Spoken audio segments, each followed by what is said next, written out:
Wanna go around?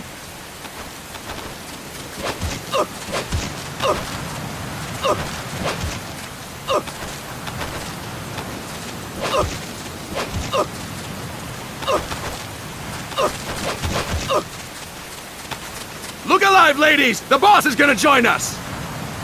Show him how it's done, boss! Your first priority in enemy territory is knowing your surroundings. Your life depends on where you are looking and how fast you can identify your target. Therefore, you must first master moving your line of sight. To move your line of sight, use the right stick. Now when I give you an order, look in that direction. Look up! Good! Look down! Good! You should be familiar with the up and down controls now. Press the action button if you're ready to move on. Okay! Next we'll check your left and right. Look right! Good! Look left! Good! You should be familiar with the left and right controls now. Press the action button if you're ready to move on. Okay! You can change the controls anytime in Options. Go with the method that works best for you. Next, I'll explain how to change stances. If you just stand there like an idiot in front of an enemy, you might as well kill yourself now! At times, you will need to get low to avoid detection. You have 3 stances: stand, crouch, and lying down. To change stances, use the crouch button. Tap the crouch button to change between standing and crouching. You can move in either stance.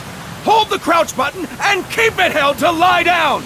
However, you cannot move while you are lying down. I'll say that again. You cannot move while lying down. Is that clear?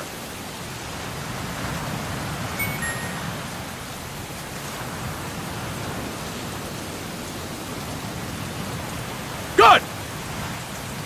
Next, we'll work on your movement. Use the left stick to move around. Tilt it a little to walk slowly, tilt farther to run. Decide which to use based on your situation. Remember that your footsteps are louder when running, making you easier to discover. Be careful!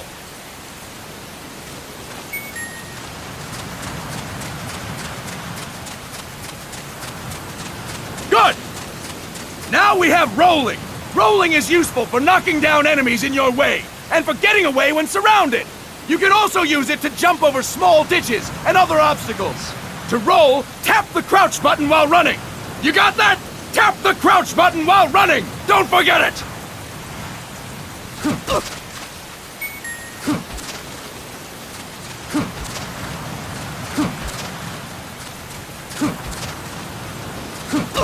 That's it! Next, I will explain how to attack without gunfire. You may run into an enemy unexpectedly. You may not have a weapon on you, or you may be out of ammo. You'll still need an effective attack strategy. One well-placed strike and the enemy won't know what hit him. To strike an enemy, press the attack button while standing still. On my command, press the attack button repeatedly and take down your opponent. Go! I'm ready, boss.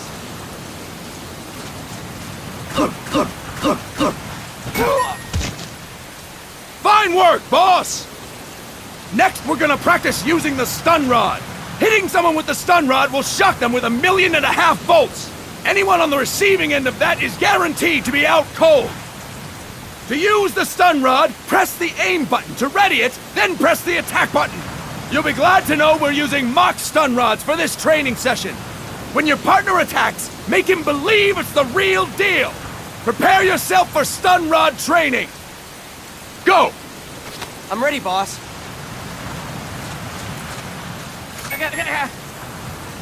Impressive, boss! Now, we'll move on to CQC. CQC, or Close Quarters Combat, refers to when engaging an enemy in battle at very close range. It is a quick and efficient way of eliminating a threat. There are various CQC techniques. We will go over each of them. Don't get cocky because you think you know them. This will be different from what you're used to. Pretend you are learning it for the first time. The first technique is throwing your opponent. To do this, position yourself near your opponent and press the attack button while you tilt the left stick. Be sure to press the attack button when the icon appears. Now, wait for my command and throw your opponent. Go! I'm ready, boss.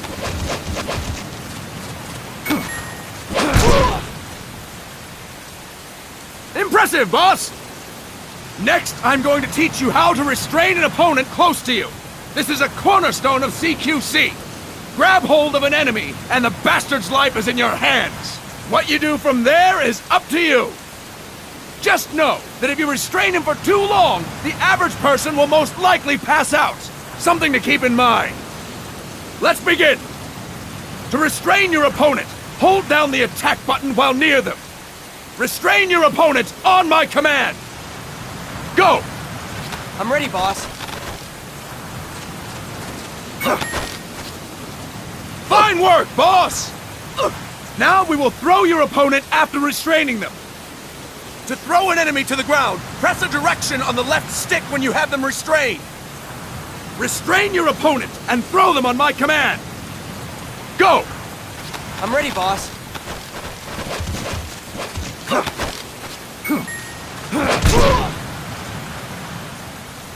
Impressive, boss!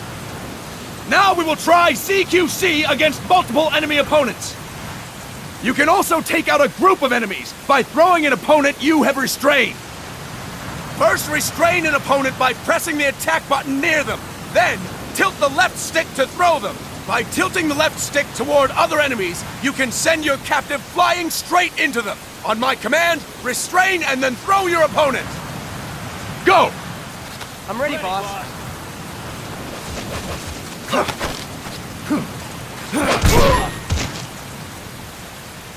Fine work, boss! Again! Go! I'm ready, boss.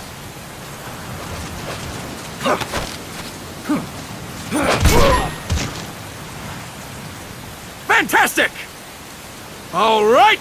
Why don't we do something special since the boss is here?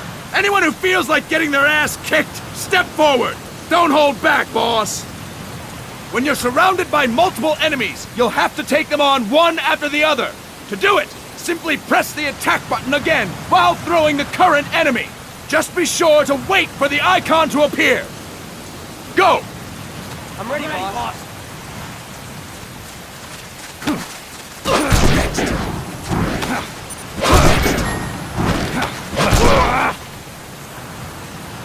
Fine work, boss! Again! Go! I'm ready, boss.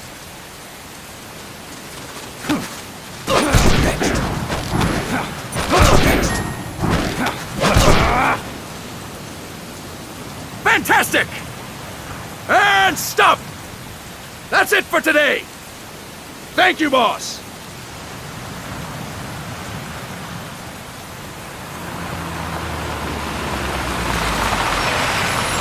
Snake!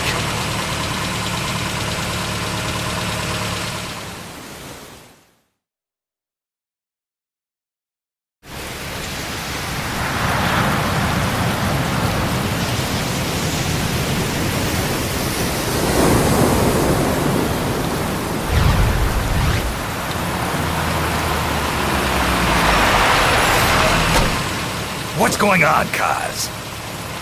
We've got guests. Time to move. Don't worry, it's not our friends from Langley.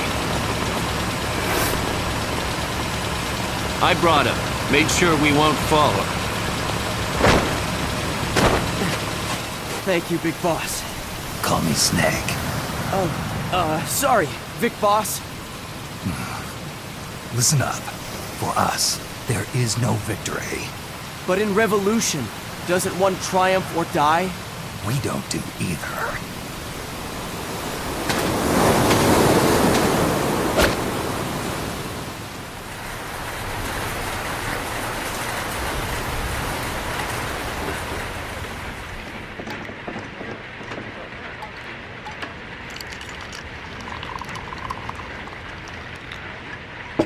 Here.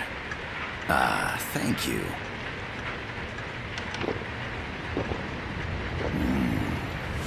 I feel like a new man. There's no coffee like Costa Rican coffee. So, what brings a distinguished scholar from the Costa Rican government to Colombia? Professor Galvez comes from Costa Rica's University for Peace. You see, over the past year, there have been sightings of an armed group in Costa Rica. They're not ours, of course. Costa Rica doesn't have an army. Correct. Article 12 of our Constitution states that the Army as a permanent institution is abolished. The Peace Constitution. You think it's rebels who fled Nicaragua? No, they don't appear to be guerrillas. They're far too organized. What's your government's take? The authorities in San Jose claim it's a multinational security firm, hired by the Development Corporation of Costa Rica. Lies, obviously. They're bringing in state-of-the-art weaponry and equipment by the shipload. Where'd they get that kind of cash? I fear La CIA may be involved. The CIA. As you both know, the United States views Central America as its backyard. Even after Cuba, we've managed to maintain a delicate balance with the US. And your government can't just give them the boot? We are not allowed to bear arms. Japan's constitution has something similar. Article 9. It says Japan renounces war and can't maintain an army. I understand that you and your men have neither state nor ideology. That you will fight any foe. Please, you must drive them out of our defenseless country. We come to you, the Militaires Sans Frontières. So, you want to hire us? Yes, as our deterrent. We can't afford to pay much, it's true. But we can offer you this. A forward operating base. An offshore plant in the Caribbean. Sounds pretty good to me. This place is becoming a mess anyway. Snake, we need someplace we can settle down. The government's agreed to cooperate. Unofficially, of course. A chopper for transport would be nice too. I'll see what I can do. Hold it. You seem to think we're just a pack of dogs of war. Is that right? Yes, that's what I've heard. You're an army without a state. No, we've only left our countries behind. Please, you must help us. If your suspicions are true, force isn't gonna do any good. You'll have to find a political solution. The government's hands are tied. Go back to your bosses in San Jose. Tell them if they want, I'll introduce them to a negotiator I know. No. I'm not here on their behalf. So, what are you doing here? For over 20 years, I've preached the virtues of peace at multiple universities. Tonight, I stand before you as an educator. This is my student. She came to me to study peace. Her name is Paz. Paz Ortega. Paz. Peace. No kidding. That's my name too. Kazuhira. It's Japanese for peace. Pleased to meet you, Paz. Call me Kaz. They've got a supply port north of Puerto Limon, a town in La Costa del Mar Caribe. A few days ago, Paz stumbled upon that facility while searching for a lost friend. She was captured. She's only a child, 16 years old. They did terrible things to her, but somehow she managed to escape. Oh, thank God. She's huérfana. Her mother died when she was small, and she lost her grandparents in the Civil War. She hates war with a passion like no other. My name is Paz, and I will do anything to protect my namesake. It is my one and only purpose. Please, Get them out of my country. Make them leave Costa Rica. Sorry, kid. We know who you are, Big Boss. That is why we've come to you.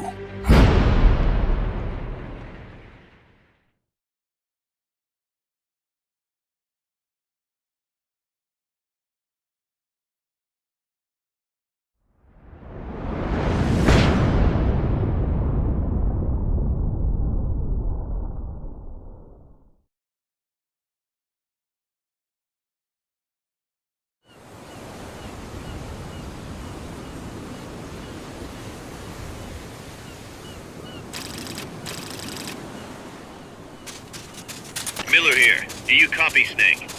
I see you've landed. That makes one giant leap for us. I'm sending this from the offshore plant, our mother base.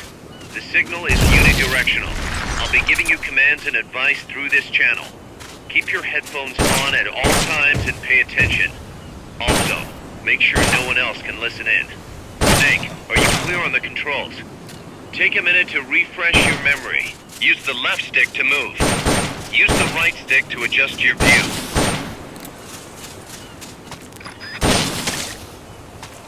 Snake, don't you think you could use a little more practice?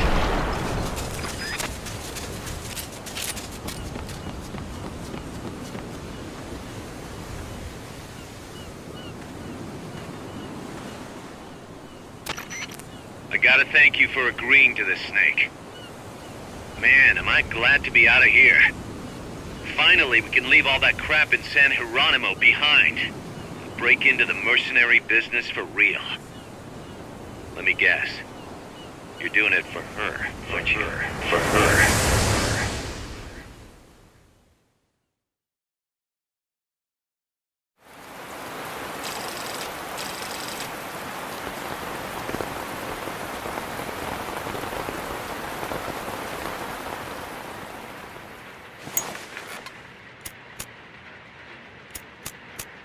Are they still here?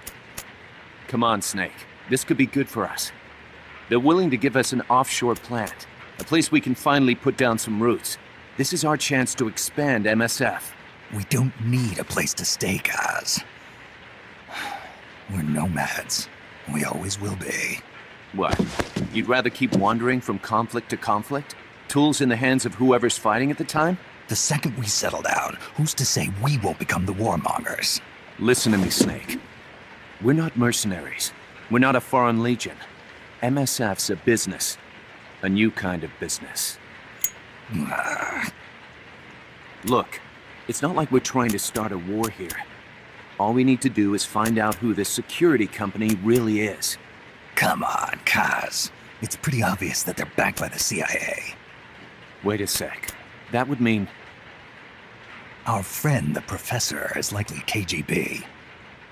I see. We'd be making an enemy of our homeland. And there'd be no turning back. This damn thing won't light. Huh? Put on some coffee, Kaz. It's time for a little chat with the professor.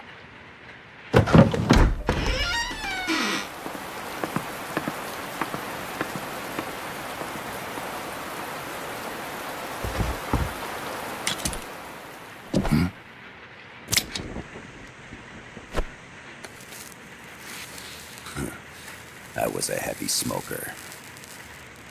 When I got my medal from the Secretary General, he gave me this prosthetic hand as well. But smoking was ruining my lungs, so I quit. I've not had much use for it since. It's quite an honor to meet the legendary Big Boss. That's just a code name the CIA made up. Then perhaps I should call you John. I don't have a name. Stop using that code name you liked so much 10 years ago.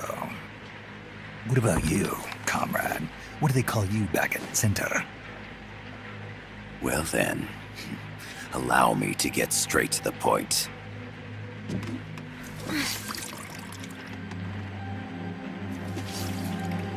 Land as slim as a whip, hot as torture. That's the Chilean poet, Neruda. Central America is the navel of the American continents, bridging north and south. We want this land. We'll build a socialist stronghold, then use it to split the Americas in two. America would lose its backyard. And with it, its economic production, shipping lanes, and strategic value. We, on the other hand, would gain a base from which all of Latin America would be well within our reach. He who controls Central America will win this Cold War. First comes Nicaragua, toppling the pro-American Somoza regime. In preparation, we've begun instigating anti-Somoza sentiment and providing aid to the Sandinista National Liberation Front. You're manipulating Sandinista into overthrowing Somoza for you. After the revolution, Nicaragua will become a socialist state. You think America's just gonna let that happen? Certainly not. After all, the CIA is already here. And that's the armed group inside Costa Rica. Precisely. It's clear that they've been sent in to disrupt our efforts across the border in Nicaragua. Simply put, the army now stationed in Costa Rica is CIA capital. But it's more complex than that. The CIA's got something else planned as well. What? That is the million-dollar question. Big Boss, we want you and your unit to find the answer. Infiltrate and investigate the facility in La Costa where Paz was imprisoned. Learn all you can of their operations. Then, drive them out of the country.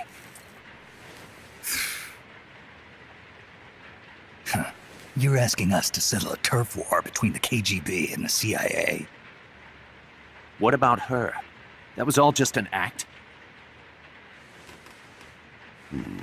You mean her words about peace? She was captured, that much is true. But I've kept my KGB affiliation from her. And you thought we'd fall for a sob story? No. I had good reason to bring her along. She managed to escape with her life, but her friend was not so lucky. Why were they attacked? I believe this will help explain. Perhaps they saw something they weren't supposed to. Perhaps they heard something they shouldn't have. A cassette tape? Paz took this during her escape. She says her friend happened to record it by accident. What is that? A portable stereo cassette player. The first of its kind. Ah, I heard they were working on something like that in Japan. Didn't know you guys were too. I believe what you're about to hear will help you understand.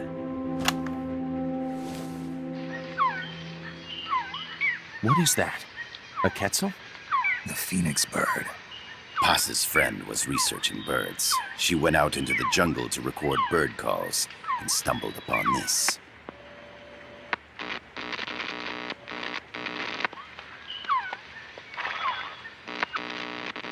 So? So what?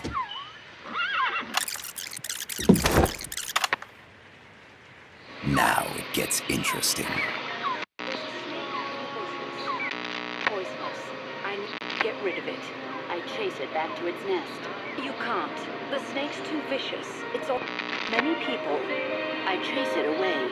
It will bite you unless you kill it. Go home. Boss. Voice print analysis confirms that this voice is indeed that of the legendary hero and criminal, the Boss. What? The other hasn't been identified. Female in her 30s with a British accent. The song playing in the background was a hit in 1973. What's it going to be? Loyalty to your country or loyalty to me? Your country or your mentor? Your mission or your beliefs? I am loyal to myself. Boss is alive in Costa Rica. As I understand it, she was your commander, fought by your side, and that you killed her under orders from the CIA, thus surpassing her to become the hero known as Big Boss.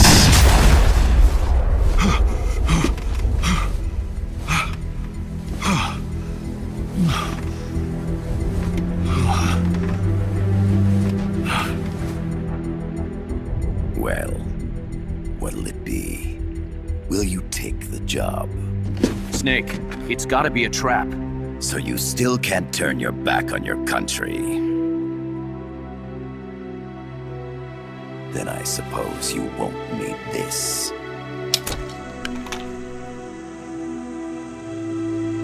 Wait!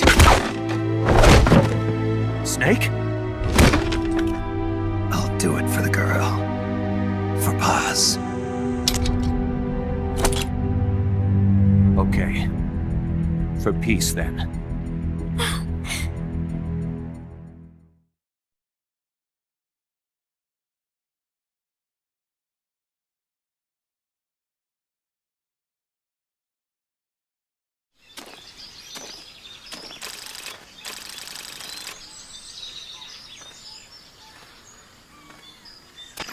There they are. CIA mercs. Snake, you've got to get past them undetected. Avoid combat whenever possible.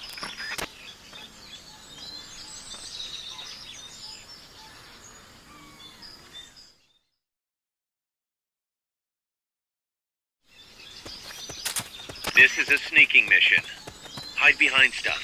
Take the long way around. Whatever it takes to stay out of sight. Your gun is a last resort.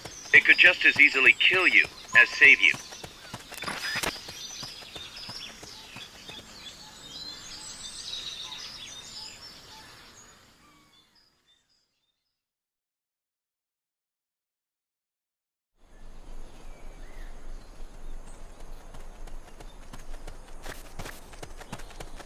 Looks like you're inside the compound. Security is tight. Stay sharp.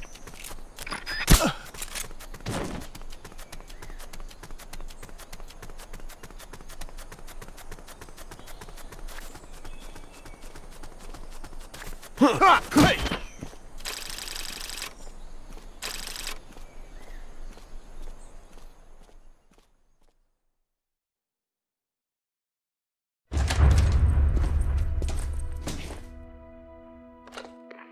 Yes, sir, we broke them. We acquired the whereabouts of target 500. Acknowledged. Spears are loaded.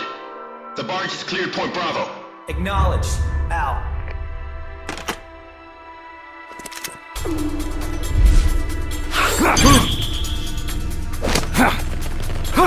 Freeze! The cargo. Where's it headed? What is it?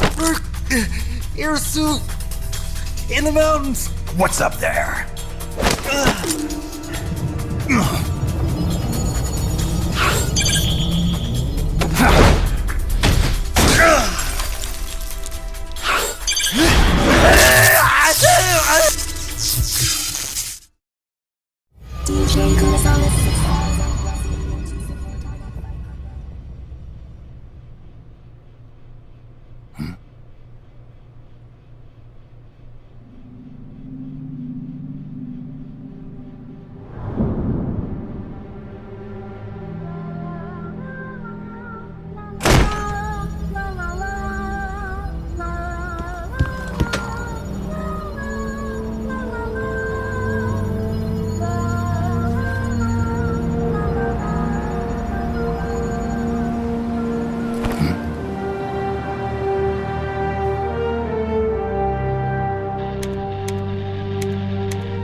This is Snake. Kaz, can you hear me?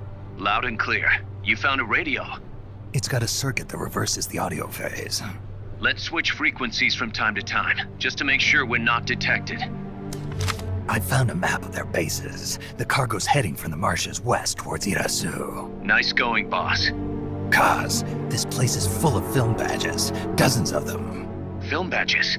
Like the ones used to measure radiation exposure? The radio man was wearing one.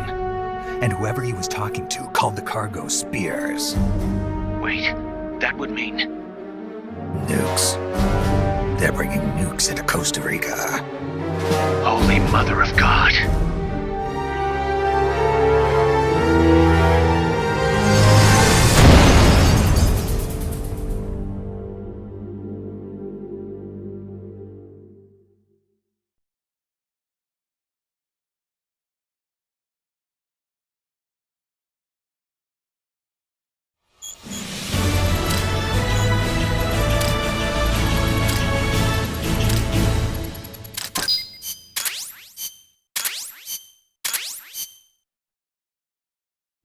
How's that map, Snake?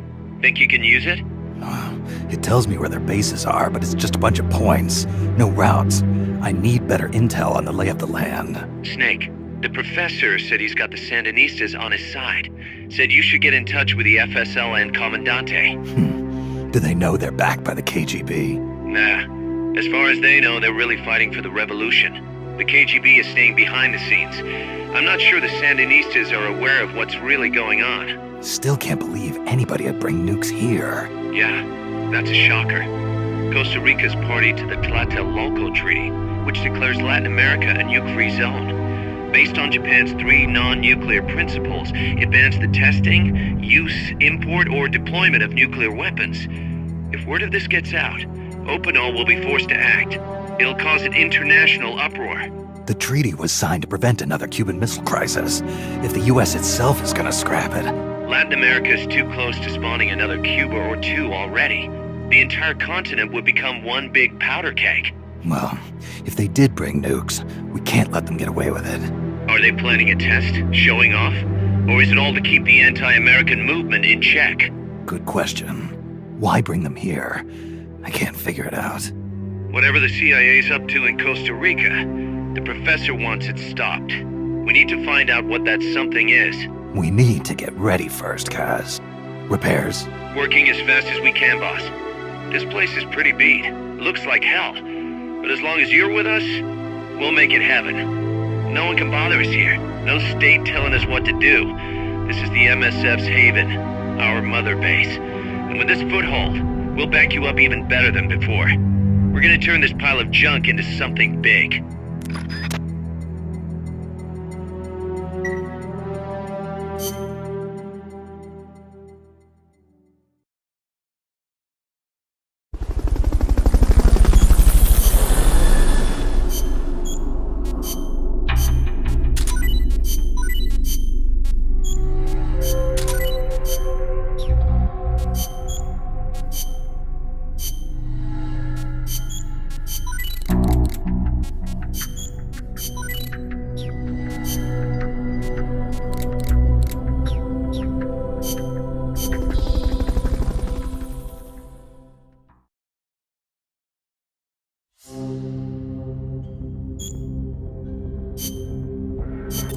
Snake, I rigged that radio so you can contact our young lady friend Paz.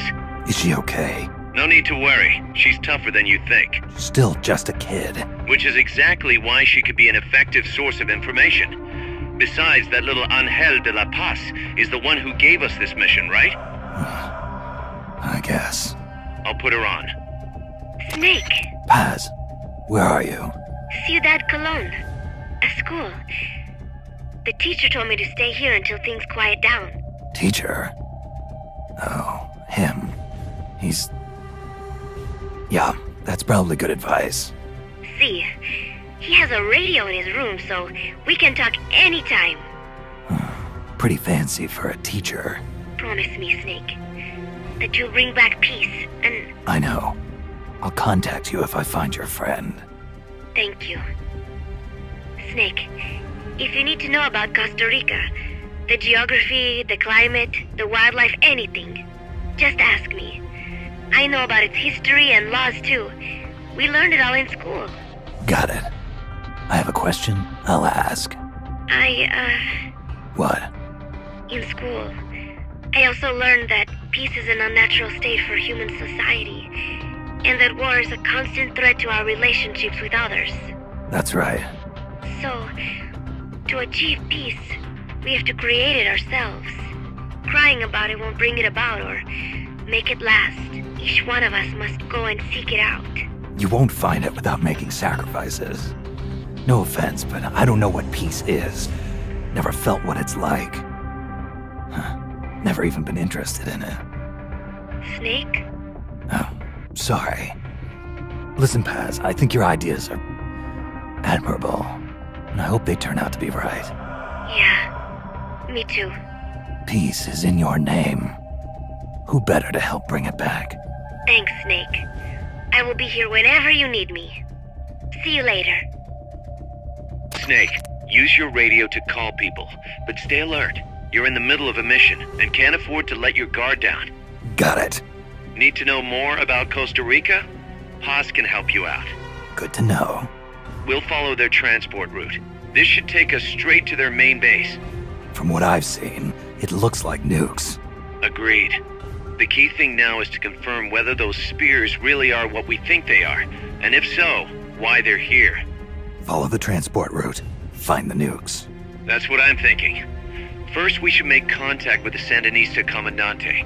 They can tell us more about what's up ahead. But it looks like their hideout's already come under attack. We better hope they're still alive. Snake, infiltrate that cabin and secure the Sandinista's Comandante. Neutralize any guards by knocking them out, putting them to sleep, or even using the Fulton recovery system. You choose how to handle it, boss.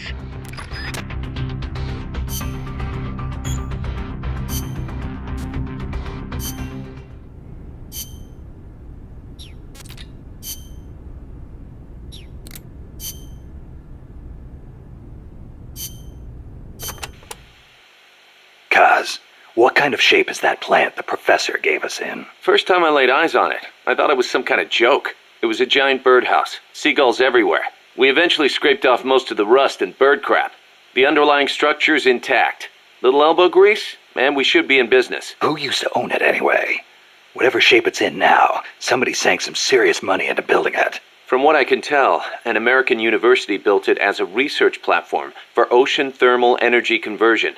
The name's still on some of the rusty old power turbines. I'm guessing they must have had government and corporate assistance to build it too. But they couldn't solve the thermal efficiency problem, and the project was canceled. Then after the university abandoned it, a KGB front company scooped it up for next to nothing. At least that's my theory. How'd the KGB manage to buy a plant built with American capital, front company or not? Yeah, that professor is quite the operator. One other thing. The plant's set up so that it can join up with other plants of the same standard. So, they were originally planning on expanding the place, huh? Hey, let's give it a shot. We can get some more people together and build this place up into a proper home for MSF. You're with me on this, right, boss?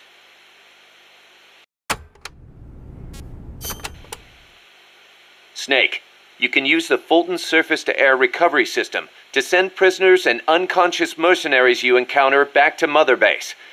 I know you've used the Fulton before, but just to make sure I'm not missing anything, let's review the steps. Okay.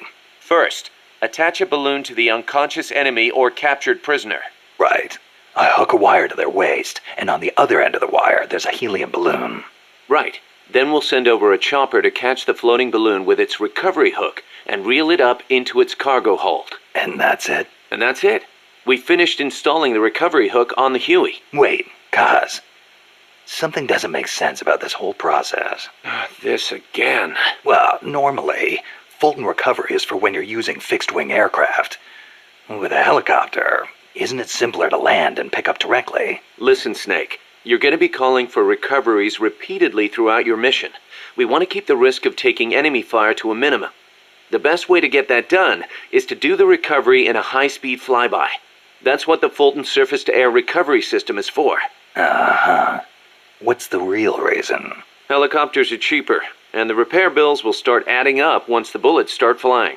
I thought so. Kaz, I know we need to keep costs down, but... Boss, you really need to get rid of this whole army mentality. We're not the Pentagon. We don't have billions of taxpayer dollars to play with. And besides... Fine. Just pick a reason that makes sense. Helicopters have quicker response time. Sounds strange, yeah, but it works great. I promise. You'll get used to it before long. Yeah, I hope so.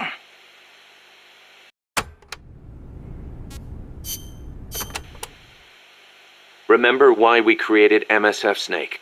To provide military force to whoever needs it, wherever they are, regardless of nation or ideology. Our beliefs aren't all that lofty. We just won't be the tools of any one country. Exactly. We know only how to fight. But we refuse to live our lives at the whim of the state. The MSF seal is patterned after Pangea, the supercontinent from 250 million years ago. Back then, the whole world was one landmass, one world. No gaps, no rifts. Our strength will take us back there.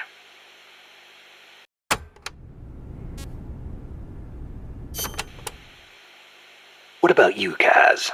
Any interest in expanding MSF? You'd better believe it.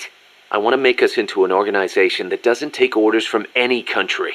Just like you were saying, we have to be strong. Strong enough to defend ourselves. We need money, too. Money to train soldiers to fight. The way I see it, we make MSF into something along the lines of a new kind of business. A contractor providing the full range of military services. Not just combat, but logistics, training, weapons, outfitting, and R&D. Combining the small footprint and exceptional performance of special forces with the raw military might of a full regular army. Only with that kind of power can we break free of nation-states. What I need from you, boss, is to go out and find guys we can bring back here using Fulton Recovery. Then tell us what assignment to use them for. I'll take care of the rest.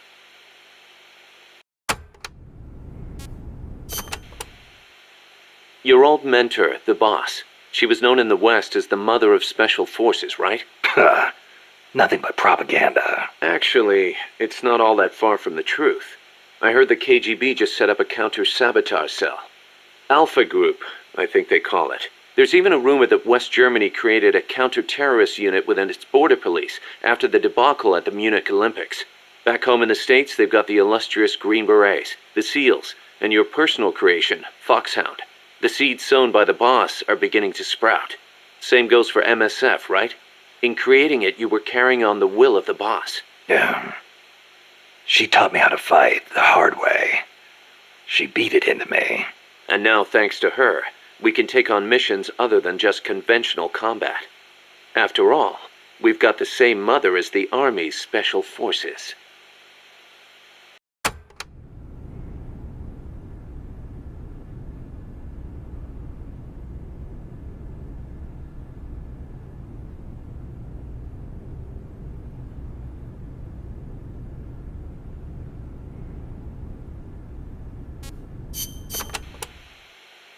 Still can't believe Professor Galvez was KGB. Well, like the professor said, Moscow's hell-bent on communizing Latin America. Yeah, the Cuban intel services are all in the KGB's pocket. You don't think he's got some kind of ulterior motive?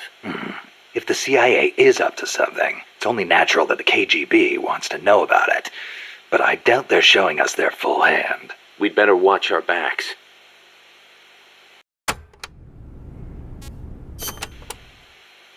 What do you think, Kaz? Why did Paz come all the way to Colombia herself? It's a long trip to make just to be Exhibit A in Galvez's sales pitch. She's only 16, still a kid. Maybe we should take her wish for peace at face value.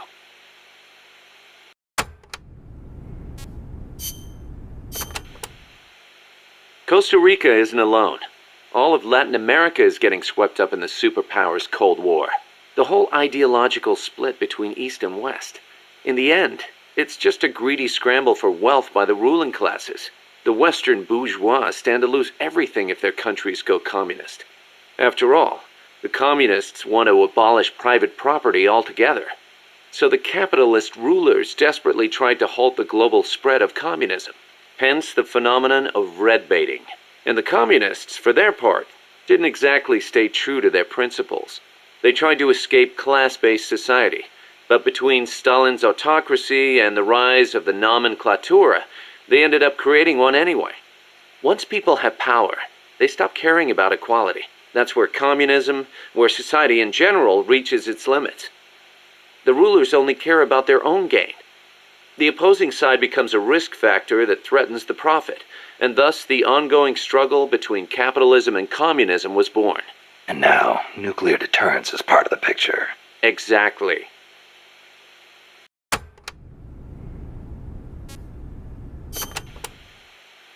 They say nuclear weapons are the reason we haven't seen conflict on a global scale since World War II.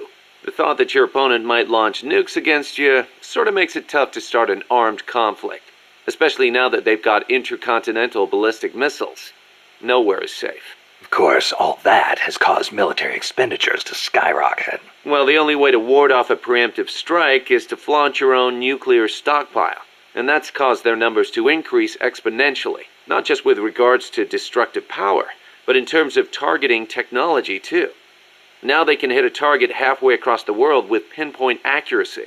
In a way, the space race was a demonstration of that technological progress. And as a result of all that, we now have mutually assured destruction. It's the ultimate form of deterrence. No one's going to launch their nukes knowing they'll be obliterated in return. I don't know. The chance of somebody hitting the button by mistake is never zero.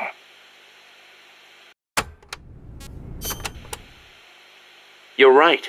Even with peace guaranteed by MAD, there's always the risk of an accident. Nobody wants the world to end on account of some machines malfunctioning. On the other hand, thanks to deterrence, we haven't had a world war since 1945. You gotta admit, it has been pretty peaceful. Not that it matters to us. People point at the nuclear arms and space races and call it a Cold War. I say if they're not shooting at each other, why not call it world peace? Doesn't mean war is gone. Look at Korea. Look at Vietnam. Well, yeah, but I'm talking in relative terms here. Besides, if war died out completely, we'd be SOL. We're not warmongers. And yet, we can't survive in a world that's at peace. You got a point.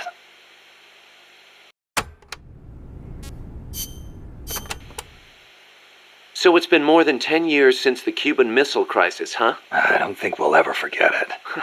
No kidding. Those 13 days starting October 15th, 1962, were probably the closest we ever came to all-out nuclear war. The Russians deployed nuclear missiles to Cuba. America responded with a naval blockade. Then Russia shot down an American spy plane. I was still a teenager back then, but I remember what it felt like to be one step away from nuclear war. The adults were freaking out. If it wasn't for the Cuban Missile Crisis, there might never have been an Operation Snake Eater. And what's the matter, Snake? It's not like you to get all hypothetical. I guess not. It was the reassessment after the missile crisis that paved the way for the hotline between Moscow and Washington, and also for détente. That's irony for you.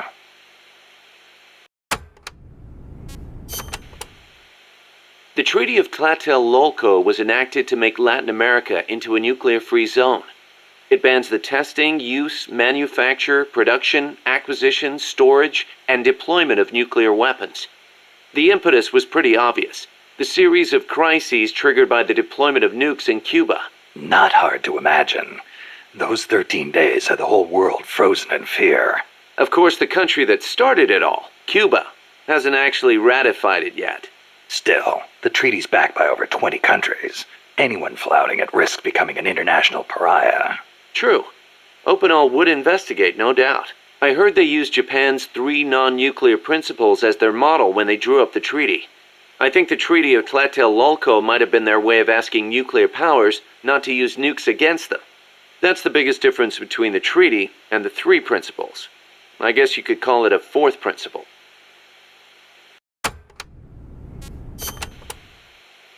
So Costa Rica abolished its army back in, 1949?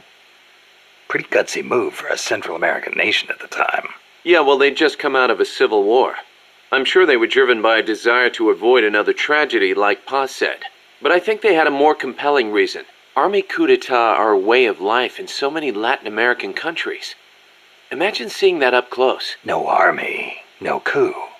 Makes sense. Plus, their economy was in ruins. So they honestly didn't have any money to spend on an army anyway. Yeah, but weren't they on less than friendly terms with Nicaragua? Yeah, and in fact, Nicaragua did end up invading. But the Civil Guard fought back and the OAS brokered a ceasefire. The US and the rest of the OAS had their back, and they used it to full advantage. For a quarter century, they survived in the powder keg of Central America. That must have taken some serious diplomacy. Even if the Civil Guard is pretty decked out for a police force. Must be tough to be a country without an army.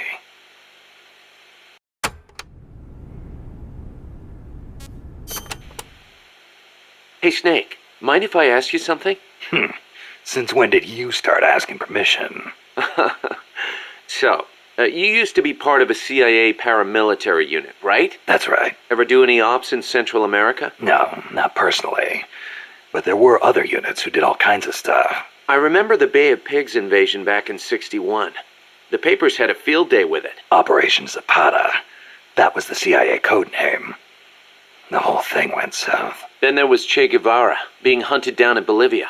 I heard the CIA had a hand in that, too. There were several units similar to mine. MSP, SOG. They'd recruit former special forces, train them as intelligence agents, and send them on deniable covert paramilitary operations.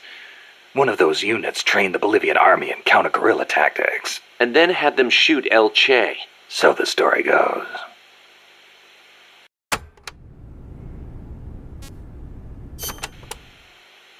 Around here they say La CIA instead of CIA, huh? Nothing strange about it. That's how it's pronounced when you read it in Spanish. It has the feminine noun ending a, so they use the article la. Apparently some people have taken to using the term UCLA. That's a new one to me. What's it mean? It stands for Unilaterally Controlled Latino Assets. Meaning they're local agents? Yeah, that's the idea. Washington uses them like pawns. Nobody knows who they really are or what they're doing.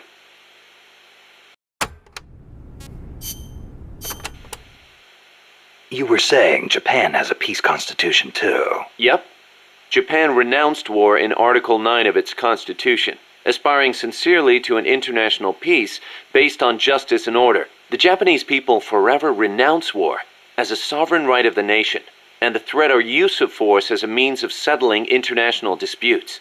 In order to accomplish the aim of the preceding paragraph, land, sea, and air forces, as well as other war potential, will never be maintained. The right of belligerency of the state will not be recognized. You know it by heart. Some things you never forget. Impressive. There were some parts I didn't quite get, though. Like the whole means of settling conflicts thing. Yeah, that's been the subject of debate. Whether or not it forbids any and all use of force. The current Constitution was originally drawn up under the Allied occupation. The first draft was even submitted by Allied GHQ. So naturally, there are some who feel the Constitution was imposed on Japan by foreigners. Things like that are never simple. Same for every country, I guess. One thing's for sure, though. Not having an army let Japan focus on economic recovery after the war. In that sense, it's the same as Costa Rica.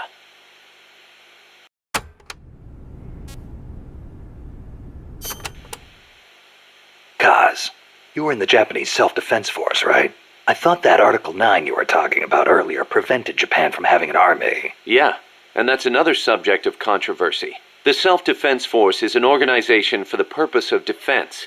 Article 9 of the Constitution does not deny Japan's right to self-defense. Therefore, the SDF is constitutional. That's Tokyo's official stance. Sounds complicated. Call it what you will. It's a distinctly Japanese way of interpreting things.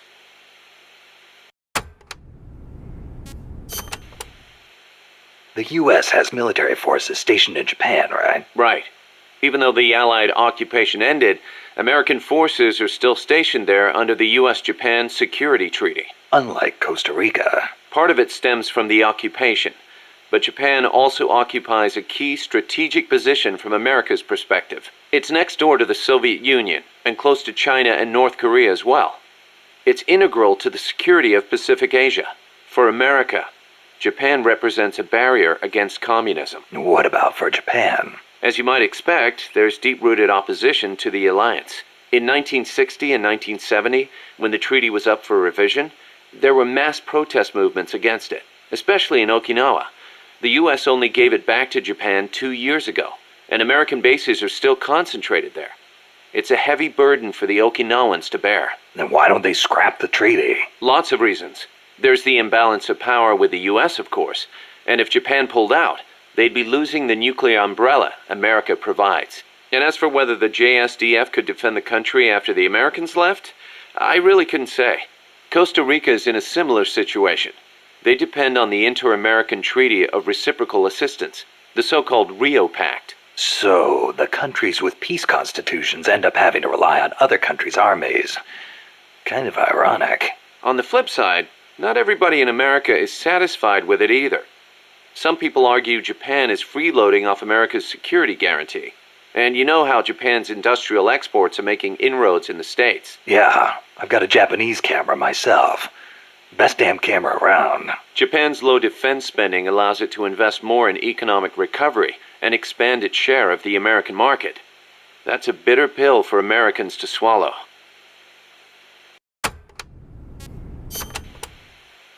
You know that today, Japan is under the American nuclear umbrella. Right. The U.S. vowed to retaliate against any country that launches a nuclear strike against an allied country. That promise deters nuclear attacks against America's allies, hence the term nuclear umbrella. But suppose the Russians nuke Tokyo. Would America really nuke Moscow in return? If they did, the Soviet Union would undoubtedly retaliate. Would Washington really be willing to risk having a bomb dropped on itself in order to avenge Japan? I'm not so sure. Don't tell me you're still worried about Japan. After all these years? It's not that. To be honest, I'm not convinced either. But Moscow faces the same dilemma. Maybe Washington wouldn't retaliate on Japan's behalf. Then again, maybe it would. So you're saying Moscow wouldn't want to risk being attacked either? The whole concept of nuclear deterrence is entirely hypothetical to begin with. When you get down to it, it's all smoke and mirrors.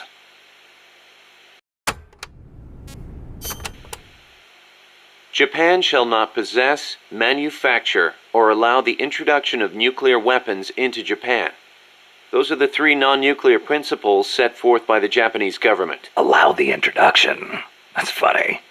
Some of the U.S. warships that visit Japanese ports are armed with nukes. Or are you going to tell me they transfer them at sea onto other ships every time they visit? You raise a good point, Snake. But the Japanese government doesn't recognize it as such. The introduction of nuclear weapons into Japanese territory would need to be agreed upon in advance. America hasn't made any such agreements. Therefore, they aren't bringing nukes into Japan. That's the official excuse.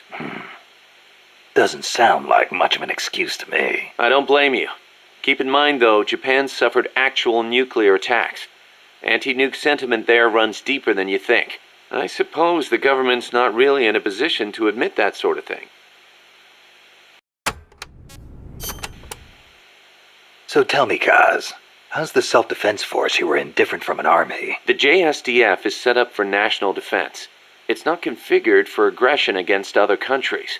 It's what you'd call exclusive defense. Exclusive defense? It's the fundamental strategic posture of the JSDF. No preemptive attacks. Only the minimum defensive action necessary after an enemy attacks. Anything defined as self-defense, then? The JSDF originated as the National Police Reserve. Back then, American forces stationed in Japan were being sent over to fight in the Korean War. So in a sense, the NPR was filling a gap. Police, huh? Reminds me of the Costa Rican Civil Guard. Yeah, exactly. They're also dispatched to provide disaster relief. The year before I joined, they had a hell of a time trying to rescue some buses that got hit by landslides.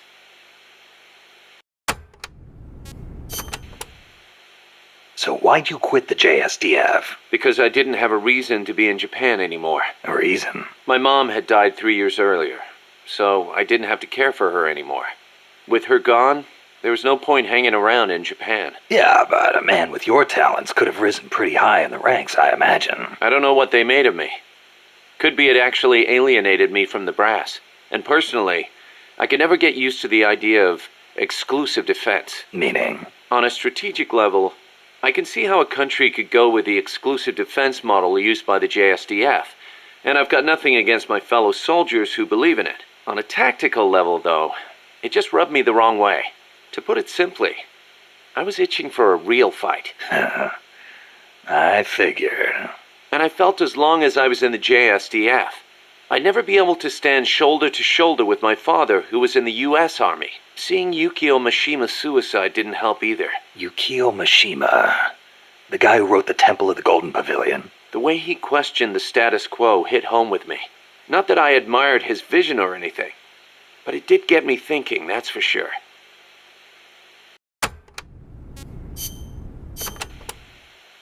Don't forget to give the MSF staff assignments. Where you place people will determine how Mother Base grows. Right. That goes for me too. Assign me wherever you think is best. You? I thought you were second in command. Don't worry, I've got that covered. But MSF is still small, and I don't have the leisure of sitting around on my butt all day. I see your point, but... Not to brag or anything, but I kick ass at whatever job you gave me. Put me in the area you want to focus on developing most. I'll take real good care of the staff there. Easy, Kaz.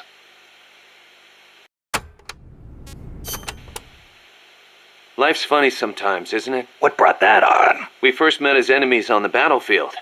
And now here we are, fighting side by side. You mean Colombia? Yeah. After I quit the JSDF. I made my way there and got myself a position as a drill sergeant for a band of revolutionaries. Despite the fact that I'd never seen a day of combat. I see you had the gift for talking business in Spanish even back then. Oh, come on, stop it. You're making me blush. Unlucky for me, though, you were in the service of the Colombian army. I remember it like it was yesterday.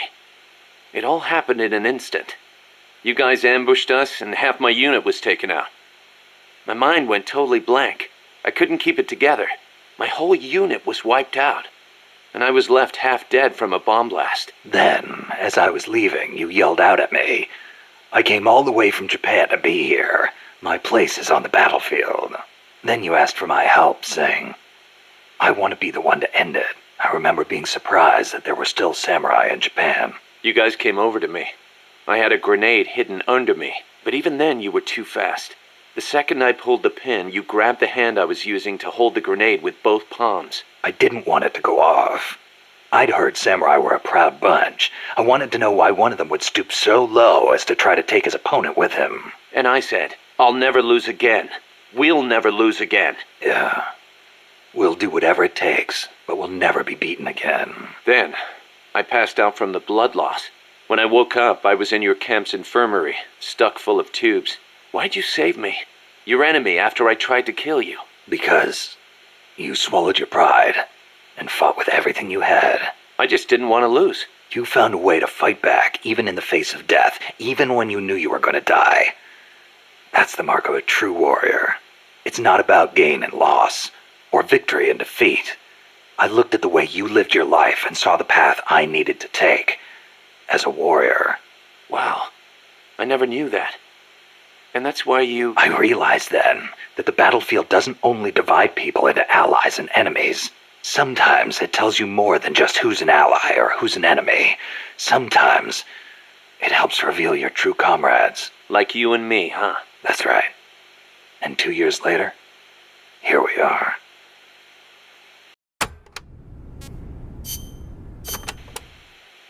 You probably heard this a million times, Snake, but you should always avoid combat with the enemy when possible.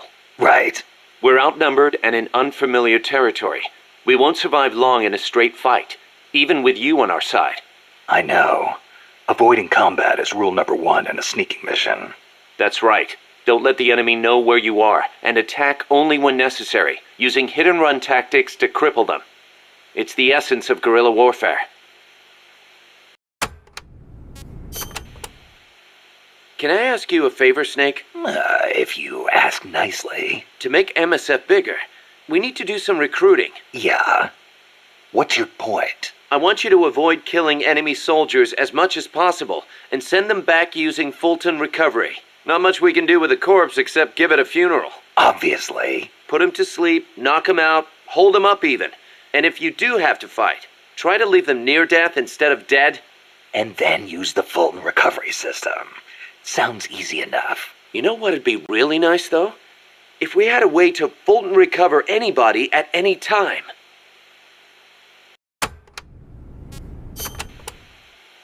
Don't carry any more gear than you need. If you try and stuff your entire arsenal into your backpack, it'll be too heavy and your mobility will be impaired. You'll only be hurting yourself. I know. Take only what you need. Every rookie knows that. You can check the weight of your gear before heading out. So make sure you do. Got it.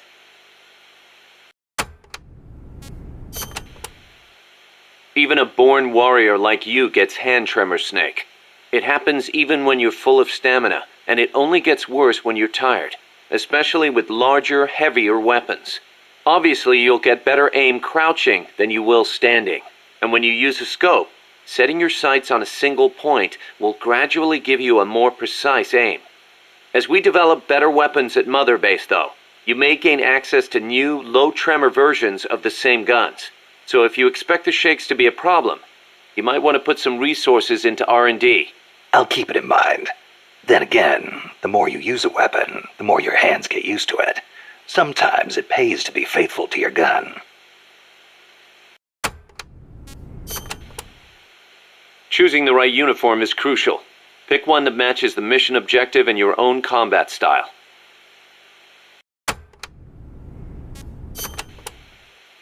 Jungle fatigues are made for jungle combat. They provide decent protection and let you carry a fair number of weapons. Your standard uniform, basically. The distinguishing factor is that your camo index will vary a lot, depending on the area. Wear a pattern that makes you blend in with your surroundings, and your camo index goes up. Wear something that clashes, and you'll stick out like a sore thumb. Pick the right pattern for the occasion. Sigint used to lecture me on it all the time.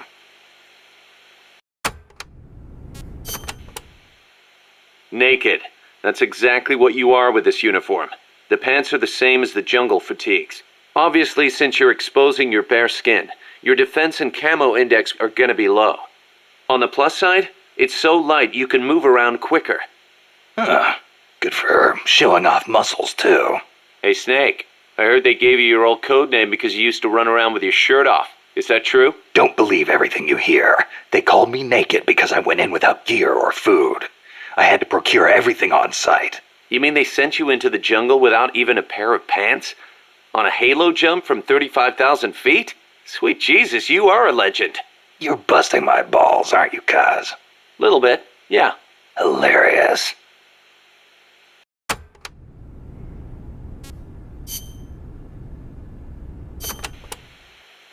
Cooperative operations, or co-ops for short, is the term for taking on missions in teams of 2 or more. The basic co-ops unit is a 2-man cell. Even a single teammate is great to have in enemy territory. And there are actually quite a few things you can't do by yourself. You can help each other climb walls, divide up mission roles. On the other hand, if one of you is spotted, the other one's screwed too. And it's kind of tough for 2 people to hide in one small space. Good point. But what's more important than anything is how close you are to your comrades. Well said. Working as a 2-man cell can make the mission easier or harder, depending on how well you work together. It's also good to note that if you've got a clear, specific objective, it can be to your advantage to use an even bigger team. That said, teams of 3 or more run a much greater risk of being spotted. Yeah. In a sneaking mission, the fewer people you have, the easier it is to get around.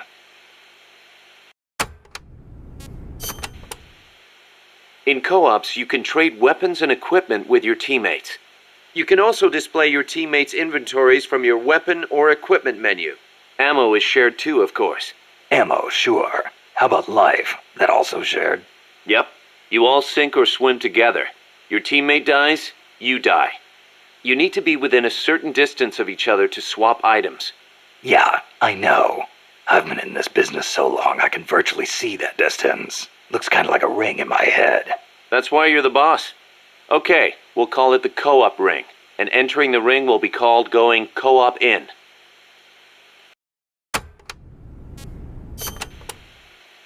Another thing. During a mission you can assume what we'll call the snake formation.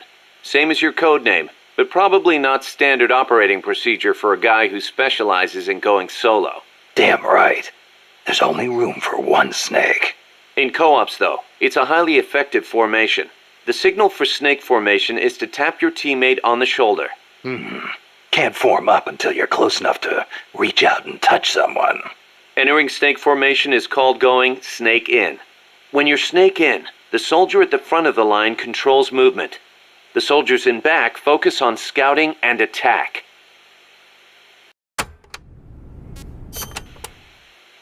Just because your heart stops doesn't mean you're dead immediately. Right.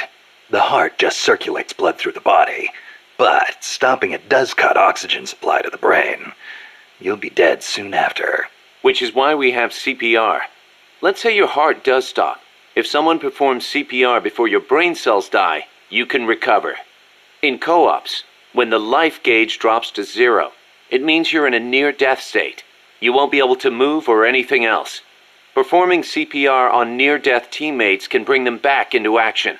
Of course, performing CPR in the middle of battle isn't exactly safe. You're leaving yourself exposed. Even so, in co-ops, you and your teammates are all in the same boat. Don't think you can get away with leaving one of them behind. I wouldn't think of it. And I'd expect them to do the same for me. If you let all your teammates die during a mission, there'll be nobody left to save you. And then, it's game over. Building trust with your teammates is essential to success in co-ops. That goes without saying.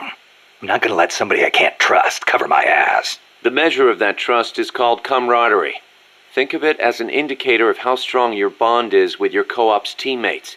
The friendlier you act toward them, the greater your camaraderie. Give me an example.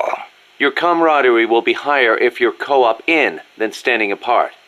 Saving a teammate's life with CPR also strengthens your bonds with them. Things like hitting a teammate with friendly fire will cause your camaraderie to go down.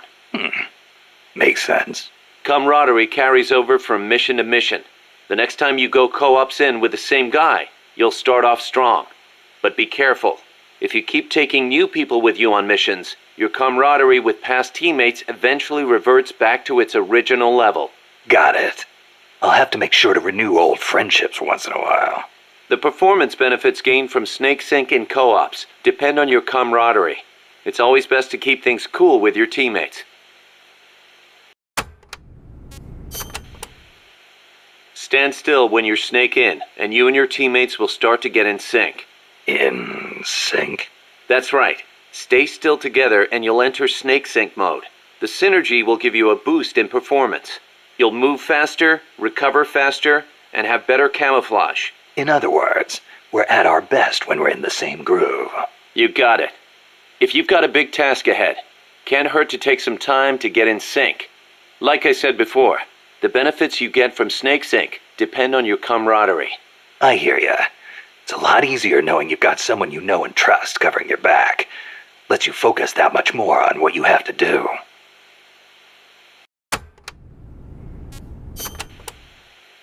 If camaraderie represents how much your teammates trust you, then heroism shows how high your reputation is. Heroism? That's right, heroism.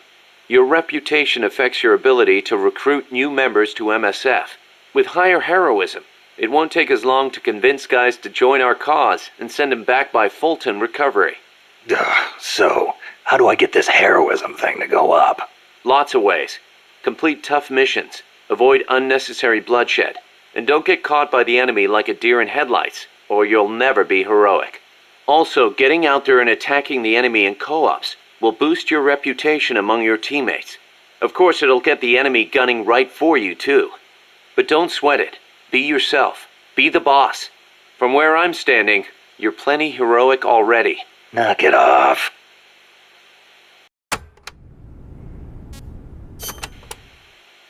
Seems the R&D team's been busy working on co-ops only weapons. Co-ops only? Like a gun with extreme firepower, but only when 2 people fire it at once.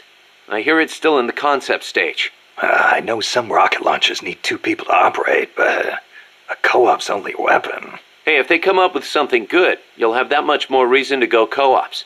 Why don't you check in and see how they're doing every once in a while? In co-ops, maintaining close communications with your teammates is crucial. Absolutely. Losing track of each other on the battlefield is a good way for a unit to get itself wiped out. Enemy positions, orders, distress calls. When communications break down, you get picked off one by one. Now about co-ops comms. Co-ops comms? It's a radio system for communicating with co-ops teammates. First, press the Start button to open the menu. Then select Co-ops comms. After that, press one button to choose a category, then another button to select the actual message. So basically, you use different combinations of 2 buttons to send different messages. Easy enough. You can set which messages go with which buttons during mission prep. Sounds like it's gonna be a pain to send messages until I get used to it. Then why don't you assign Co-op's comms to the select button? That should make things a little quicker and easier. Just go to select button under options. I'll give it a try.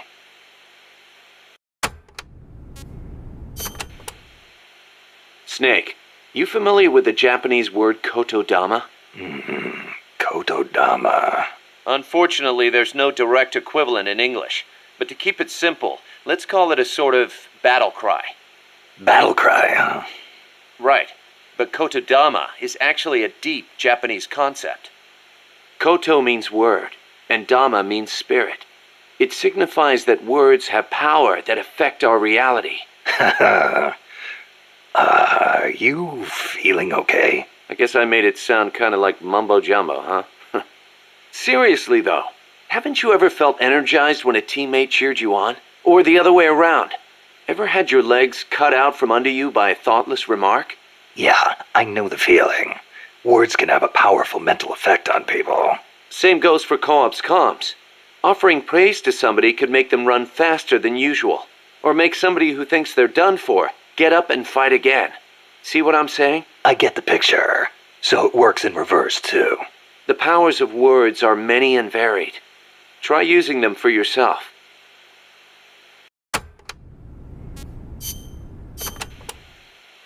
Snake, about cardboard boxes. It feels kind of weird me explaining this stuff to you, but there have been a few recent developments in cardboard box technology. So just to be safe, here goes. Go on.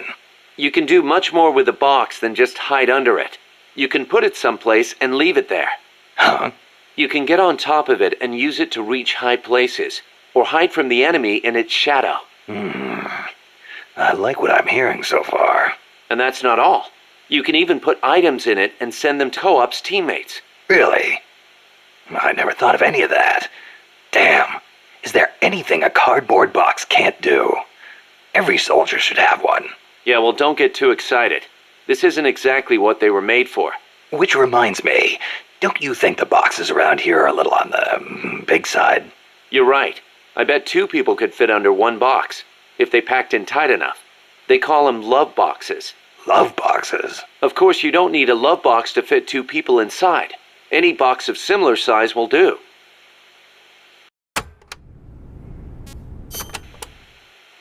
Up to 2 people can fit inside a cardboard box. Tell me how. Move close to a box with a teammate inside, and an icon will appear. Then press the action button. You'll stay inside as long as the action button is pressed. So, same as snake formation, huh? Exactly the same. In fact, when you put on a cardboard box when snake in, both of you can climb inside. A box big enough to hold me and my buddy. These are fine times we live in, hey, Kaz? Yeah. Sure, boss.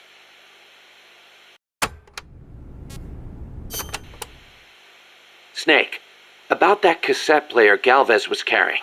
What about it? That was no Russian imitation. It was the real deal. A prototype developed by a Japanese company. Get out of here. It's true. It had the Sony logo on it. The product name is Walkman. Walkman. It's a revolutionary new concept. Music you can listen to on the go. You can take it with you when you leave the house. I gave it a listen, and you wouldn't believe how good the sound quality is for something so tiny. And in stereo, too. Think of the technology that must have gone into it. And that tape is equally amazing. The treble range is clearly superior to any other cassette ever made. Stylish, too. How'd Galvez get his hands on a model that's not even out yet? Beats me. It's not the kind of thing I'd expect some stodgy Soviet to be into. Me neither. Tell you what, though, it's a fine piece of work. It'll let me listen to my music when I want, where I want. I never thought I'd hear you say that, but I have to agree. Me? I'm a recording freak, and I always used to laugh at the idea of a portable player. But now that I've seen it in action, I've changed my mind. Being able to take your music with you, this could be the start of a revolution in music. Could be. I'm having the guys at Mother Base study and analyze it. Who knows? They might be able to come up with something even better.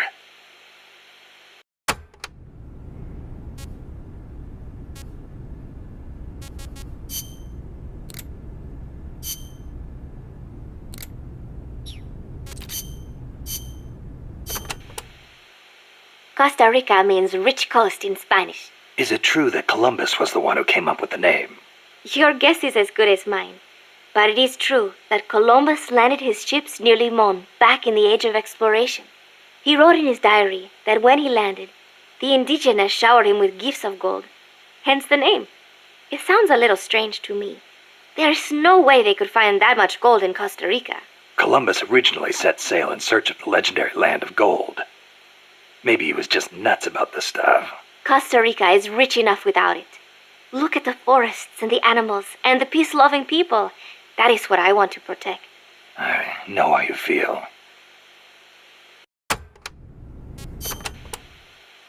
Democracy took root in Costa Rica before anywhere else in Central America. Sure, we had coup and dictators and all, but never a total meltdown. That is, until 26 years ago. The Civil War. Yeah. I understand you lost your grandparents. It started with a dispute over alleged fraud in the presidential election. What I do not understand is why friend turned against friend, when they could have talked it out instead. Yeah, that would have been nice. Even today, some buildings still have bullet holes from the Civil War.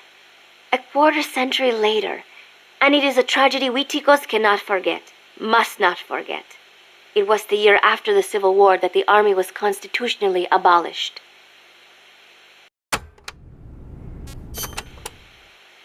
A new president was elected this year, President Otaber. He seems to be distancing himself from the United States. He has limited the privileges granted to American banks, lifted the sanctions on Cuba. Our last president was so pro-US, people suspected he was in bed with the CIA. You think the CIA is doing this because it feels threatened by the president's shift in policy? It is possible, but would they really bring in such a huge army just because of that? Part of our job is finding out. Exactly. Thanks, Snake. Peace. So, are you a student at the University for Peace, Paz? No, I am still in high school. But Professor Galvez lets me visit his office and study with him every now and then. International law, security, conflict resolution, human rights.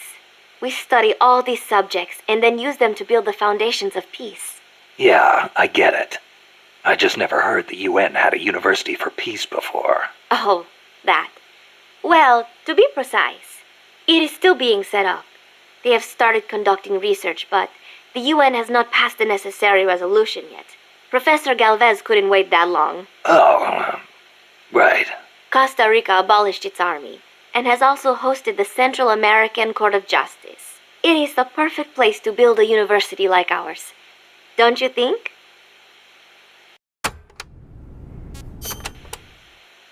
That coffee you guys brought us is pretty damn good. Isn't it? Costa Rican coffee is the best. The Central Basin has all the right conditions for growing coffee. It is high in elevation, with steady temperatures and well-drained volcanic soils. The professor certainly seems attached to it. The coffee we drank on the boat coming over was awful. It put him in such a terrible mood. Well, how come I never hear about Costa Rican coffee then? Because it gets bought up by wholesalers and mixed with beans from other countries. It is really a shame. Such wonderful beans, and nobody knows they are from Costa Rica. Huh. They should launch an ad campaign or something. Right. I hope one day people will recognize Costa Rican coffee for what it is. I'm with you there.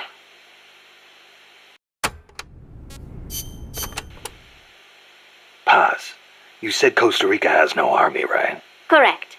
Article 12 of the Constitution declared that the army as a permanent institution is abolished. It does permit us to organize armed forces for national defense based on inter-American treaties. Only temporarily, then. In effect, yes. But in the years since the Constitution took effect, Costa Rica has not once raised an army.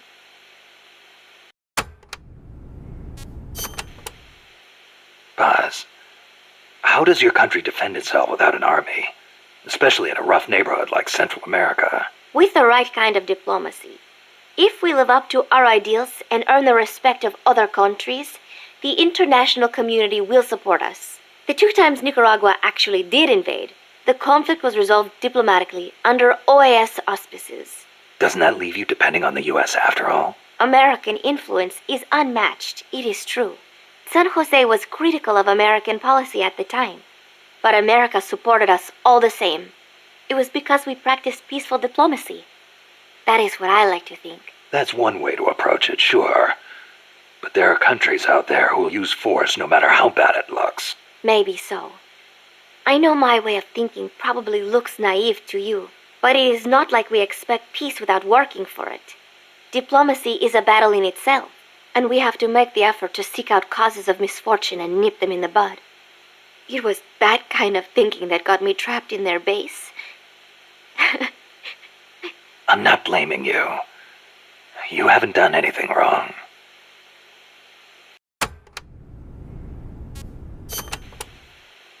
The army was abolished 25 years ago, the year after the Civil War. I learned about the sorrow of civil war from a very young age, the futility of countrymen fighting each other, and the tragedy. Costa Rica learned the hard way. That is why it abolished its army. It decided to pour its efforts into education instead. More teachers than soldiers was the slogan. Education is essential, no question. Even Che used to teach reading and writing in between guerrilla campaigns. Costa Rica was poor at the time. We did not have many resources. I suppose we had to pick one or the other. The military or the schools. Kaz was telling me Japan has a peace constitution too. That is right. Apparently when Costa Rica was drafting its constitution, they looked to the Japanese as a model. Only Japan's constitution renounces war itself. Unlike Costa Rica. But Japan has a self-defense force, right? That I do not get. I think I will ask Mr. Miller about it next time I see him. He said he used to be in the JSDF. Huh. You're a curious one, are you? Don't study too hard.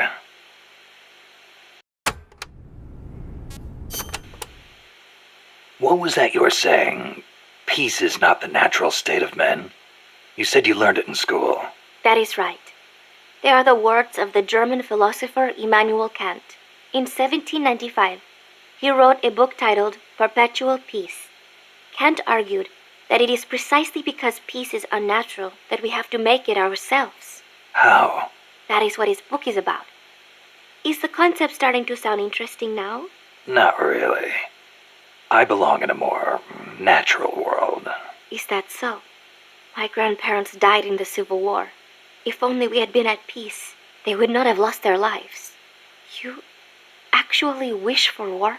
It's not like I want to hurt innocent civilians, but if someone attacks you, what are you supposed to do? A country needs the strength to defend itself. Otherwise it faces invasion, oppression, political subjugation. If they would simply stop using force to tangle with each other, countries would not need force to defend themselves. And how would you guarantee that? Sorry, but you have to understand how the world works in order to protect the ones you love. That's not to say ideals aren't important too. They are. You are right, Snake. Thanks. Peace.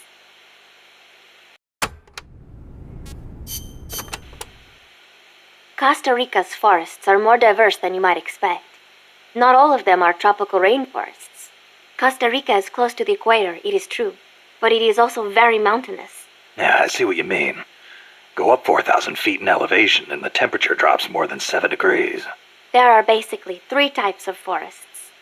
The lowlands are covered in tropical rainforests, the highlands by tropical cloud forests, and areas where there is a dry season have tropical dry forests.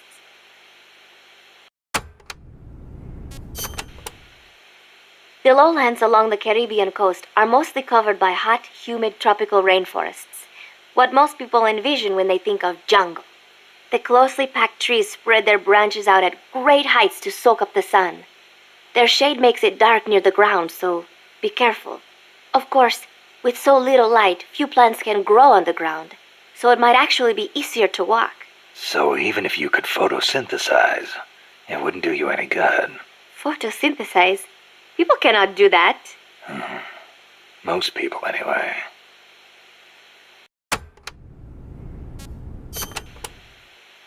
Costa Rica is said to have about 87,000 species of living things, That is about 5% of all the known species in the world. A tiny place like this? Huh. I'll be damned. I want to protect that biological diversity. When diversity is lost, the environment weakens. Just look at the plantations. I think I know what you mean. It's like trying to assemble a unit from similar guys. It usually doesn't work out. Throw a few square pegs in there and everything falls into place. There are so many species here that a lot of them have not even been classified yet. I am hoping I can help do that someday. Kind of like a parataxonomist. Say that again? Parataxonomist.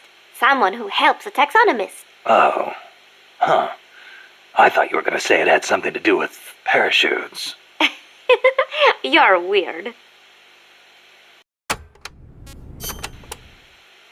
The Development Corporation of Costa Rica, or CODESA, was established 2 years ago.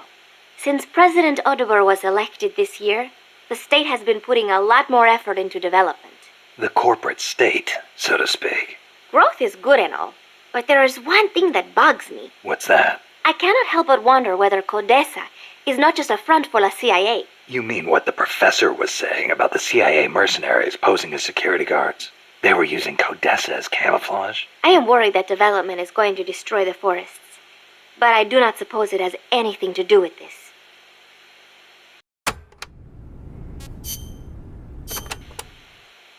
My mother was the one who named me Paz. She said it was an expression of her wish that the country stay at peace.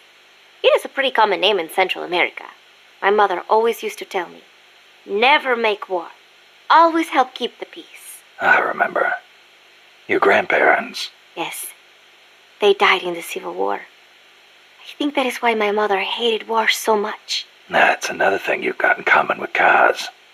His mother named him Peace, too. See, because Japan also suffered through war. I think I know how Mr. Miller's mother felt.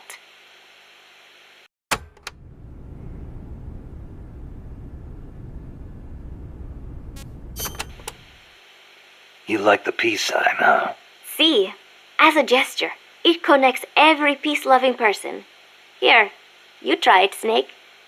Peace. No thanks. It doesn't suit me. Too bad for you. You know, the V in the peace sign comes from the V in victory. When did it start standing for peace? I am not completely sure, but I guess it came out of the protest movement against the Vietnam War. Oh, and do not turn your hand around when you do it, especially around British people. It is insulting.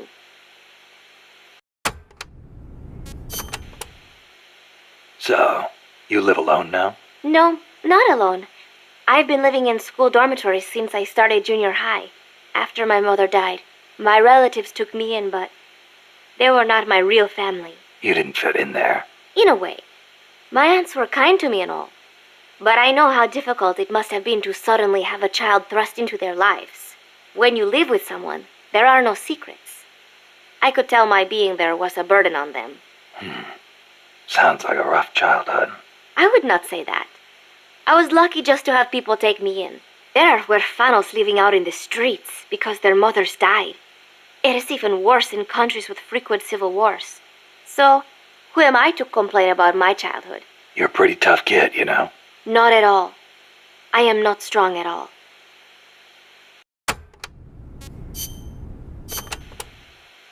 Playa del Alba means Beach of Dawn. The morning sun is so beautiful over the Caribbean. Beach of Dawn, huh? Perfect place to start a mission. The clear blue water, the white sand, the swaying palm trees. You cannot get more South American than here.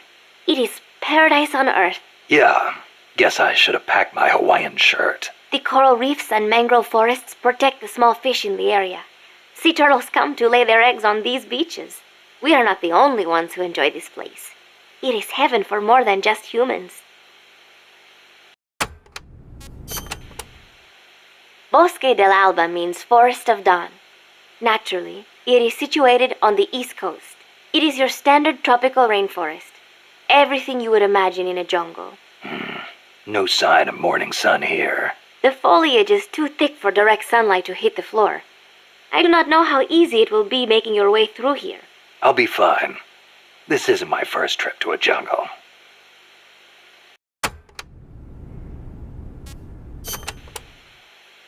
The mercenary supply base is situated on elevated ground by the coast. I heard them call it Puerto del Alba, Port of Dawn. They have perfect visibility of the area from up there. We did our best to sneak in undetected, but one of the guards spotted us and we... What is it? I'm sorry. You'll have to ask Professor Galvez the rest. It's okay. You've been through a lot. I am sorry. I just cannot. You did great, Paz. I won't let your efforts go wasted.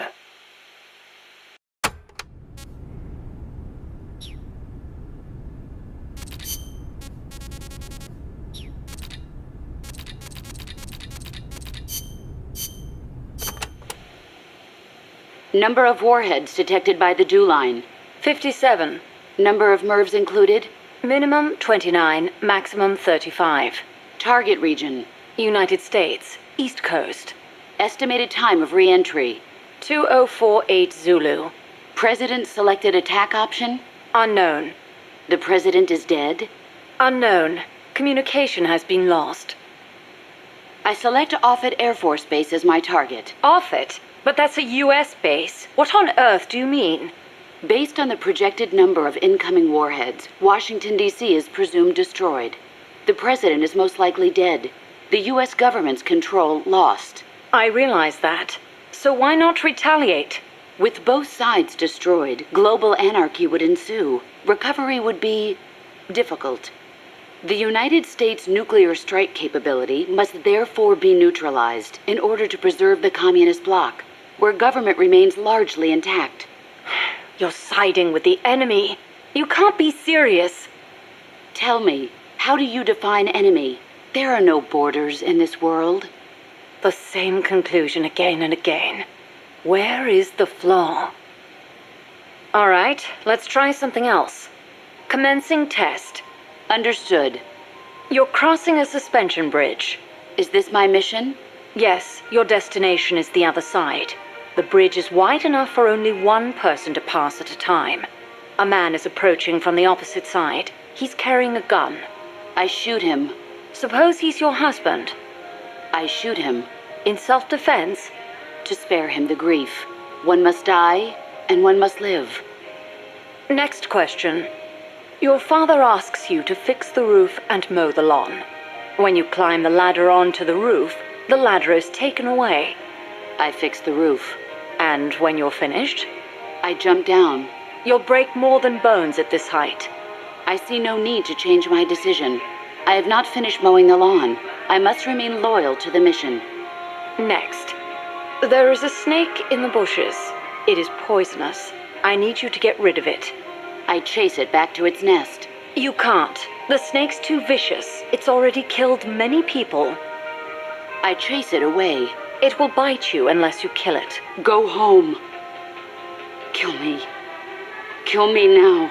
Why not kill the snake? Your mission is to get rid of it. Is this what you call loyalty? What are you loyal to? Country? Ideology? Feelings? I am loyal to myself. Who's there? Who's that? Intruder!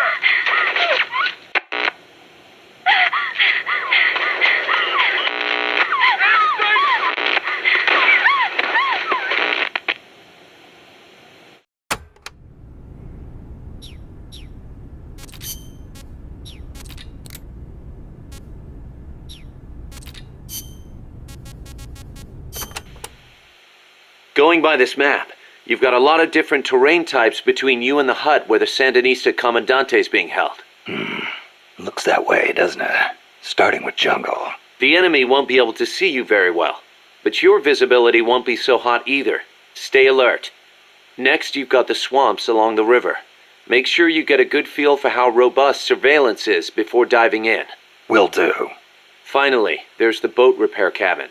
The Commandante's in there. It's a key enemy outpost, and security is going to be tight. You may have to let brute force do the talking. You still have a long way to go, Snake. Use caution and don't make a racket out there. Got it?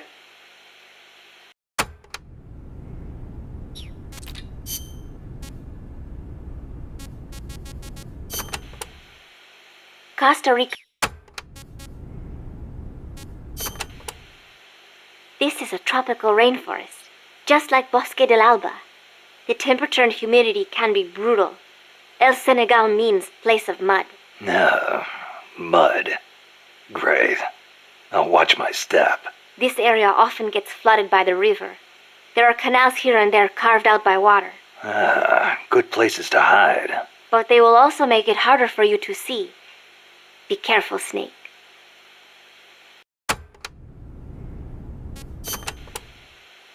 There should be a suspension bridge around there. In lowlands like this? The ground nearby is harder and higher than usual. The river cut through it, eventually creating a valley. There might be another way to get across the river somewhere. I wouldn't want to run into someone on the bridge. The valley tends to be misty, so you might not be able to see the water from up there. Fall and it will leave more than a bump. I'll be careful.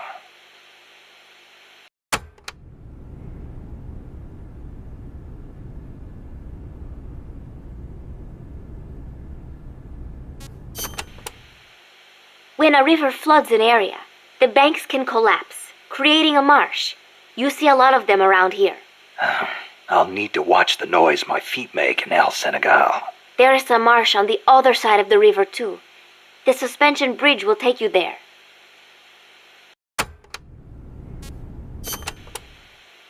The river running through here is Rio del Jade, or the Jade River.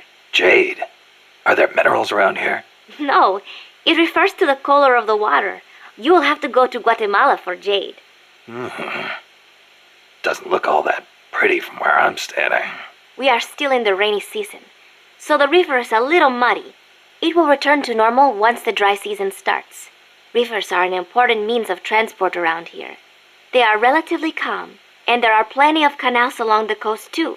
A boat would be more than enough to transport some good-sized cargo. Like a nuclear weapon. We don't know enough yet.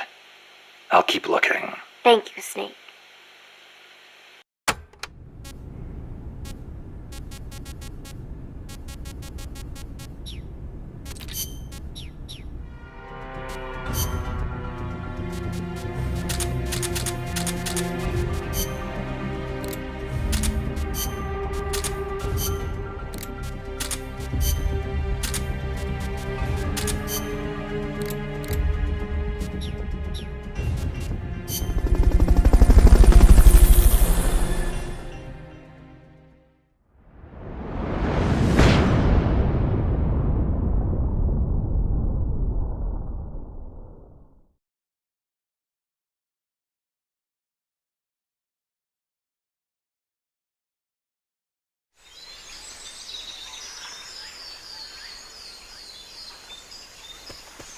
Head for the FSLN boathouse. It's northwest of there.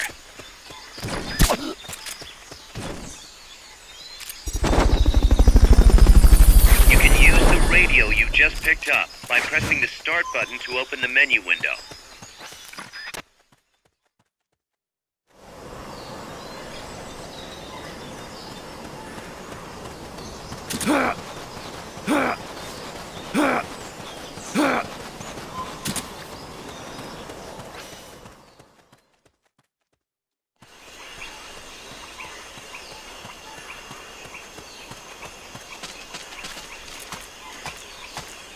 What's going on?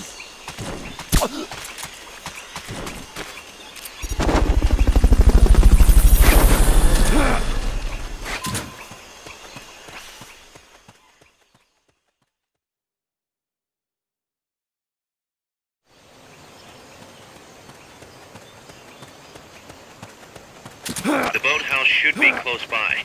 Neutralize the security detail and make contact with the Commandante.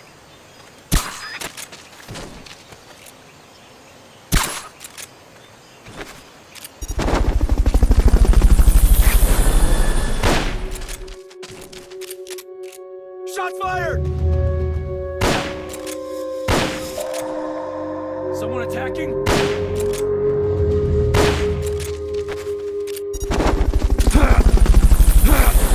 Good. Now meet with the FSLN Commandante. He's inside the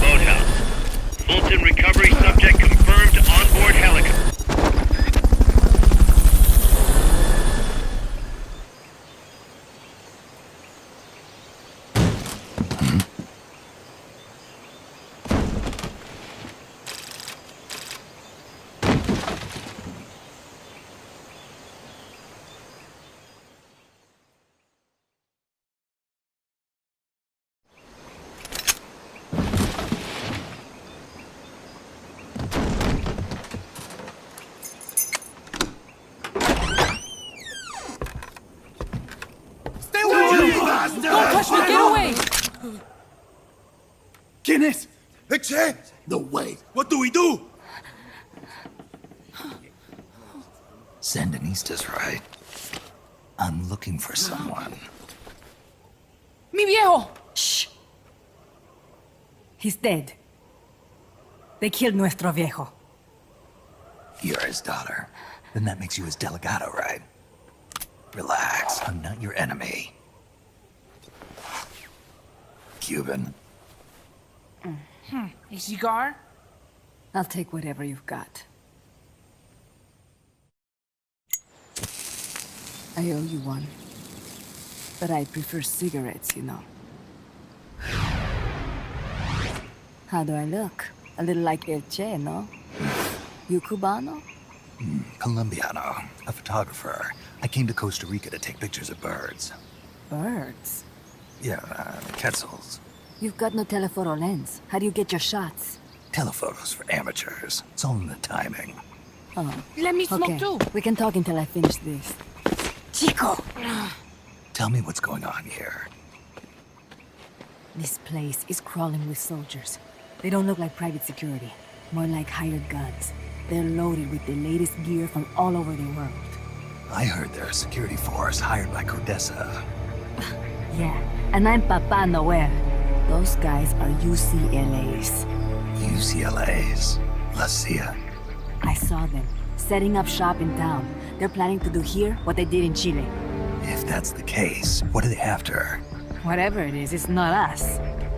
You don't think they're here to push you back into Nicaragua? Impossible. Too much hardware. Too many bases. Didn't you see? They've got helicopters, tanks. It's like we're in Da Nang. There must be something else. They have a base near here. There's a factory to the north, across a suspension bridge. Factory to the north, across a bridge.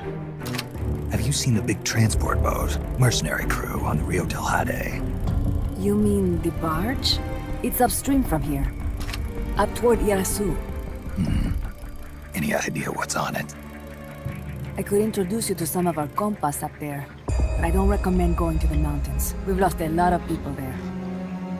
They take us captive, torture us for information about our compas, and then they kill us like pigs. Got it! All right! This was our last hideout, the final refuge for El Frente, after being pushed out of Nicaragua and into this peaceful paradise of Costa Rica. Then, El Monstruo attacked. A monster. Y mi viejo.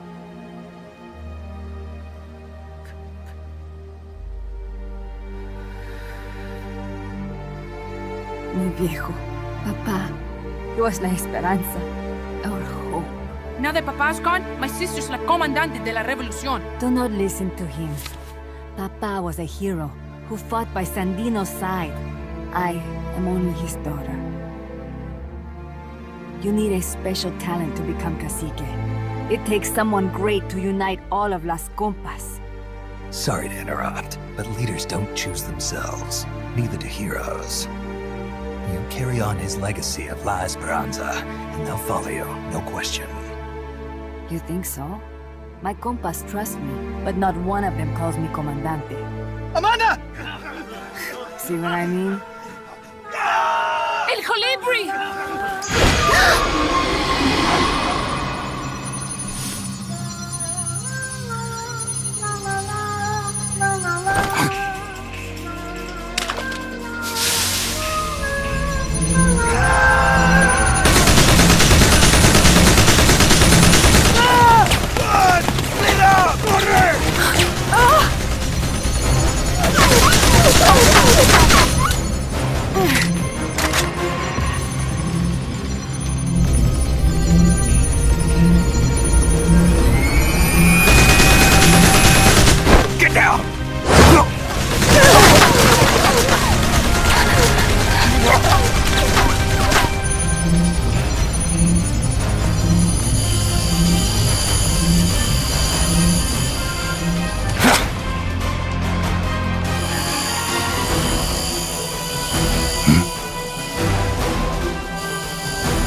Padre Nuevo!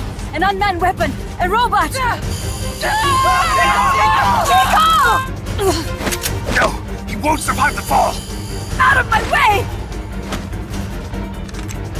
Better for him to die at the hand of a compa than suffer their torture.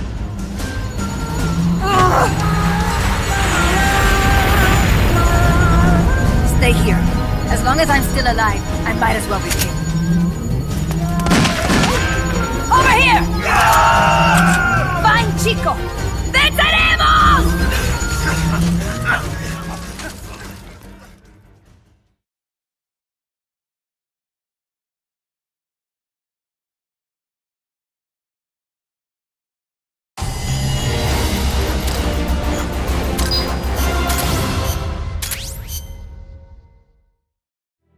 Snake, what was that thing? Whatever it was, it looked unmanned. Unmanned? I'd heard rumors, but an operational unit? What the hell is going on here?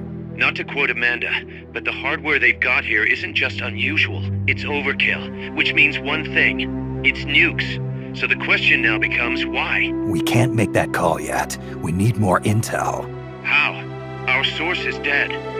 But his daughter isn't. Good thinking. We can follow her. Head for the next outpost and make contact with Amanda if she's still alive. Roger.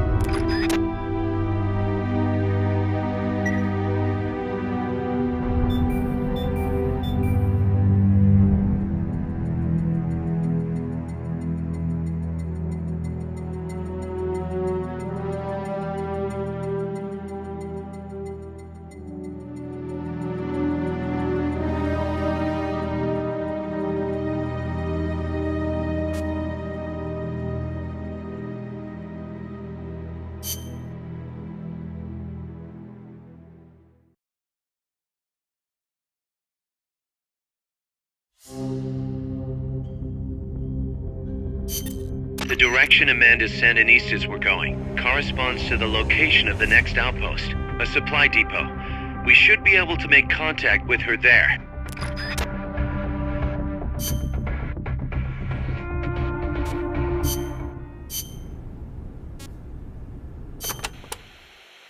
To get to your next objective, you'll need to backtrack along the way you came for a bit.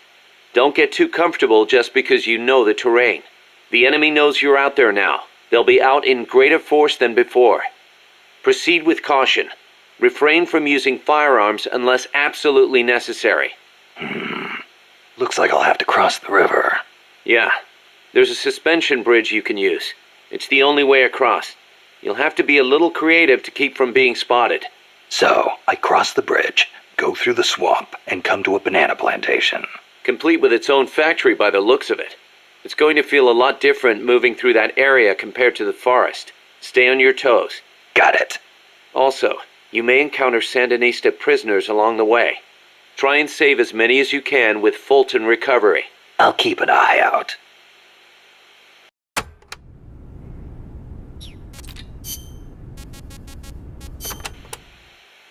There's a lot of banana cultivation along Costa Rica's Caribbean coast. The area is dotted with banana plantations. Bananas have been Costa Rica's main crop since they were introduced from Panama in the 19th century. They bring in a fair amount of foreign currency. A real fruta de oro, huh? See, but exporting all those bananas require a ton of land. Hence all the plantations. Clearing all that forest just to grow bananas robs animals of their habitats. I do not know how good that is for Costa Rica in the end.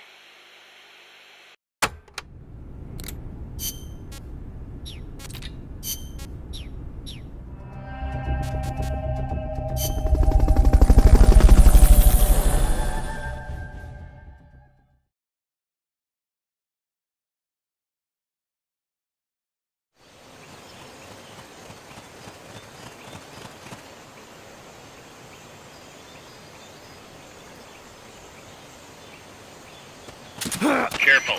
They've got reinforcements coming.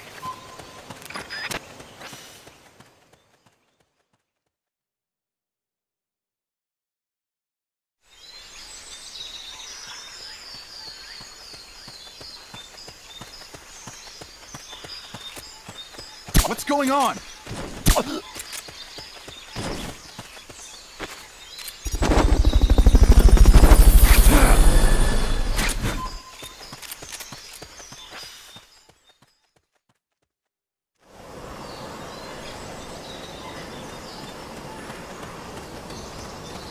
Amanda went across that rope bridge. Hurry.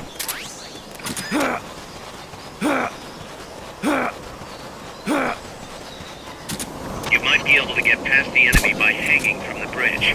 Press the action button near the bridge's handrail to hang.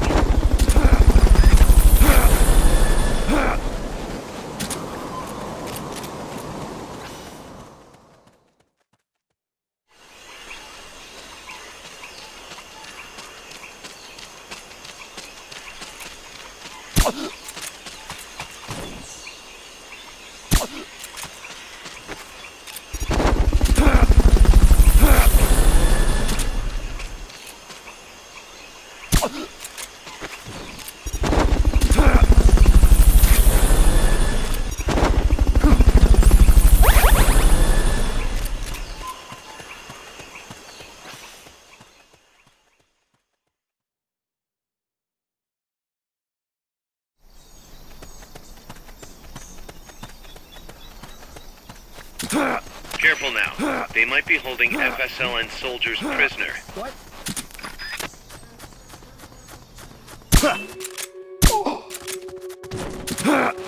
To send a prisoner to Mother Base, equip the Fulton recovery system. Select equipment by pressing the square or circle button while holding the L2 button.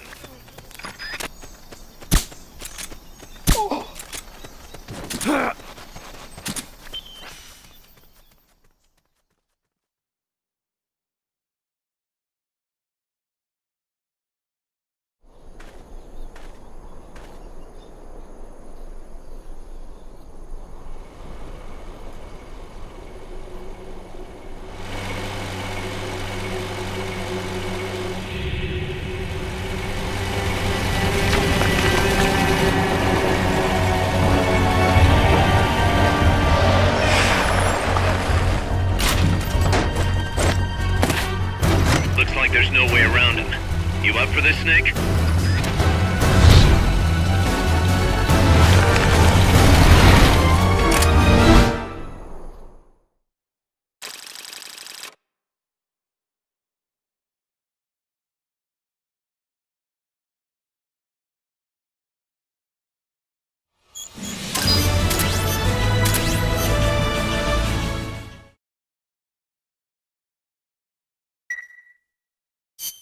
Listen, boss.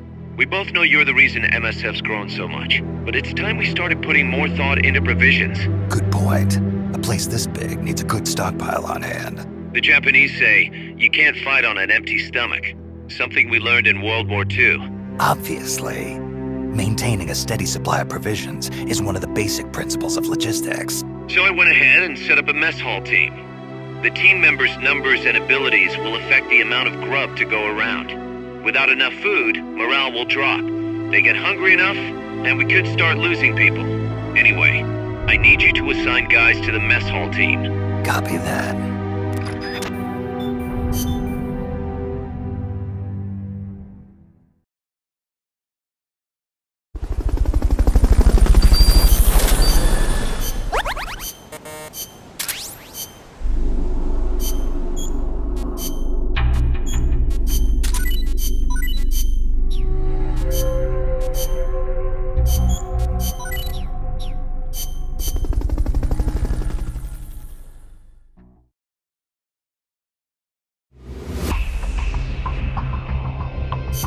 That's an armored vehicle unit, Snake. Either destroy the vehicle or neutralize the soldiers. Take it out.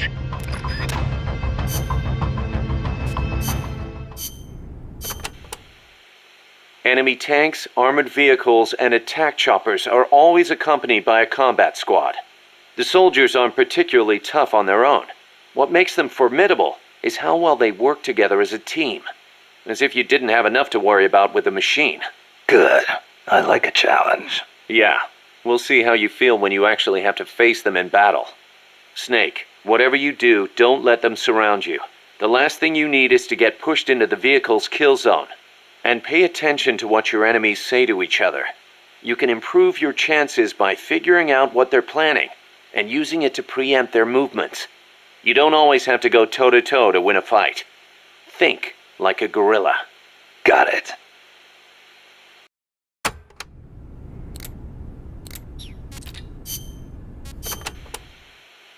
Panama disease was rampant here about 20 years ago, putting a lot of banana plantations out of business. Panama disease? It is caused by a type of fungus. Apparently it killed off almost all the banana species that used to grow here. How could that happen? Cultivated bananas do not produce seeds. You have to remove and transplant part of the stem yourself. You plant them in the fields. So you've got acres of identical plants? See, when one plant is infected, the disease spreads quickly. Species lacking genetic diversity become weak. They grow different bananas today, one said to be resistant to Panama disease.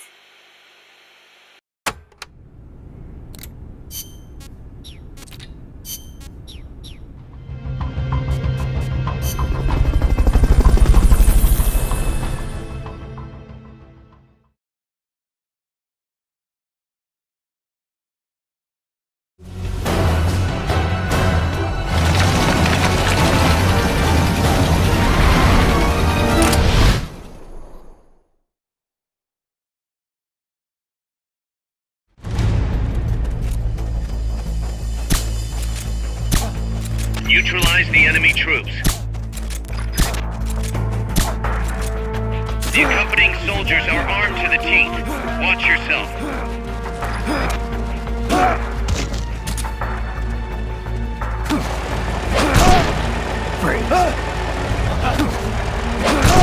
You won't have to worry about that one anymore. So long as none of his buddies show up anyway. Go ahead and use Fulton Recovery to bring the target in. Fulton Recovery subject confirmed onboard helicopter.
She'll fall! Shoot el Chico Libri!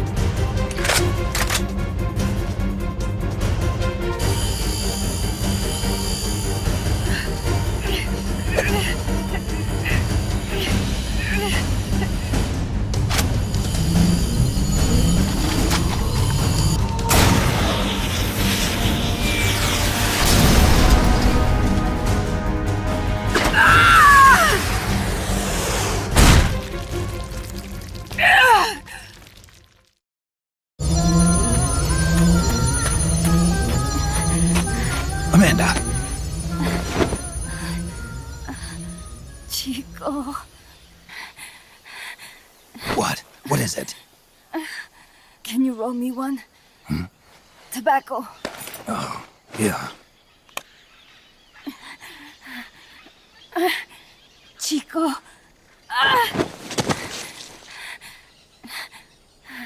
Hold still. I treated him like a kid again. We fought.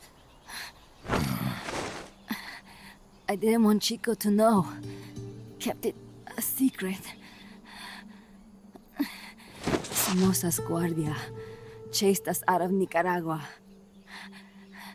Across the Rio San Juan. And we ended up here. The only reason we've been able to keep on fighting. Amanda. The factory. You saw it? The banana factory. A front. It's a drug refining plant. The KGB set it up for us to run. We used the income to buy food and weapons. Mi viejo never said a word, but we all knew. Everyone except Chico. Everything we have. Our weapons, our compass. He brought it all together. We were going to rebuild our country. Rebuild Nika with our own hands. Even if we had to dirty our hands to do it.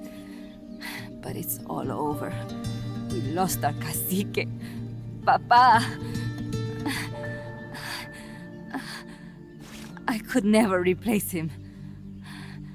Now they've taken the plant from us too. There's no place left to regroup. No way to fight la revolución. Here, I rolled you one.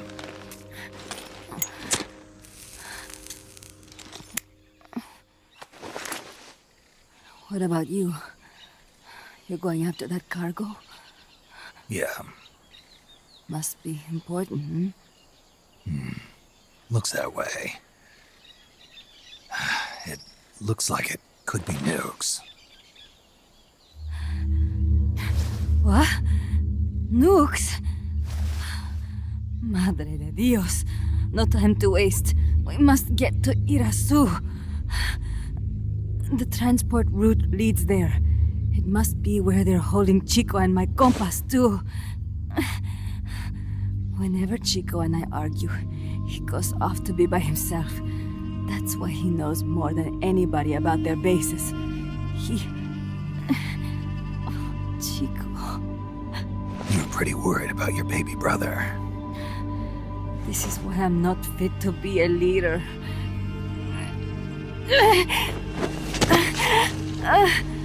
Fine. It's a little bit out of my way, but just tell me where I need to go. There's a prison up in the mountains. That's probably where he is. A prison in the mountains. You must do something for me.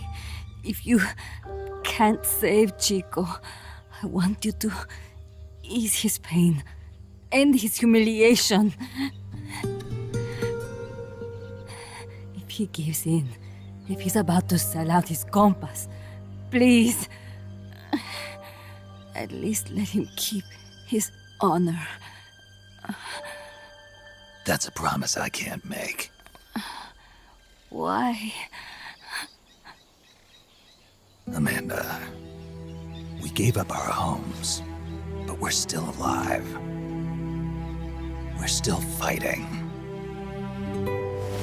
And there's always another reason to keep on living.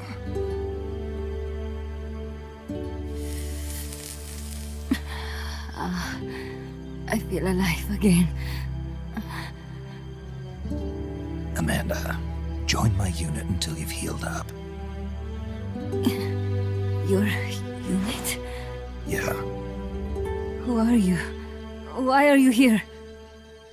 I'm Snake. Serviente. Snake?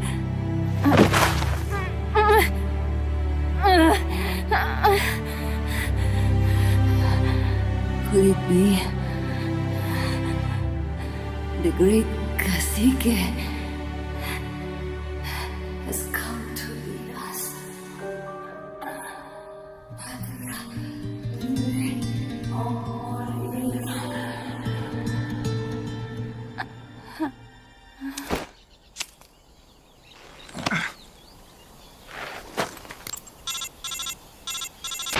Kaz, can you hear me? MSF here. One for recovery. She's wounded. Acknowledged. Kaz, the cargo on the barge. I was right. It's headed for the mountains. You think that's where they're taking the nukes? I'm sure of it. Let's move.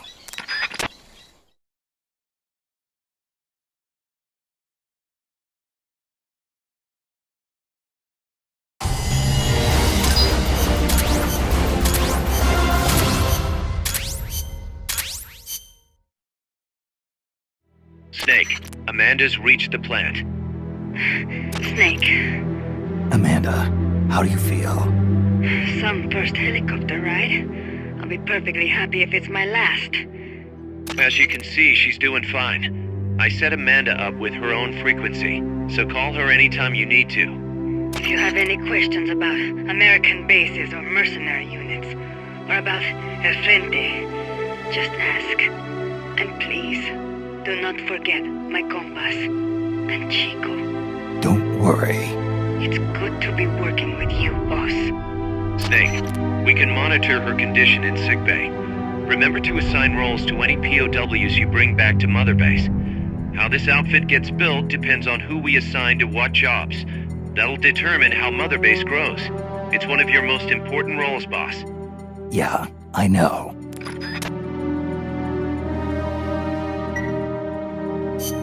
Boss, one more thing. Now what? It's about sickbay. Naturally, we can use it for the sick or injured like we did with Amanda. But we can't expect people to get better without the proper treatment. Uh-huh. So I figure we'll need a medical team for that. The number of team members and their abilities will determine how quickly the sick and injured heal. They can also monitor everybody's health. Right. Prevention is the best medicine. You got it. Remember to wash your hands often and gargle twice a day, boss. If only I had the time.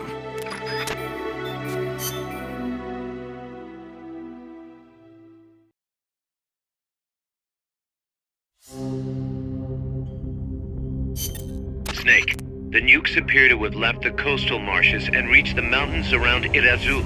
But without a guide, it's gonna be tough tracking those things in the mountains. So we need you to infiltrate one of their bases, a prison facility.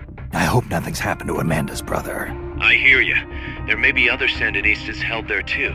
To bring them back safely to MSF, use the Fulton recovery system. As I'm sure you know from experience, it's completely harmless. After all, you won't have time to sit there and convince every single one of them to join. One other thing, Snake. Amanda. Those CIA bastards confiscated some of the houses in the village. Chico's got to be inside one of them. Houses, huh? How do I tell which ones? When they took over the houses, they installed new front doors for security purposes. The new doors are blue, with peepholes, so you can see what's inside. Blue doors. Got it. You're getting close to the end of the transport route. Good luck, Snake.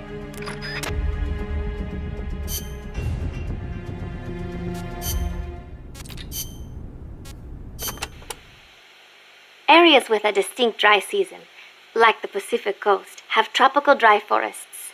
During the dry season, the trees drop their leaves. It gives you a clearer view, but at the same time, there are fewer places to hide. So be careful. Sounds dull. It is not really. A lot of trees flower during the dry season, including my favorite, the tabebuya. It has these amazingly vivid yellow flowers.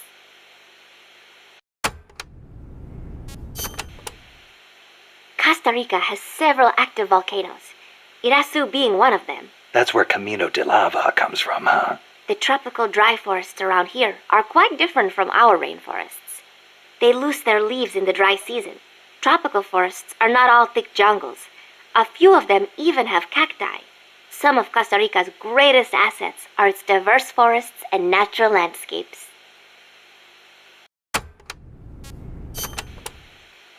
Costa Rica got its first real railroads up and running about 100 years ago. Their primary purpose was to move coffee harvested in the Central Basin to the Caribbean coast. They built railroads here 100 years ago? That's impressive. It was even more difficult than you would imagine. Later, they started using the railroads for shipping bananas too. There still might be some branch lines around here.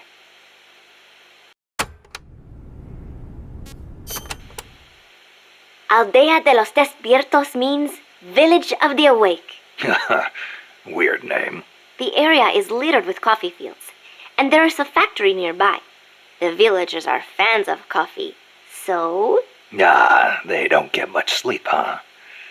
They've got a sense of humor, all right. I cannot believe they would take over a place like this and use it as a prison. It is unforgivable, for both the CIA and the thugs they employ. All the villagers wanted was to live in peace. What gives the CIA the right to crush them like that? They don't care about anyone's rights but their own. It's just the way some people are. You really think so? Don't worry. It just gives me the right to teach them a lesson.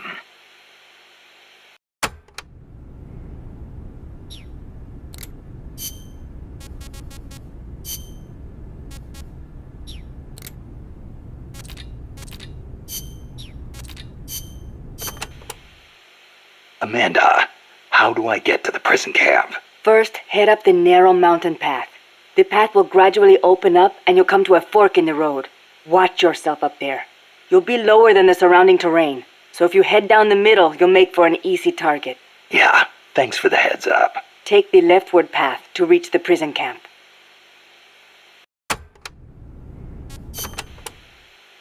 What can you tell me about the prison camp? Well, it used to be a village until they took control of it. It's a maze of paths, so watch out for soldiers on patrol. I'll be sure not to stop and say hi. Use the paths carefully, and you should be able to stay out of view. Where are they holding Chico? One of the houses, most likely. You can peek through the doors. Just press the action button when the icon appears. You could also listen to any sounds inside for clues. Good idea. Guards will still be on the move while you're looking inside. Make sure you don't get caught. And Snake. I know. I'll bring him back. Thank you. I know I can count on you.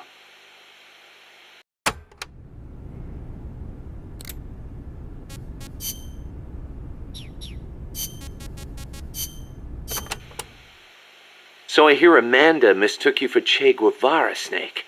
That's not too bad, huh? Yeah, right. I'm not even worthy of polishing his boots. Don't be so modest. From where I'm standing, your men see you as a great man. As great as the century's most complete human being. That's Sartre, right? Well, there's hardly been a more iconic figure of his times than Che. Oh, he was more than that. He was a true revolutionary and a great warrior. I'm with you there. Can you believe that when he first went to Cuba with Fidel, they had only 12 guys with them? But they rallied. They brought in new recruits, won the support of the peasants, expanded their organization. And in the end, they overthrew the Batista regime. People flocked to them because they were honest. They won because they were strong. Those are the qualities that make men great. You know, we're kind of in the same boat they were back then. Here we are, a handful of mercenaries taking on an army backed by the United States. Yeah, we've got a long way to go. But we've got to keep on going. It's not just about winning in battle. You need to think about recruiting people and growing this operation. Got it.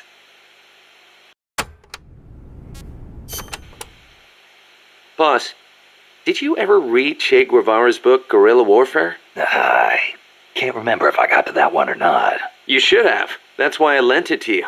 A lot of the guerrilla tactics it covers apply to sneaking missions, too. Che was one of the first people to articulate the theory of guerrilla warfare. T.E. Lawrence of Arabia, was another one. And Mao Zedong and his On Protracted War. Theory aside, Nicaragua's General Sandino was one of the first to put guerrilla tactics into practice, which explains why the Sandinistas named themselves after him. If you think about it, guerrilla warfare itself has been around since ancient times. There's only so many ways a small group can upset a large army. There was a samurai in Japan who excelled in guerrilla warfare. No kidding. Tsunoki Masashige. He was a warrior who lived in the medieval era. He used unconventional tactics to help overthrow the Kamakura shogunate. Like what? Trojan horse-style maneuvers and decoys to confuse the enemy. The best one was when the enemy was climbing the castle walls. He dumped boiling water and human excrement on them. Huh, sounds great. Let's put it in the MSF playbook. You're not serious, are you, boss? Why not? We've got plenty of crap to unload. Yeah. I'll think about it.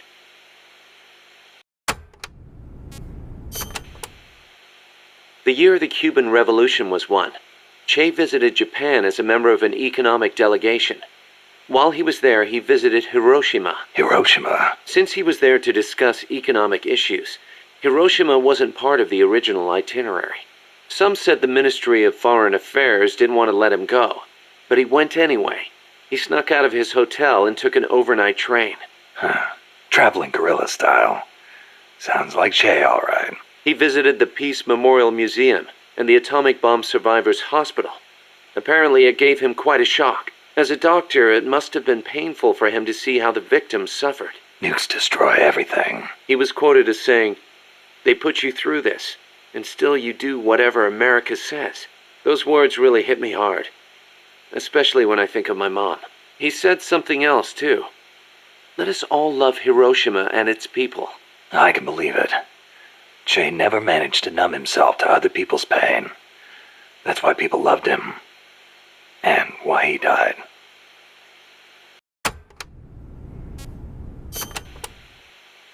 That bandana you're always wearing, that thing's a real antique. Ever think about getting a new one? This one's fine. Come on, we can't have our boss wearing a raggedy old thing like that. It was a gift, okay? It wouldn't be right to get rid of it. It was. Okay then. Speaking of which, Che supposedly had a black scarf he used to take everywhere with him. A scarf? One of his comrades gave it to him when he broke his arm in battle. Che used that silk scarf as a sling, and the comrade who gave it to him became his second wife. Alida, right? Even after his arm healed up, he never went anywhere without that scarf. What about you? You get that bandana from someone special? No, nothing like that. It's important to me. That's all.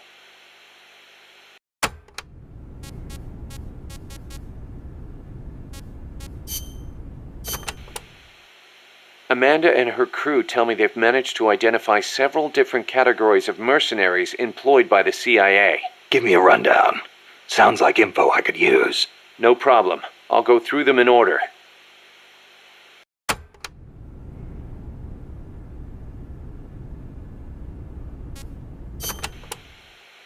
The type of enemy you'll be seeing most is the type that patrols and guards a specific operational area.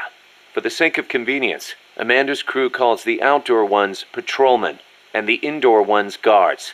They might look like they're just out for a stroll, but don't be fooled. They're sharper than they look. All of their senses are finely honed. Normally, they'll patrol along fixed routes, but when the alert level is raised, they'll assume a more efficient alert posture and focus on defending specific points. That's bad for you. Obviously, they can hold their own in combat, and with body armor, it'll be even harder to take them down. If they're wearing a bulletproof helmet, you can forget about one-shot kills. Just a heads up. You'll need to be smart about using camo and pick your routes. The most important thing is to avoid detection.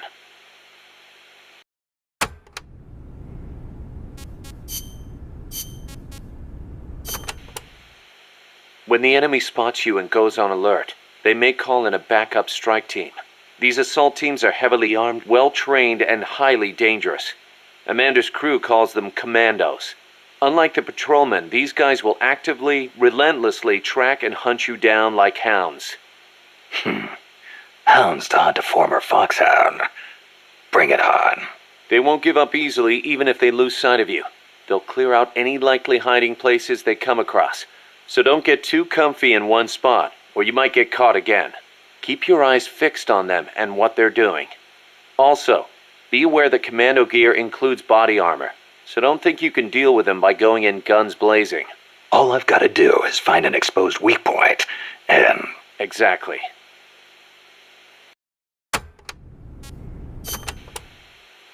There are areas out there where enemy soldiers are deployed in multiple layers for extra coverage. More than a few of those will be attacking you from a distance, rooftops and far-off vantage points. Try not to get too distracted by nearby enemies, because you could be leaving yourself wide open to longer range attacks. I'll be careful.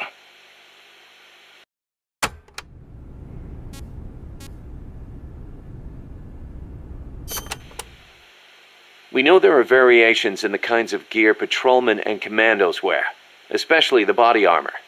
Our scouts report that an enemy's defense and firing accuracy are directly proportional to how heavy their gear is.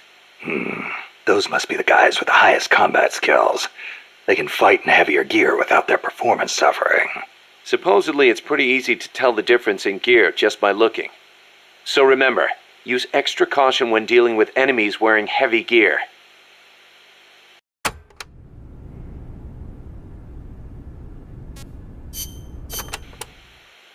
Enemies will try to fight you from different distances, based on the weapon they've got equipped.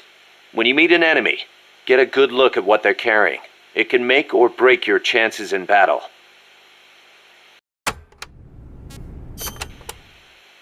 Enemies carrying handguns and shotguns will try and get in close.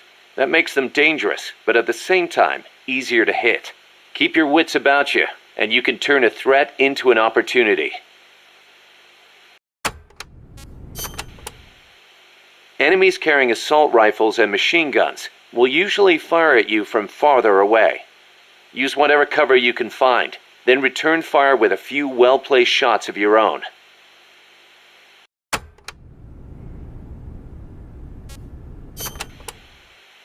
Don't expect enemies carrying sniper rifles or rocket launchers to get up close and personal.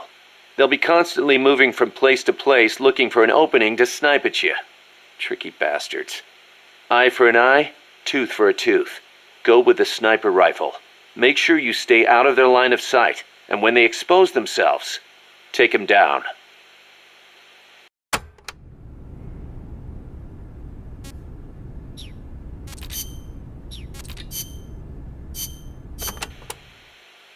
Since it was founded, my country has not once been able to choose its own path.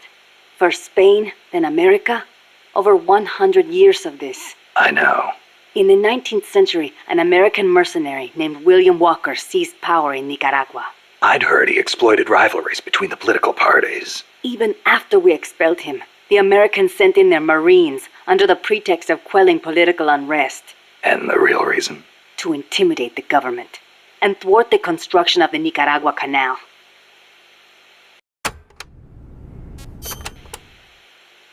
I thought the U.S. already has the rights to build a canal in Nicaragua. They never intended to build a canal there. They'd already started digging in Panama. A canal in Nicaragua would break up the Panama Canal's monopoly. Reason enough for America to stick its nose into our affairs. They snagged the rights so nobody else could build there. It was General Sandino who finally stood up to los Yankees.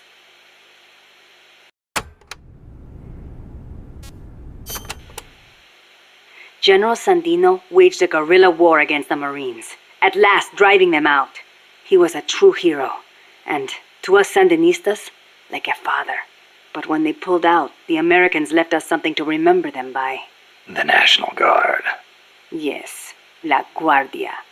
In name, a peacekeeping force, but in reality, Commander Somoza's personal army, answering to no one else.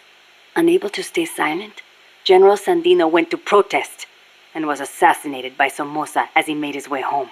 It was then that Somoza and Los Sapos began to eat our country alive from the inside.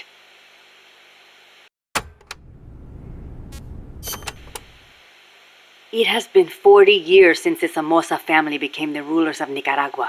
With La Guardia at their command, no one can challenge them. You came here on the run from the National Guard, right? See, they took everything. Our land, our homes, our jobs. Now belong to Somoza. See, the law too.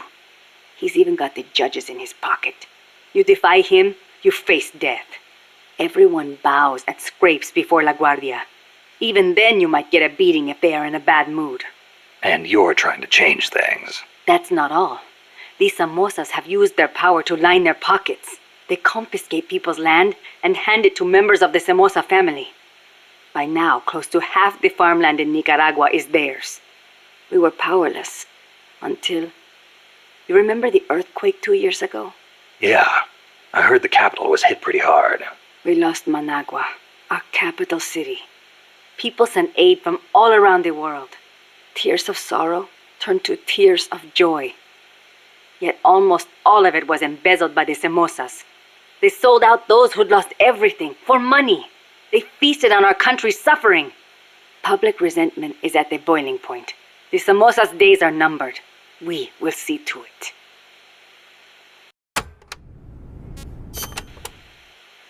The first Somoza was originally no more than the commander of La Guardia.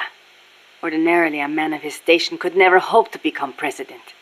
But the president at the time had no power to back him. The only one with the strength to oppose him was General Sandino.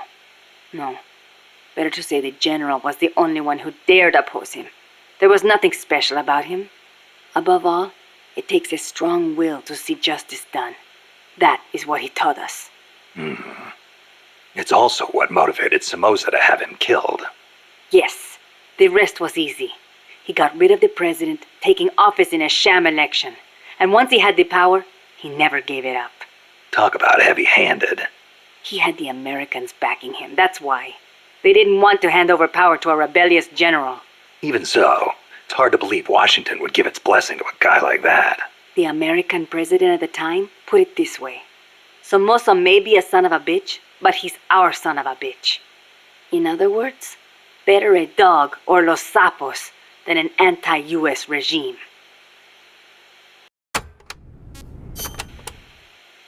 The Managua earthquake struck 2 years ago, the day before Christmas Eve. Giant cracks opened up in the streets. Sleeping children were crushed in collapsing houses. No chance to escape. No visit from Santa Claus. Thanks to Somoza, the old houses could not even get rebuilt. It was a nightmare. I heard the epicenter was right in the middle of the city. Even today, it's too dangerous to build on top of the fault line. The city center is still in ruins. And to make things worse, Somoza stole the recovery money. We must not fail. We owe it to those who lost their lives. We will defeat Somoza.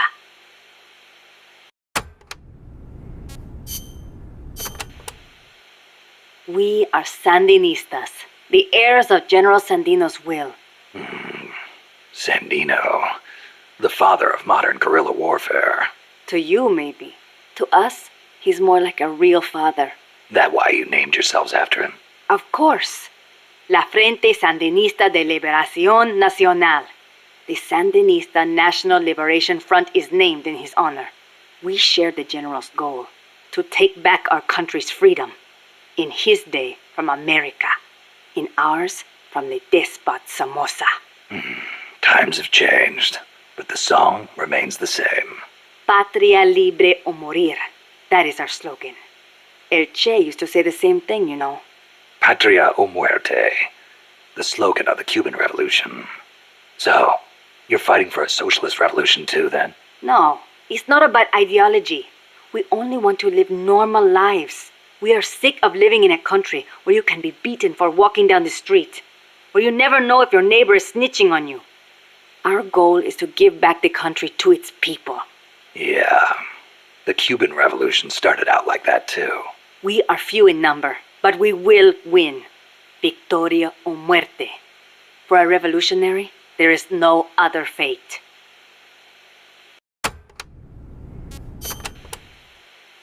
Augusto Cesar Sandino, general and hero of Nicaragua. 50 years ago, conflict broke out between the political parties of Nicaragua. The U.S. Marines intervened in the name of restoring order. The only one who refused to listen to their call for reconciliation was General Sandino. One man against the Marines. That takes guts. The general wasn't a professional soldier. Neither were his compadres. And they certainly could not match the Marines' equipment. But he used the land to his advantage, lurking in the fields and hills of Nicaragua, and using surprise attacks to harass the Marines. I know. I've read plenty of textbooks on guerrilla warfare. In the end, he drove them out. He was truly a role model for us. Yeah, but that was the 30s. Didn't the Depression have something to do with it? It takes cash to wage war. Perhaps. But there is no denying what the general accomplished. The people hailed him as the General de Hombres Libres, the General of Free Men. They loved him. And then he was assassinated by Anastasio Somoza Garcia, commander of La Guardia. The father of the current Somoza. Somoza had the Americans' backing. That is the way things were. The general may be dead, and the times may have changed, but his will lives on inside each of us. We are the sons and daughters of General Sandino.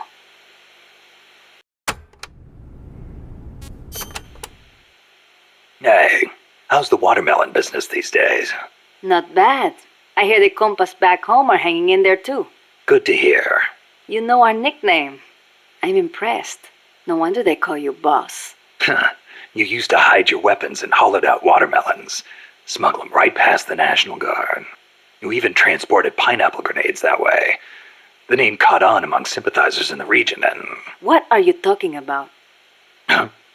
They call us watermelon sellers because the general's name sounds like the word for watermelon. Sandia. Really? Si. Damn it, Kaz.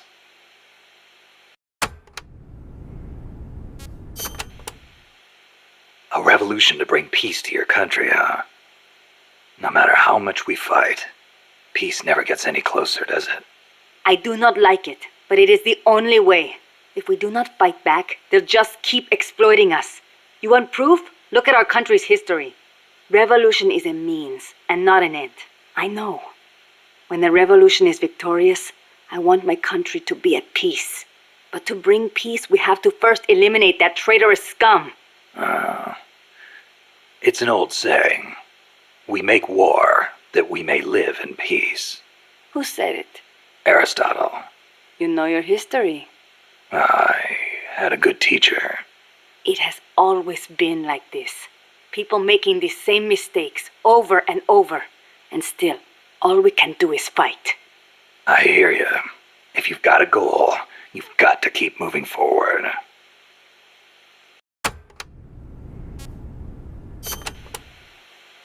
I noticed you called Che Guevara El Che. Not just us. Everyone in these parts does. Che was always his nickname. It does not feel right to call him by his last name. I was shocked the first time I saw you. You look so much like him. I look like El Che, huh? Sort of. Not in the face. It's more the way you carry yourself. I guess Che's a hero to the Sandinistas, too. Of course. The FSLN was formed in the spirit of the ideologies championed by El Che and Fidel.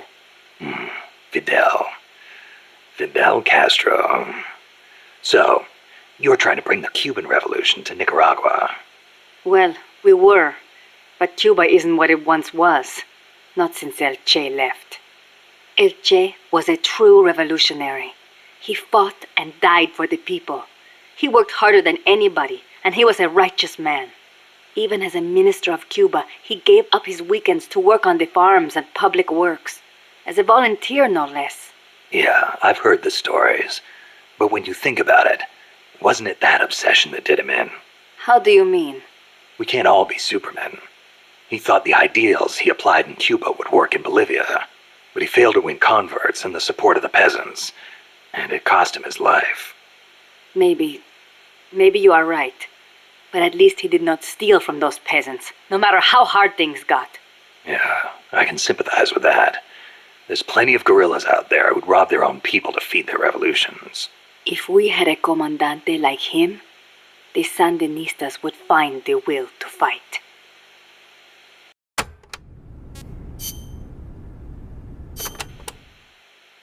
You called that giant chopper an hombre nuevo. Si. It means new man. New man? There was nobody piloting that thing. It must be controlled by machine. Yeah, it seems that way. No human being could pull off those crazy maneuvers. But it's not crazy. It's smart. It sings, too. When we first saw it, one of your men said, "Pilot must be an hombre nuevo." Me? I do not like the name. Why? Hombre nuevo was what El Che was striving to become. What all of us who joined the Sandinistas strive to become. That's why. An hombre nuevo is one who finds joy in virtue and voluntary labor. It makes me furious to see that name given to such a monster. I'll bet.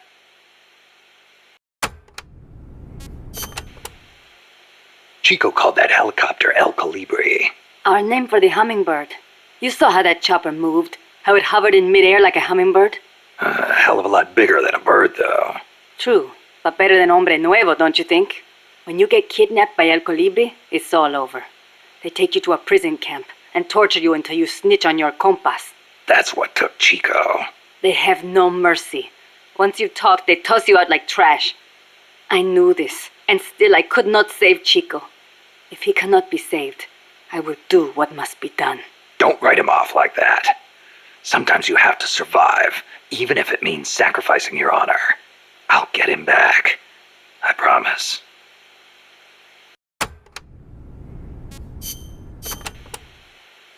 The land in our country belongs to us, and yet it does not belong to us. How so?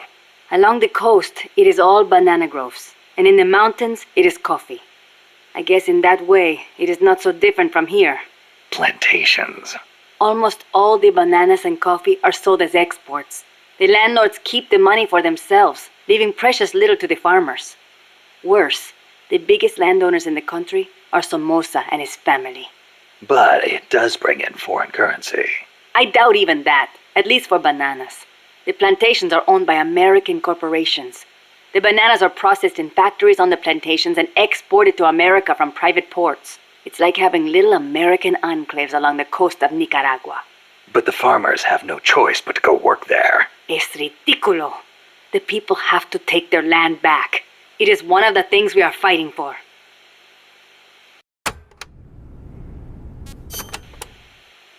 Tell me, when exactly did you realize your dad was working with the KGB? About 6 months ago. Up until then, we only had beans to eat. And then suddenly we started to get eggs and flour. Our bullet shortage simply disappeared. How'd he get the cocaine? Ask the KGB. All we did here was process it. Coca plants grow here too. But to my knowledge, almost all of the stuff we used came from Colombia and Bolivia. It's processed in a factory and then shipped to ports on the Caribbean Sea. Where does it go after that? I never thought about it. I mean, I did not want to think about it. The biggest cocaine consumer in the world is the United States. I'm guessing they smuggle it in on vessels disguised as fishing boats. Wait. La CIA uses that route too. Are you telling me they're selling cocaine to their own country? Looks that way. Those bastards are turning their own children into junkies? Are they insane? No. Just afraid. Afraid of a communist Central America.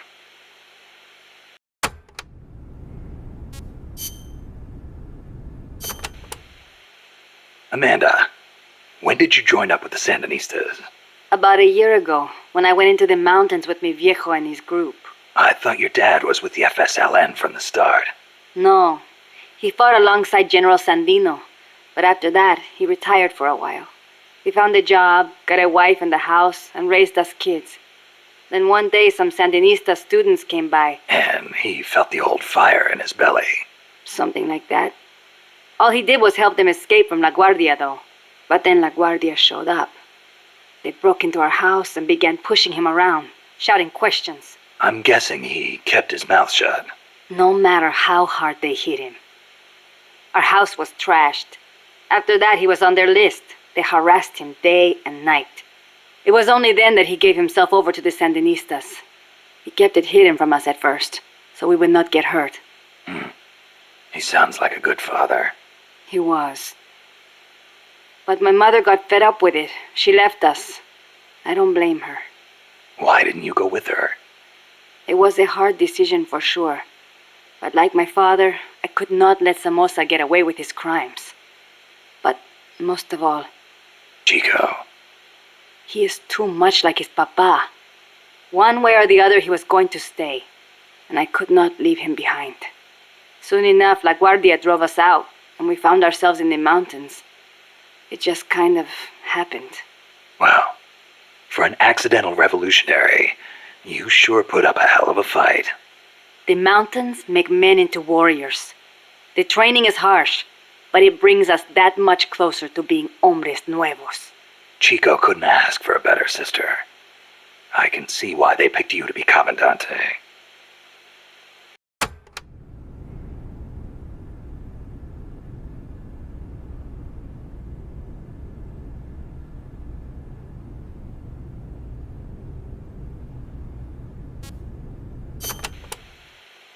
When I was little, I came down with malaria. Unlucky for me, it was the bad kind. I was in a daze the whole time. And at one point they said I was not going to make it. Malarial encephalopathy. I hear it's pretty common in tropical malaria cases. Even today, my memory sometimes gets a little fuzzy. Since then, I've had this fear of mosquitoes. When I hear them buzzing nearby, I get jumpy. Ah, that explains the chain smoking. See, I thought it might help keep the mosquitoes away, just a little. Maybe it is all in my head. You're the same way, right? Well, I will say this. I prefer a cigar over mosquitoes. Me too. I've got to hand it to you. Takes guts to conquer your fear like that and live a gorilla's life in the wild. It is nothing. El Che did not let asthma stop him from leading the revolution. Compared to him, I am no hero.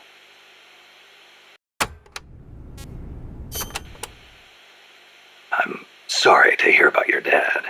Thank you for saying that. Mi viejo was the leader of the Frente. He was the last of the generation that knew General Sandino. He saw the general's exploits firsthand as a boy. He would tell us stories about it all the time and about how the general was assassinated. Did you know he was getting money from the KGB? I had some idea, but I did not have the courage to confront him about it. I know it was a painful decision for him to make. I can imagine. Yes, my father was a good man. I loved him as a daughter, and his soldiers believed in him. Thanks to him, La Frente held together even in the worst of times. I don't know if I can ever fill his shoes.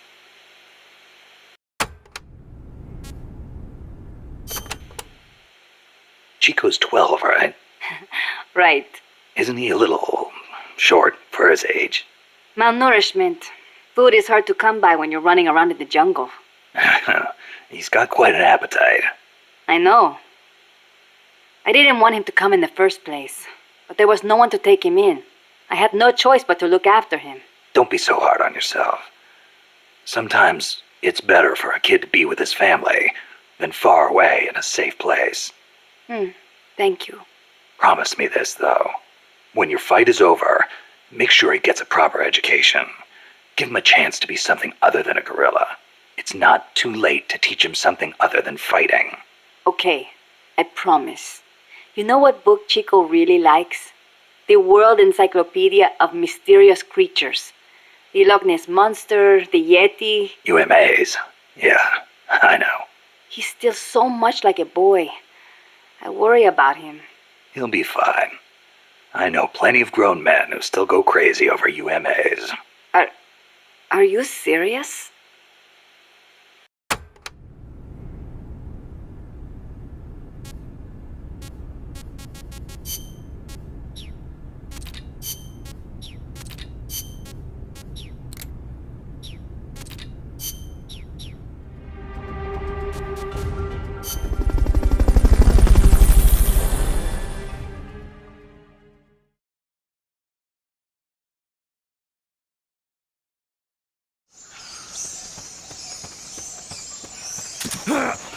Chico's in a prison camp north of here.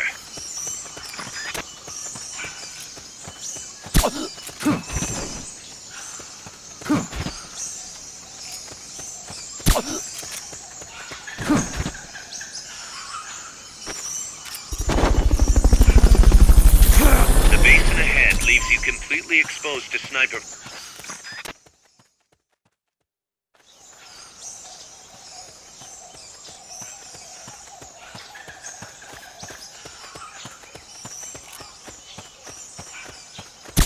Sniper, better be careful if you don't want your head blown off.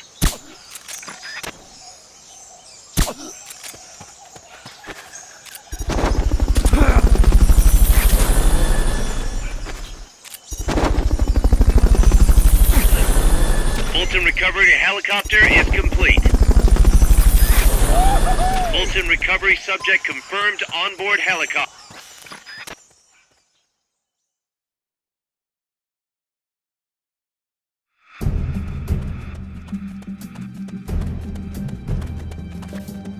Chico's in one of these houses. You've got to find him, Snake. To check inside a house, press the action button in front of the door. Who's there? Hey.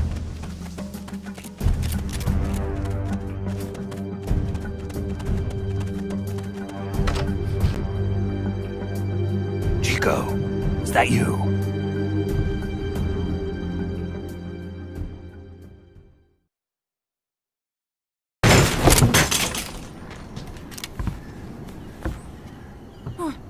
Who's there? Chico, it's me.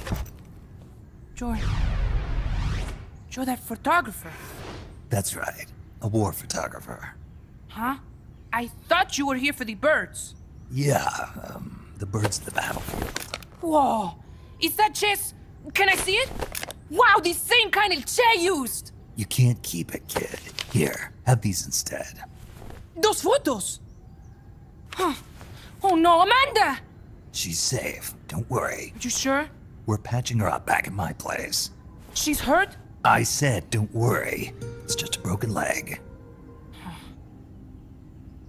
You got any cigarettes? A cigar, huh? Hey! Not for kids. Chico, do you know where they took the cargo? Cargo? What cargo? Let me rephrase that. How do they get stuff from the coast up here? Oh, that I can tell you. When the cargo gets to the harbor, they first send it up the marshes on a barge. Then, they load it onto a jungle train past the banana plantation and transport it by rail. The train stops here. When it gets to the train terminal past the coffee plantation, they reload it again. This time onto a truck, which disappears into a tunnel heading toward the mountains. Disappears? Chico, what's on the other side of that tunnel? Nobody knows. None of our compas ever got close enough. He's protected by a spirit. A spirit? Yeah, a giant monster. El Basilisco. The king of snakes. No, really, I saw it. I was camping up there one day, and just as I was waking up around dawn, I heard this loud noise. I opened my eyes and saw an enormous shadow. Must have been 30 bara at least. He was walking, on legs as big as trees. Where did you see it? At the terminal near the tunnel, but I only saw it that one time. What exactly were you doing there? Well, me and my sister got into a fight.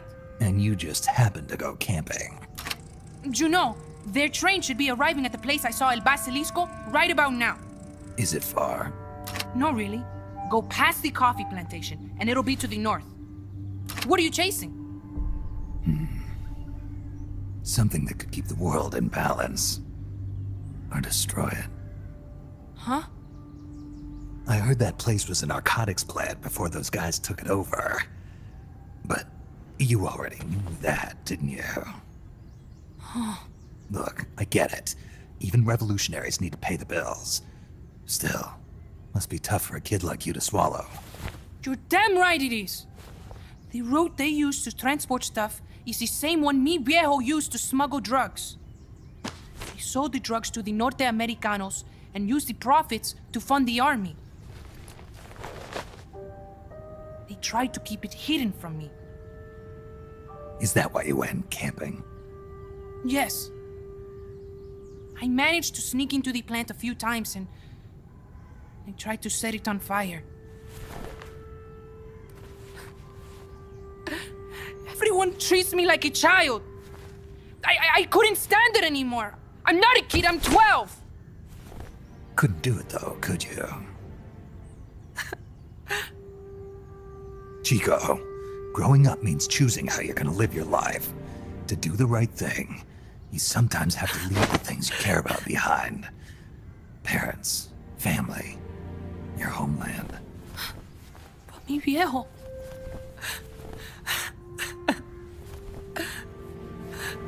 Papa. Chico, look at the photos. Mi viejo. He's gone. But there's one thing you don't ever leave behind. Your memories. Keep them safe. You want to get out of here, Chico? I do, but...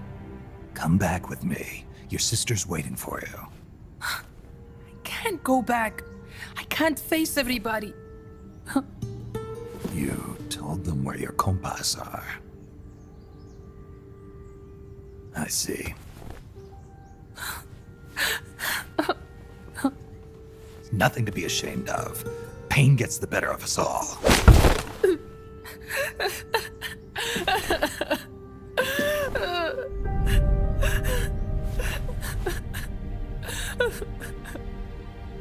I wish I was dead. Okay then. I'll put you out of your misery. What? Any last words?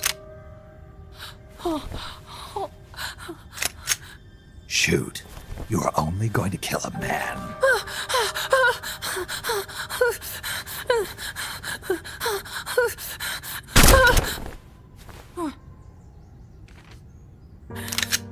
I just wasted a bullet. Don't waste your life. Listen to me, Chico. You died here today. You understand? You're hombre nuevo. A new man. Now, give that new life to me. Huh? Fight with me, little soldier. Show me how strong you really are. Dry your tears, then promise me one thing. No smoking until you get older. Remember, real heroes are never as polished as the legends that surround them. You got it, boss. Snake is fine. What's that? Ah!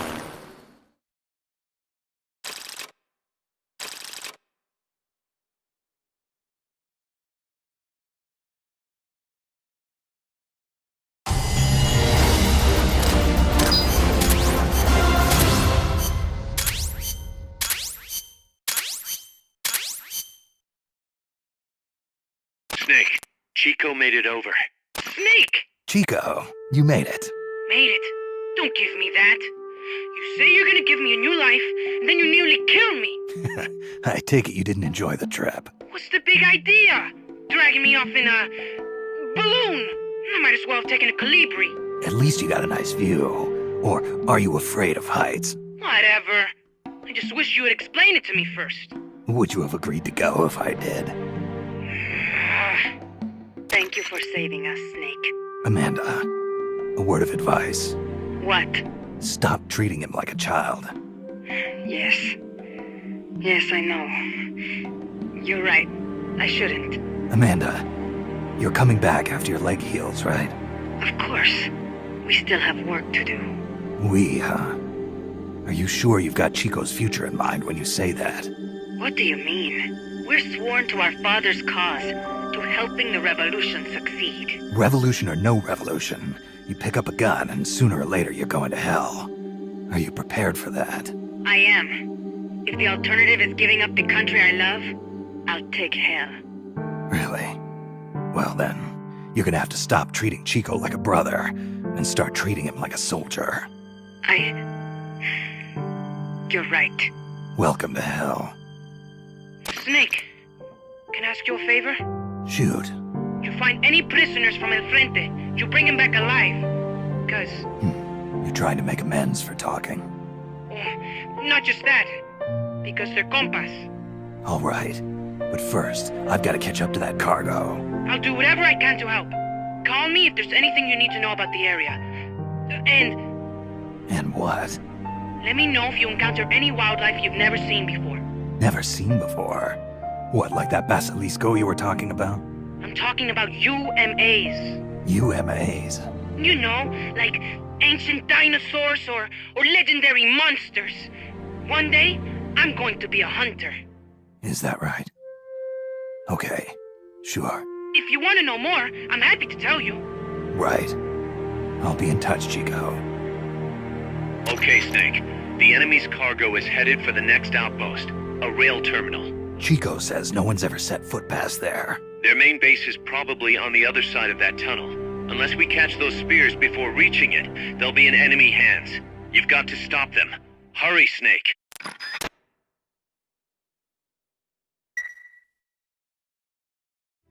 Snake, weapons and items development is going nowhere fast.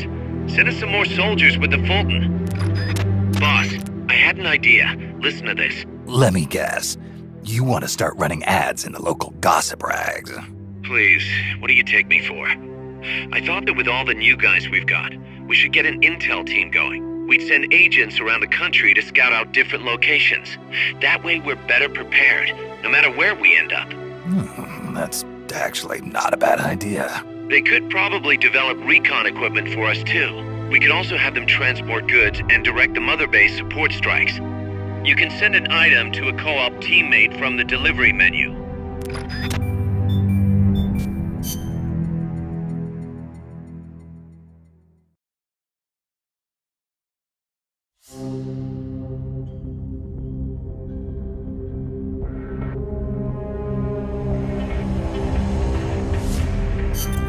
Snake, according to Chico, the nuclear materials will be loaded from a train and onto a truck at a rail terminal near the eastern foot of Irazu. If we can't cut him off at that terminal, we'll be in a world of hurt. Hurry, Snake.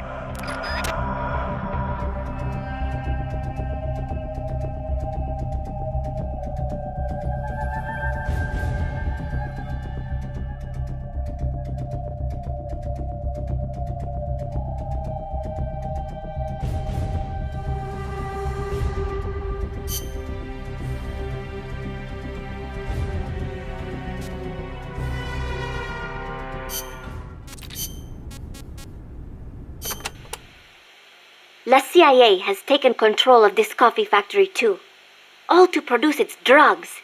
It was famous once for its fine beans. Cafetal aroma encantado. Enchanting aroma, huh? See, once we have thrown the mercenaries out of Costa Rica, I know it will make wonderful coffee again. And then you must come and try some, Snake. Sounds great. I wouldn't mind a cup of joe after all this is over. Oh, wait. What is wrong? No, I just remembered this guy I knew wasn't big on coffee. English. Get rid of that muddy water and get a cup of black tea down your gob, he'd say. That is too bad for him. It is delicious.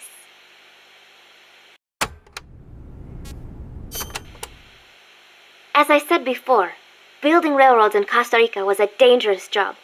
A lot of men died, and sometimes they stopped work altogether. This is one of those places. They had to cut through steep terrain, so when they finally made it through, they just built the rail terminal right there, and that is why they named it El Cadalso. The gallows. Charming. I'm surprised the construction money didn't dry up the way things were going. Actually, it did, but the bananas helped complete it, so they say. You mean the energy the workers got from eating bananas? Well, I suppose they do have plenty of vitamins and... No. I meant the money they got to finish it came from exporting bananas. Oh. But one thing is for certain. The owners of the railroads expanded into the banana trade after construction was completed.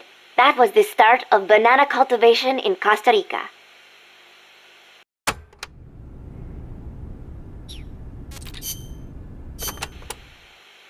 Amanda, do you know the way to the rail terminal? Remember the locomotive by the fork in the road before the village? Yeah, back in the jungle. Follow the train tracks from there, and you'll come to the terminal. But there's a plant along the way. Disguised as a coffee factory? Yes. It is their drug refining plant. La CIA controls it now. Cutting through there is the shortest way, but it'll be crawling with soldiers. If you want to go around... No, forget it. If that's the shortest way, that's the way I'll take. Besides, it's one of their bases. It'll be good intel. Very good. A number of guards at the plant are positioned on high walkways. Be sure to study their movements before you advance. Or I could just snipe them first. The plant's layout is another maze, I'm afraid. Stay cool. Make your way out of the plant and you'll arrive at the terminal. You know a lot about this place. What are you saying? I've been there before, when the KGB ran it, yes. But it is not as if I enjoyed it. No, I just meant you know a lot about how the enemy works. I hope so. Anyway, did you talk to Chico about the terminal? He said it's where they transfer the cargo onto trucks. Meaning the facility is of considerable importance to them. Don't get careless. I won't. By the way, I've heard of a shortcut that cuts straight to the coffee factory, to the east of the village, but I've never used it myself. Check it out if you're interested. Thanks for the tip.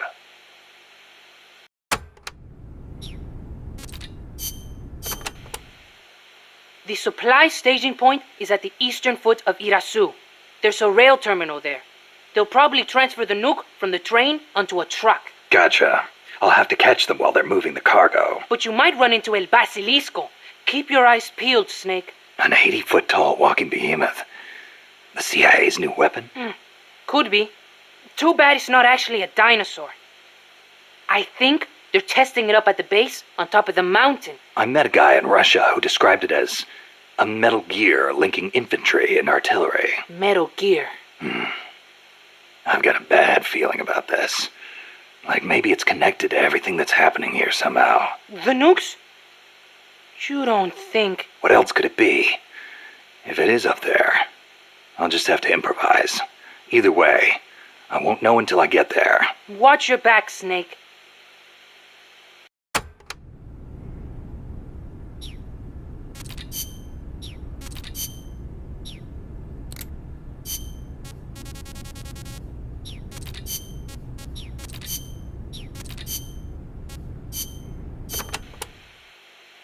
Snake, legend has it, a place called Isla del Monstruo is near Costa Rica.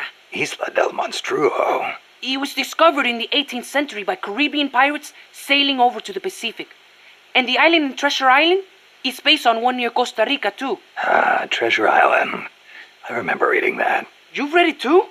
Ah, that makes things easier. In Nicaragua, we too have a story about a group of pirates that encountered a flying monster out at sea. Some even say they landed on this monster island, though we still don't know exactly where it is.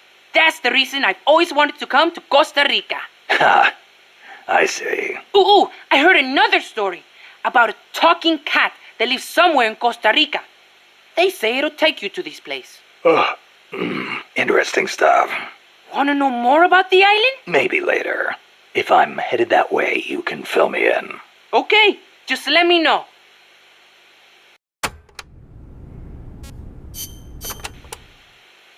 Amanda's so bossy.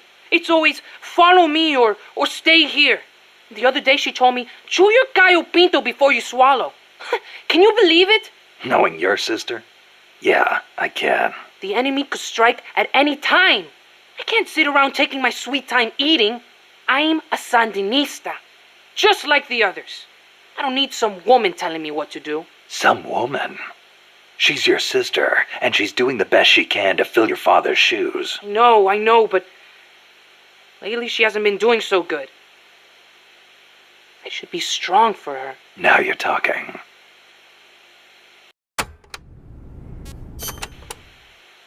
Sorry to hear about your dad. Don't be.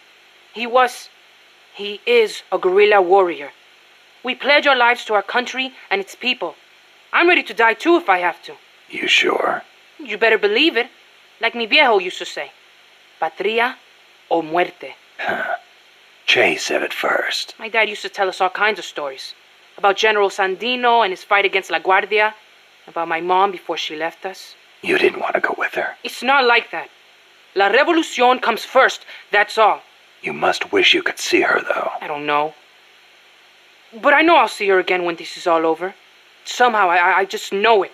When I do, me and my mom and papa are all going to live together again. At least that's what I thought. Now, Hang in there, Chico. Your sister needs you. Okay.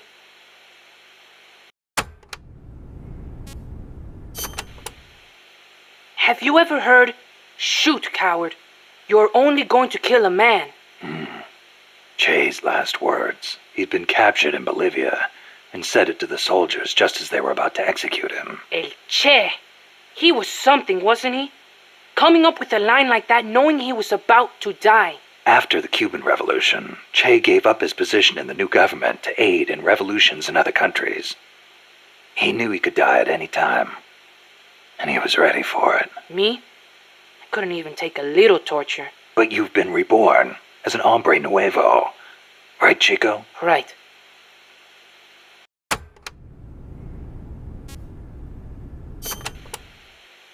Don't you ever get lonely, living away from your mom? Not really. My compas are my family now. A lot of them are from the same village as me. So you had plenty of people to take care of you. Take care of me? I'm a warrior, like any other Sandinista. We look out for each other. That is how it works. Sorry. Guess I misspoke. Now we're scattered because of that colibri. Wonder where everybody went. Hey, Snake. If you see any Frente prisoners, please, you gotta get them out, okay? Those guys are solid, every one. You could use them in MSF.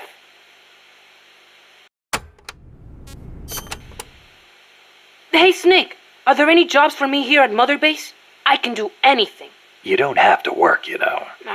Don't treat me like a kid. I'm a man now. Okay, then. What are you good at? Let me think. Everything! Put me on any team. I can pull my own weight. Well, you are young. You'll probably be a fast learner. I'll think of something. Anything you need, boss. You'll see. I can fight as good as anybody.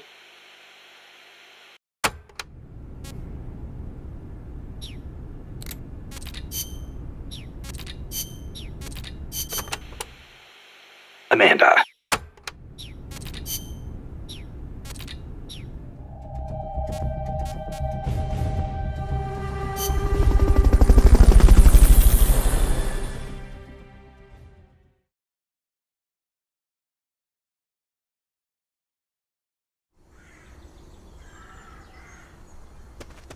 The train terminal is on the other side of the coffee factory. Head for the factory first. To get to the coffee factory, you'll first need to backtrack to the fork in the road.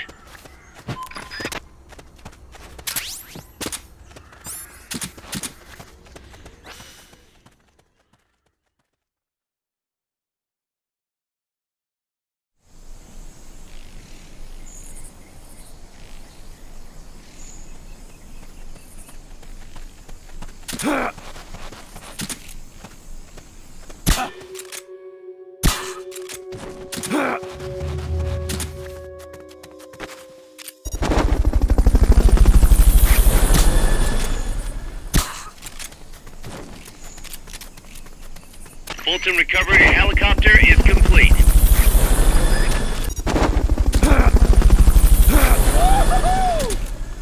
Fulton recovery subject confirmed onboard helicopter. I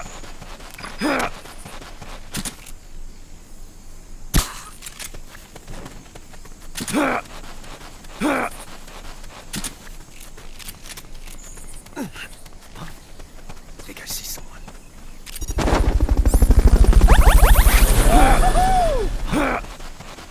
What's that? I'm seeing things.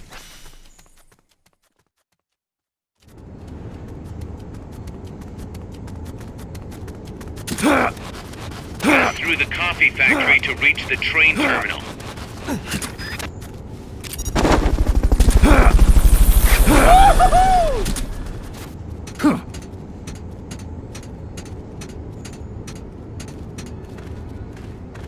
If you had something to stand on, you could probably reach that.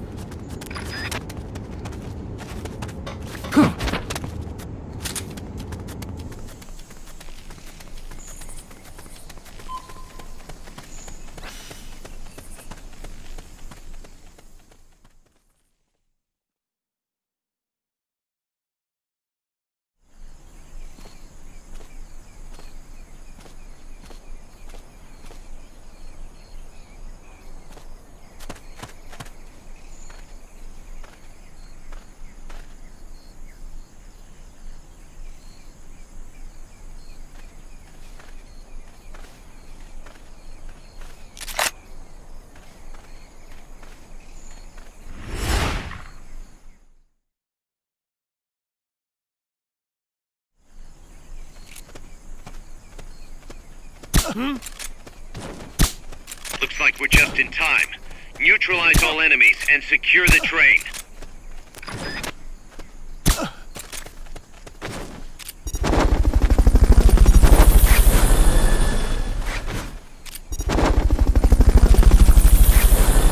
Fulton recovery helicopter is complete.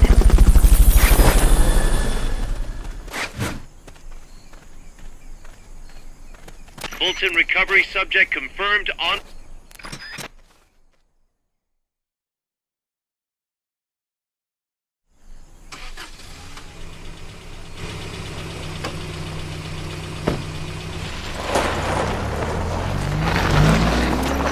Check out the cargo.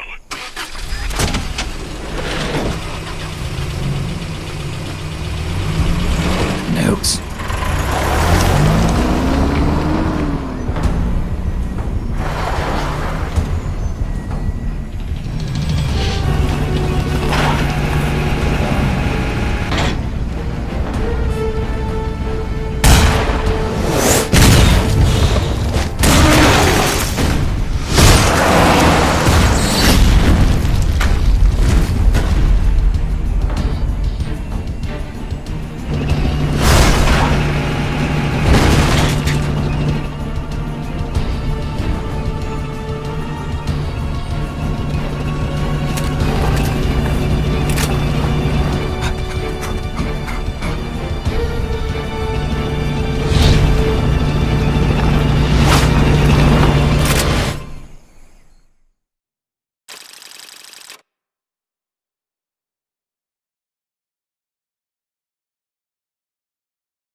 That's an enemy tank unit. Either neutralize the soldiers or destroy the tank. Get them!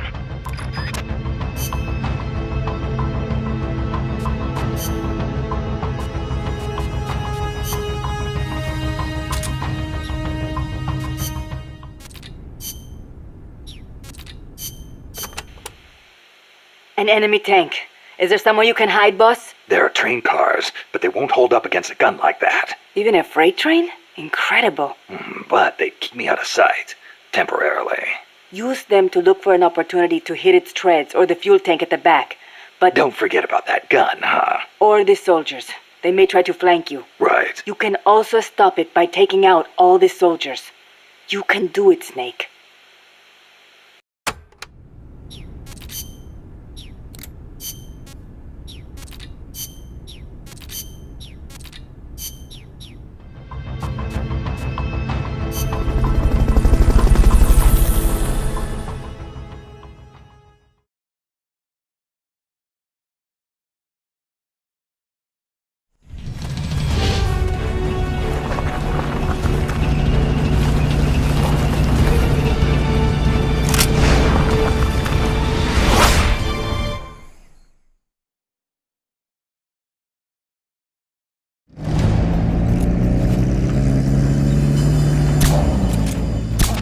Any supply markers. Are you gonna have enough ammo?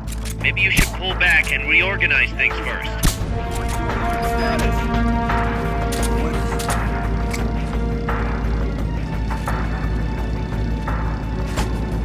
What is it? Enemies... Next. Freeze.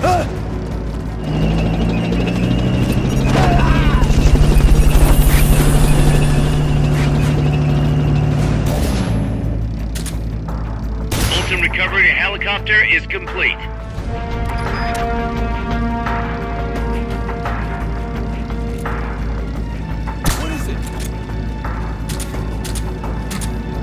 Someone attack! Enemies attacking! Going to alert status! Enemies close!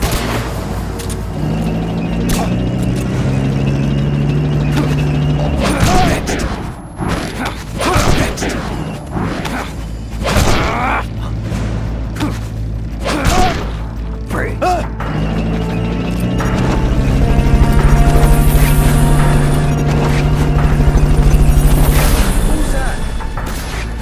Bolton recovery subject confirmed onboard helicopter. Bolton recovery to helicopter is complete.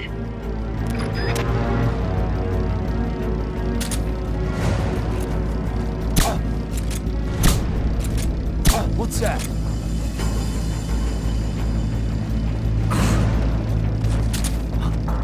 What is it?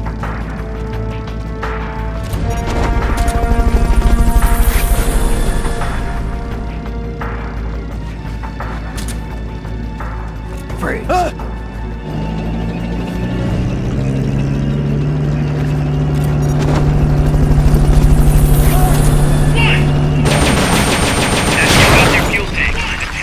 While you've got a chance.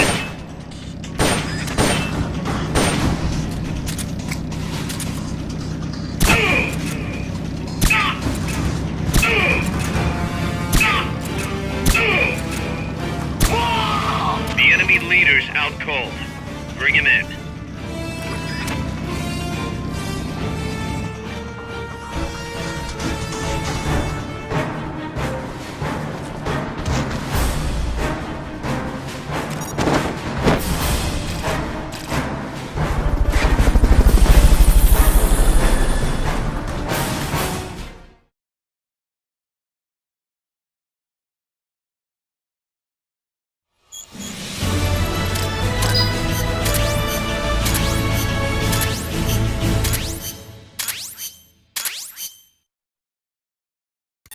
Snake, the truck is headed up the mountain road past the tunnel. So it was nukes after all. What now? Their main base is up ahead. I better hurry after them then. But... Kaz, if I don't get moving, it'll be too late. All right. I guess you never did let dangerous assignments or risk aversion get in your way. How do I get inside the mountain? I can forget about the tunnel. Yeah, the tank took care of that. Any other routes? Why don't I let a local expert take over? Snake, you need a way into the mountain? Yeah, got one. Let's see. Do you remember that precinct I was in? In the village, right? Right. Go back to the village and head north. There is a bridge that connects to the mountain road. It crosses over a gorge. That's probably the best way. But there is a little problem. The path heading north from the village is barricaded. You might have to break through. Got it. The heart of Irasu. That's where the enemy's base has got to be, Snake. And maybe... Let me guess. The Basilisco. You don't believe me, do you? No, I mean... We'll have to see. Snake, Irazu features a number of crater lakes. The Odeberg government had planned to use those lakes to construct hydroelectric plants as one of its big state development projects. The project was scrapped, but there's still a small opening at the bottom of the lake. Meaning? I checked the satellite imagery, but didn't see anything man-made, which means they probably built a base inside the mountain. Could just be a storage igloo for explosives, or maybe some kind of research facility. What do they hope to accomplish by bringing the nukes there? First things first, get past that barricade north of the village. Looks like the only way through is the noisy way. You'll have to blow it up.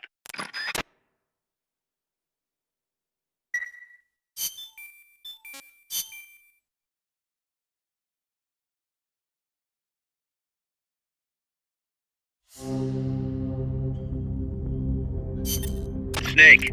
I've got just the explosive to bust through that barricade. C4. We finished developing C4 charges. Take some with you.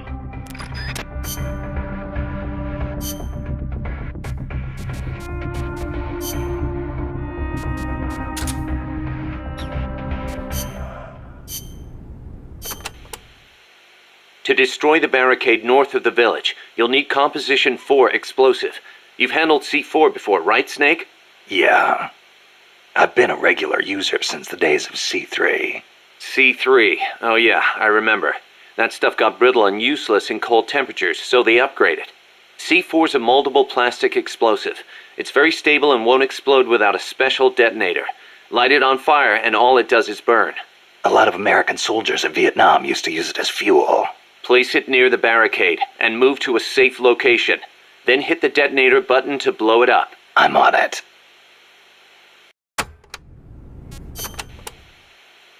Those giant footprints near the terminal. What do you think they were, Kaz? It beats me. They're way too big, even for an elephant. Made me think of that basilisco Chico was talking about. Hope it's not for real. Same here.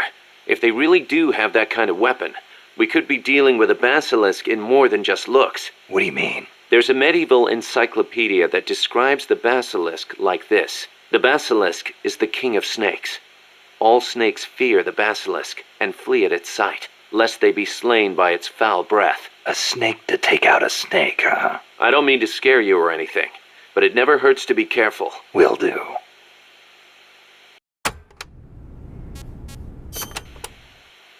There's one type of commando you really need to watch out for, and that's the kind toting shotguns. They can take a few hits and still keep charging you. And believe me, you don't want them closing in between those shotgun blasts. When they start charging, you need to stop them immediately. Use something with serious stopping power.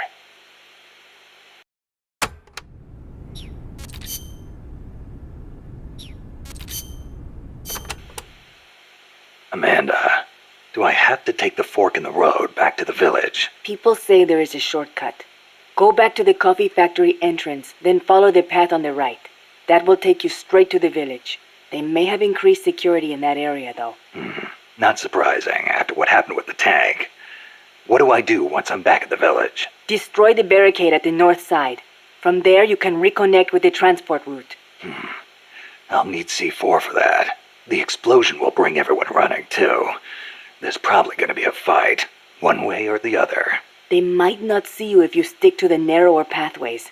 Then just climb over any obstacles. Don't let your guard down after taking out the barricade either.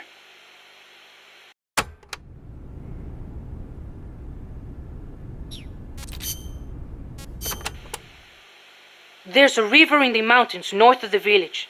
You'll see a water pipe running across that's got a walkway you can use as a bridge. I guess they built it to carry water from the hydroelectric plant. To get there, though, you gotta get past the barricade north of the prison. Got it. El Basilisco supposedly lives in the gorge up there, so be careful you don't get distracted and fall in the river. The Basilisco? Not the big monster I saw. I mean the real Basilisco. A real one? The legendary king of snakes? More like a lizard, I guess. It walks on top of the river. A lizard that walks on water? Man, you should see it. It's not that big, though. Only about 1 vara long. Pretty good size for a lizard. Yeah, but not nearly as big as a dinosaur.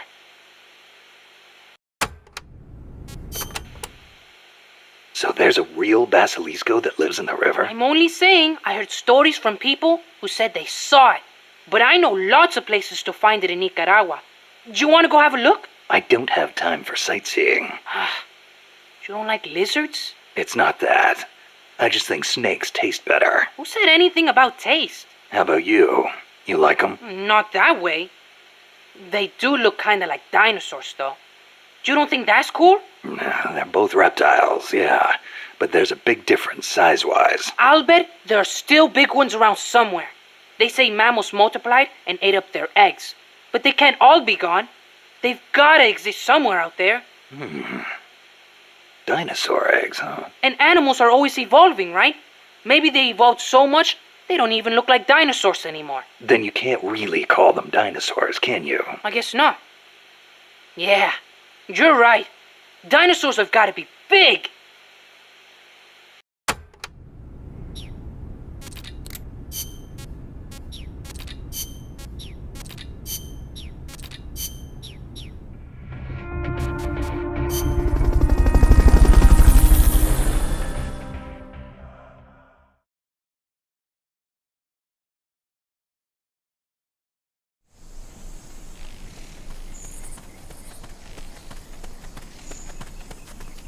Go back to the prison camp.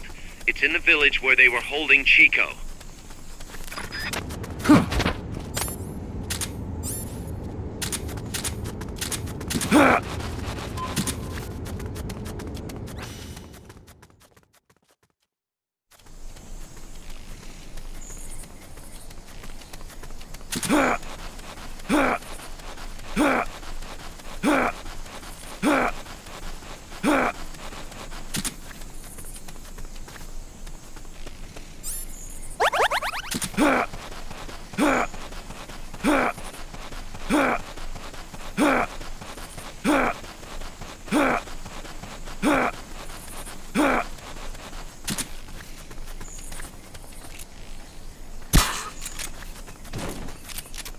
Head west from there, and it'll take you straight to the prison camp.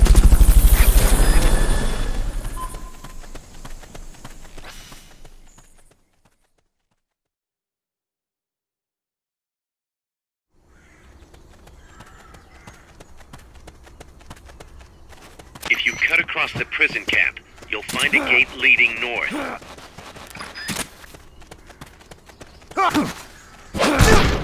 Freeze.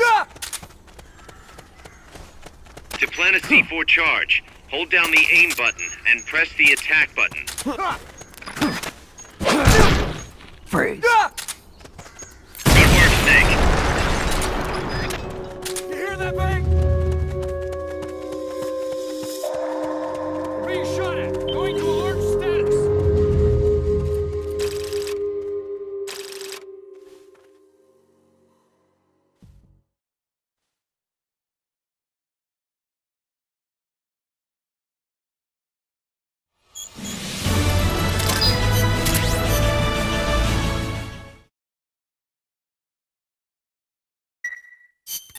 Snake, if we don't step up weapons and items development here, I think you're gonna have more and more problems completing missions down the road.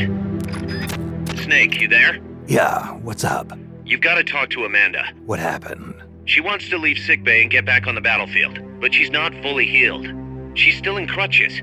Who'd be crazy enough to try and fight like that? You have to talk some sense into her. Is she with you right now? No, she's in sickbay. She keeps shouting about how she doesn't want to be there. She won't shut up about it. She's driving me. Let her go. What? If that's what she wants, let her go. I'm really not in the mood for jokes, Snake. I'm serious. Let her go. Why? So she can come back in a body bag? I'm really not in the mood for jokes, Kaz. What are you talking about? Amanda isn't the type to just sit around in sickbay. She has a sense of duty. Her purpose in life is to fight. The battlefield isn't just the best thing for her, it's the best thing for her compas too. She'll be a huge morale boost that can only benefit MSF. You think so? You're good at fighting, Kaz. One of the best. But you've got a lot to learn when it comes to people. So, where should I put her? I'll think it over and find a team for her. Don't worry, she won't let us down. Whatever you say, boss.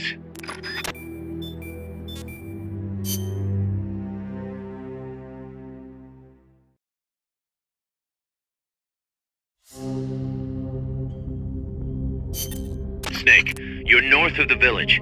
The truck carrying the nukes is heading towards the heart of the mountain. That's its final destination. We've got no intel on what lies beyond, so stay sharp.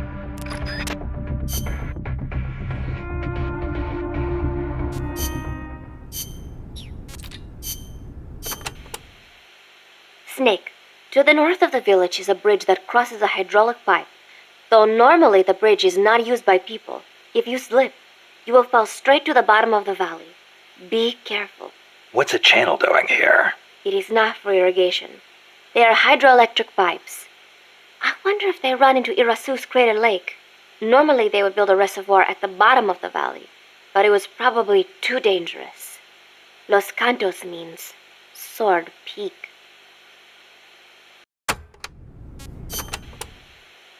You should be able to see across the Irasu mountain range from there. There are not as many big trees at that elevation, and you will probably be well above the mist. It'll be tough to hide up there. You're not thinking about the scenery right now, are you? Not while I'm surrounded by bad guys. You should have seen it when the country was at peace. I know you would have been impressed. Well, that'll be our reward for a successful mission. Sound good? Wonderful. Thank you, Snake. There is an old fort around there. What is it, boss? You sound upset. Well, you see, it was built during the Civil War. Let me guess. Disputes between Costa Rica's political parties escalated into all-out conflict. See, conflict that cost my grandparents their lives. The most senseless sort of war. Countrymen mindlessly slaughtering their own. That fort is a reminder of that senselessness. Sadly ironic, given who's occupying it now. That war was the reason Costa Rica abolished the army. Please, Snake, get them out of our country. I intend to.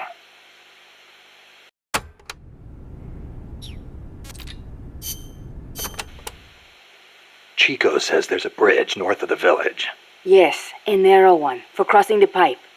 On the other side of that is the road the trucks use, though it's collapsed in places. I'll have nowhere to run if they spot me. They could be blocking the road, too. Is there another way? There is a path along the cliff. After you cross the bridge, there are ruins of a fort on the mountain. Going through there would be a little easier. Once you come to the end of the mountain path, you'll be at the fort.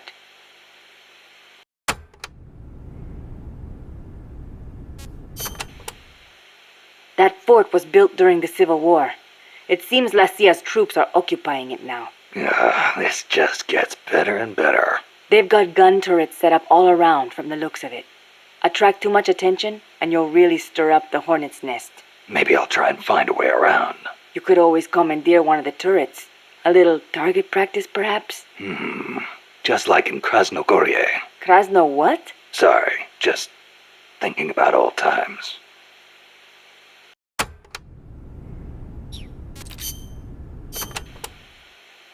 Irasu has more than one crater, because he's erupted so many times.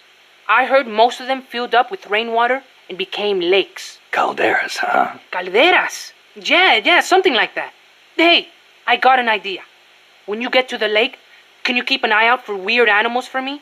People all over the world tell stories about giant monsters living in lakes. Nessie in Loch Ness, Nahuelito in Argentina, Ogopogo in Canada. I can hardly keep track of them all. They say that all these sightings prove dinosaurs do still exist. But crater lakes are isolated. They're not connected to rivers. Yeah, but do you know Mokele Mumbembe in the Congo River? He can walk on land. So maybe they moved there from some other lake. You sure know a lot about UMAs. There used to be a guy in El Frente who was a hunter. He taught me lots of things. He even said he once went to a place called Isla del Monstruo. A hunter on Isla del Monstruo. Someday, I'm gonna be a hunter and catch some rare animals. Right after we restore peace to our land, of course.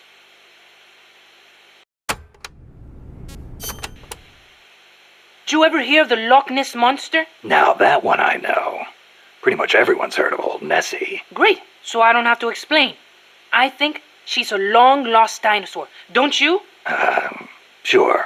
Why not? One of the compas gave me a book about it, with photos. It looks exactly like the plesiosaur. Then why does it only live in Loch Ness? Well, it probably got cut off from the ocean. Back when Loch Ness was part of the ocean, some plesiosaurs became trapped there when the climate changed. There weren't any mammals there, so no natural predators.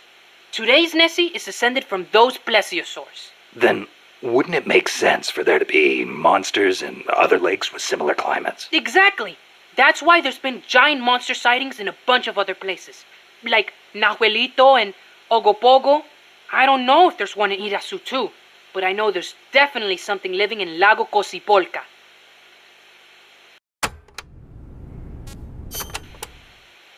You mentioned the Nahuelito. What is it? It's a plesiosaur that lives in Lago Nahuel Huapi in Argentina. It's described a little differently, but I'm sure it's basically the same creature as Nessie. Except for one thing. What? Well, according to one theory, it's the result of a nuclear test back in the 50s. What? There's no record of a nuclear test in Argentina in the 50s. At the time, the president, General Juan Perón, was pushing hard to industrialize the country. I wouldn't be surprised if he conducted a top-secret nuclear test before he was overthrown in a coup. Sounds a little far-fetched to me. You think? Then maybe Nahuelito really is a dinosaur. No, I didn't say that. I mean, it's really pretty obvious. Wait a minute. Thanks for clearing that up, boss. Dinosaur. What about the Ogopogo? And what kind of name is that anyway? Ogopogo's a monster that lives in Okanagan Lake, in Canada. I guess it's an Indian name, because it's a legend passed down by the Indians. A legend, huh? Well, then it's probably not. There's written records of it, too. The first one was in 1872, and there's been more sightings since the start of the 20th century. You starting to get into UMAs too, Snake? Yeah, maybe. UMA hunting. Now that's a real man's adventure. What do you say, Snake? After Nicaragua's at peace again, you want to go exploring together? Well, we'll see. Might not be such a bad life. Mokele Mumbembe lives in the Congo River. There's nothing mysterious about it, though. It's already been confirmed as a real living dinosaur. The local people know all about it, and when they were shown a drawing of a brontosaurus, every one of them said it was Mokele Mumbembe. When peace returns to Nicaragua, I want to go to the Congo myself. Oh, the revolutionary movement in the Congo ended in failure, you know. Yeah, I know. I wish we could do something to help, but Africa's awfully far away. Africa. Wonder if El Che ever saw Mokele Mumbembe. I wonder if I will. Well, best to take care of business here before daydreaming about Africa. Yeah, I guess you're right.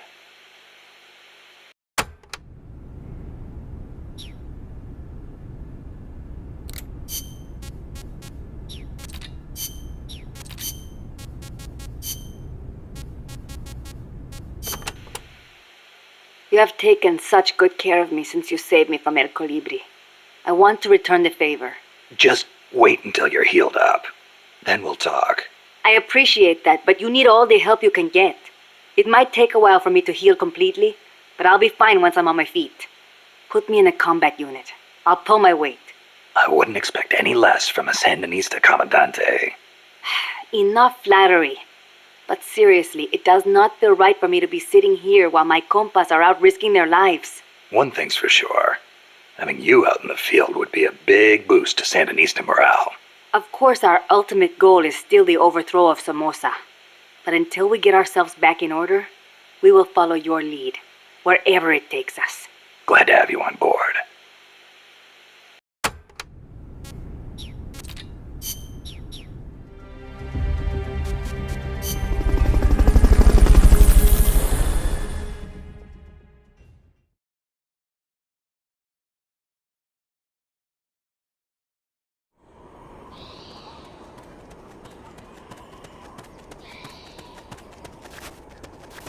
Cross the bridge and head north.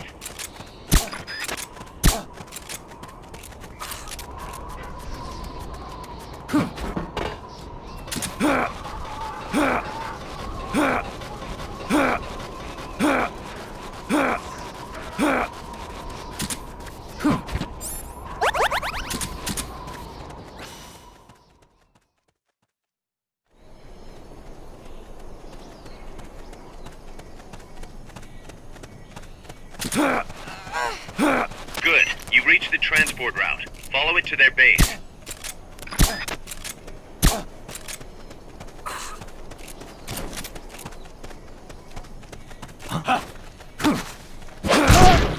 Freeze.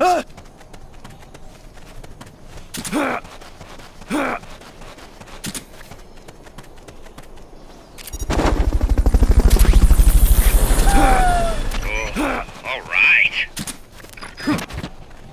Fulton recovery subject confirmed onboard helicopter. Huh?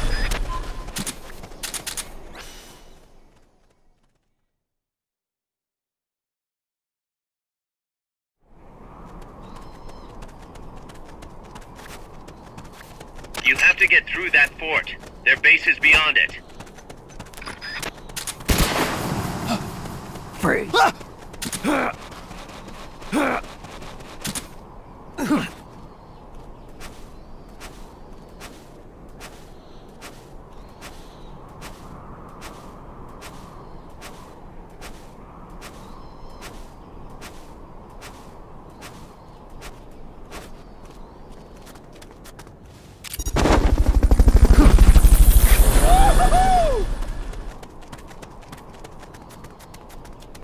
Fulton recovery subject confirmed.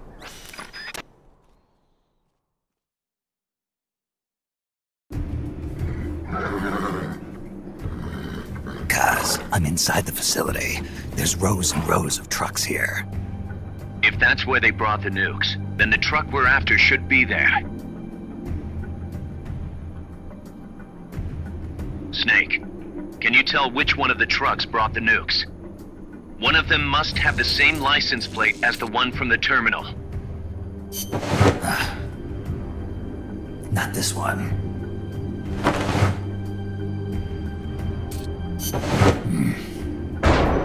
Metal Gear.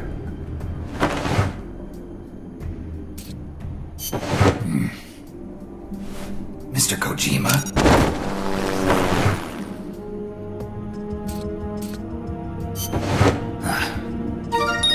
Sunlight!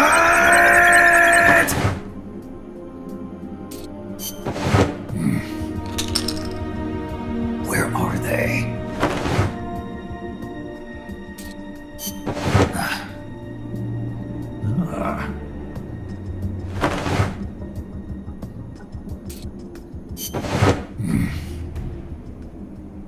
Nothing.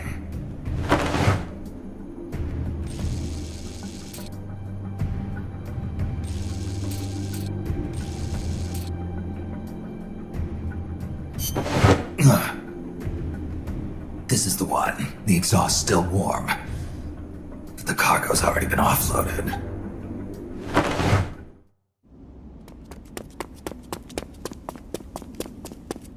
Just a minute. This isn't what we agreed on. It's too late. The changes have already been finalized. You told me it was going to be a deterrent, that we wouldn't have to launch. I am not arguing with you, Doctor. Our goal is to create the perfect deterrent. That's why I agreed to help develop it. However, in order to achieve that perfect deterrent, we must show the world our strength. 3 key principles ensure effective nuclear deterrence. First, you must have nuclear weapons. Second, you must never use them first. And third, and most important, if someone attacks you, you must strike back. Unless we prove beyond a doubt that these 3 principles work in practice, the world will not accept our new deterrent. And the only way to do that is to show them we're capable of actually launching a nuke. But isn't deterrence supposed to stop nukes from being used? Exactly. And so the one we launch will be the last one ever. I won't let you use my creation like that.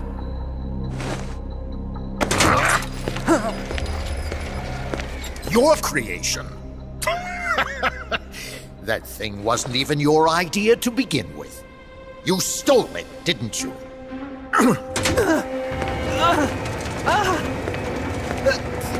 Stole it? You're one to talk. You got the idea for bipedal locomotion from the communists in the first place. You listen to me, Doc. Keep quiet. Do as I say. Not another word about stolen ideas. Should we succeed here, you'll be the toast of the scientific community. And your name will go down in history as champion of both progress and national security. The hell with that!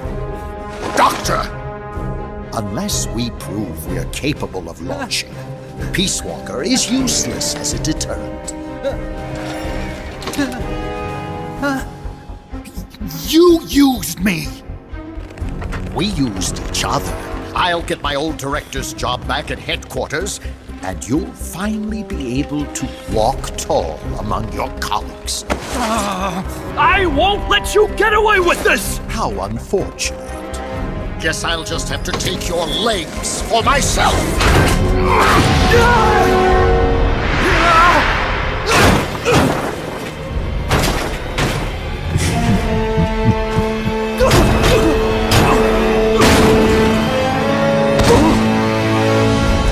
Peace won't just come to us, Doc. We are going to have to meet it halfway. V for victory.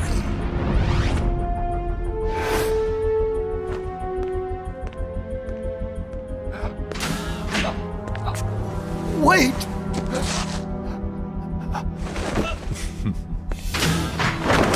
Hey, you okay? Don't do it! Snap out of it. Where are the nukes? He's gonna do it! He's gonna launch a nuke!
Careful, Snake. I've never seen anything like that, and I've got no idea how to bring it down. Maybe the scientist knows. However you do it, take that thing out.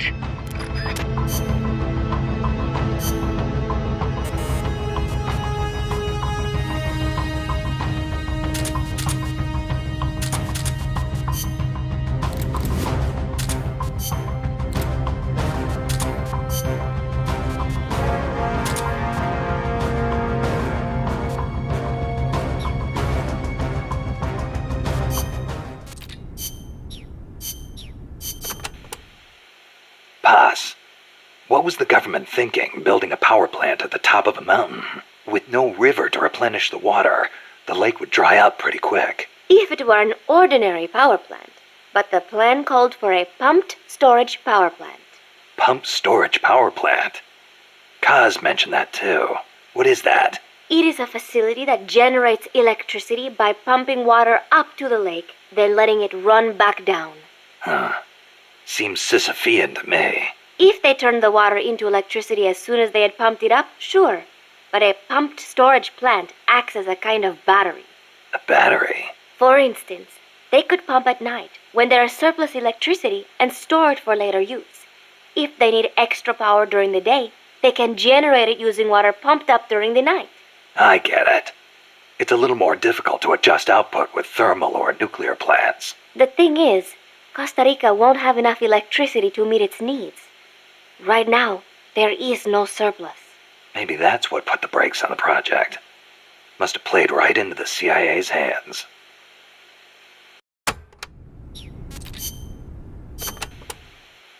Watch out! It's El Galapago. It reduces its body weight by blasting air underneath it. That makes it a lot faster than any tank. It also has a tight turning radius. Any weak points? Taking out its boosters could reduce its acceleration. You could also try destroying its machine guns. I'll give it a shot. We've lost many compas to that thing. Send it to the scrapyard.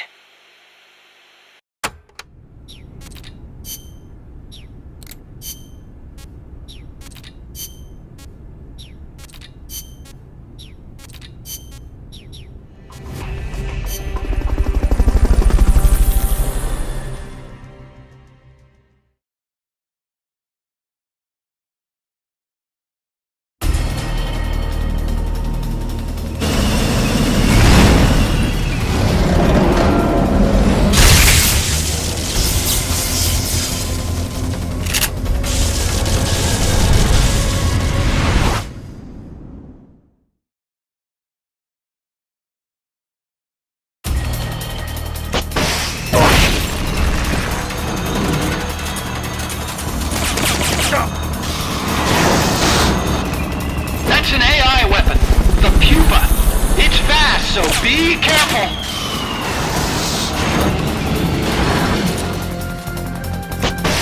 Engaging shock units.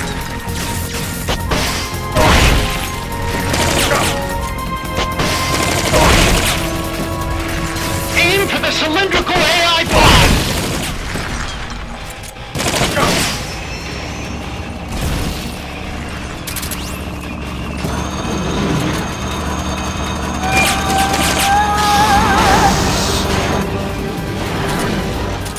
They've okayed the request for support. They're sending out a cardboard box as we speak.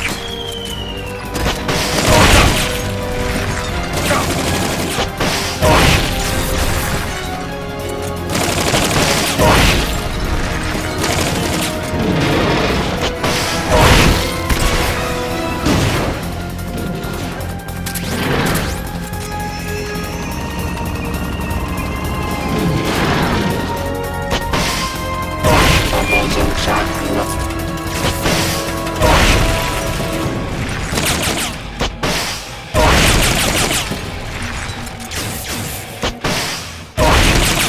They've okayed your request for a cardboard box. They'll be sent out shortly.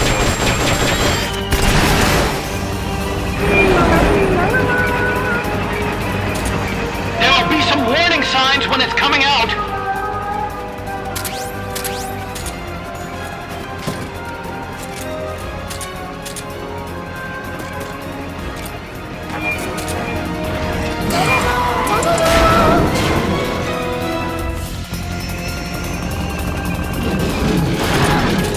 They've okayed the request for support. They're sending out a cardboard box as we speak. Blow the hatch and climb into the AI pod. You should be able to get in the AI pod.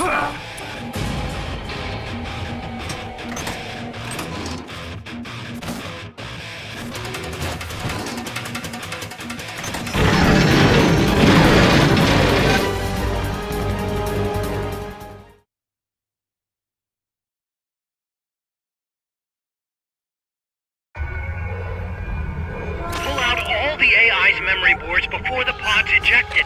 The black memory boards are locked. Go after the boards with icons over them.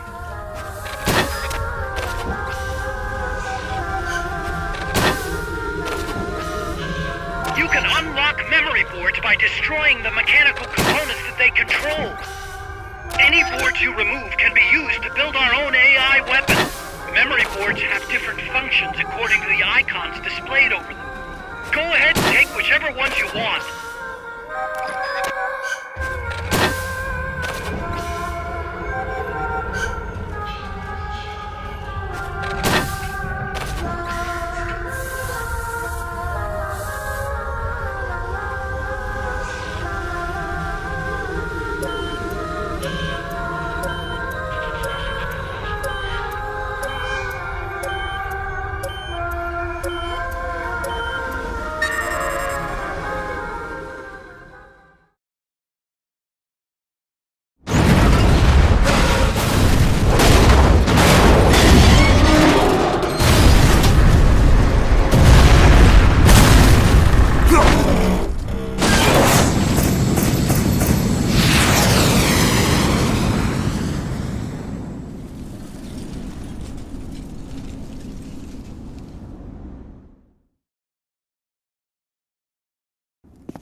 That was an unmanned weapon. A prototype. I made it myself. Who are you? I work here. Well, used to, anyway. Name's Huey.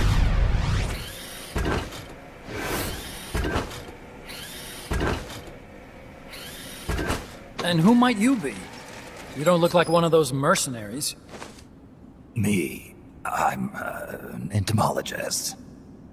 A fighting entomologist? Yeah, I specialize in butterflies. I'm here to catch Ulysses. Ulysses? Huh. I didn't think they lived in Costa Rica. Morphos, maybe? That's it. Need to get some before the Washington Treaty goes into effect. Says here Morphos aren't covered under the treaty. Must have slipped my mind. You sure you're feeling all right? Anyway, long story short, the butterfly got away. So how about it, Doc? Did you make that big butterfly too? Yes. And no. What was that thing? What are they doing here? Huh. Something tells me you're no ordinary entomologist.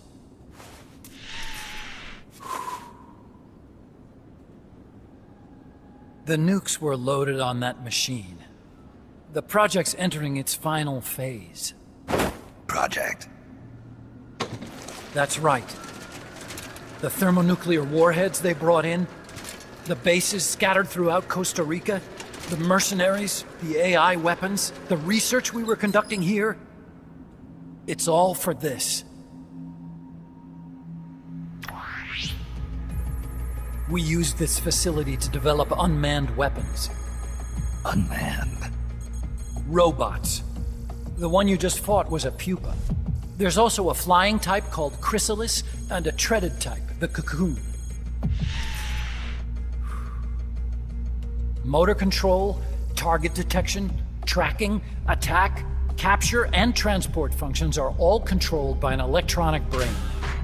There's no need for a human pilot. They can only follow simple commands, though. Why build them here? For the CIA. They invited me here a year ago. That's who that guy was. The CIA's station chief for Central America. Goes by the name of Hot Coldman. Apparently he was some sort of hero back at the height of the Cold War. He's the one running the show. We called it the Peace Walker Project. Peace Walker?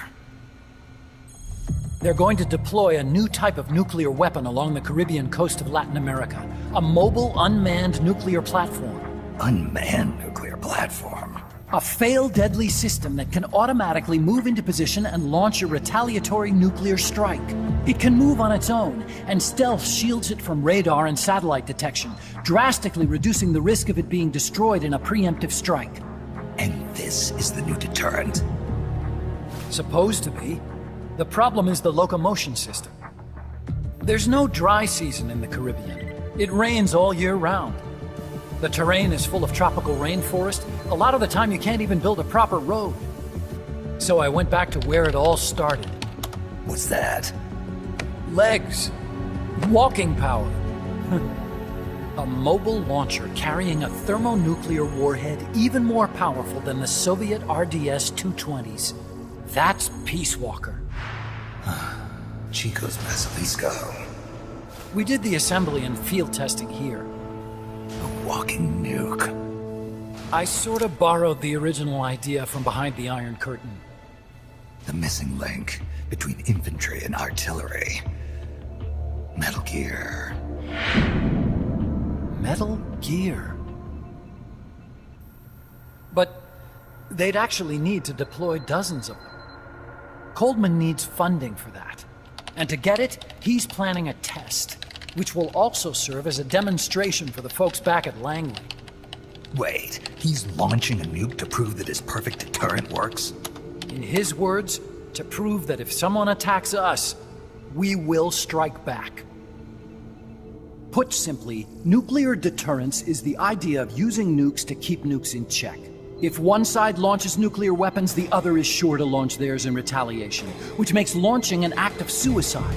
In the end, neither side can use its nukes. It's thanks to this doctrine that the world's two superpowers have avoided all-out confrontation. Nuclear deterrence has brought us peace. At the very least, it's prevented another world war from breaking out. But the theory of nuclear deterrence exists only on paper. In reality, there's no guarantee that either side would follow through with retaliation. There's the chance that a preemptive strike could destroy all the missile bases, render them unable to retaliate. But the biggest flaw in the theory is that the decision to retaliate has to be made by human beings. Let me give you a real-world example. Let's say Country X launches first against Country Y. If the people in charge of Country Y are like you and me, they're not going to be able to retaliate, knowing that they're effectively ending all human life. So then the weak link in nuclear deterrence theory is the uncertainty of retaliation. Bingo. And that creates a loophole Country X can exploit to launch the first strike. Which is why we designed the system to be unmanned. With Peace Walker, retaliation is certain. It chooses the appropriate target and launches a retaliatory nuclear strike, every time, without needing human input to make the call.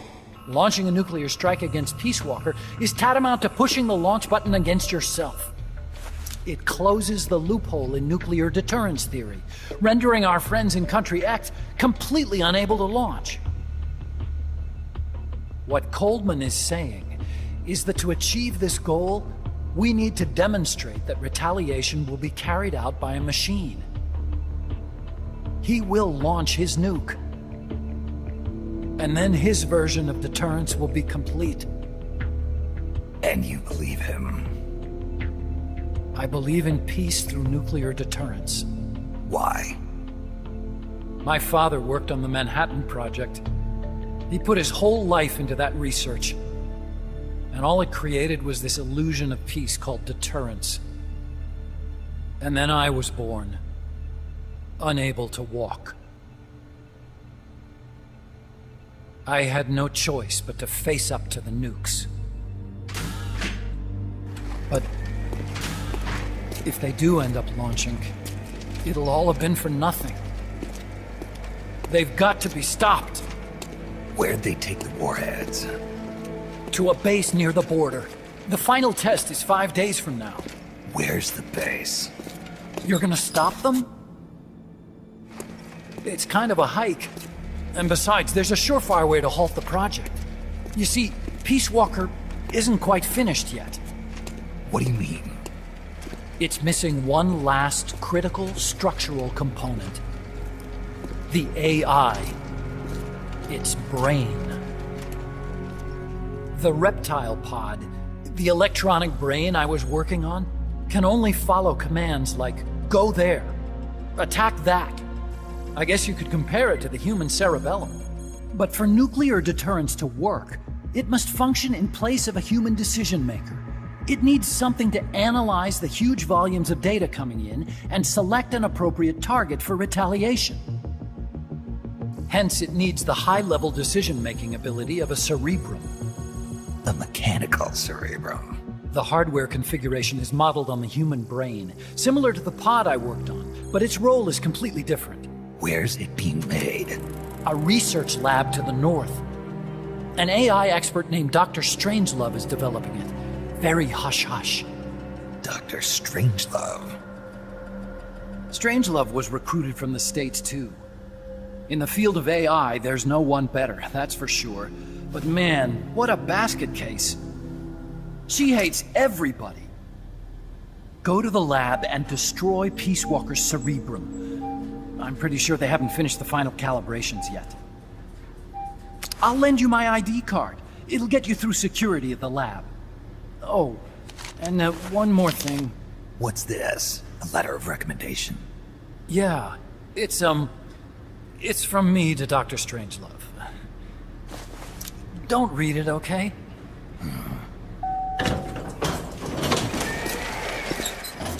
So what will you do now? I'm done with science. At this rate, I'm probably already halfway to hell anyway. Not so fast. Why not join us? Our place is outer heaven. You'd fit right in. Outer heaven? Yeah. I'm probably better suited to something like that than this paradise. Good. You get a free balloon trip for signing up. Enjoy it. You'll feel like a butterfly. You're an agent, right? Who do you work for? Me. I was a Cold War tool, same as you. Now I'm not so useful anymore, so they cut me loose. I don't answer to anyone. Call me Snake. Snake? That name seems familiar somehow. That's probably just deja vu. You see that there? Beyond the cloud forest? See those ruins? Yeah. That's where you'll find Dr. Strangelove's lab.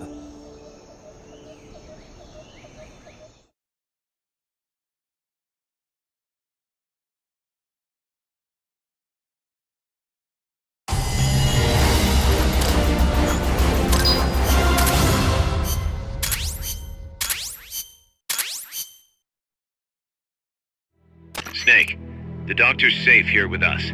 Huey, how are you feeling? Never better. This is quite the pad you've got here, boss. I'm impressed. Call me Snake. Whatever you say.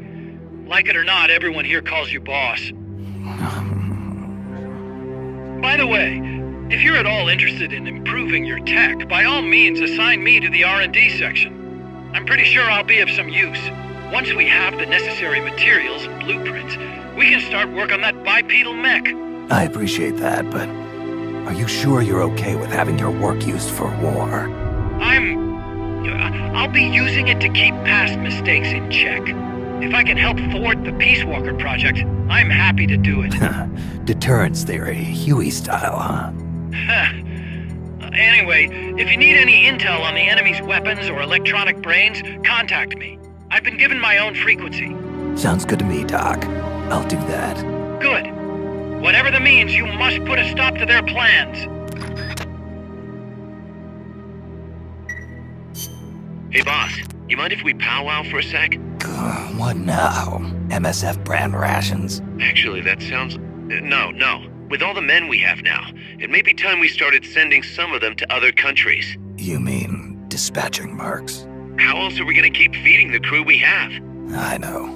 You're right. Okay, to deploy troops, select Outer Ops from the Mother Base menu. If it goes really well, we might even get new recruits, weapon design specs, or leads on new missions. We can deploy any vehicles or large-scale weapons in our arsenal as well.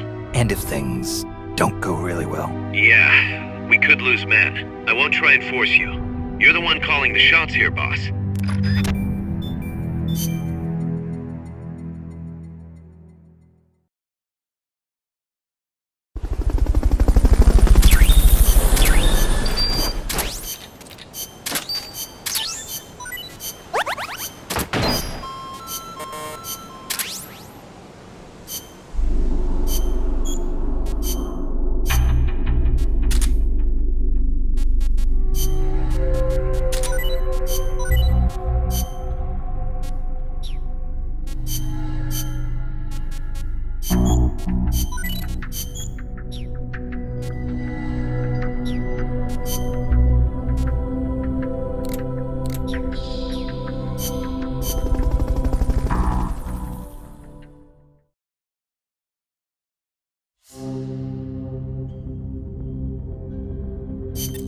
Snake, Peace Walker is the heart of the enemy's project. To prevent its completion, you'll need to either shut down or destroy the artificial intelligence that functions as its brain. According to Huey, that AI is now undergoing final calibrations in Strangelove's lab. It's inside a tropical cloud forest. Slip in and terminate that AI before they ship it out.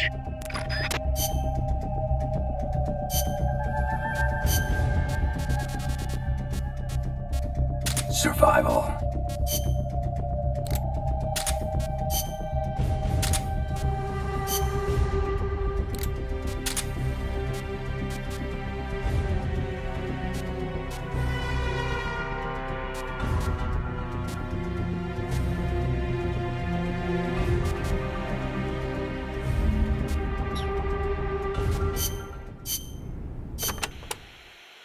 We've also confirmed that some of the enemies specialize in ambushes.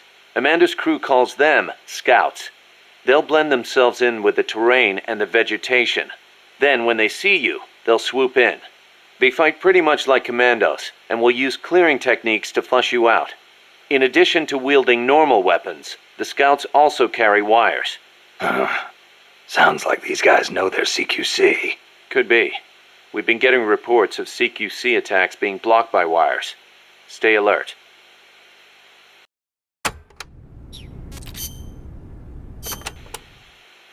Are there any large-scale ruins in Costa Rica, Paz? There is a place east of Cartago called Guajabu. They have ruins there, but they're not especially big. Not the place I'm thinking of. Any others? Well, if you go a little way across the border into Nicaragua, there's a place called La Fortaleza de la Inmaculada Concepción. That is the only famous one. Then what were those ruins I saw from up on Irasu? There are a lot of things we still do not know about Costa Rica's ancient civilizations. There are giant stone spheres throughout the country. What they were used for is still a mystery.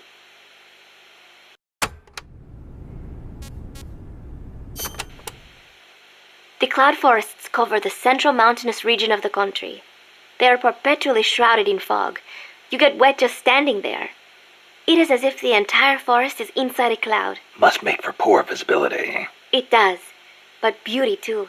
It is like being lost in some mystical green labyrinth. I'd rather not get lost, if that's okay. The forests are also home to lots of rare animals, especially bright-colored frogs. They like the humidity.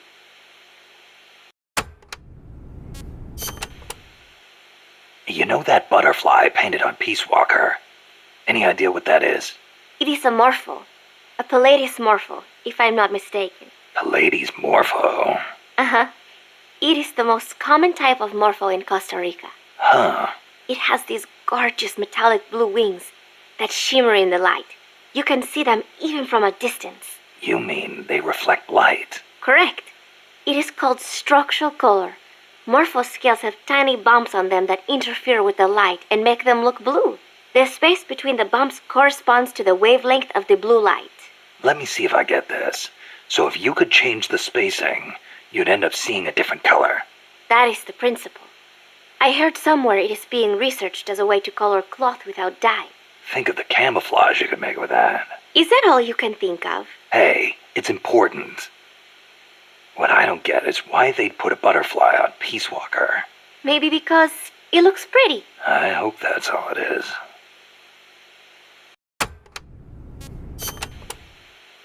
This area is a tropical cloud forest, continually covered in a thick mist. It is quite a mystical place. Selva de la Leche. Forest of milk. I can barely see in front of me. There you go again. The forest is basically sitting in a cloud, so of course it's going to be hard to see. But you know, the cloud forest is the only place many exotic creatures can live. Well, if they're not edible, I'm not interested. Snake, I'll have you know people travel from all around the world to witness Costa Rica's unique fauna. Snake, watch out for the frogs. Why? They bite? Relax. No frog's ever eaten a snake. Although, I've feasted on a few frog's legs myself. But they are dangerous. They are poisonous. Poisonous? Poison dart frogs live up to their name, I assure you. Their poison is so strong, the Indígena use them to make poison-tipped arrows. Some secrete poison through their skin. Even touching them can be dangerous. So don't go petting them or anything. So I can't eat one? I am warning you.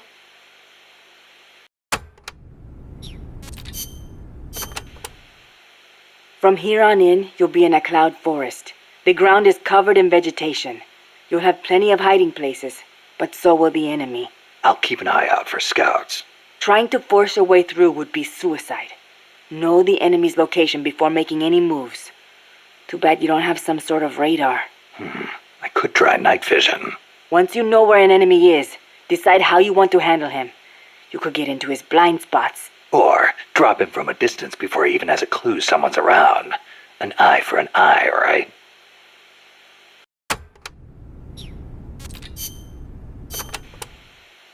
Chico, You know much about cloud forests? Not that much. All I know is there's a world of difference between a rainy rainforest and a foggy cloud forest. But they have some things in common. Like, for instance, you gotta watch out for poison dart frogs. Both rain and cloud forests have high humidity, so they're perfect environments for frogs and other amphibians. I mean, it's not like just touching a strawberry poison dart frog or a dying dart frog is going to kill you, but don't eat them, no matter how hungry you get.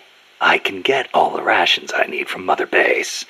No jungle food for me this time. Seriously? You're not disappointed you don't get to eat wild animals? What do you think I am? Just kidding. In Colombia, though, there's a frog, the golden dart frog, that's lethal to the touch. How do you know all this? Come on. Don't you think poisonous animals are cool? Not if you get poisoned by one. Well, obviously. One more thing. When you get to the forest, be on the lookout for Bigfoot. I think I'll be okay there.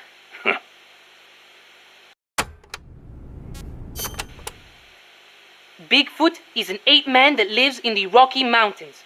In the local Indian language, he's known as Sasquatch. And get this, he's over 3 vara. Can you believe that? So he's kinda like a gorilla? Completely different. Even the biggest gorillas only get to about 2 vara, and they walk on their knuckles. Bigfoot's big, and he walks on 2 feet, like people. So he's more man than ape? Probably. His ancestors must have split off from humans at some point. Like before they started using tools and stuff. Yeah, but aren't the Rockies kind of far away from here? Not that far. According to Darwin, humans came all the way over here from Africa. Plus, there have been sightings in Venezuela of an ape-man called Mono Grande. Costa Rica has tons of plant and animal species. So I'd expect there to be at least one kind of ape-man. At least?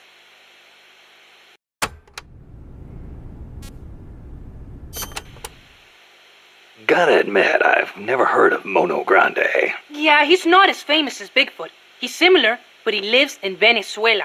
He's not that big, less than 2 vara, but he's way more ferocious than Bigfoot. Huh. I wonder just how mean he is. Like when he catches his prey, does he punch it to death? That's the law of the wild. You catch your prey, you kill it, and you eat it. Yeah. But punching is way more ferocious than biting. Well, maybe it seems that way because that's what humans do. You really love UMAs, don't you, Chico? Do you know what I think? I think UMAs should be dangerous. Otherwise, where's the fun in hunting them?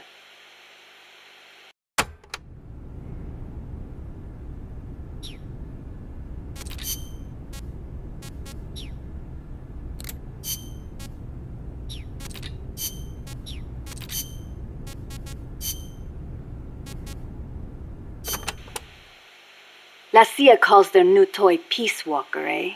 Yeah. So? It is an insult to us Nicos. Because of the guy you were talking about. Walker? Si. Although it happened over 100 years ago. Back then, the political parties in Nicaragua were at each other's throats. The Nicaraguan Democratic Party hired an American mercenary to help counter their enemies, the Conservative Party. And that was Walker. After taking care of the conservatives, Walker decided to seize power in Nicaragua for himself, eventually making himself president. The Democratic Party gave him an inch, and he took the whole country. But it did not end there. Not only did he make English an official language, he tried to reintroduce slavery. Walker's goal was to build a Caribbean empire, centered on the American South. Caribbean empire? Sounds kind of like what Coleman is trying to pull off. The gringos are always like that. They invent some convenient excuse to trample all over foreign countries like they own the place. Peace Walker, ha! What happened to Walker, in the end? A united Central American army led by Costa Rica kicked his ass and sent him running back to America. Then why don't we do the same? I, for one, don't intend to let Coleman get his way. Good idea. I'm glad we have you, boss.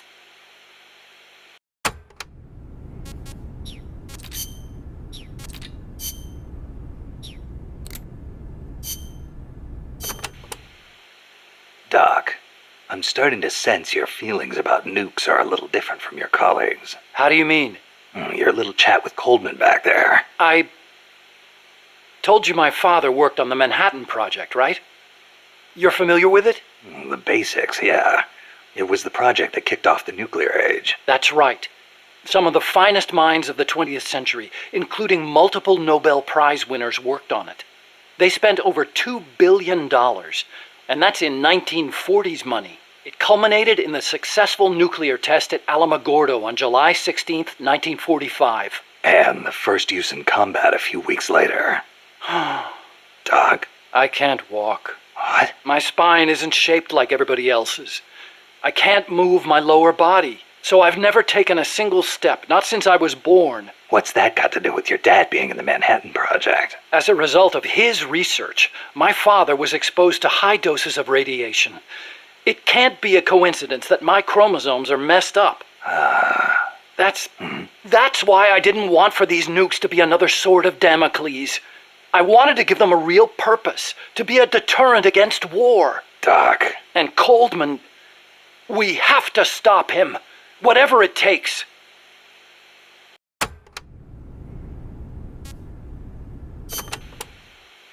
August 6th, 1945, Hiroshima. August 9, Nagasaki. The atom bomb attacks on Japan. My father was married to his work. I don't have a single memory of going places or doing stuff with him on weekends. But even as a kid, I knew on some level that it was for his family. I respected him. My mother used to tell me all the time, "Your father is a brilliant scientist. He saved countless American boys from death. You should be proud of him." Yeah. You could say the war ended because of those bombs. When I was in the 5th grade, a Japanese student transferred to our class. She showed me photos of Hiroshima after the bomb. I couldn't believe my eyes. A city of over 350,000 people reduced to a scorch mark on the ground by a single atomic bomb. Houses blown off their foundations, burned to ashes. The only things left standing were the skeletons of steel-framed buildings. And it wasn't just the buildings. Blackened corpses on the side of the road. Survivors covered head to toe in severe burns. Within a few months, over 70,000 had died in Nagasaki, twice that in Hiroshima. For years after that, I couldn't talk to my father. Couldn't even stand to look at his face. I know how you feel, Doc. But your father's your father. If he hadn't worked on that project, my body wouldn't be like this. I could be researching something else. I could have lived a normal life.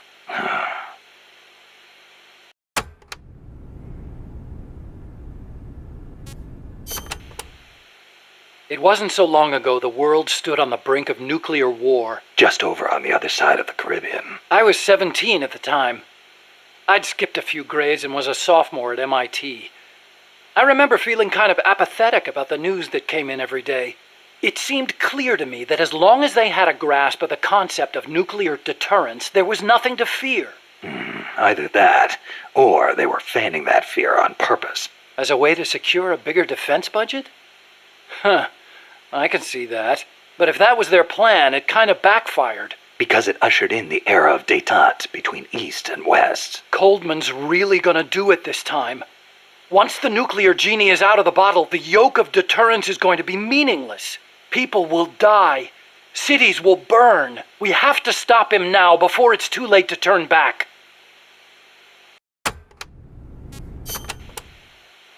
So you've been doing nuclear research your whole life? No, not really. At first I wanted to be an aerospace engineer. For me, the Sputnik launch was a good shock, not a bad one. I thought the age when science was used for war was over, and that a glorious age of space exploration was dawning. The year I skipped ahead and got into MIT, Gagarin went into orbit, which made me more excited than ever. Of course, even back then, I knew the space race was just another facet of the Cold War. Moscow had a leg up on us, and we were desperate to catch up. I know. But for me, it was a happy time. I joined NASA, got to do the kind of research I loved. Our nation's prestige hinged on our work. They gave us whatever resources we asked for. I knew you could turn a rocket into an ICBM by fitting it with a nuclear warhead, but that didn't bother me so much. It didn't last long, though. The space and nuclear arms races took up enormous sums of money. America beat Russia to the moon, but that's where it ended. Then came détente. Exactly. NASA's budget was slashed as a result. My father being a nuclear expert and all, they put me to work on a more obvious deterrent. Missiles. At NASA, I'd been researching a locomotion system for lunar exploration. Tires aren't suited to driving around on the moon, you know. And that's how I caught Coldman's eye.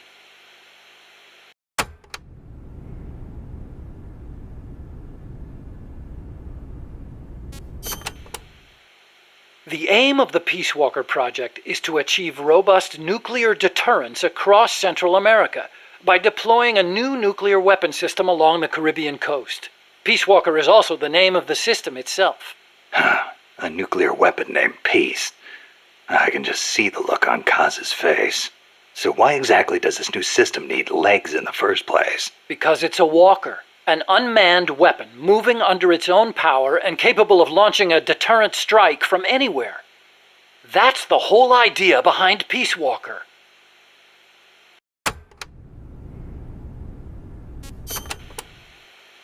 The reason Peace Walker is a mobile nuclear weapon system is to maximize its potential as a nuclear deterrent. How so? If need be, Peace Walker can stay constantly on the move so that the adversary can't pinpoint its position. That allows it to avoid preemptive enemy strikes. So you're saying it keeps the retaliation card in play? Coldman likes to brag about it in this way. Like a land-based version of an SSBN. And there's another reason for them to be mobile. Peace Walker also has a self-destruct function.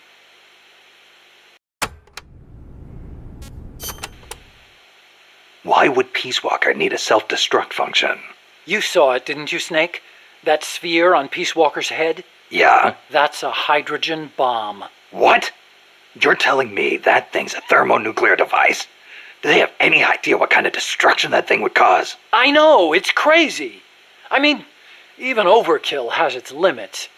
If it's strategic value they want, they could have gone with something smaller. It's like they want a weapon on par with Russia's Tsar Bomba. This arms race is running way out of control. It's an evolutionary dead end. A saber-toothed tiger. You can't load a warhead that big on a missile, of course. And no strategic bomber could carry it. That's where Peace Walker comes in. So, it waltzes into enemy territory carrying a hydrogen bomb and blows itself up. Christ.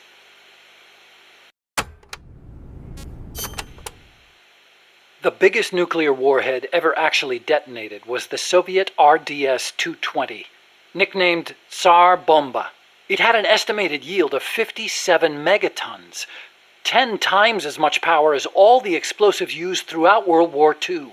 The test took place on October 30, 1961, above Novaya Zemlya. The explosion is believed to have created a fireball over 2 miles in diameter. Can you believe that? Like a miniature sun. The explosion was seen as far off as Finland, 600 miles away, and some people even reported windows shattering. The shockwave traveled 3 times around the Earth. 3 times? Peace Walker is armed with a massive hydrogen bomb, even more destructive than Tsar Bomba. It can sneak into enemy territory, lie low, and in the event of an enemy nuclear strike, detonate itself in retaliation. And the locomotion system that lets it do that? My research. Snake, those legs were supposed to make my dream come true. Now they're about to jump the fence of nuclear deterrence. You have to stop them. I'll apply all my energy into developing weapons and equipment to help you do it. Sounds like a deal.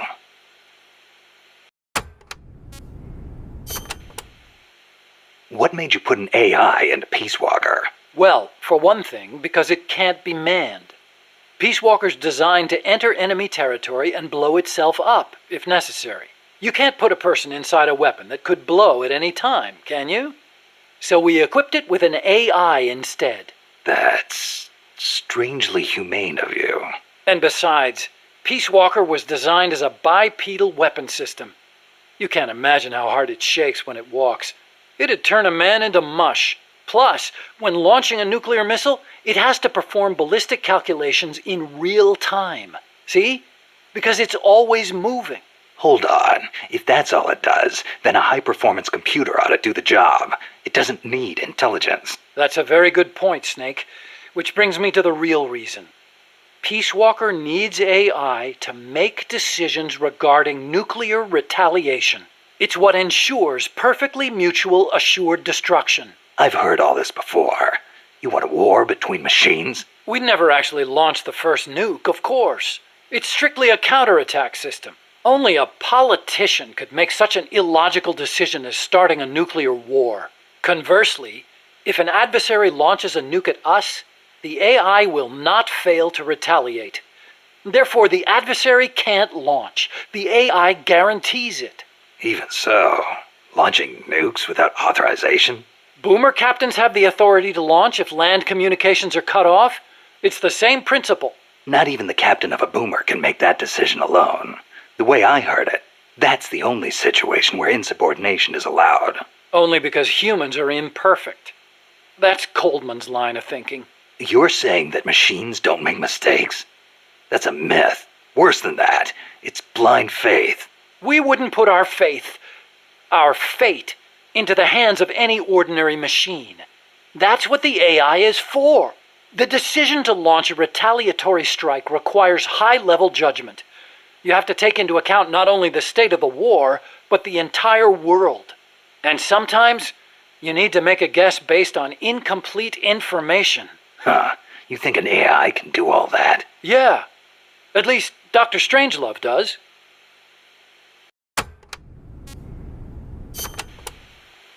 Peace Walker is fitted with several close-range weapons. We'd also planned for it to be able to enter enemy territory and self-detonate. Wonderful. What exactly are we dealing with here? Well, the flamethrowers for one thing. One in the front and one in the rear. Then there are the S-mines. They're like cluster bombs. It scatters them from its leg hatches. If you see those open, you better clear out quickly. And finally, the rockets. These can travel quite a distance, so stay sharp. On the other hand, it can't fire them from too close. But then again, there are those flamethrowers. It can also use its legs as weapons against any infantry on the ground. Ouch. But remember, Peace Walker technically isn't complete. With just the reptile pod, it can only perform relatively simple maneuvers. They've got certain quirks, too. What's more, look carefully and you should be able to predict which attack is coming next.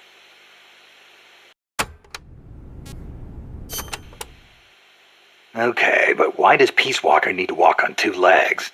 I'd think treads would be good enough. You'd be wrong. As you know, the terrain in Central America is rugged and complex, especially along the Caribbean coast of Costa Rica. You've got jungles, swamps, mountains, and the only way to get across all that terrain, no matter how rugged, is on legs. Yeah, but wouldn't it be tough to cross a swamp, even on legs? It wasn't easy, that's for sure. The reason we picked Costa Rica as a proving ground is because we can test it on every type of terrain.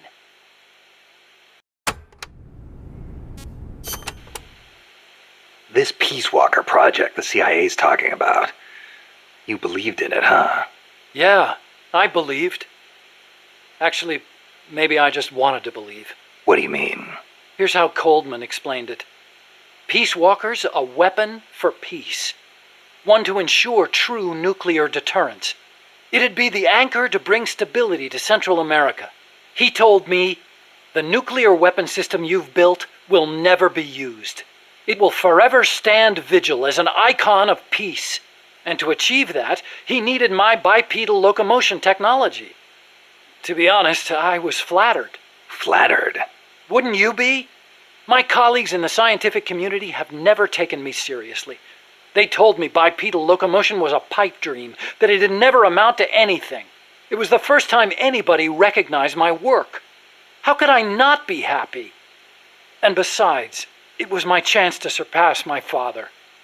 To create nukes for peace. Or so I thought anyway.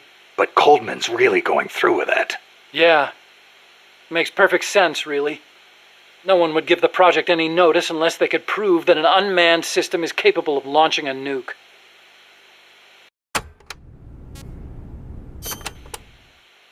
Why is Coldman going to launch a nuke?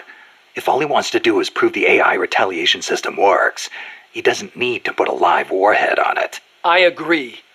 He could demonstrate the system by launching the missile alone, without a warhead. I asked him the same thing at first. He said there was no point in using a dummy missile. That it'd take an actual nuclear launch to deter potential enemies. Launching the real deal gives him a leg up in negotiations with Langley. That's what he's really after.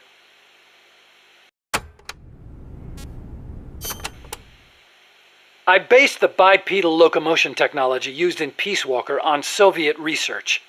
Actually, I'll be honest with you. I stole most of the basic ideas behind it. Soviet? Bipedal? You mean Granin? You know him? Yeah. I met him at his lab in Russia. He helped me out a little bit. You met him? What were you? He was head of the Granin Design Bureau, creator of countless Soviet weapons. I'd hit a wall in my research at the time.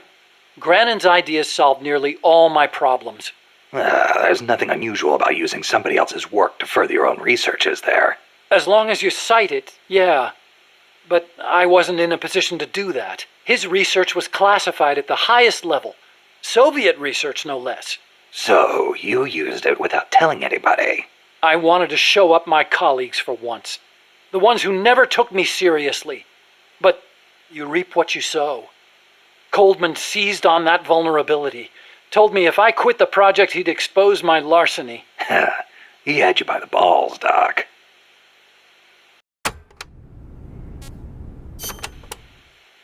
How'd you get your hands on Granin's research? That was also Coldman. He used his agency contacts to get a hold of it. Giving you stolen information, then using it to blackmail you. Damn. I knew it was Granin's work the minute I saw it. See, I'd been corresponding with him for a while. Corresponding? Letters. Between scientists doing the same kind of research. He always complained that nobody understood his ideas on bipedal locomotion. Ah, so you're the American friend he was talking about. Obviously, he didn't write a word about the technology in his letters, except for one time. If by chance anything should happen to me, I entrust my research to you. Better that than handing it over to these ignorant so-called scientists. Sounds like him, all right. Then one day, his papers actually came. It wasn't hard for me to imagine what had happened to him. I felt it was my duty to carry on his work after him. And also... What? I thought maybe combining his technology with mine could be a way to bring East and West together. Like the docking of Apollo and Soyuz. It'll never make the history books. And it's still not a reason to plagiarize. You're right. You're absolutely right. I never had the courage to tell the truth, that's all. I always looked for excuses to cover it up. Until now. Huh? You told me everything. You're no longer a coward.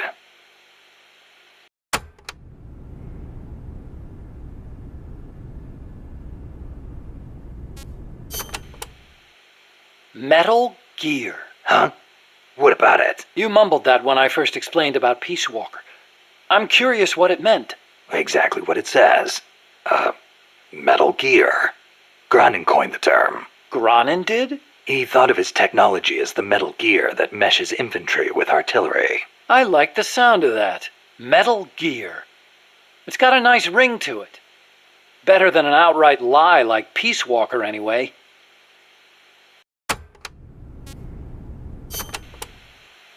Those papers the CIA gave you, was there any data on the Shagohod in there? Shagohod? A nuclear tank that launches IRBMs. It competed against Granin's system for approval. Oh, the thing with the rocket. Designed by a guy named Sokolov, right? What's so funny? No, I was just remembering some of the commentary Granin added to the Shagohod papers. You should have seen the way he badmouthed it. It was too conservative, too ugly. I can imagine. He was so angry when he wrote that, he smeared up the ink. And you know how shoddy the paper is over there to begin with. I'll bet. That's Granin, all right. Imagine accelerating the launcher itself to 300 miles an hour to extend the range of an IRBM. As stupid as it sounds, it's a hell of a concept. Who but the Soviets would think of using a tank as the first stage of a rocket? I actually took a cue from the Shagohod when I developed the Pupa. That hovercraft thing? You stole that one too? Give me a little credit. I only borrowed the concept. The technology is original. As it turned out, hover technology wasn't enough to handle all the terrain in Central America. It relied too much on brute force. But the Shagohod was a major threat. That thing could corner like you wouldn't believe. Built pretty tough, too. You sure know a lot about it. Yeah, it almost did me in. I couldn't forget it if I tried. Did you in? So you were the one who took it down. Wow! You really are amazing. I didn't do it alone. No, seriously, thank you. We might not be here today if they'd begun mass-producing that thing. Then again, they're hard at work now miniaturizing nuclear warheads. Pretty soon they won't even need an accelerated launcher like the Shagohod. Great. That means they're that much closer to being able to launch from anywhere in the world.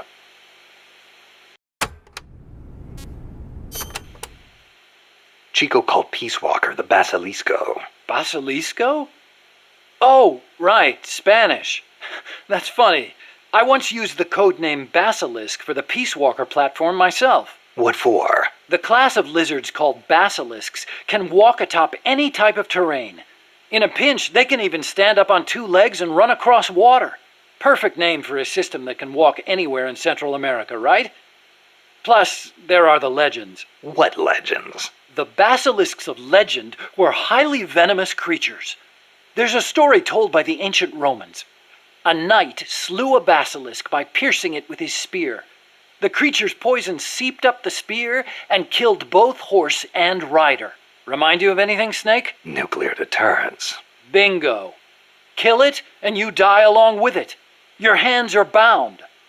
I wanted Peace Walker to be like that. You should know that people aren't that rational. Sometimes people do things that don't make sense, even when they know they're going to die. Or maybe it's because of that. Maybe you're right. But that's exactly what I don't understand.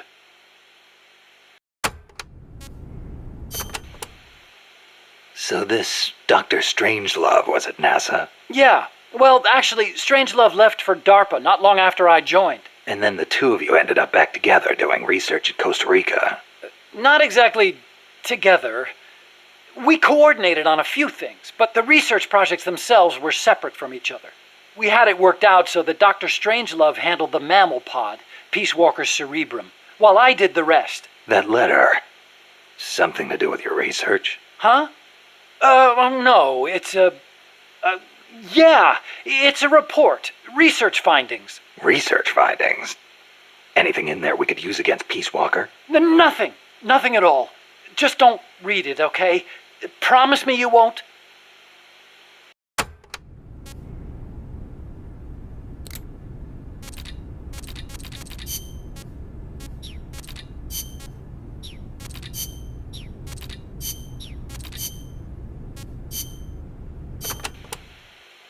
Let's speak in hypotheticals for a minute.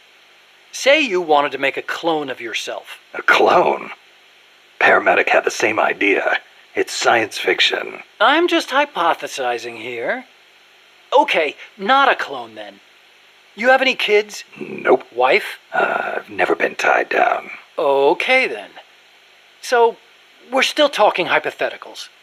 Say you had a son who'd inherited your genes. Someone with the same combat abilities as you. Would you challenge him to a fight? Not to sound cocky, but I wouldn't want to do that. No telling who'd survive. I'll bet. You picked up on the Pupa 5000's combat patterns in seconds. Only with your advice, Doc. Well, if anybody could learn to do it just by listening, it'd be easy. But you're a born soldier. Yeah, you must have been born with genes geared for combat. Soldier genes, if you will. Genes geared for combat? I don't care how advanced their research is. You can't blame genes for everything. Blame genes? You think it's funny? What? You think genes have nothing to do with this body I was born with? I don't know. Look, that fear of facing someone of equal ability in combat, imagine that on a strategic scale. That's the concept of nuclear deterrence. The idea is, when all sides are armed with the destructive power of nuclear weapons, they'll avoid nuclear war in order to prevent mutual annihilation. Doesn't sound all that sophisticated to me. Exactly. It's so simple in principle. But because it's so simple, whether or not it works properly depends on the people involved. In that sense, what we're looking at now is a malfunction in deterrence theory. Coldman. You got it. Please, Snake, don't let deterrence die.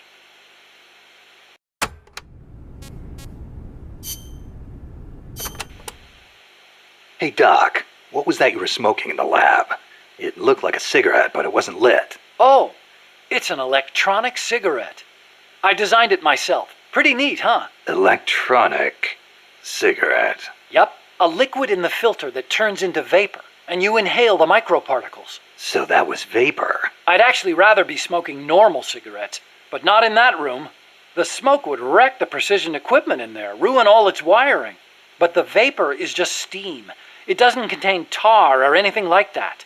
So I can smoke it in the lab with no worries. Nice. Want to try one? Nah, I'll stick with cigars. Yeah, but... I don't like imitations.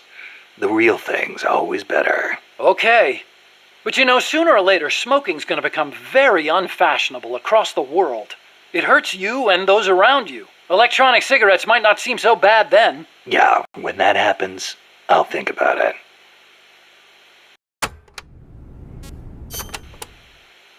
You said your dad was involved in the Manhattan Project, right? Yeah? And you think that's why you can't walk? I don't know. Actually, you know, probably not. So far, nobody's found evidence that exposure to radiation in parents causes genetic defects in children, except for those exposed in the womb. Epidemiologically speaking, anyway. That's the conclusion of the Atomic Bomb Casualty Commission. Right. The ABCC commenced its study immediately after the war, and it's still ongoing. Even now, 30 years later. The effects of radiation exposure last a long time. I'm guessing it'll be another 10 years before we get a real verdict on whether it affects genes. Granted, it's the most massive study anybody's ever done. But that's really all it is, a study. The ABCC brought in bomb victims and ran tests on them, but they didn't treat them. Really? Them too, huh? At any rate, that's what my father made me believe when I was growing up. Maybe it was tough for your dad to explain. Ever think of that? Yeah, maybe. But this is my problem now, Snake. I have to face the nukes head on, whether I like it or not. My creations are being used for the wrong purposes. The onus is on me to stop it somehow. Help me, Snake.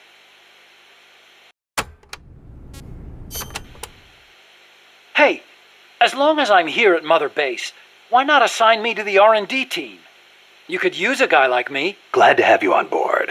I'm sure Kaz is, too. Once I've got the necessary materials and design specs together, I should be able to start building you that bipedal weapon platform. Nothing would make me happier than for my research to help put a stop to Peace Walker.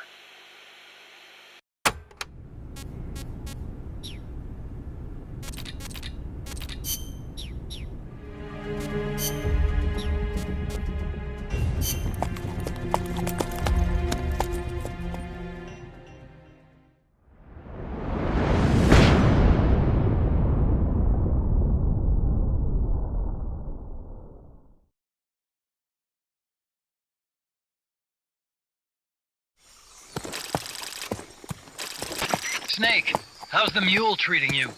At this pace, I should be there by tomorrow morning. You've got to hurry. The AI could be completed any time now. It'd be nice to have a guide. Already on it. I've enlisted Paz to help you. She knows the jungle pretty well. Snake, I know you are an expert in survival, but you need to stay alert. You are in an ancient jungle so foggy, you can hardly see the trees. It is home to 2,500 species of plants, including 400 types of orchids. There are also 500 species of butterflies and over 400 species of wild birds. The bedrock is solid enough that Mayan ruins have miraculously survived centuries of earthquakes. An AI lab in a Mayan ruin. Who'd have thought, hey, Huey? My sentiments exactly. That doesn't mean security's any less tight, though. You still have the ID card I gave you, don't you? Got it right here. That'll get you through the gate, no problem. After that, you're on your own. As long as the AI remains unassembled, Coldman's plan's on ice. What about security inside the lab? Well, it shouldn't be a problem for you. Strangelove demanded that the security presence inside the lab be kept to a minimum. It's not all good news, Snake. Coldman knows we're here. He's raised security in the area surrounding the lab. You'll be seeing a lot of that Chrysalis UAV, and a bunch of patrol choppers too. There may be scouts in the jungle lying in ambush. As you approach the lab, be extra vigilant. I'll be careful.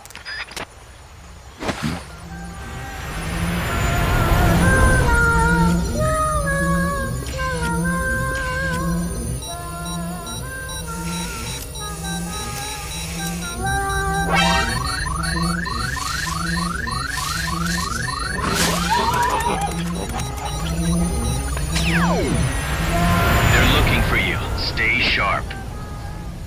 Snake, Strangelove's lab is a few miles to the north. It won't be long before the AI is complete. Don't let that happen.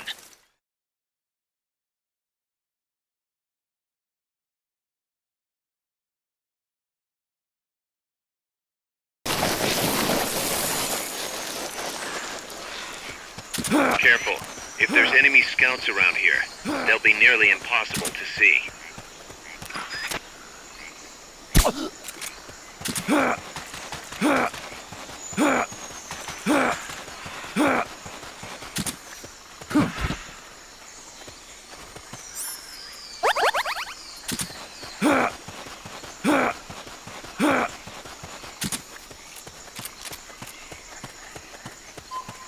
Watch out.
Thanks for putting me on the R&D team, Snake. I'll cut to the chase. We've commenced development on our own bipedal weapon. The only thing is, we don't exactly have easy access to resources here. Yeah. Unfortunately, we don't have the budget of a defense department behind us. I understand. That's why I want to ask you something. If you fight any more AI weapons, could you try to gather as many of their parts as you can? That would really make things go a lot smoother. Again, easier said than done. If anyone could do it, you can, boss. You single-handedly took out the pupa. True. Look, if you're not interested, I can just work with what we have here. I'm not trying to force you to take unnecessary risks. You're the boss around here. All right. No promises. But I'll think about it. Great. Also, each AI weapon has a head part that serves as the core of its armament. Recovering a head part will allow you to use the weapon associated with that part. But those guys won't go down without a fight, so don't get too preoccupied with this stuff. Don't worry. I'm not about to risk my life for a bunch of scrap. I would hope not. One more thing. Our new bipedal weapon needs a name. Good point. We can't keep calling it our bipedal weapon. I had a talk with Miller, and we came up with Metal Gear Zeke. Metal Gear? Zeke? Yep. As you know, Metal Gear was coined by Gronin. And Zeke? It's a name the U.S. military gave to Japanese aircraft that flew during World War II. Zeke was the Japanese Navy's best fighter plane. So are you okay with that, Snake? Sure, fine by me.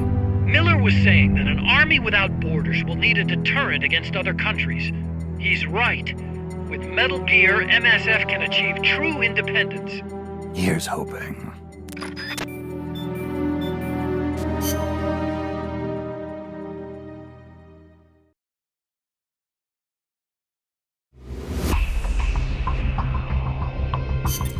Snake, that's a hind. You've got to take it out somehow.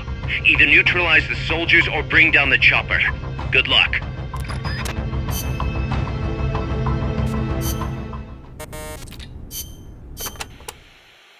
Catarata de la Muerte means waterfall of death. Huh. How cheerful. I am sure it will be no problem for you, Snake. Especially compared to all the dire situations you've faced in the past. Yeah, easy to say now. We'll see what really happens. Sorry. Still, you have surprised me. Everything they say about the legend is true. I'm neither hero nor legend. But for some reason, I don't mind you calling me that. Thanks. Be careful, Snake. Peace.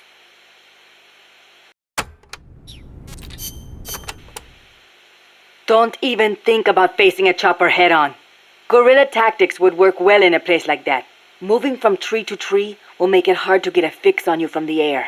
That's your best chance. Good thinking, Commandante. You clearly know your way around a battlefield. Enough, boss. Time to stop talking and start using your ears. When you're hiding, you won't be able to see the chopper that well.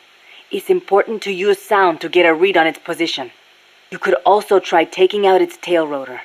That would greatly reduce its mobility. And watch out for ground troops. Copy that, Commandante.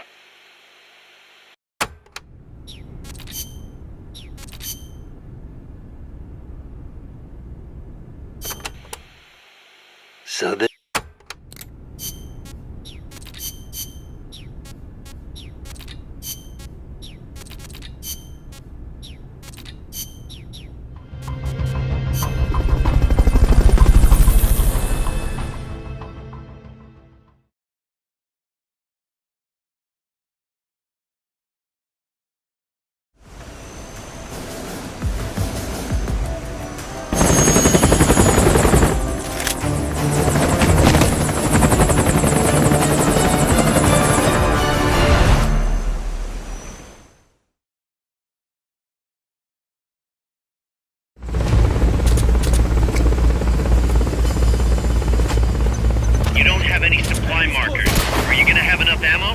Maybe you should pull back and reorganize things first.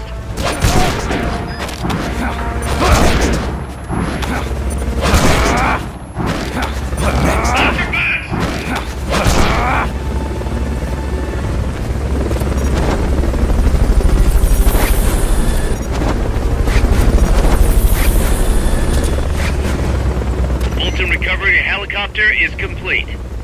Fulton recovery subject confirmed onboard helicopter.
Helicopter is complete.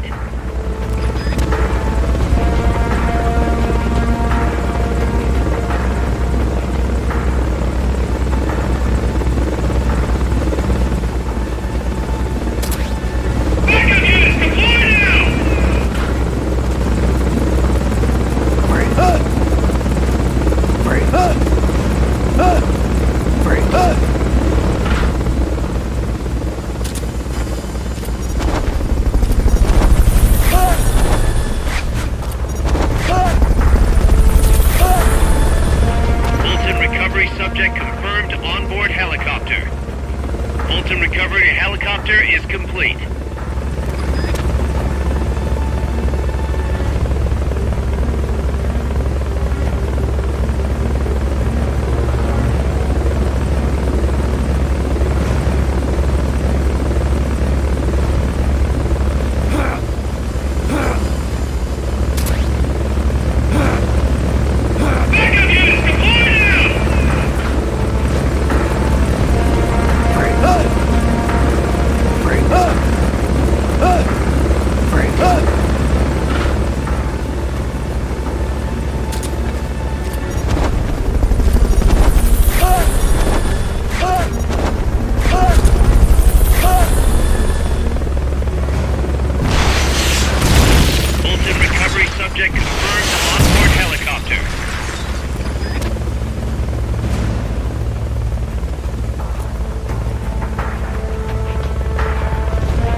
Boss, I'm starting to wonder if recruiting the soldiers with a Fulton isn't a little heavy-handed. I already don't like where this is going. I think the voluntary approach could be more pragmatic. Technically, we're not a corporate entity, but at our size, that's not too far from the truth. We can't keep using guerrilla tactics to find new blood. To search for volunteers, select recruit from the menu, or select trade to exchange soldiers with other mercenary units. Yeah, provided we got the friends for that.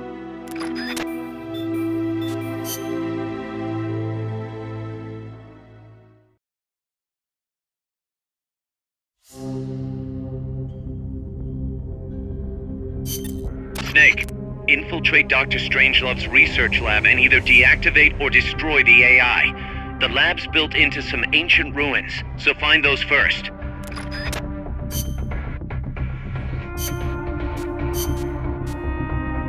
Stealth.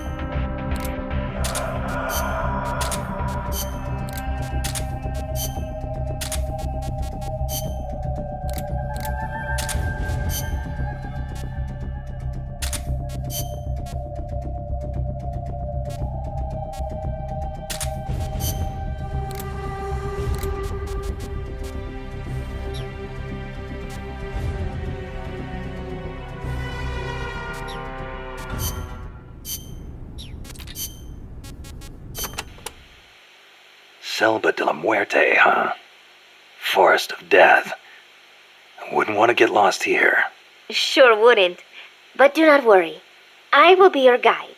Happy to hear it. By the way, Snake, you know much about sloths? Just the name. They are amazing.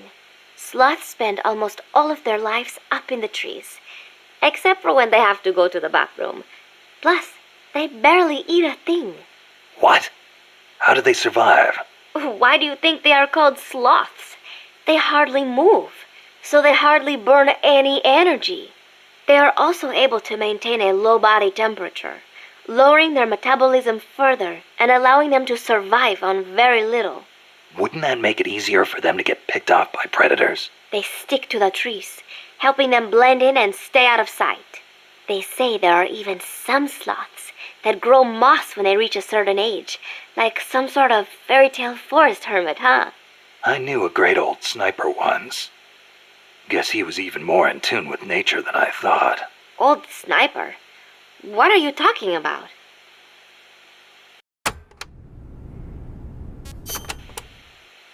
La Ruinas de Xochiquetzal will be around there. They have not been restored at all, so they may well be covered in plants. Xochiquetzal? An Aztec goddess of fertility and beauty. They say she was always accompanied by birds and butterflies. One theory states she was the mother of the god known as Quetzalcoatl. Quetzalcoatl. The Quetzal is said to be an incarnation of Quetzalcoatl, hence its name. I get it.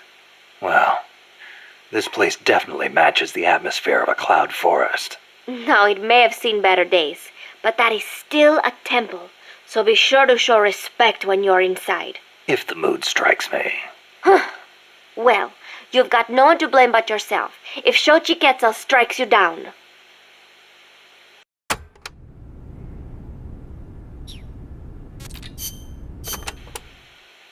The paths there are buried in vegetation.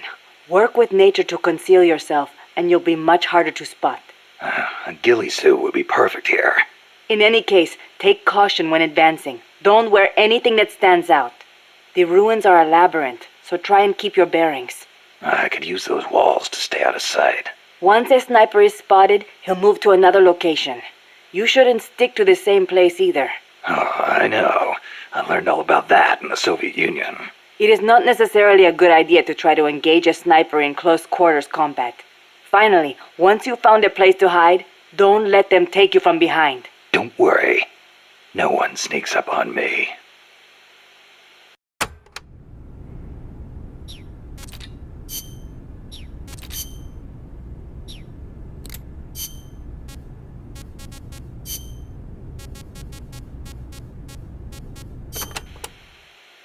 The sneaking suit is a specialized uniform for stealth missions. It provides excellent camo in any stage. Even better, you won't make a sound when you walk. Ooh, so I won't need to tiptoe all the time.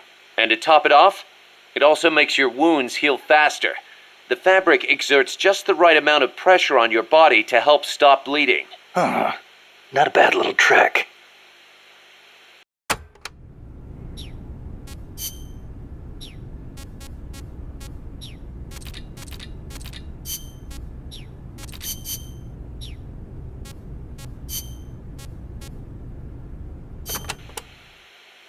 Snake, I need your opinion. How strong are the enemy's mercenaries? They're well trained. They've got more than enough men. Seasoned, too.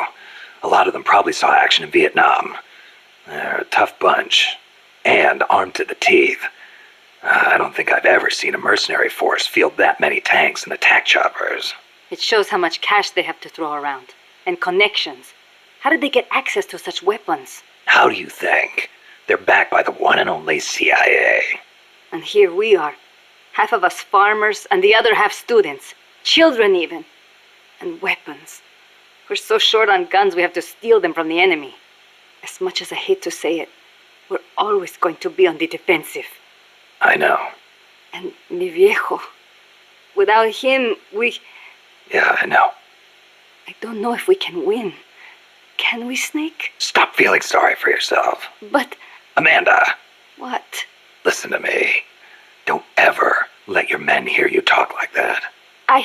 You're their leader, and a leader has to stand tall, even when times get tough, when it feels like the fear and uncertainty could crush you. You're the one your comrades look to for reassurance. That's what a leader is. Don't forget it. Snake. If you're looking for comfort, go find a church. That's all I've got to say. You are right. I am sorry. I need to pull myself together. You'll be fine. I know you have it in you. Thank you, Snake.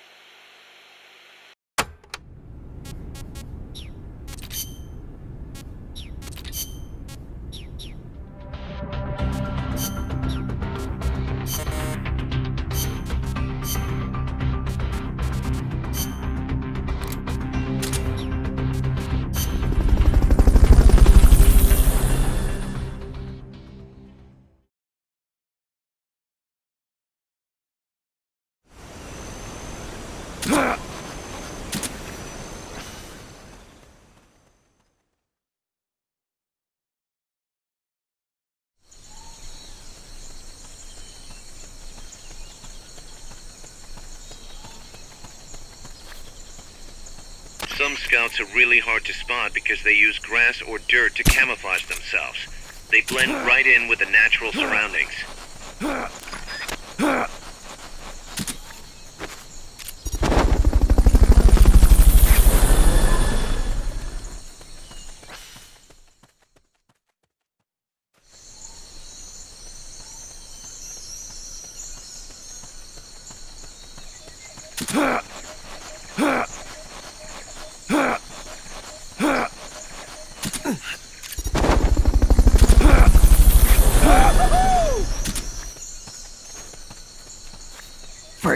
Fulton recovery subject confirmed onboard helicopter.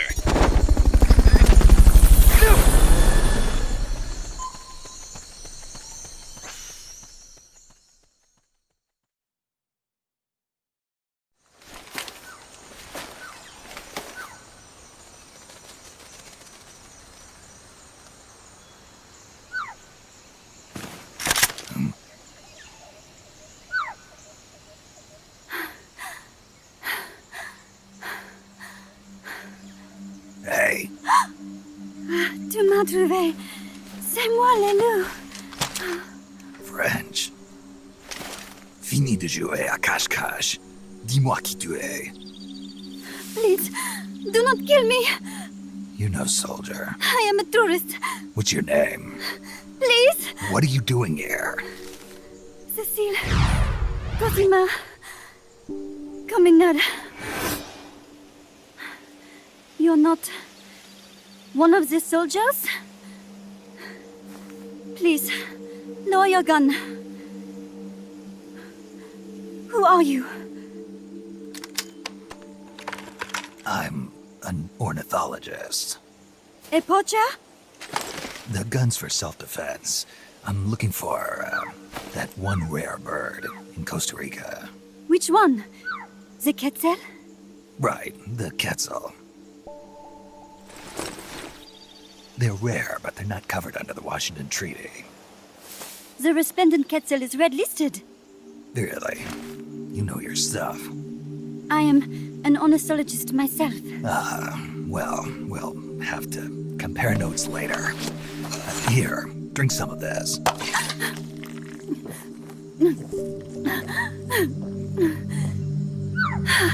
You saved me.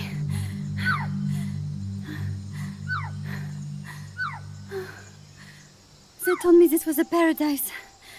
That there were more rare birds here than anywhere else.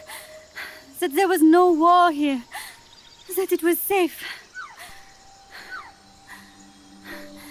They told me it was every birder's dream. But they were wrong.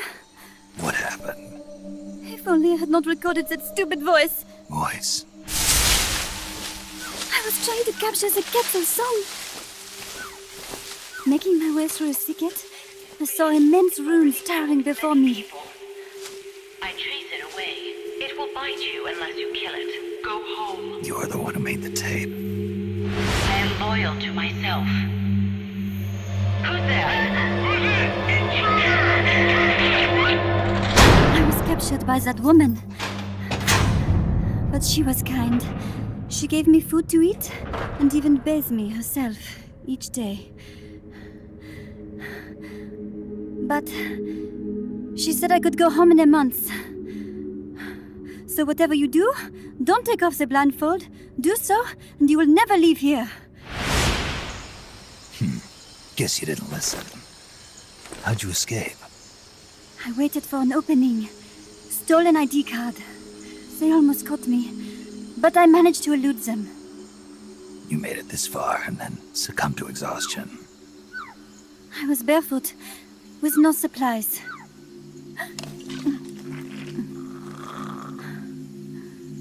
Oh, I am so sorry. I drank it all. That facility. Did you see anybody else in there? Well, there was another woman, but I never saw her in person. Because, you know, the blindfold. Oh, yes. She often sang. Sang? It was such a strange song. What kind of person was she? Could you tell anything from her voice? I don't know. I don't even know why I was held a prisoner. They confiscated my equipment, my supplies, my passport, money, everything. The only thing I was allowed to keep were my undergarments, so that I would not be able to escape. And now, I am without even the means to prove who I am. I will not make it home to Paris like this. In that case, come to our place. Huh? You don't need a passport there. Don't even need a name. If you want to go back to Paris, we'll take you there anytime. What I want is a shower, a change of clothes, and a cigarette. I've got a cigar. It's Cuban. No French cigarettes? I prefer unfiltered. Fresh out. But come back to my place, and you can have all the French cigarettes you want. It sounds like heaven. Close, but not quite. Outer heaven. It is sounding better all the time. So, you must have gotten a look at the facility when you escaped, right? What's in there? Lots of machinery. A big computer, like you would see in a university. What about the room where you heard the voice? Anybody in there? I don't know. There was a tube. A large tube in the back. When I approached it, I heard a voice. What did it say? Jack. Yes, it simply said Jack over and over. Jack. Listen, you've got to get me out of here. I really need a shower. Wait here. I still got business to take care of. What? You're not thinking of going in there, are you? You can't leave me here. Relax. I'll have some friends pick you up. This is Miller. One for recovery. A civilian. Snake, we don't have room for any more civilians here. Not even for a blonde Parisienne. A what? So she's, pretty foxy? See for yourself. If what she's saying is true, I think we've found Paz's friend. The missing one? I'm thinking that she's the one that made that tape. Have her listen to it when she gets there. So she's safe then. Good news. I'm sure Paz will be glad to hear it. You bet. Snake, the ruins are just up ahead. Head north. On my way. What about me? Stay put. Ever wonder what it's like to be a bird? Huh?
Wake up!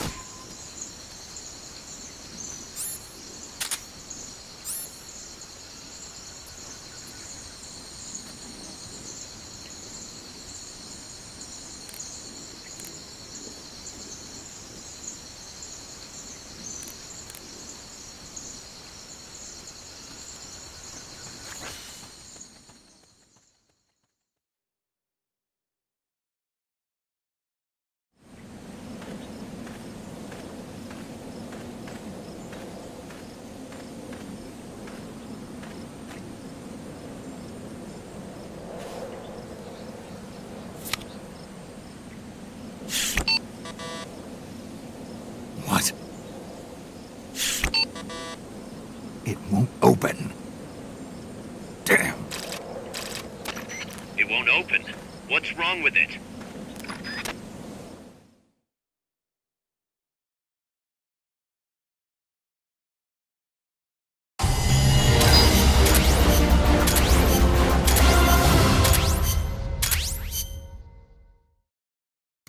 Snake?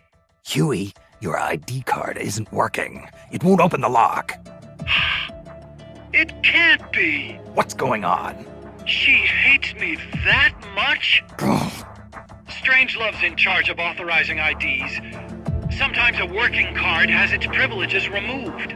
Say, if she decides she doesn't like that card's carrier. You think that's what happened? Well, I was never exactly her favorite. Well, this could be tricky. The soldiers outside aren't allowed in the lab either, so their cards won't do you any good. Great. Snake. Kaz, where's Cecile? She just got here. Hold on. Snake! Cecile, how'd it feel to fly? Wonderful. For a moment, I felt what it must be like to be a bird. It almost made me want to give up my research and get a pilot's license. Did you need something? You said you'd gotten an ID card, right? Yes, but it was confiscated when the guards got me. Who took it? What did he look like? He had an orange jacket. I cannot recall his face, though. Yeah, they all look pretty much the same. Where did it happen? Let me think. Ah, yes! I do remember hearing the song of a nearby Quetzal. Just what I'd expect from a birder. Would you like to hear it? Huh? What's that song? It's my Quetzal. I took it with me when I was rescued. Didn't you say something about them being covered under the Washington Convention? Just kidding. That was just me. An imitation. An essential skill for any ornithologist. Pretty good, no? Damn good. If you want to hear the Quetzal song again, just let me know. I can tell you all about the birds of Costa Rica, too. Yeah, will do. Thanks, Cecile. No. Thank you, Snake. Talk to you soon. Kaz, did you play that tape for Cecile? I sure did. It's hers, all right. Then she must be... She's not. Cecile says she's never even met Paz. What? She's at least 10 years too old. But... I'm guessing Paz convinced herself that it was the tape her friend made. But never mind that. Let's go over what we know so far. The soldier with the ID card is wearing an orange jacket and is in a location where you'll hear Quetzal singing. Find that soldier, retrieve that card.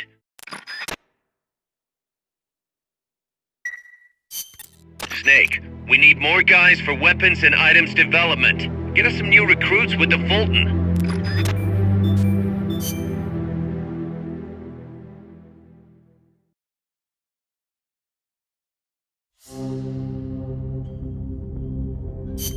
Snake, to gain access to the lab, you'll need an ID card. You can get one from a guard in an orange jacket stationed in an area where you can hear Quetzal singing. To get the ID card from the soldier, do a body check. You've got to get inside that lab before the AI gets shipped out. Get a move on.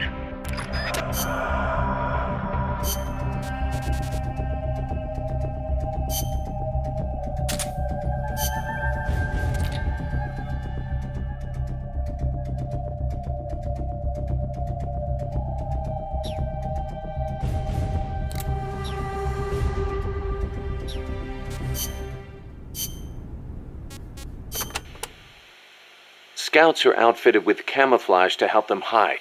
Some of them look kind of weird, like they've got seaweed growing all over them. Ah, ghillie suits.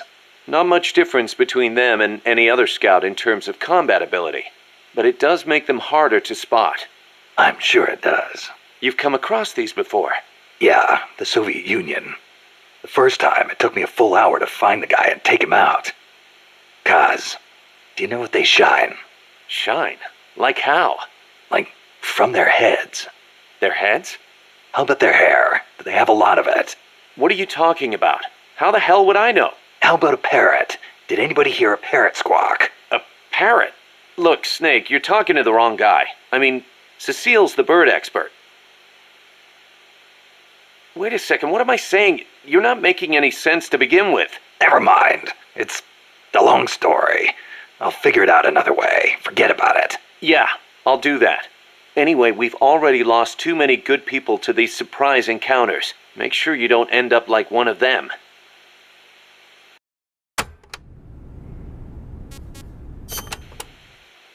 You can steal items from soldiers by putting them to sleep or knocking them out and then doing a body check.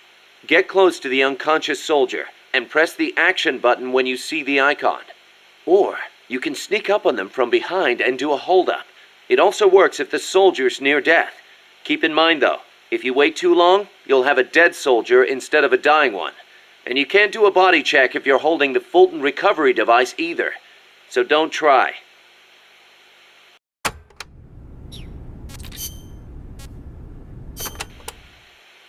I do not know if I recall such large ruins being there. Well, didn't you say there's a lot we don't know about Costa Rica's ancient civilizations? You talked about some giant stone balls, too. What are those? Oh, the stone spheres of Costa Rica? They are an assortment of giant spheres carved from stone that were discovered in the jungles of Costa Rica about 50 years ago. What's so special about that? What if I told you some of them are nearly perfect spheres, and that they were carved out of granite, which is quite a hard substance? Could be good for laying a trap. And if they're spherical, they roll easily, too. Snake!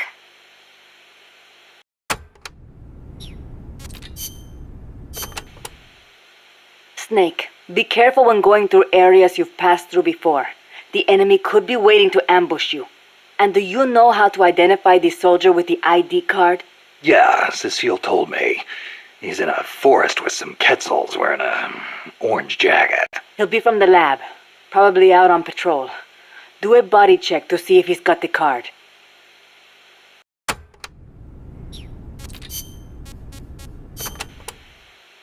Did you see a Quetzal snake? Yep. What do you think? Did it look like a snake? No, it didn't look like a snake. Oh, really? Must be different from the Quetzalcoatl then. Quetzalcoatl? A winged snake from the Mayan and Aztec legend. A winged snake? Weird, right? I bet it's UMA. Amanda and everybody says Quetzalcoatl is a Quetzal in the form of a god. But there's no way anybody mistake a snake for a bird. I think the legend of Quetzalcoatl came first. Somebody saw it and adopted it as their god before they saw the Quetzal. After that, somebody saw a bird that looked like the image of the god, and so they named it Quetzal. You mean it happened the other way around? Well, if you ask me, the Quetzalcoatl was probably a pterosaur that survived. I mean, it's got wings and it's a reptile, so it probably looks kind of like a snake, right? Pterosaurs live on in Africa even today. They're called the Congamato and the Elitziao. So it makes sense that there'd be pterosaurs on the American continent too, and that they survived until the Mayan and Aztec eras. Wow. Lucky for us, they're not still around today. Who says they aren't? The dinosaurs supposedly died out 65 million years ago, and the Aztec civilization only rose about 600 years ago. If they managed to survive 65 million years, surely they couldn't be wiped out in 600.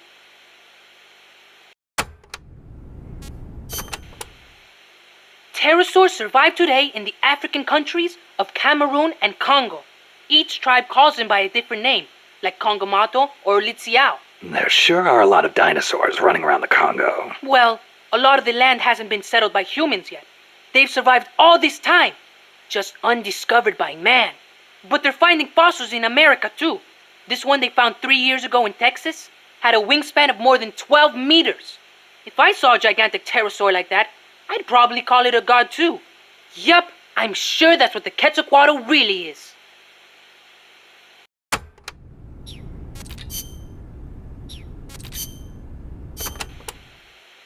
That was some escape you made from Strangelove's lab. Security inside was not so tight. The door to my room was locked from the outside, of course. But she took off the blindfold at bath time, so she could wash my hair. Huh. Pretty luxurious treatment for a prisoner. Wasn't it? She wouldn't undo the handcuffs, but she washed my body for me instead. And with such gentle care. Why'd you run away? Didn't she say you could go home in a month? If your escape attempt failed, you'd be in greater danger than before. I was supposed to be giving a presentation on the distribution of Costa Rican bird species at a conference. The date was approaching quickly. So, I pretended I had to use the toilet and made my escape. I found an ID card and searched everywhere for my equipment and my tape. But a soldier saw me. It was a miracle I managed to get away. There was no time to find the tape. I do not care about the conference. I am lucky enough to still be in one piece. You bounce back quick. You don't? Not sure. I try not to dwell too much on the past, but... Then don't. There is no point. I'm so glad to be out of there. I never felt safe, you know? Tell me about it. Well, I think she's interested in women. And I think she took a fancy to me. Oh, well, that's, Besides, it is much nicer here.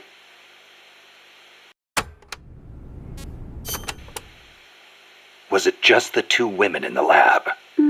Most of the time, oui. And one of them, you only heard her voice, right? Yes, that is correct. Such a wonderful voice. It sent chills up my spine. What was the other woman like? Don't even think about it. She has not the slightest interest in men. No, it's part of my mission to... Only teasing. Let me think. I believe she was in her 30s. Pretty, with a good sense of style, but austere in her tastes. A very unusual woman. And she was doing research on AI. AI? So that is what she was up to. You know, she did say something interesting. That people should not be going into space. That it is too dangerous. An automated control system for rockets, then. She said something about wanting to get closer to her dying wish. I think she must have been talking about an old lover. Lover? You mean another woman? My! Aren't we curious about women and other women? You want to hear the terrible things she tried to do to me? That's not what I meant. It's all right. You can be honest. You do seem to get along awfully well together. No. Not at all. I think you're hiding something. Never mind. Aren't you supposed to be looking for the Quetzal? Here, I'll demonstrate its call for you.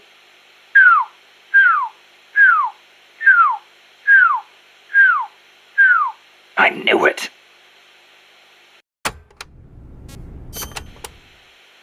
Let's go over this one more time. First, I need an ID card to get into the lab. That is correct. From the outside, it looks like any other room. But on the inside, it is a state-of-the-art research facility. And your ID card got taken away from you by some guy in an orange jacket. Exactly. I had a Quetzal singing nearby. It has not been that long since it happened. It could be tricky if he's out on patrol, but if he's a stationary sentry, you don't think the Quetzal's moved? Its nest is probably nearby. I do not think it will go away anytime soon. Good. I'll get on looking for that soldier. If you forget what it sounds like, I will do the call for you again. Just give me a call anytime you'd like to hear it. Yeah, I'll do that.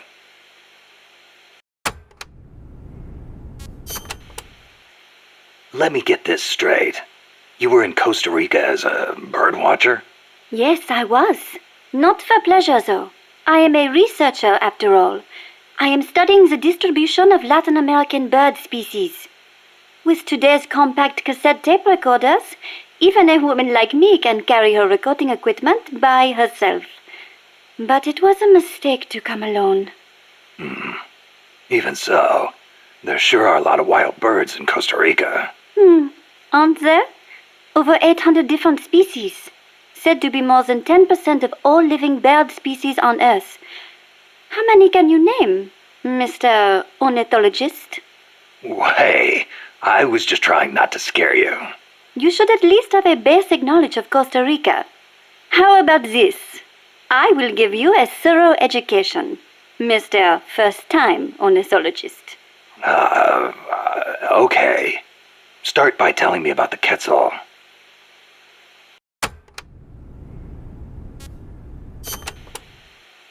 Cecile, what's that machine you said you used to make those recordings of yours? Cassette, something or other. A cassette recorder, or a cassette denske, as they say in Japan. Yeah, that. What is that thing anyway? A portable recording device released last year by a Japanese company, Sony. It uses compact cassettes, making it far lighter than open-reel machines. It still weighs 5 kilograms, but the exercise won't kill me. It is user-friendly too. All the buttons have markings on them, allowing you to operate it without looking at it. Can you imagine missing the shot of a lifetime simply because you blinked?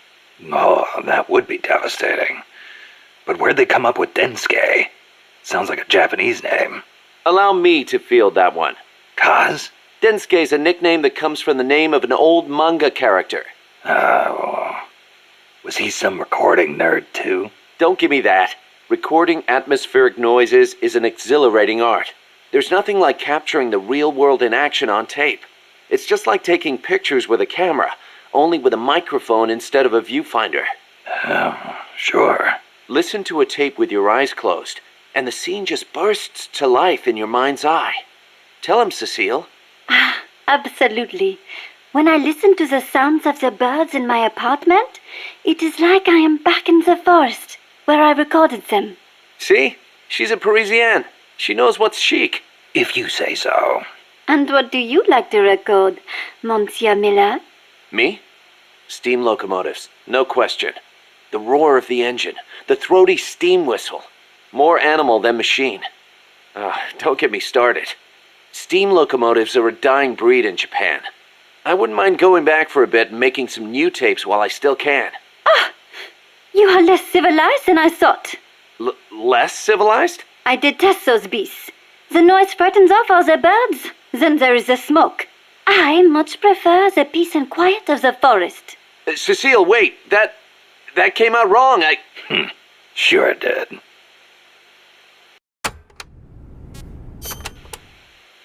All right. What do you want to know about Quetzals? Give me the basics. Something that'll help me find one. Okay then.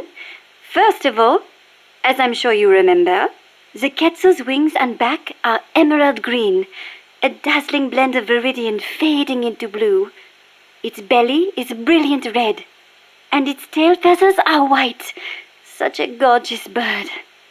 Also, the male has 2 long decorative feathers, but only during breeding season. Among birds, males are usually more beautiful than females. Like a peacock's tail. Yes, just like that.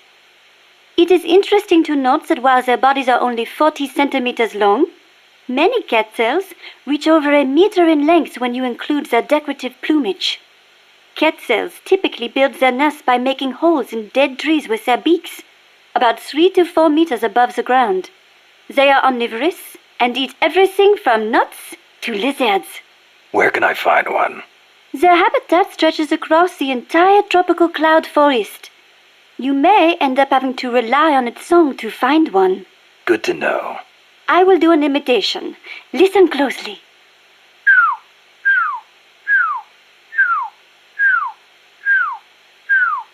Hey, not bad. Shall I do a chicken next? Cluck, cluck, cluck, buck, buck, buck. No thanks. That's enough. Are you sure? How about a monkey? Yeah, don't need that either. Oh, all right then.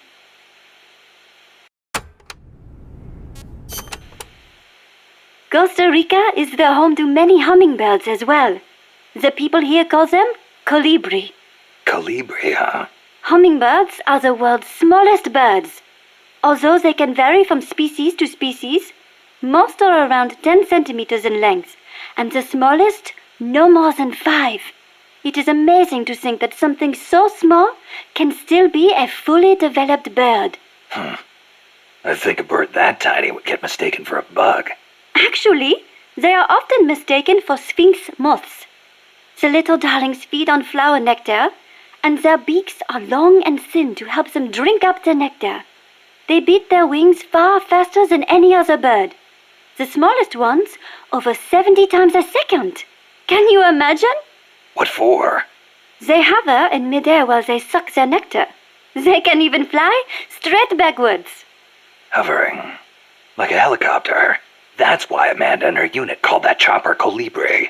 I think it is an insult to the birds to give their names to weapons. Don't you? Don't ask me.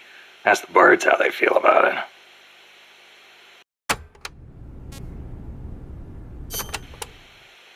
Have you ever heard of the mannequins? Never. Unbelievable! You came all the way to Costa Rica, and you've never even heard of them? I didn't come here to look at... Mannequins are known for their beautiful courtship dances. The orange-colored mannequin is said to live on the Pacific side, the white-bearded mannequin on the Caribbean side, and the long-tailed mannequin is in the Central Basin. The long-tailed mannequins are especially distinctive. What's special about them? First, each young male picks an older male to teach him how to dance. Then, teachers and pupils all get in a group and dance for the females. However, only the teachers get paired off with females. The pupils practice their technique for 7 years before striking out on their own and finding their own pupils. I guess it takes time to get good at anything. Whether it's dancing or soldiering. Mannequins always have plenty to eat. Apparently, that is why they have so much free time to practice dancing. Unlike us, obviously.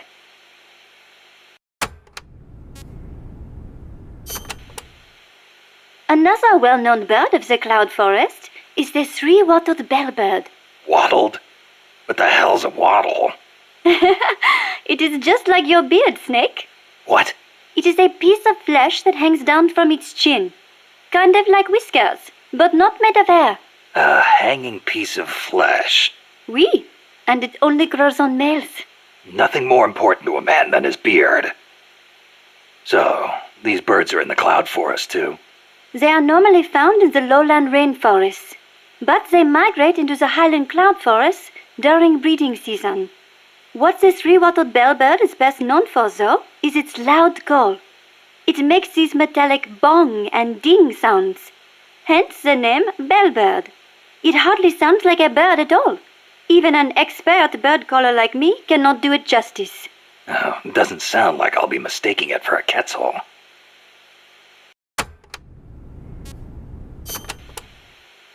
Do you know the national bird of Costa Rica? Honestly, and you call yourself an ornithologist? The national bird of Costa Rica is the clay-colored robin.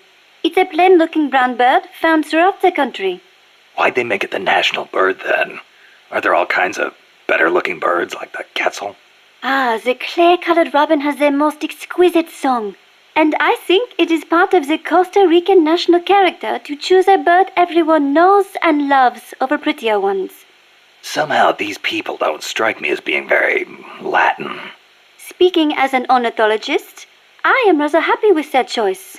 Not all birds have to be pretty.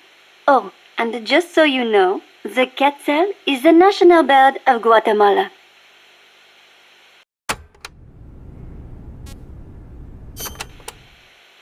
The scarlet macaw and the great green macaw are also representative birds of Costa Rica. Macaws are a type of parrot, enormous, stately birds. Macaw. I think I've heard that name somewhere before. But of course you have. You are an ornithologist, no? Stop it! So, tell me, where do macaws live in Costa Rica today? Oh, come on now. I am only teasing you. Macaws live not in the cloud forests, but in the rainforests on the Pacific side of Costa Rica. In the past, they were a common sight all across the country.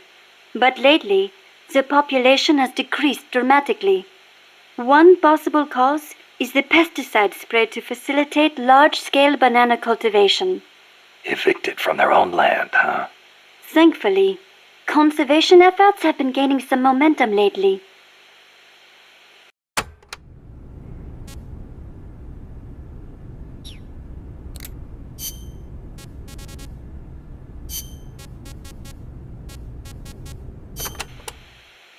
What's wrong, Kaz? You sound beat. Yeah, the problems never seem to end around here. You should take a break.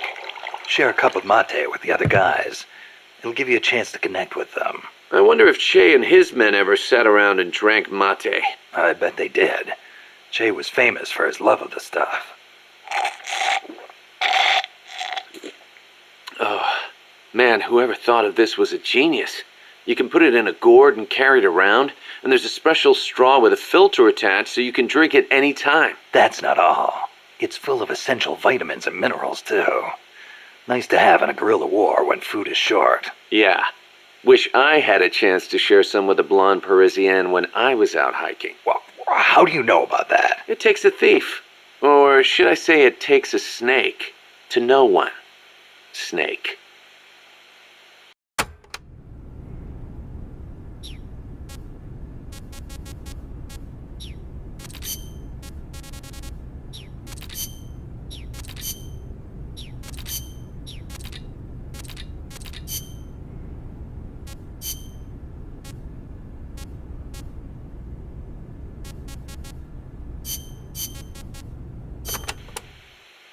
You said you could do a monkey call.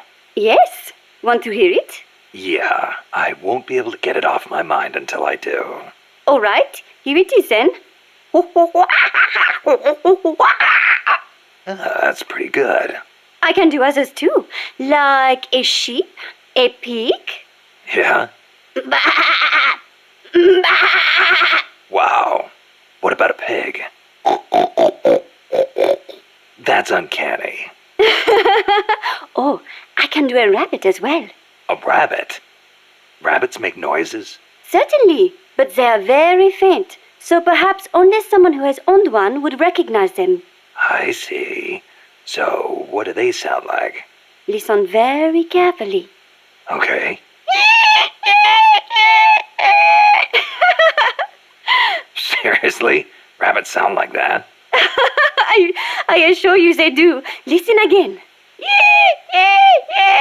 Never heard a rabbit do that before. They do, I swear.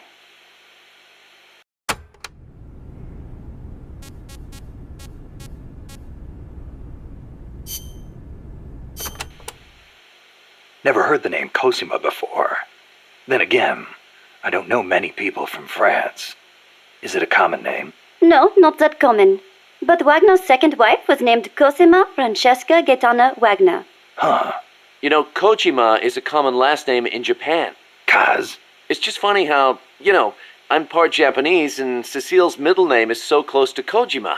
It feels like destiny unfolding. You think so? Oui, oui. That's a beautiful name you have. Cecile Cosima Caminades. Wait a second. Cecile Cosima Caminades. Cosima Caminades. Hey, that's close to... Close to what? Your name. It sounds almost like the sentence Kojima Caminandes in Japanese. And what does it mean, s'il vous plaît? Well, kami is the word for God in Japanese. Nandesu. Well, it's hard to explain, but placed after God, it would turn the sentence into is God. Okay, so? Kojima is God. Cecile's name is a message. I don't believe it. Kojima is God. Kojima is God. Kaz?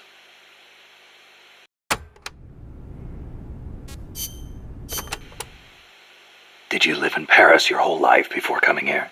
Ah, yes. It is my favorite city. Paris is the world capital of art and culture. It has the latest fashion, the best cuisine, and the most elegant, refined people. The beauty of the Champs-Élysées at night is almost unearthly. The name comes from Elysium, the name of paradise in Greek mythology. Heaven, in other words. Must be nice for some people. Not for me. Are you saying the cultured life does not appeal to you? I'm saying I never had a chance to lead one. Not that it appealed to me anyway. You prefer war? I don't like war. Life outside heaven just suits me better. That is a hard way to live. But if you do ever come to France, I will show you around Paris. Then you will see what heaven on earth is really like.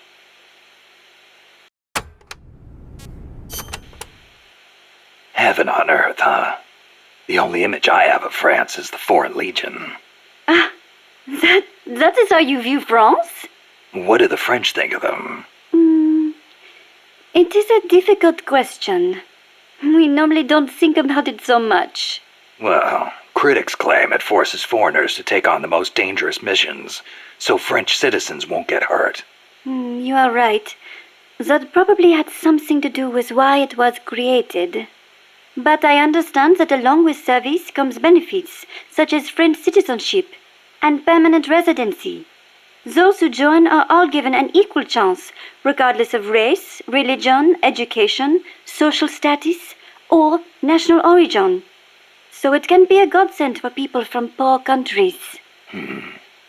A way for the have-nots to live a decent life. I guess that's not so different from MSF.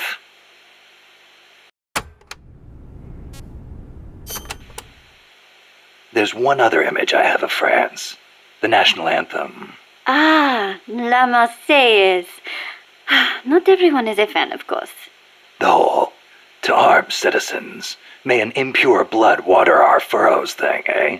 The song was composed right after the French Revolution. Fearing what the tide of the revolution represented, the ruling classes in neighboring countries applied all kinds of pressure on the young government. La Marseillaise became the anthem of the volunteer armies that sought to protect constitutional rule against that pressure. And they couldn't do that without armed force. Oui, I agree. Some parts are a little belligerent. But we must not forget that if it were not for them, France would not be the democracy it is today.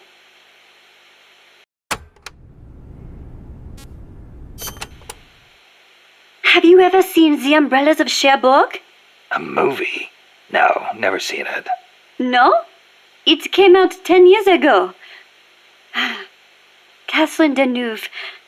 She's so beautiful in it. And the music, the costumes, the colors. It takes place in the naval port of Cherbourg. That was a beachhead in Normandy. It is set back when young men were conscripted to fight in the Algerian War.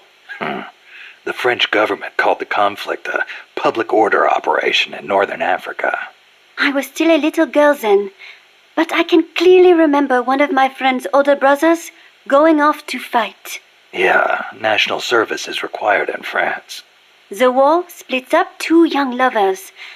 Director Jacques Demy's lyrics and Michel Legrand's music tore at my heart. I will never forget its wonderful melodies. Are you okay? It changes lives. Changes fates. War is not a good thing. For some reason, it strikes a chord to hear that coming from someone like you.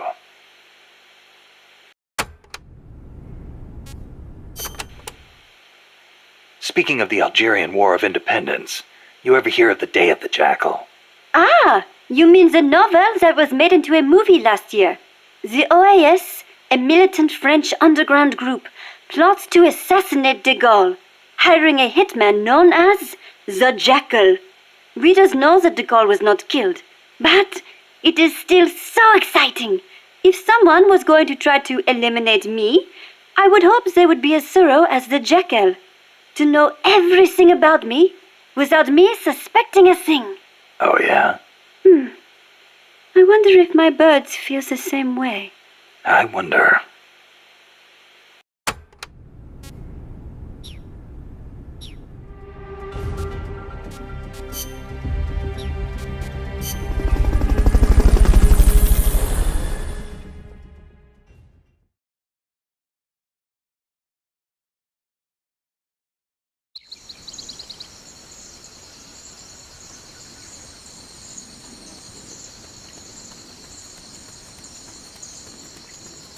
There's supposed to be a Quetzal singing close to where your target is located. Keep your ears open. Freeze.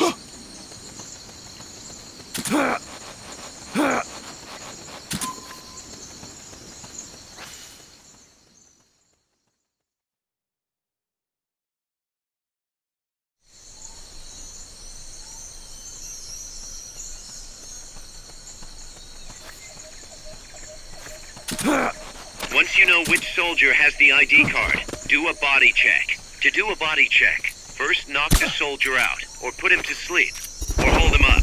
That works too.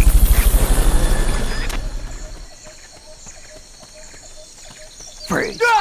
Fulton recovery subject confirmed onboard helicopter.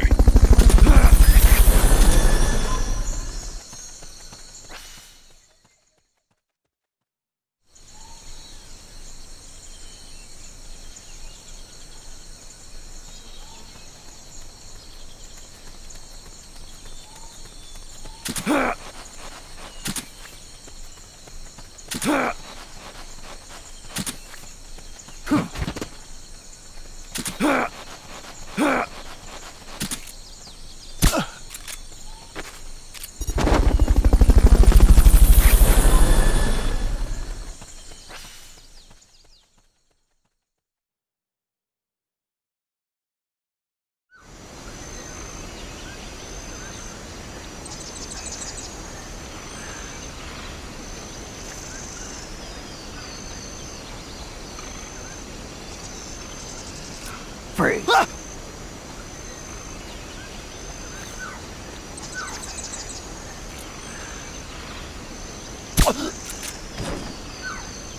You'll have to unequip the Fulton recovery device before you do the body check.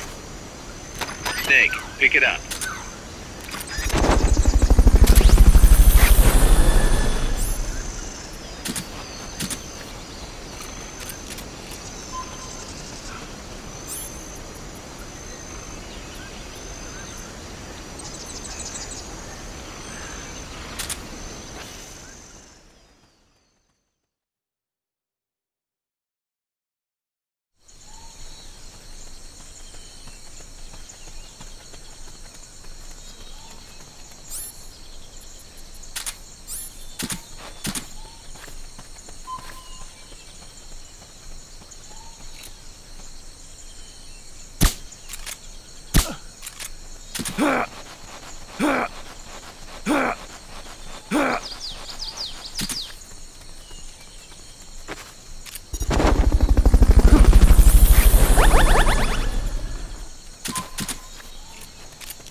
Subject confirmed onboard helicopter.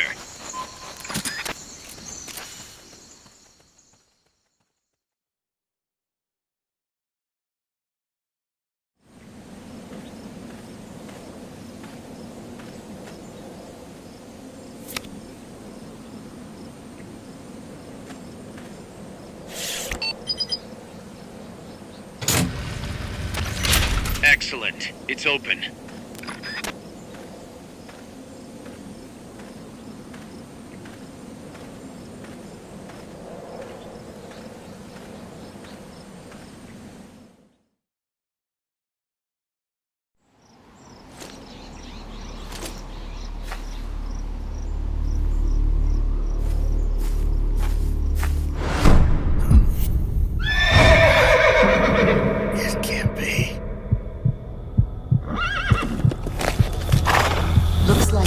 Wasn't ready for you yet. Boss.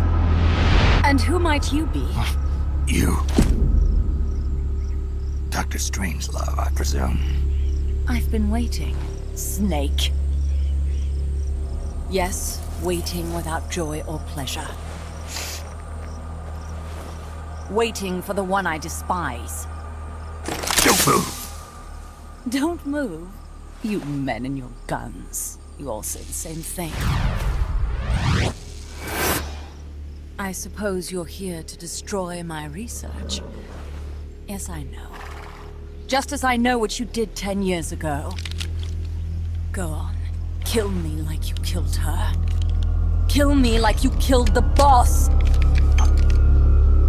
Kill me!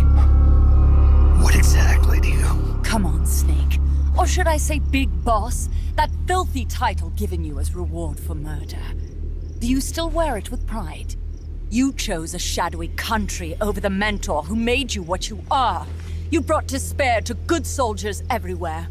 You used the pretext of a mission to kill a true hero. Is that what you call loyalty? Answer me! The boss. Well, what do you have to say for yourself? She betrayed America. She stole a Davy Crockett and then defected to the other side. She used an American nuclear weapon to attack Soviet territory. The only way for Washington to prove its innocence to Moscow was to eliminate the traitor themselves. The boss's death was the only thing that could have prevented all-out nuclear war. Is that what you call the truth? It's the truth as it was told to me. So the truth is that you sullied the reputation of your mentor, the woman you loved most in this world, before you buried her. It was my mission. Huh. So that's the conclusion you came to in order to live with yourself. What's the boss to you? I'm the one she abandoned when she left this world. I won't rest until I get answers from the woman I loved. You and I are the same. We are the walking dead. Would you like to meet her? The boss is gone. Not so fast. You'd like to meet her, wouldn't you? I can arrange it. You took her life. I gave it back. You what? Care for a sniff? It's only snuff. You're a cigar man, aren't you? Well, there's no smoking in there, so if you want to meet her, you'd best partake now. Follow me. This is my baby, my morpho butterfly. It's neither pupa nor cocoon, but an imago. A complete individual, in the fullest sense of the word. Is someone there? Boss. We have a visitor. I'll introduce him. Don't try anything foolish. As long as we're in here, I can reduce you to carbon at the press of a button. Who are you?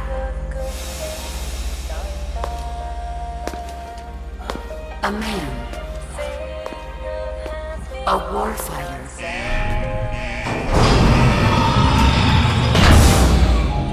Boss. Is that you? I call it the mammal pod. Mammal pod? For my participation on the project, I demanded access to all information on the boss. Everything the CIA had. Her personal history, military records, physiological data, correspondence, the files for every operation she took part in, every decision she ever made at every possible turn, what she took and what was taken from her, her pain and her pleasure, her joy and sorrow, her life and death. And yes, even you. Why would you do that? Coldman sought an MAD-based AI that would deliver an effective retaliatory strike against the most appropriate target in response to a nuclear attack from a hypothetical adversary. An unmanned device to act as a deterrent capable of making the decisions and taking the actions that human beings cannot. I therefore concluded he required a cool, calculating machine, programmed to inflict swift, sure, and utter annihilation upon the enemy. No retaliation. But he took it upon himself to come up with a different answer. He said he needed the thought patterns of the very finest rational mind, one that thought on a global scale, took both past and future into consideration, and reached the best decision, no matter how painful. And that's why you asked for everything they had on the boss. It was the logical thing to do. I knew of only one person who could be entrusted with the fate of the entire human race. What's your real goal here? To clear her name. Why was a legendary hero forced to betray her country? Why was she targeted for assassination by you, her most beloved disciple? I have no use for fabrications. I want the truth. The boss's last will. You must be dying to know yourself. No. She abandoned her country. Abandoned us all. Really? You think you understand her feelings? You're trying to recreate the boss's last will. Is that it? Why don't you ask her yourself, Jack? What? Jack? Boss. Jack! Boss. Jack! Go home. I'm not your boss anymore. Boss. Go home! No, Complete your mission, Snake. Extinguish that noble soul once again, if you can.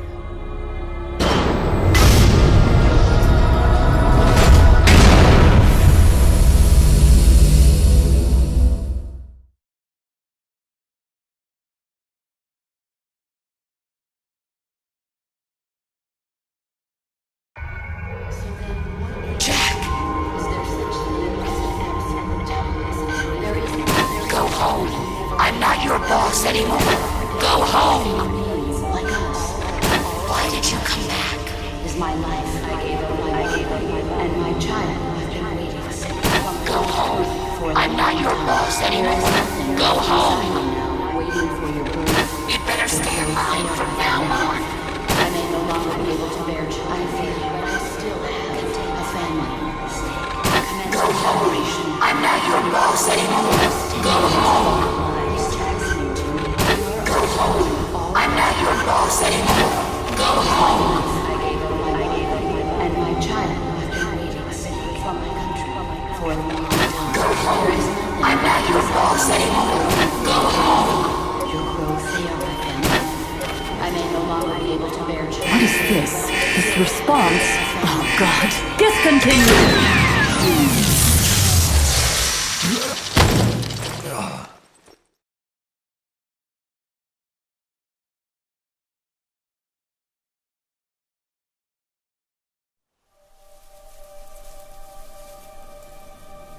I taught you all I could. The rest you needed to learn on your own. Techniques, sure. But what about how to think like a soldier?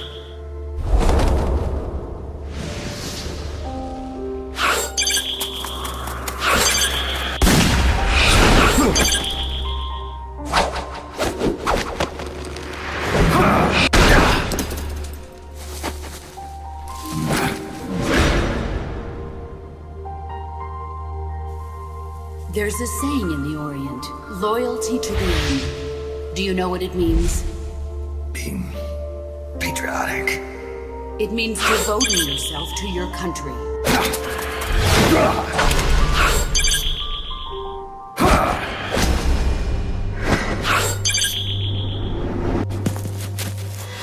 As long as we have loyalty to the end, there's no point in believing in anything.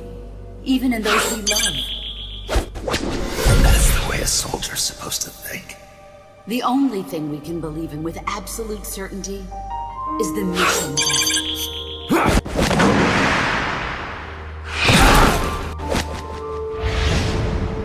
I'm defecting to the Soviet Union. Jack, you can't come with us.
I got a report in from the R&D team. They finished plans for a new Hex-type plant, and today they're gonna start construction on the first block. Can't wait to finally say goodbye to this scrap heap. Only thing is, we don't have nearly enough GMP. We'll need to recruit more soldiers to get more GMP. You know what to do, Snake.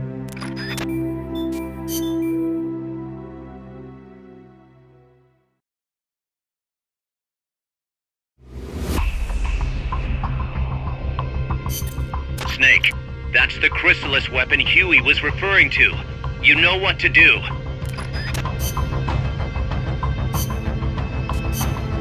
Survival.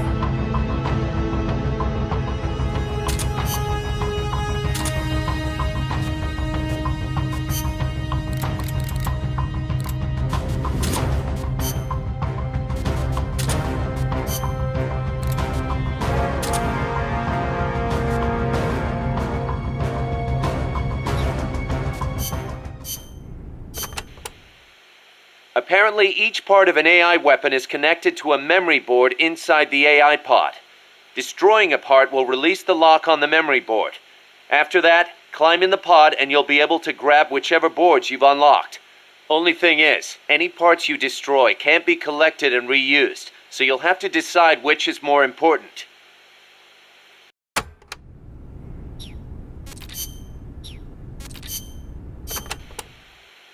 El Colibri may be powerful, but he can be defeated. Looks like you have a lot of places to hide there. Remember your fight with the other chopper. Guerrilla tactics will be key. Only this one's got a few more aces up its sleeve. Yes, it might try to crush you by taking out the pillars. Also, watch out for the smaller craft that abducted Chico. The Chico Libri. Chico Libri? It means son of Colibri. If it gets you, you'll just have to wriggle your way out. You might get away if you're lucky. I'd rather not have to take that chance. Indeed. That would be best.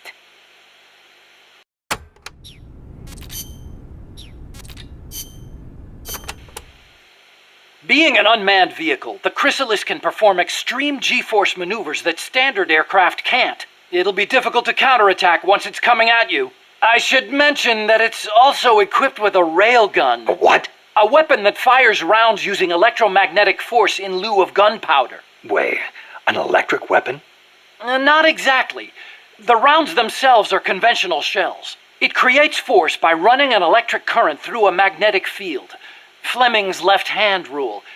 Didn't they teach you that at school? Not at mine. Oh. Anyway, as the railgun uses electromagnetic force, it needs to charge before firing. Once you see it starting to charge, take immediate evasive action. Also, as with the pupa, destroying the AI will put the unit out of commission. Do enough damage and it'll have to land. Use that opportunity to get in the AI pod. Wait too long and it'll start to repair itself. Be sure to shoot the hatch the moment it lands. I think I can handle that.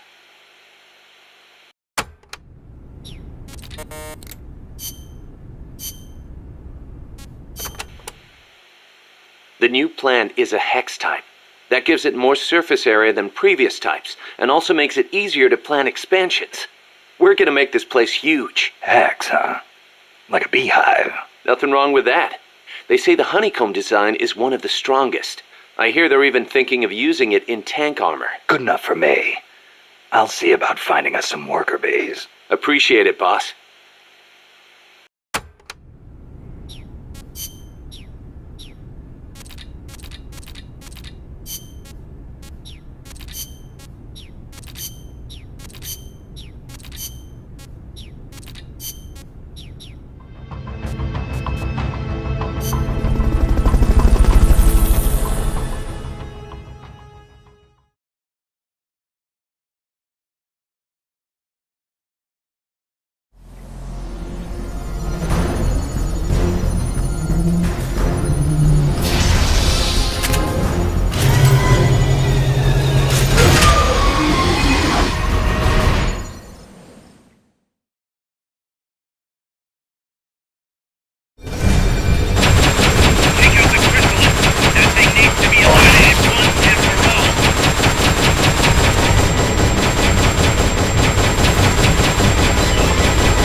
unlocked memory boards.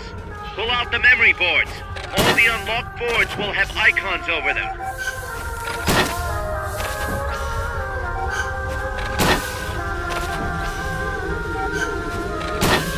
Any boards you remove can be used to build our own AI weapon. Memory boards have different functions according to the icons displayed over them. Go ahead and take whichever ones you want. If you attack parts on the exterior of the machine, the memory boards that control those parts should light up. You can tell what a memory board does by looking at its color when it lights up.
Snake, She played me like a piano.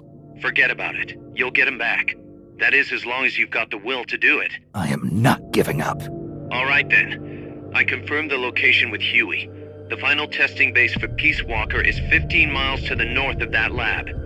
It's an underground facility disguised as a rock quarry. All you need to do is sneak in and destroy the AI for good this time. Right. Snake, you can destroy it, right? Yeah. We all have our limits. Actions beyond our abilities. Don't worry. I won't screw it up this time. You're the one who killed the boss. Destroying that AI means reliving that memory. It's just a machine. Snake, I'm worried. Worried? For the same reason the CIA entrusted the nuclear launch to an AI. A man can condemn a handful of criminals to the death penalty if they're prepared to assume that responsibility. But who among us could do the same to hundreds of millions of innocent civilians? Who could reduce thousands of years of human history to ash in an instant? Could any flesh and blood human being make that decision? No way in hell. No one man could bear the burden of total genocide. It's what's allowed our cowardly species to survive all this time. But for a machine, willpower is no issue. What are you saying, Kaz? You're a hero, Snake, but you're not a machine. That I can't destroy that thing? That machine's not the problem. It's that the boss still lives inside of you. Bullshit! She's dead, Snake. It's time to come to terms with that. Let me put it another way. You've left everything behind. Your country, your identity, your past and ideals. But there's still one thing you haven't let go of. What are you talking about? The boss. You still haven't let her go. That's why you're so afraid to find out the truth about her. And that's what's holding you back from your future. Snake, she died a decade ago. How long can you live with a ghost?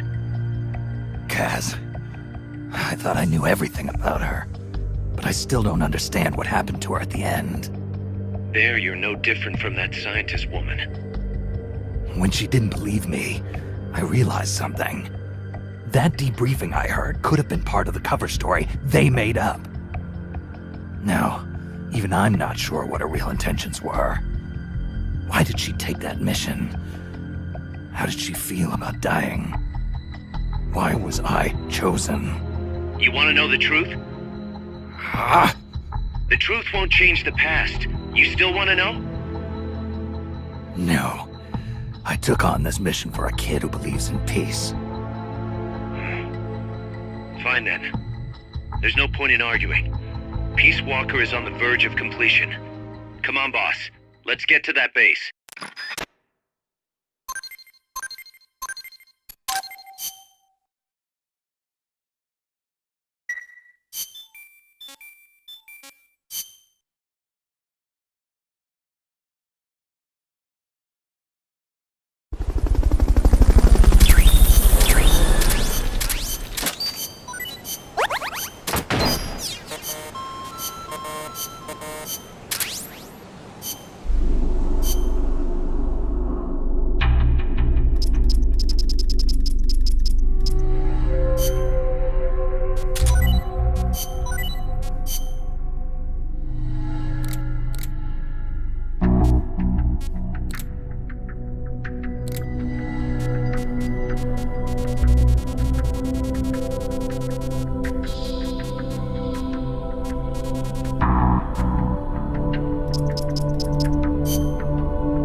The Peace Walker platform and AI have been shipped to the final testing base. Once assembled, it's only a matter of time before they launch the nukes. Hurry!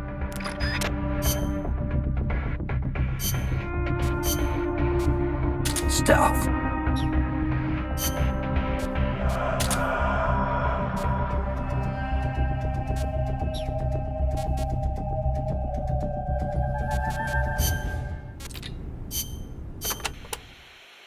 So tell me, what do they mine around here?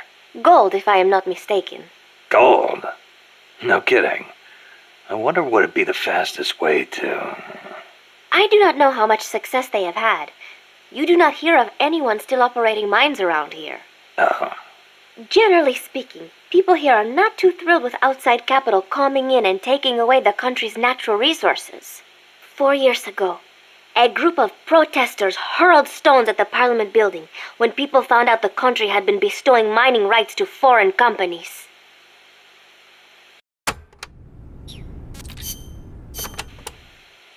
I remember those barracks. They're full of crisscrossing pathways, so visibility is terrible. Perfect for sneaking. That may be true, but it will also be easy to lose your fix on where you are. You could end up bumping into enemies when rounding corners, too. I'll be careful.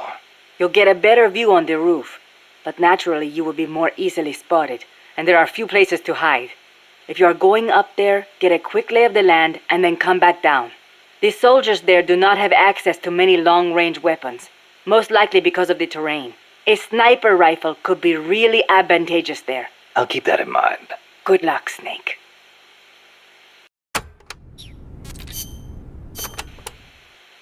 A base disguised as a mine? We never made it that far. I don't know what kind of place it is, but you better be careful, just in case. I plan to. I've heard that the American army keeps dead alien bodies and UFOs in secret bases. Aliens? There are billions of stars in space. You've got to think that at least a few have civilizations more advanced than ours. I'll bet they visit Earth in UFOs. In 1947, the Army actually announced that they had caught a flying disc-shaped object near Roswell, New Mexico. Maybe you don't know about it, but those Army guys, they all know. Oh, you don't say. Anyway, there's no telling what kind of mystery weapons they might have stashed up there. Watch your back.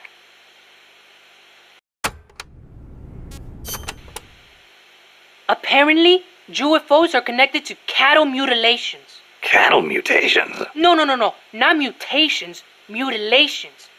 It's a word I'd never heard before. People have been reporting their livestock dying in mysterious ways near the same places where UFOs have been sighted. They say the bodies are drained of blood and the eyeballs and sexual organs are gouged out. Wow, when you leave a corpse cut open in a field somewhere, the ground soaks up the blood. Yeah, but supposedly these cows weren't cut up by any man-made means. Maybe maggots got to them. In some cases, they detected radiation. Radiation? Even in our own town, we had goats that died in strange ways. Some said they saw a monster. A lizard on 2 legs covered in spines from its head all the way down his back. I wonder if that's what the aliens look like. Or if it was some pet they brought with them. Either way, doesn't sound like a very advanced civilization to me. Well, if you see one, tell it I said hi. Sure, if it speaks human.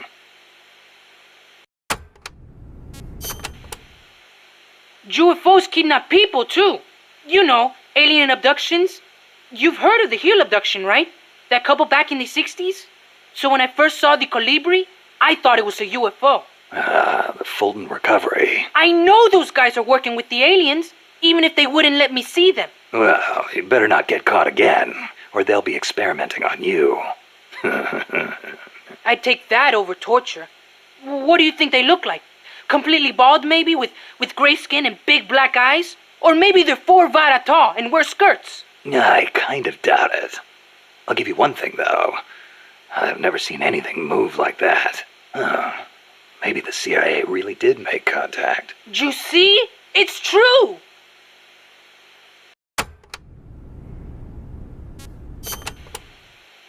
You want to know something? I once met an alien cat. An alien cat? Yep. It was dark out, so I couldn't see too well. But it was a cat with a huge long tail. Its eyes shined in the dark, too. Most cats' eyes do. At first, I thought it was a regular cat. But then, it started talking to me. Inside my head. Inside your head? He said his name was Altargoso El Baki Muñudar. He'd come to Earth from the Andromeda Galaxy to check out Earth's nuclear weapons. The Andromeda Galaxy? Mankind's barely made it to the moon. We couldn't possibly launch nukes that far. El Baki said he was watching over us, to make sure we don't destroy ourselves with nukes, until the day we humans are ready to join the Space Federation. It's a shame. This is supposed to be the era of détente, and still we've got people pulling stunts like bringing nukes into peaceful countries. If something ever went wrong and set off a chain reaction of retaliation... I know. This planet could destroy itself at any time.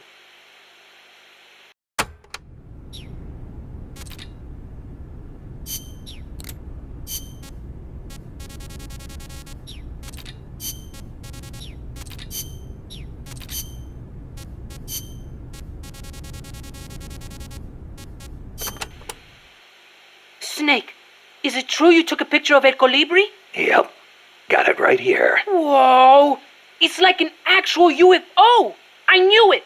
Los Yankees are working with the aliens!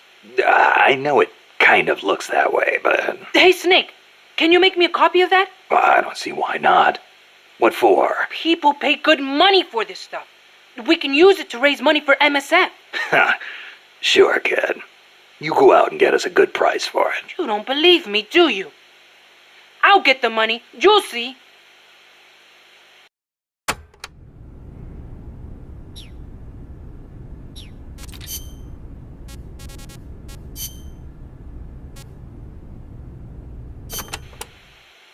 You ever see the movie 2001: A Space Odyssey? Can't say I have. Fantastic flick. The outer space special effects are incredible enough, but the depiction of AI is what really stands out. There's an AI? Yeah, a spacecraft pilot AI called HAL. It plays a major role in the story. Dr. Strangelove loves it too. Did I ever tell you about the time we first met up in Costa Rica? No. You know how she hates men, right? So we hadn't seen each other since NASA, and we just weren't hitting it off. Until we started talking about HAL. And then she started going off. The way she talked about it was so intellectual. The way she analyzed every plot detail, how passionate she was about the AI. It made me fall for her all over again. Yeah, You know what? Here's to Hal for bringing her and me closer together. You should ask her about 2001 too. Then you'll understand just how amazing she is. Amazing, huh? Hal. Now there's a good name.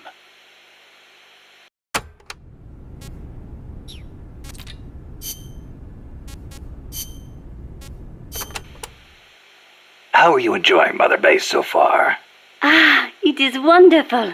Good to hear. I was worried someone as cultured as you would find the plant a little uncouth. Uncouth? You've got albatross, and frigate birds, and terns, and tropic birds. Seabirds I have never had a chance to see in France. Oh, well, great. Sorry, I know I should not spend all day chasing birds. Is there anything I can help with? I appreciate the offer, but I'm not sure what I could ask you to do. Well, I'm certainly not cut out to shoot a gun. Cecile, where'd you learn to move through the forest like that? The birds weren't scared of you at all. Becoming one with the forest is the very essence of bird watching. They want to behave naturally if they sense a human nearby. And that can really affect your observations. I see. Kind of like scouting then. I am also good at spotting birds from a distance, tracking them based on the tiniest of clues, and being aware of my surroundings. You're starting to sound even more like a scout. The only way to find a bird is to think like a bird. Now, think you can find a place for me? Yeah.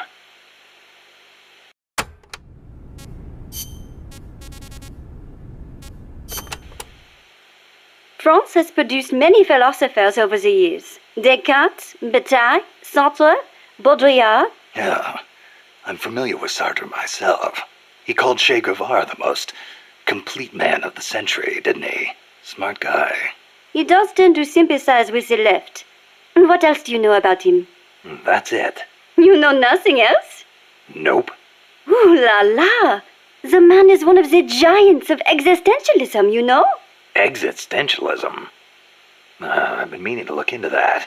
Nothing more dangerous than sneaking in without first securing an exit. No, existentialism. Sometimes I wonder if my English is not better than yours. Sorry, I'm just not into philosophy. Ah, is that so? I would imagine it might really enrich your life. I'd rather take action now than spend time thinking about what we are or how we're supposed to live. I guess you could say I live my philosophy. Interesting. That sounds like something Sartre would say. Yeah? He says we are born with no defined nature, and that we are free to make ourselves what we wish. Free. So he was one of those devil-may-care kind of guys, huh? No. Actually, he meant that because we are free to create our own life, we must take full responsibility for our actions. Man is condemned to be free, is how he put it. Condemned to be free. But then, others will take it upon themselves to define who you are. I've been feeling that way lately. I keep telling people to call me Snake, but nobody seems to listen. Sartre also says, hell is other people. Hell? Well, we are outside of heaven.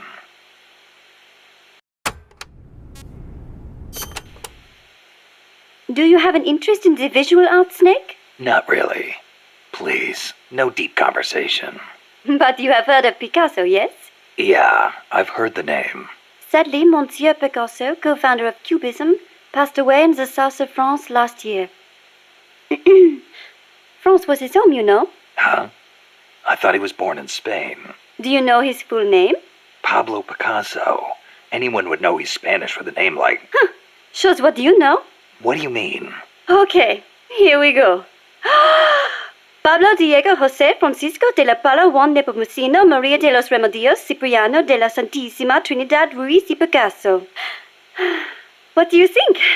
That was his full name. Still, I don't see how... A master of modern art.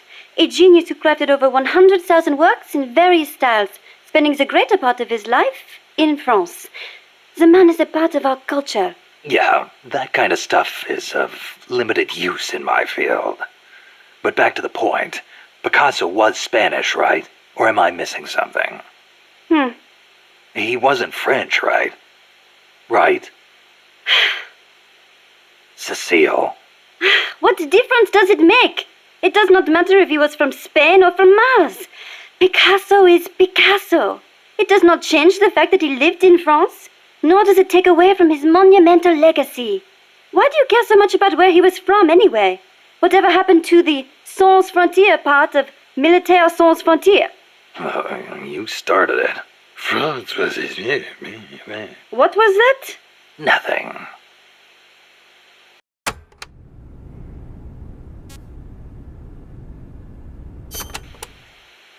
Tell me, Snake, do you ever put sweets in your rations? Never thought about it before. Why? Ah, I simply love them. French sweets are très délicieux. Everyone knows crepes, but there are also profiteroles, eclairs, madeleines, financiers. Then there's tarte tatin, and you can't forget Savarin. Oh, and millefeuille, crepes, blancmange. Yeah, you already mentioned crepes. Ah, soufflés, croquembouche, cannelle, Florentine, Queen Amagne, peach melbas. Finished? And macaroons. I love those the most. Macaroon Parisian are the best. They are so cute and colorful, and they contain meringue, so they melt right in your mouth. Wow. I'd no idea macaroons were that popular in France, too.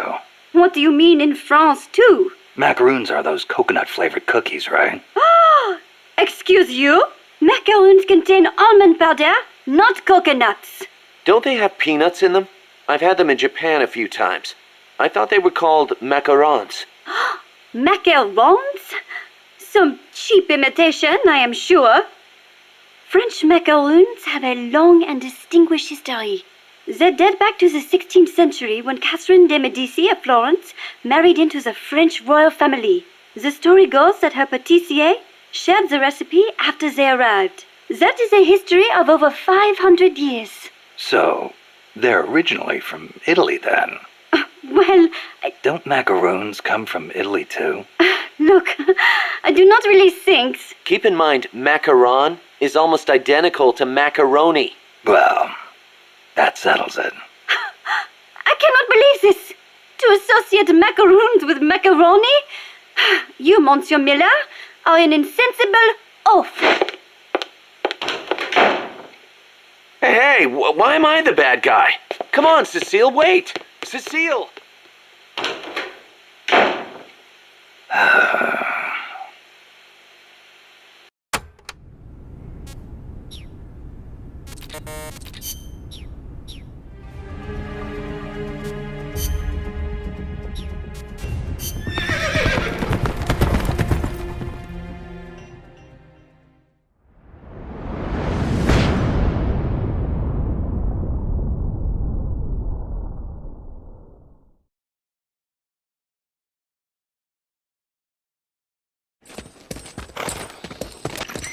How's the horse doing? Not too bad. You'd never know he was over 20 years old. He was hers after all. Seems like some part of her became a part of him.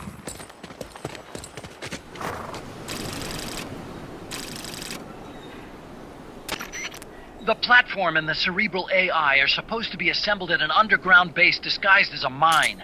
If my guess is right, both of them have already arrived and are being readied for final testing.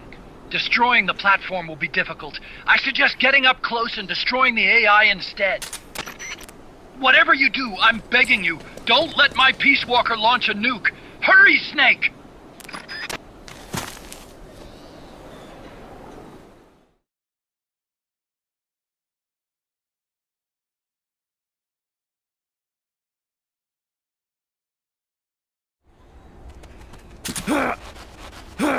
Peace Walkers in a base due west of your current position. Move out.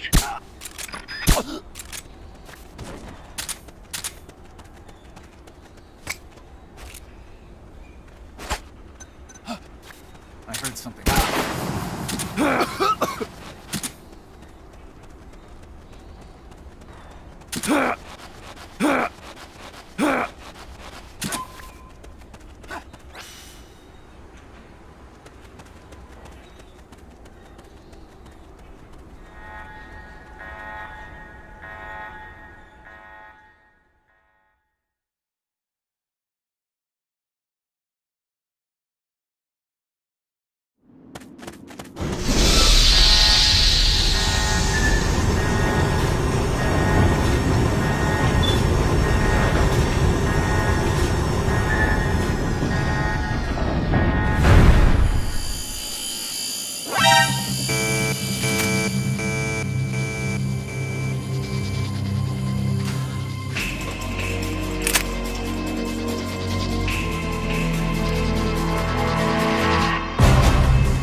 Damn it! You've been spotted by the guards. Take them out before they take you out.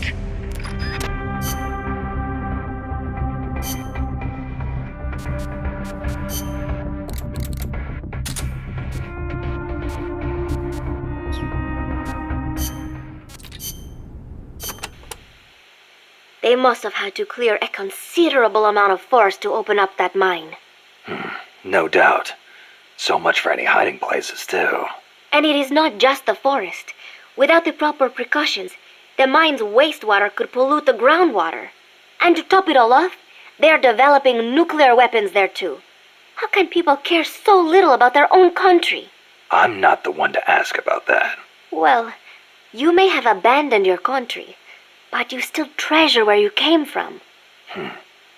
You think so? Sure. I know you do.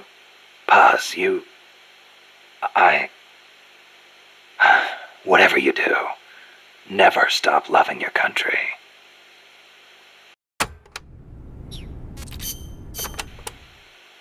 Take a look, Snake. That place is as wide open as a soccer stadium. Best to use a long-range weapon you can snipe with. I can see several exits. Right. Don't get too focused on any one of them. Copy that. Go get 'em, Snake.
There's no turning back now, Snake.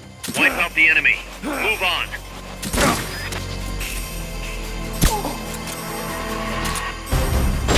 Snipers will get a bead on you from a distance. Just because you can't see them, doesn't mean they're not there.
Snake, that's Huey's unmanned weapon, the Cocoon. Put it out of commission.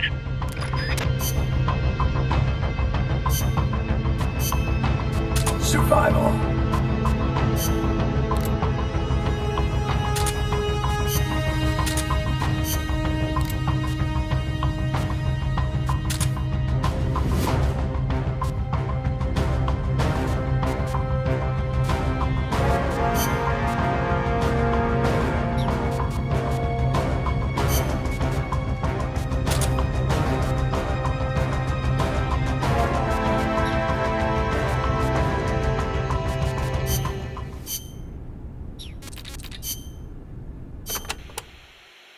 That is El Escarabajo, the beetle. Even we don't know the Escarabajo's weaknesses. That's not what I wanted to hear. You could try asking that scientist, Huey, right? This is just common sense, but once it fires a missile, it must take time to reload. And moving a machine of that size must require the release of considerable amounts of heat. Another option would be to take out its weapons. Sorry I wasn't much help. No, you've given me some ideas.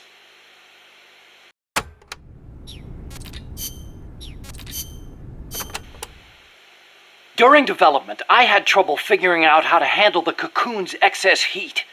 I'm embarrassed to admit it, but the radiators are most likely its weakest points. They're not heavily armored, as heat wasn't dissipating properly. Where are they? There are multiple radiators on the upper and lower sections. Just look for the exhaust fumes. The only thing is, the upper radiators typically aren't exposed. You should probably shoot for the lower ones first. You could move under its body to access the lower ones, but the Cocoon is capable of vertical movement, so be careful not to get crushed. Watch out for missiles and hedgehogs, too. Hedgehogs? Anti-submarine multiple spigot mortars? I adapted the technology for use as a surface weapon. Both the missiles and hedgehogs take time to load, though. It can't fire a hedgehog until the lamp comes on. As for the missiles, watch for the way the hatches move. That'll be my chance to get close. When the hatches open, out come the missiles.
They've got a lock on you.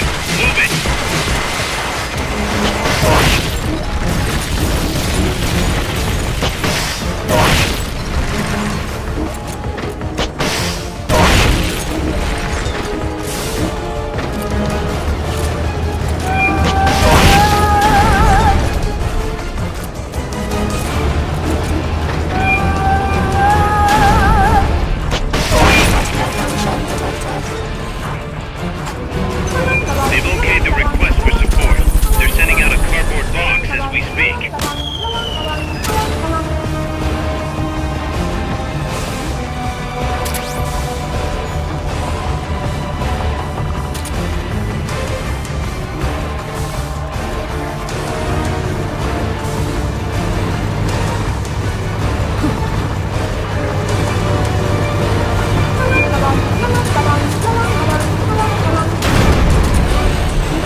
okayed your request for a cardboard box.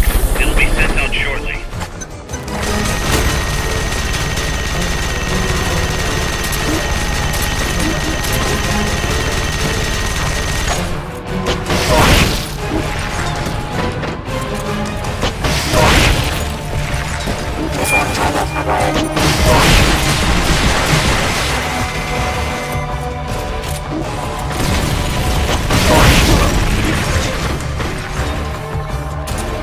They've okayed the request for support. They're sending out a cardboard box as we speak. Use the ladder.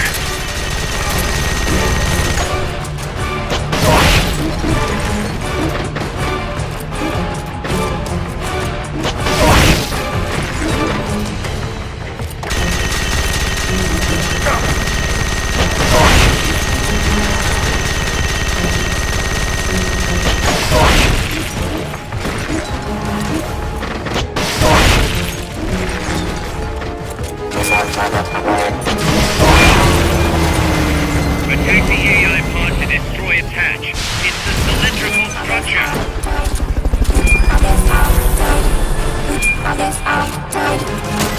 Hurry up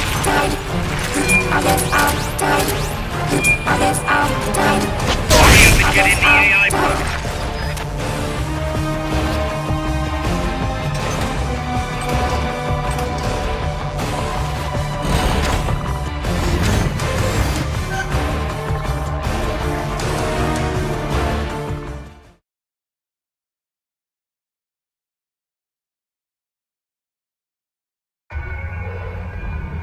Pull out all the unlocked memory boards.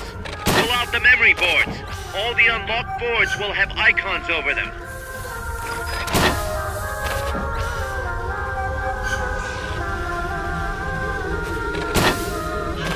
Any boards you remove can be used to build our own AI weapon. Memory boards have different functions according to the icons displayed over them. Go ahead and take whichever ones you want. If you attack parts on the exterior of the machine, the memory boards that control those parts should light up. You can tell what a memory board does by looking at its color when it lights up.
Snake, Peace Walker is in a hangar at the very bottom of the mine. Infiltrate the base and put a stop to the project by destroying Peace Walker's AI pod.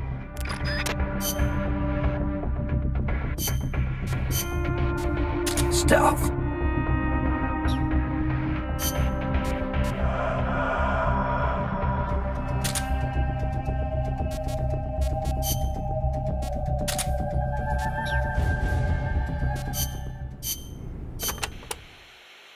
Enemies carrying shields can be a real pain in the ass. To hear Amanda tell it. Trying to fight those bastards while they sit behind their shields taking pistol shots at you is enough to make you want to rip your hair out. Get around and flank them if you can. You might want to try blinding them with smoke or stun grenades first. Also, armor-piercing rounds should make it a little easier to punch through their shields. Use them if you got them.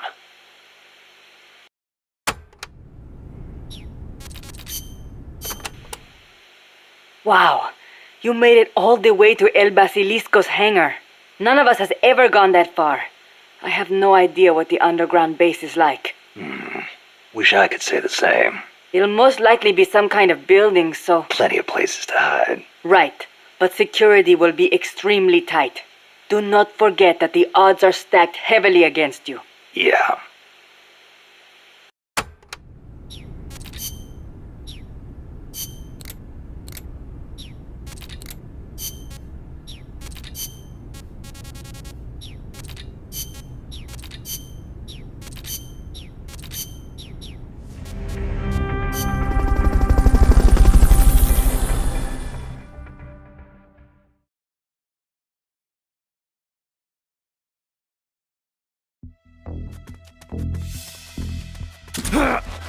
The enemy's still on high alert after that last tangle. Don't get yourself caught. Somebody there! What was that? That elevator should take you underground. To use the elevator, press the action button in front of the switch.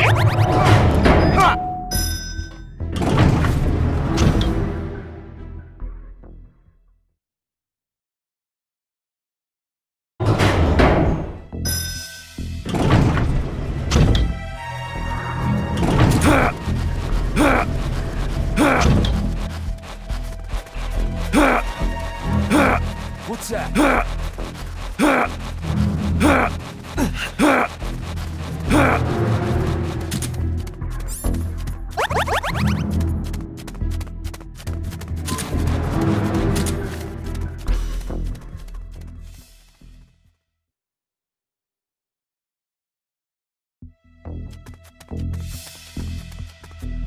What's that?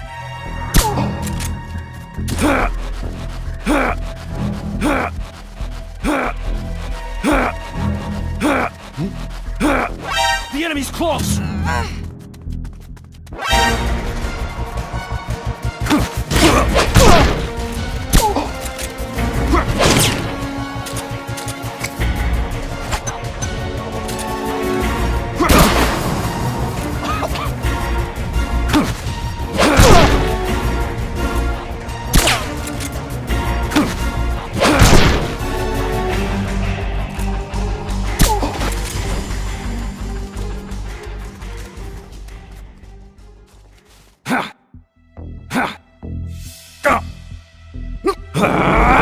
Nice, Snake.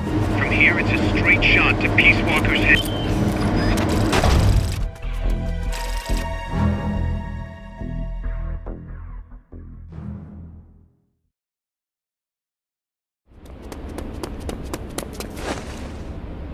Initiate.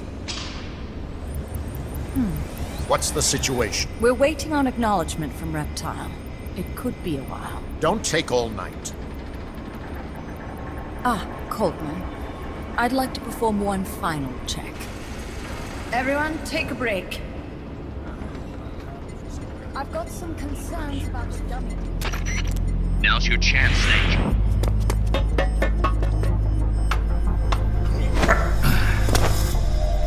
Jack, you've returned. What's wrong? Your body temperature has fallen. You're imagining things. Have you come to destroy me? Your pulse has quickened slightly. Just chilly. It's freezing in here. I see. Boss. What is it, Jack? Boss. Is that you? What is it, Jack? Do you have regrets? Regrets? About your final mission? My final mission? The one in Groznygrad. I've never been on a mission there. September 1964. You betrayed the United States, and then I killed you. I have no record of such a debriefing. Listen to me. I have to know. Did you defect to the Soviet Union of your own free will? There is no mission record matching that description. Jack. You're not the boss. The boss is dead. Don't do it, Jack. Drop your weapon, Big Boss. Mammal showed the same response back at the lab. It's a sure sign that you are nearby. It's an honor to meet you again, Big Boss. I've seen that coyote before. Lobo is the name. Lobo? Smells like a rotting corpse to me. I know all about you. Selina Yarsk, 10 years ago. You were involved. The operation to eliminate the traitor. I planned the whole thing. Shouldn't a suit like you be back at Langley? What the hell are you doing here? It's what the CIA does best. Ensure people in the know keep their mouths shut, or else pack them off someplace where there's no one to listen. I get it. Trying to claw your way back into their good graces. It's not quite that simple. My aim is a new world order. Détente, the NPT. SALT, TTBT. Ever since the Cuban Missile Crisis, the structure of the Cold War has been coming apart at the seams. A new age is dawning. An age in which Peace Walker, an infallible nuclear deterrent system with the patience and cold logic of a machine, will play a vital role. That's your plan? Assigning humanity's sins to a bunch of machines? Quite the romantic. Remember the Cuban Missile Crisis, when the commander of a Russian sub refused an order to launch a nuclear-armed torpedo at an American destroyer? In retrospect, that man was a hero. He saved the world from all-out nuclear war.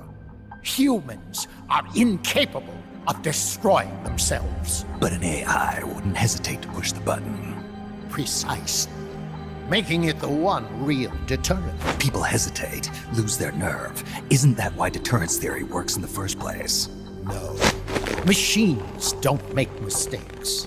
Only men do. That's why a fully automated, mechanized deterrent like Peace Walker is needed. Once our system is embraced, Langley will again turn its attention to Latin America as the cockpit of the new Cold War. Honduras, Nicaragua, Costa Rica, Panama. Peace Walker will be deployed along Central America's entire Caribbean coast. All of North America, South America, and the West Indies will be within its range. We'll bring law and order to the entire continent. And you'll still be calling the shots. You still don't get it. The age of heroes is over, buried alongside the boss and her bankrupt beliefs. From now on, our only heroes will be machines. Surely no one understands that better than you. Except perhaps your partner. A deterrent for hire. An army without borders. You've invented a new system too, and an admirable one at that. That's supposed to be an offer. I'm not offering anything. If I'm to sell my new system, you and yours have got to go. Wait! Coldman, I have questions for him. Information critical to the completion of the mammal pod. Give him to me. Don't waste too much time. We've just received word that the SALT II talks are on schedule. We will launch on time. Snake, you are going to help me resurrect her. Shut up! The boss is dead. Bring him.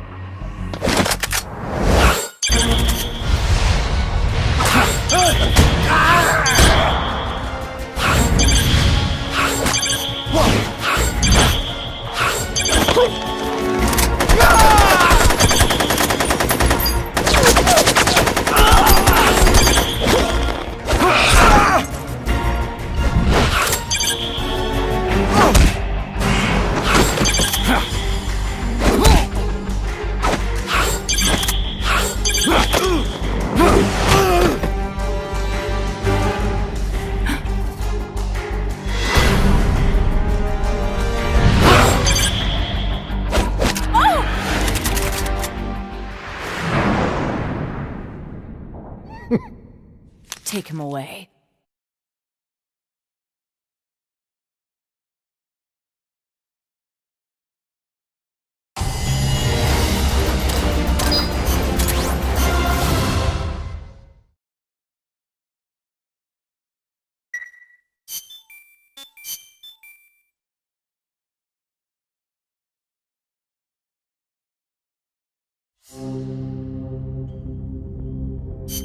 Snake, I hope you can hear me. Word is you've been captured by Strangelove.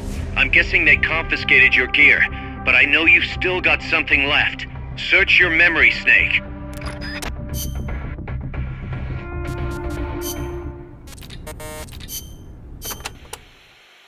Any word from Snake? I can't get through. Strangelove must still have him. No. We just have to trust the boss and wait. For how long? Amanda, you're cute when you're angry. But please calm down. He's prepared for situations like this. With what? They'll find whatever he has on him. No, they won't. Because this is something a lot more personal than equipment. And Snake never would have gotten rid of it.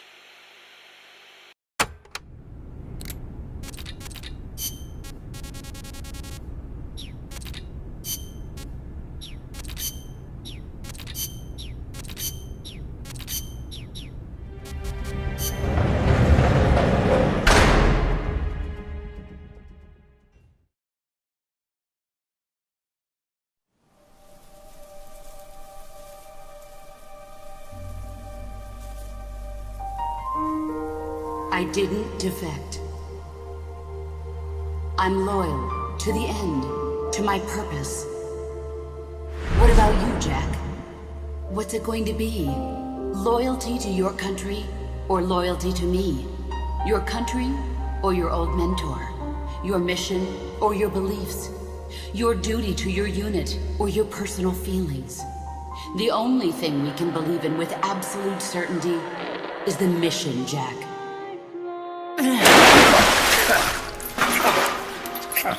Rise and shine. Coldman's greed does not concern me. I'm only interested in one thing. The truth. I'm a scientist, an AI developer, but not an AI myself. I'm a scientist, and as a scientist, I find this distasteful. You understand? I am a scientist, and I expect answers that make sense. Now, what do you know? Your boss defected from the US, taking a Davy Crockett with her, and used it to launch a nuclear strike on Soviet territory. That much I know from the CIA's official debriefing. Did she defect or not? Answer me! Did she or did she not die for her country?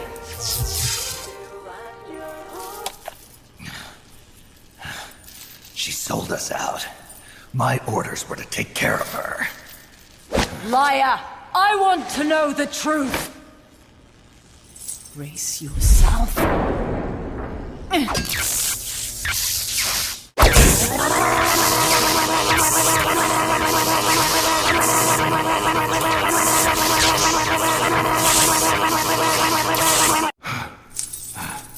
You hate me? Fine. Turn it up.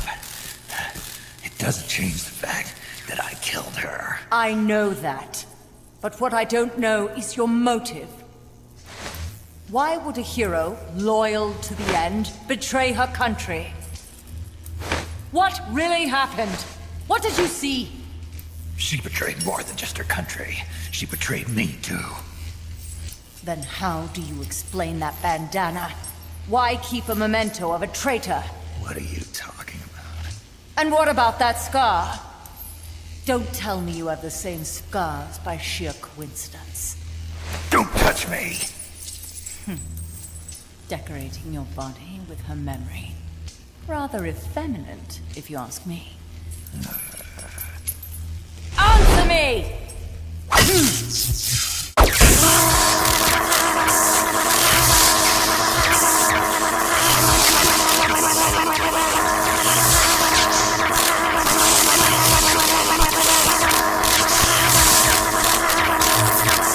Admit it! She sacrificed her life for America, didn't she? Sacrificed all for a country that cared nothing for her soul or for her dignity. And you... Yes, I do hate you. But even you must understand how I feel. I have a right to know what she died for. Why won't you tell me? You're no longer one of Washington's lapdogs. You have no moral obligation to your country. Answer me! Would you see your beloved boss brought back to life? Then say it. Say she died for America. That she remained true to the end. Gave her life for the country that betrayed her time and again. No. That woman was a traitor. Why? For what purpose? She went to her grave, cursing her country. Why? Who is it? What are you protecting? I'm not helping you finish that thing. Face it, the boss is dead. Whatever's inside that machine, it isn't her. I'm raising the voltage. The next one might kill you!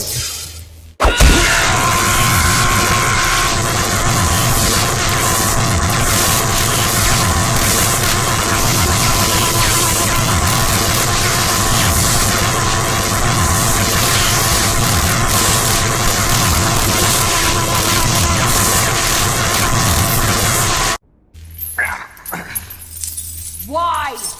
Why not just give up? He's passed out.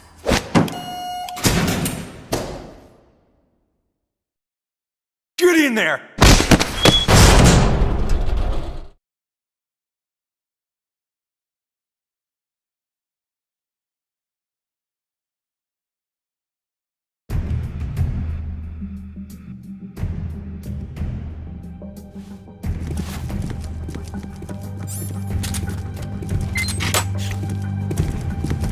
Don't be getting any ideas.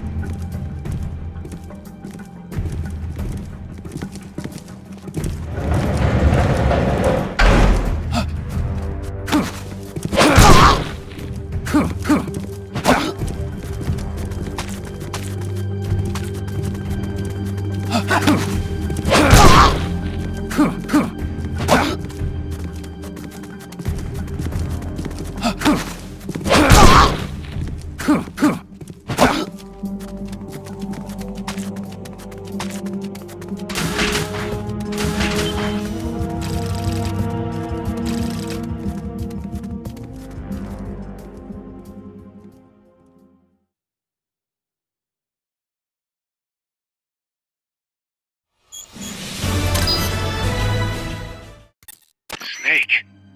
Yeah. It's good to hear your voice again. Sorry. Hey, you okay? Yeah. My lungs taste like charcoal. No smoking for you for a while, huh? I'll be fine. I better get moving. Nice work. What's the situation with you? Everyone okay? Yeah, but there's a slight problem. I can't get a hold of Paz. Paz? I thought the professor was looking after her. So did I. Here's the deal. I started thinking, and I sent someone over to the school the professor mentioned. And the school doesn't exist. No, it exists, but Paz has been a no-show. The person at the school said neither the professor nor Paz had been seen there in quite some time. Coleman knew about us. We've been marked by the CIA. The KGB and Paz brought us into all this. Coleman must know about them too. You think Coleman's got them? No. Remember, Galvez isn't some pencil pusher. Yeah, the KGB will have eyes on Coleman night and day too, which could mean they knew what the CIA would try to do and are just staying out of sight. Let's hope so. See what you can get out of the KGB, Kaz. All right, back to work. I better get moving. Snake, we haven't detected any signs that Peace Walker's been activated, at least from above ground. It's still in the hangar you were in earlier. This time, it's really our last chance. Destroy that AI. On my way.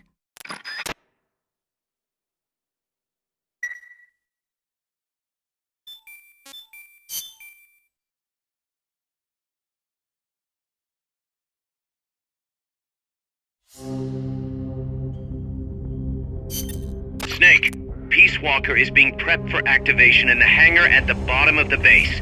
Get in there and destroy the AI before it's activated.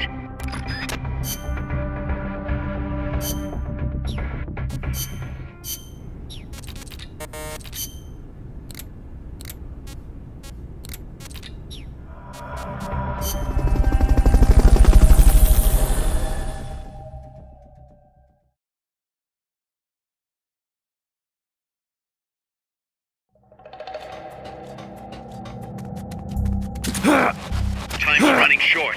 Get over to Peace Walker's hangar now.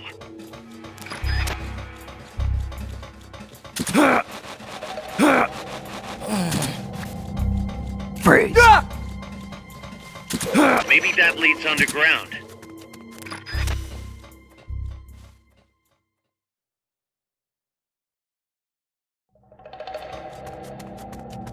Enemies that coordinate their attacks are too much trouble when you're solo. Just steer clear. What's that?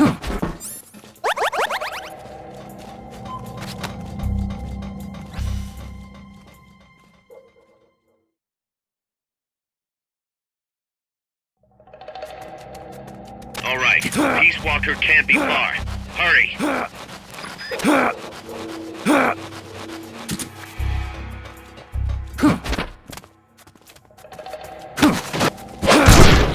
Freeze!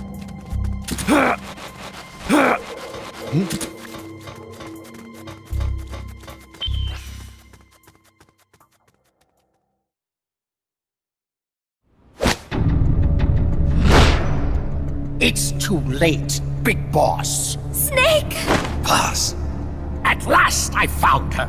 The culprit who led you here to begin with. Should have taken care of her back at the supply facility. Snake, don't! The mammal pod is finished. Peace Walker's activation sequence is complete. Finished. With the boss, you were loyal to the end. I'll grant you that. But your silence was exactly the answer I needed.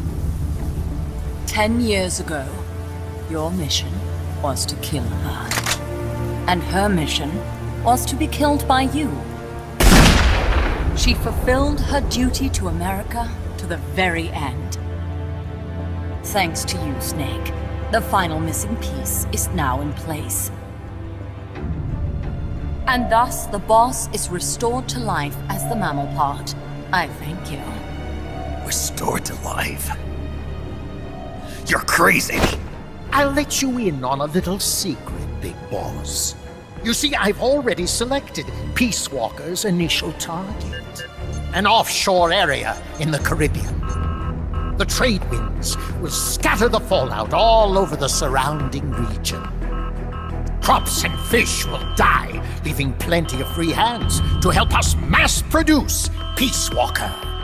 Oh, and wouldn't you know, someone's gone and built a pesky little fortress there. Now who would do that? And right in the middle of the target zone, too. Oh well, all the better to test the warhead, CEP.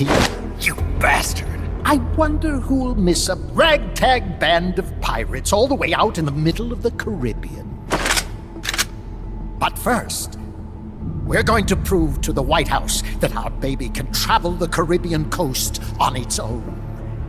The whole world will know of Peace Walker's versatility. They'll witness the birth of a deterrent that can penetrate both communist and guerrilla-controlled territory, traverse any kind of terrain, and deliver a nuke anywhere it needs to go. Untouchable, unstoppable, the perfect deterrent. The Cold War's days are numbered. Deterrence isn't only about America and Russia now. You know what? You're absolutely right. While we've been wringing our hands, China, France, even India have surpassed us. There's a free-for-all nuclear arms race brewing just below the surface. The nuclear threat will only spread. which is exactly why we must deter it, here and now. And the Peace Walker Project is the key. The advent of Peace Walker will bring calm to this restless world. Don't you see, Snake? We need nukes, controlled nukes, to have peace. Lies! Peace Walker will restore order. Order in the form of a new Cold War. But if the world is to understand the genius of our plan, we must launch! Snake! Stop them, Snake! Don't let him get away!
Peace Walker's active, and its self-defense system is targeting you, Snake. You better find a way to stop it quick!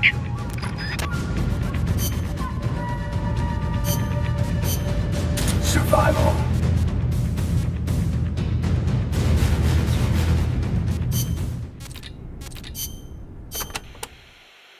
Be careful, Snake. I have no advice on dealing with El Basilisco's attacks, but you may be able to use its size against it. Its movements will probably be just as big, meaning it should give some kind of warning before most of its attacks. That's true. It might be good to start out by studying its movements, watching what it does before each attack. That should help you avoid most of them. And weapons that walk always have one guaranteed weakness. The legs. Right. Destroy its legs, and you'll stop it from moving. You might even be able to knock it on its back if you're lucky. Just make sure you are out of the way first.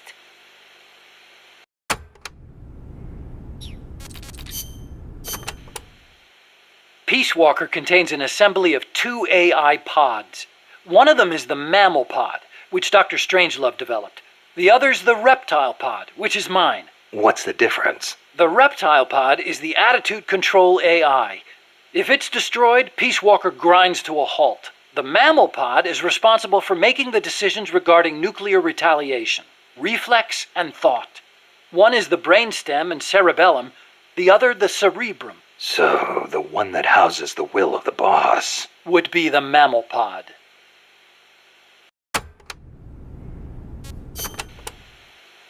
We call it the reptile pod for a reason. The parts of our brains that govern basic life and reflex developed ages ago, when our ancestors were still reptiles. We were reptiles? Well, only at one stage of our evolution. The theory was proposed by the neuroscientist Paul MacLean. Huh. The reptile brain corresponds to the brainstem and basal ganglia in our brain.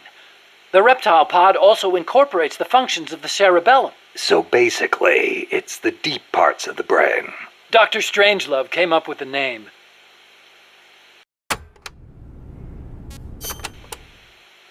The part of our brain that developed after we became mammals is responsible for high-level brain functions. Such as? Such as intelligence, judgment, even love. That's high level, all right.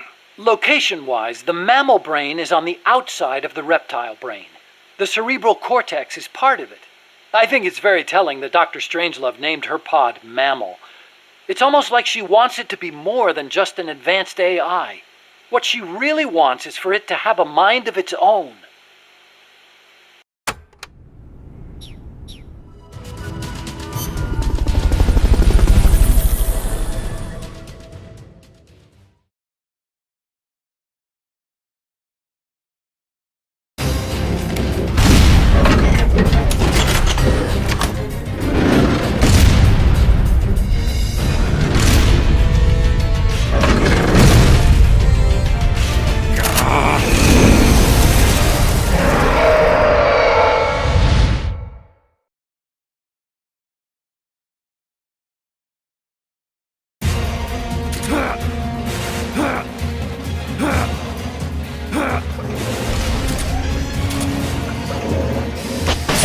System online. Flamethrower engaged.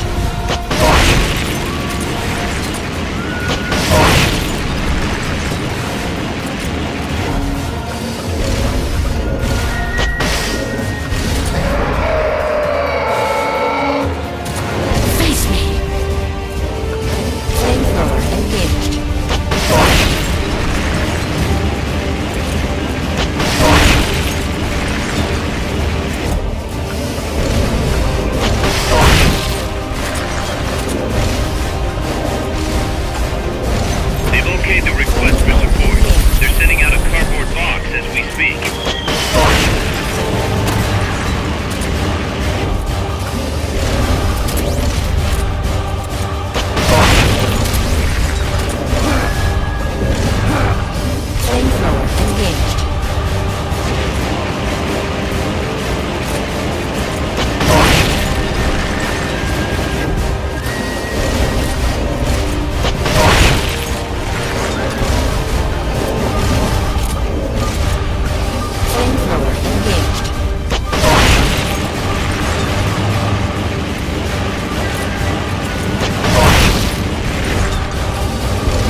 speed on level terrain is 25 miles an hour. Come on, I bet you can do at least 30. Paz is on board the Hind too. I noticed that. She's our client. We have to protect her. Snake, don't let Peace Walker get away! The day is dawning. Go! Yeah!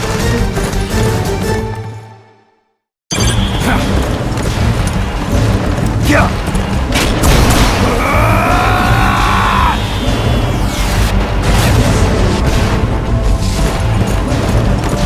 Yeah!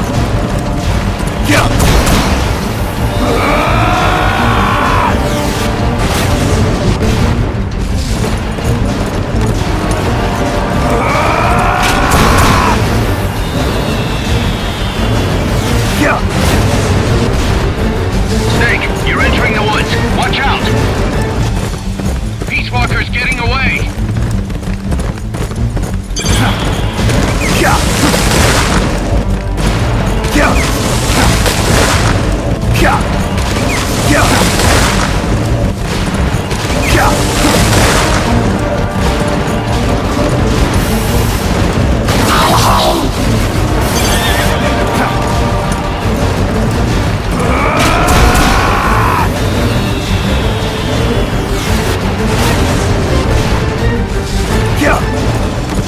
Yeah! Yeah!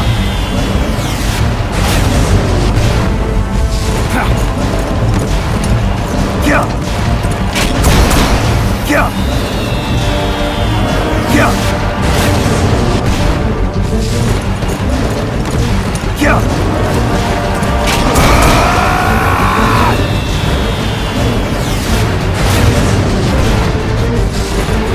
Yeah! Yeah! Yeah! Yeah! Yeah!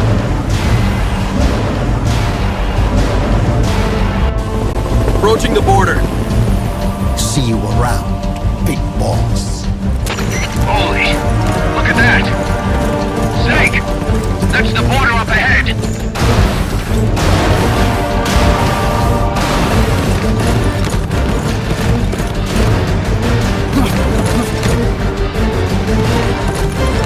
Hang in there.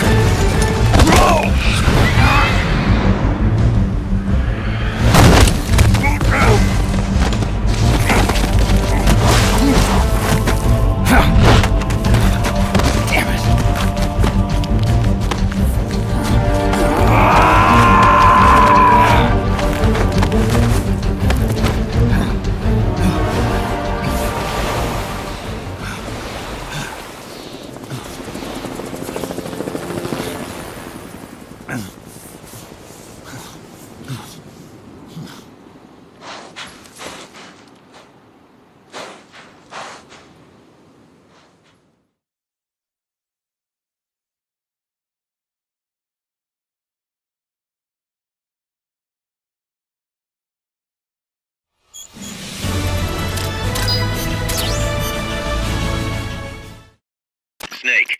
Kaz, Peace Walker's gone. They've got Paz, too. Yeah, but... Why, Kaz? What would Coleman want with Paz? Paz was with the professor, i.e. the KGB. Once Coleman discovered that, he figured out what was really going on between Paz and Galvez.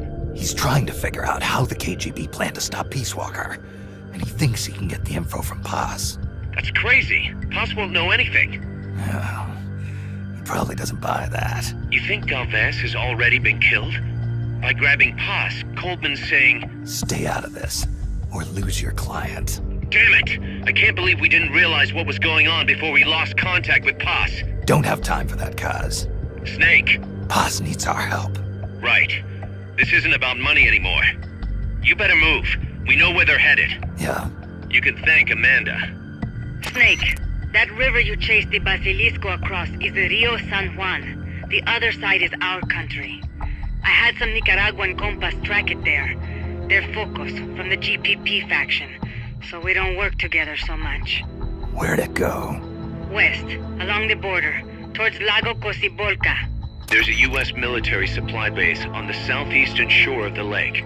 Ever since that earthquake 2 years ago, America's had the entire region to itself. That is where the Basilisco is. I'm sure of it. Lago Kosibolka. How do I get across the border? There's a route that we use to cross. It's just a little boat, but I can introduce you to the captain. I appreciate it. We will never leave Nicaragua at the mercy of someone like William Walker again.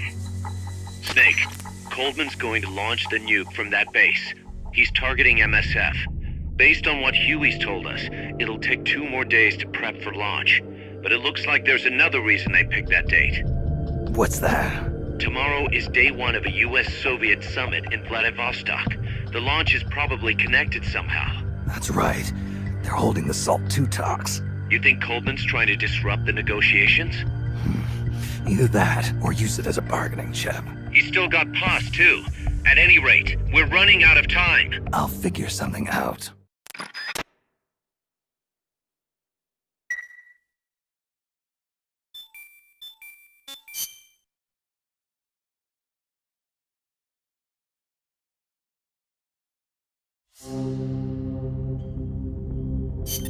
Snake, Peace Walker has crossed the border and entered a U.S. military supply base on the southeastern shore of Lago Kosibolka. Coldman's targeting the MSF plant. That's us. Don't let it launch that nuke. Destroy Peace Walker.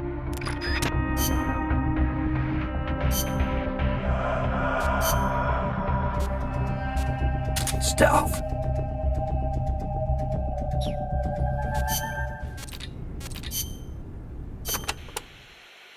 The river that flows between Nicaragua and Costa Rica is el Rio San Juan.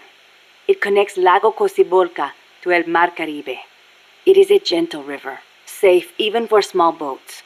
You have to watch out for the sharks, though. Sharks? In a river? El Tiburón Toro live in the river, but there's nothing to fear. San Juan will protect you always. Juan? The Rio San Juan takes its name from San Juan, the man who baptized Jesus. The man you call John the Baptist in your country. John, huh? I'll be careful anyway. I'd hate to drown. End up a John Doe.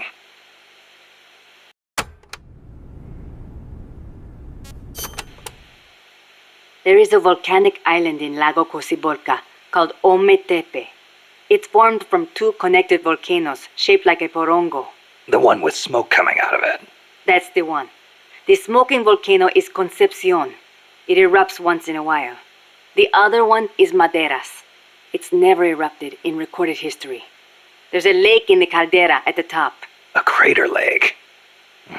Let's hope there's not another underground factory inside. Don't say that. If Peace Walker's nukes detonated there, it would destabilize the magma underneath. It could cause the volcano to erupt again. If that happens, my country is doomed. Snake, you must stop Peace Walker.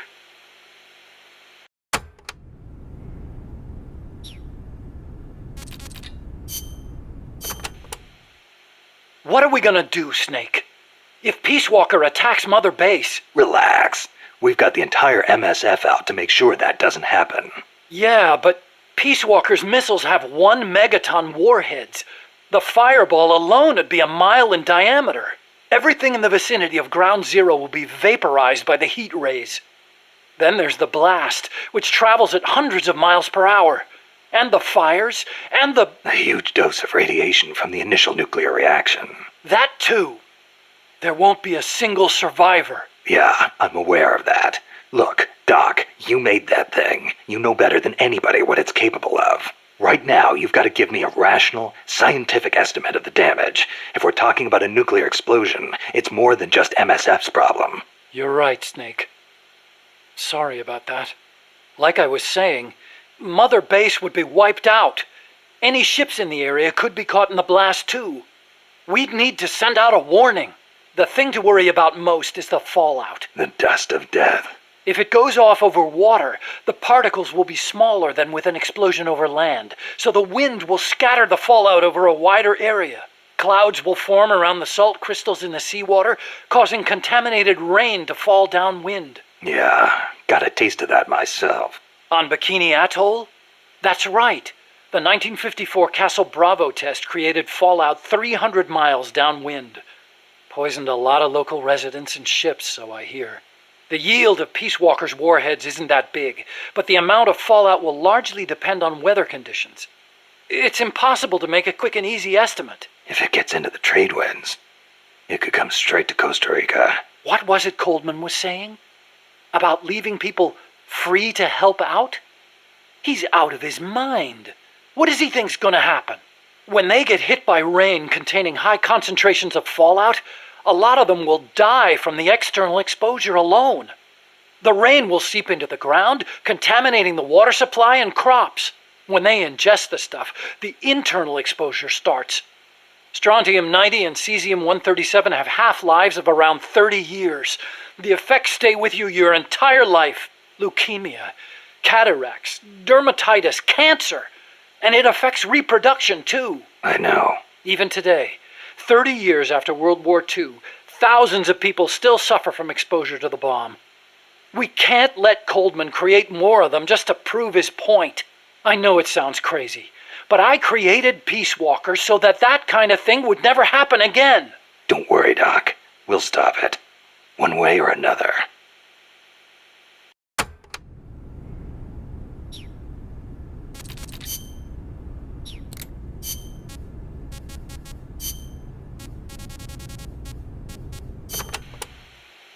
The battle dress uniform is the opposite of the sneaking suit, in that it's specialized for combat. It lets you carry plenty of weapons and ammo, and provides excellent protection. Not the best choice for sneaking, but if you feel like playing one-man army, this is the uniform of choice. Looks pretty damn heavy. It is.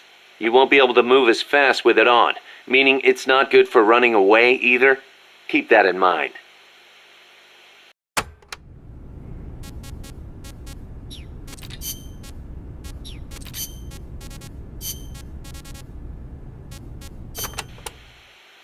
Amanda, you getting used to Mother Base?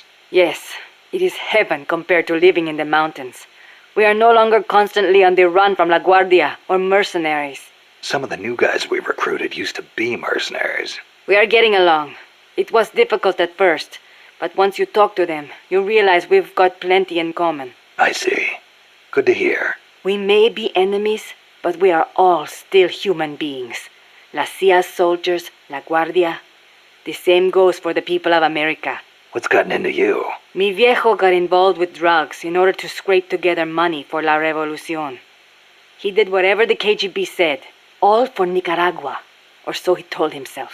But I realize now, in the end, all he did was help poison young people of America. Yeah.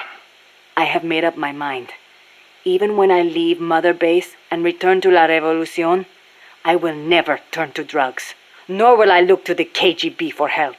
If we topple Somoza using the KGB and drug money, we will lose the people's hearts. So, you're choosing a different path from your father. I still respect him, but I will not do things the way he did. Well, I'm sure Chico will be glad to hear that. Chico is a grown soldier now. I could not face him otherwise. Well said, Amanda. Those are the words of a true Comandante. Stop. I was inspired by the greatest Comandante I have ever known. Boss.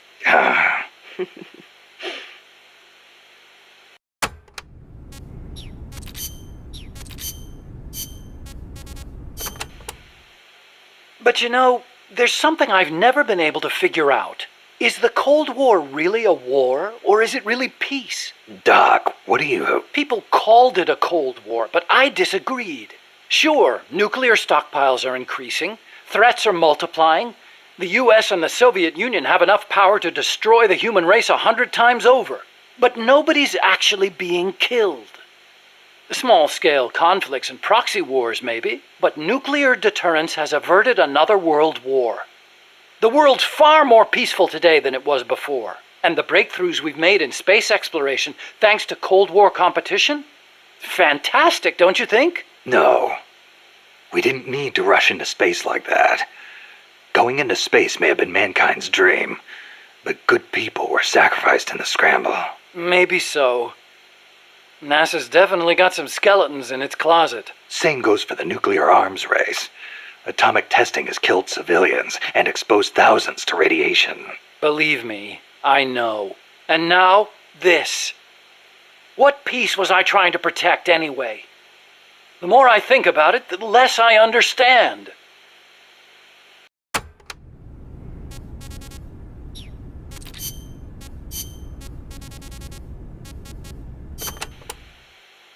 France conducted its first successful nuclear test in the Algerian Sahara in 1960. A lot of French scientists took part in the Manhattan Project. They defected to America to escape wartime occupation. Correct. And once the war was over, they returned to France and continued their own atomic research. President de Gaulle did not want to have to rely on the American nuclear umbrella for protection, Thus making France the world's fourth nuclear power. Some say the test success pacified the Algerian rebels.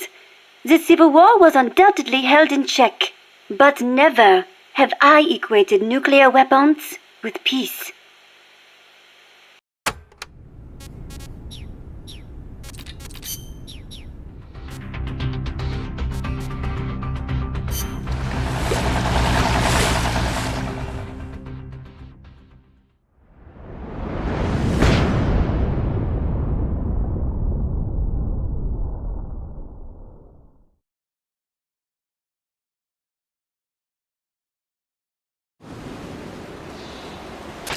Take the gondola west along the river.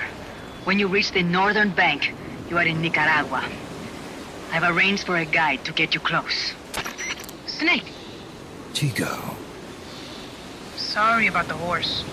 He sure was pretty. Life's end. Isn't it beautiful? It's almost tragic.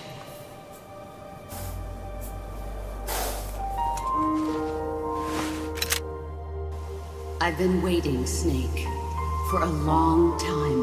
Boss. There is nothing more for me to give you. All that's left for you to take is my life. By your own hand. One must die, and one must live.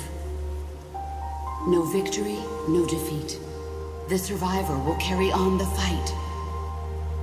The one who survives will inherit the title of boss. Kill me. Kill me now. There's only room for one boss. And one snake.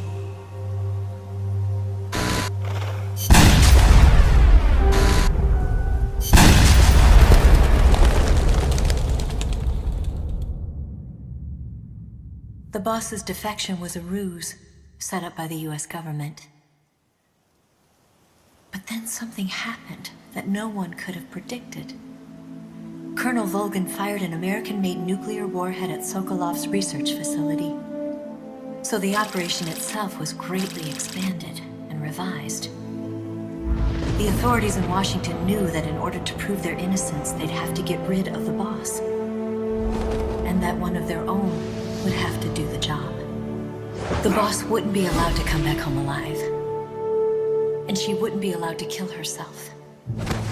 Her life would be ended by her most beloved disciple. That was the way that the government wanted it. That was the mission she was given. The taint of disgrace will follow her to her grave. Future generations will revile her. In America as a despicable traitor with no sense of honor. And in Russia as a monster who unleashed a nuclear catastrophe. She will go down in official history as a war criminal. That was her final mission.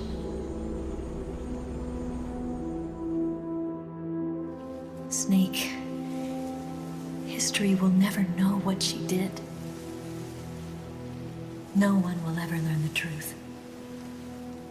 Her story, her debriefing, will endure only in your heart. Everything she did for her country. She sacrificed her life and her honor for her native land. She was a real hero. She was a true patriot.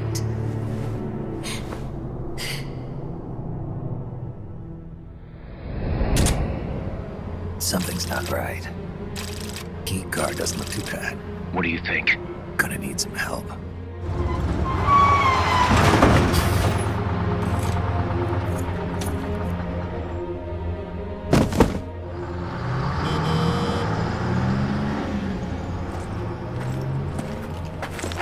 This is Snake. Can you hear me? This is Miller. Loud and clear. Got in without a hitch. Good. There's an airfield on the other side of the building, on the northwestern shore of the lake. That's where they'll conduct the launch. There's a communications tower in front of you. I'm betting they'll control Peace Walker from there. Gaz, they're targeting Mother Base. Don't you think you should evacuate? Nah. Everybody here believes in you, boss. All right, fine then. I've kind of gotten attached to the place myself. What about Amanda and her people? They've been taken to safety. We can't involve them in this any further. Good. They've got their own cause to fight for. And Snake. Don't forget the bad guys have got Paz. I won't. We're prepping a few backup units. Don't let them launch, Snake. We're counting on you.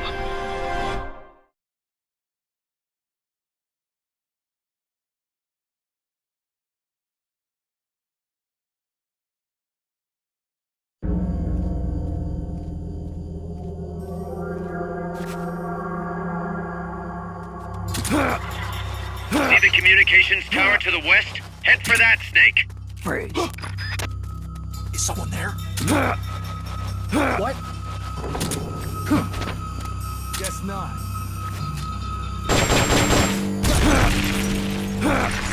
Someone's firing at us! Going to alert status! Understood. Dispatching reinforcements. Proceed with extra caution. All right.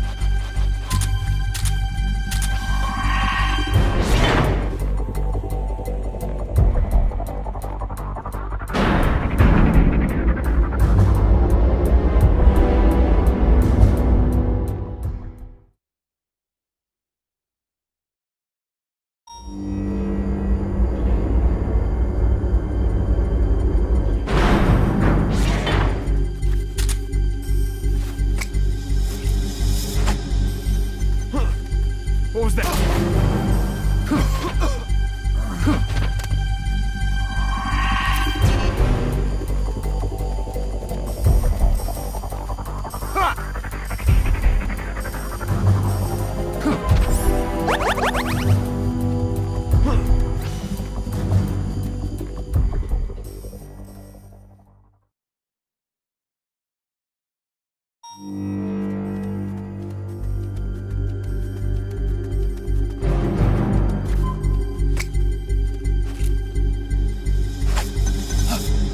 I heard something.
Snake!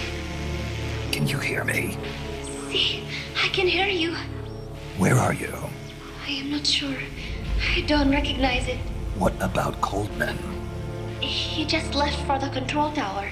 Said something about entering the final data.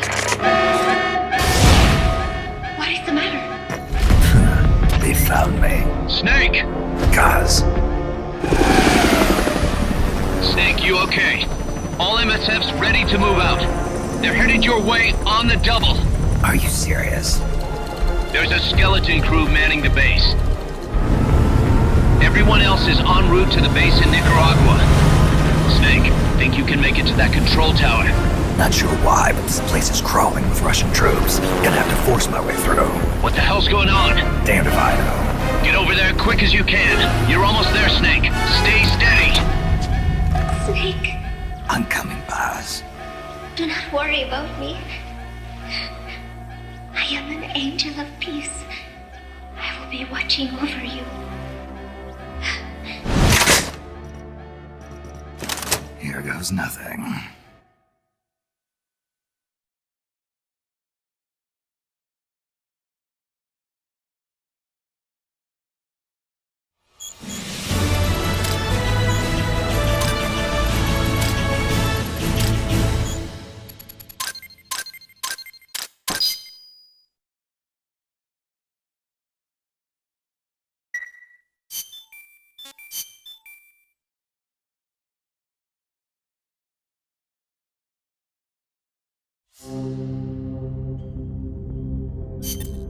Snake, Peace Walker's being controlled from the control tower.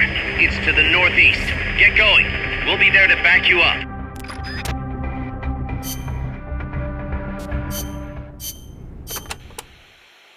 Damn, that base is even more heavily guarded than Amanda's men said it would be. No kidding. It's gonna be tough to crack without some serious hardware. You may end up having to fight fire with fire, so be ready to use force if necessary. Take as many weapons and items as you can carry. The more protection you have, the better. Roger. I'll keep that in mind when I pick my suit. I'll meet up with you ASAP, Snake. Hang tight for just a little longer. You got it.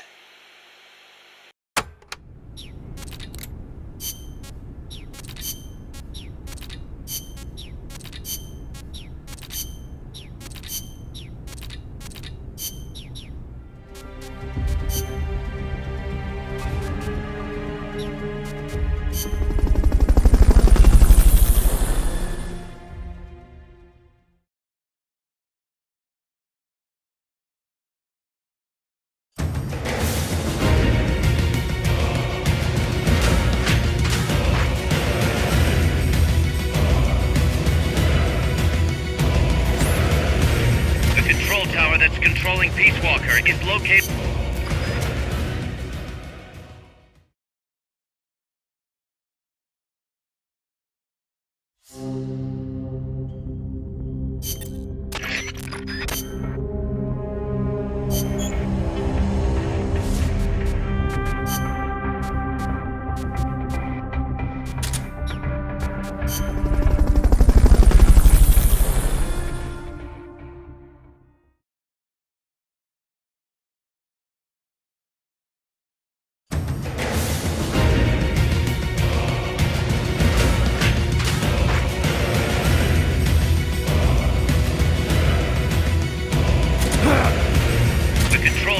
Controlling Peace Walker is located to the northeast. Go back east the way you came, then head north from there.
leaves you completely exposed. Can you make something to conceal yourself?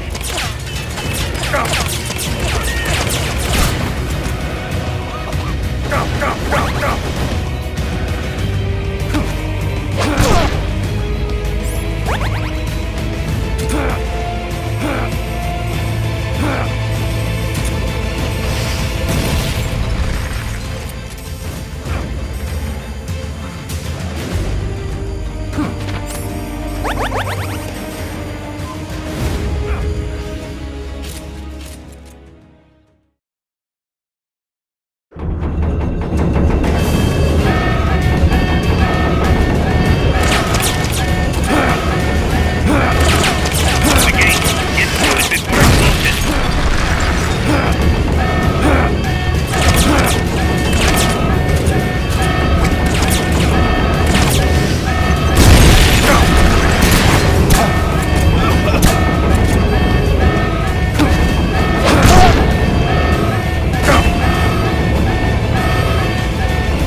These must be the last of them. Finish them off and head on through.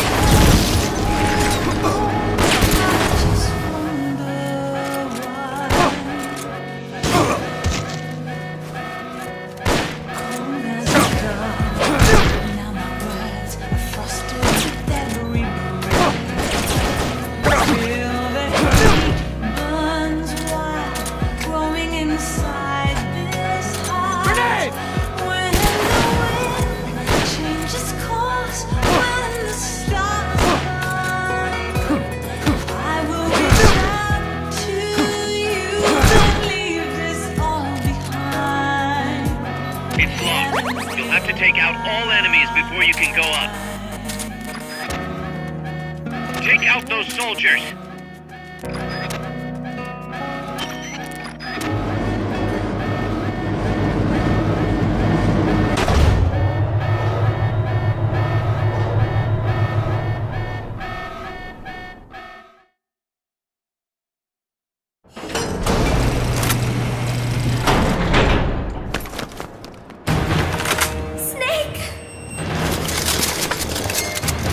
Big Boss, you made it.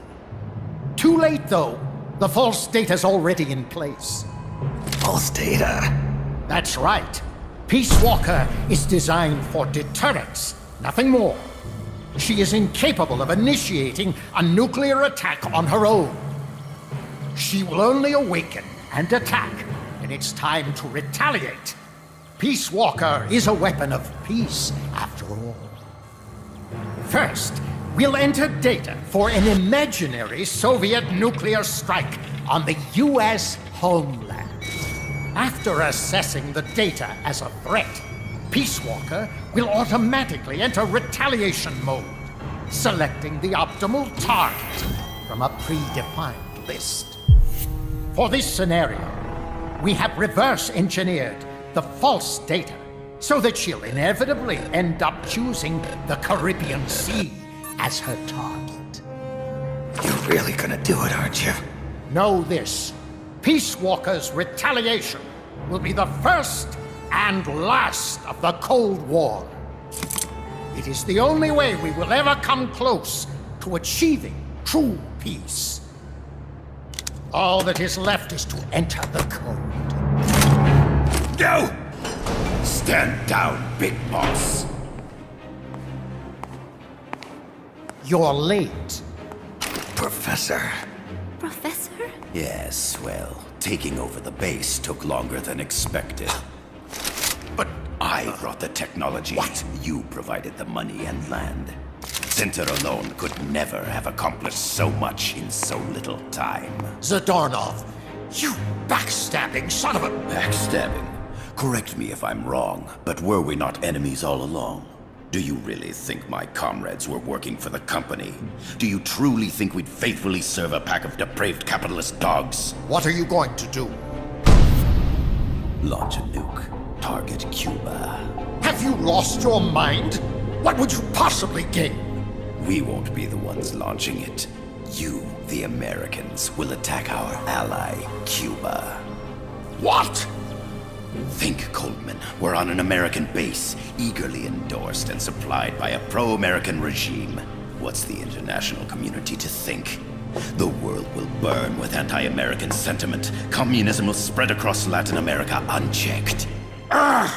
Let the age of deterrence be undone by the deterrent itself. Such is the Kremlin's plan. You son of a bitch! Us, come here. Shoot him. Professor Galvez. I am Vladimir Zadornov. And Vladimir means ruler of peace. Now, do as you're told, boss. Don't do it! Remember what they did to you at their base on the coast. For what Coldman's done, he deserves nothing less than death.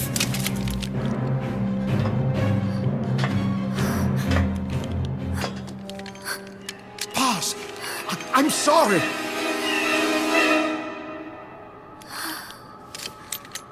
I can't. Truly a child of peace. No! Wait!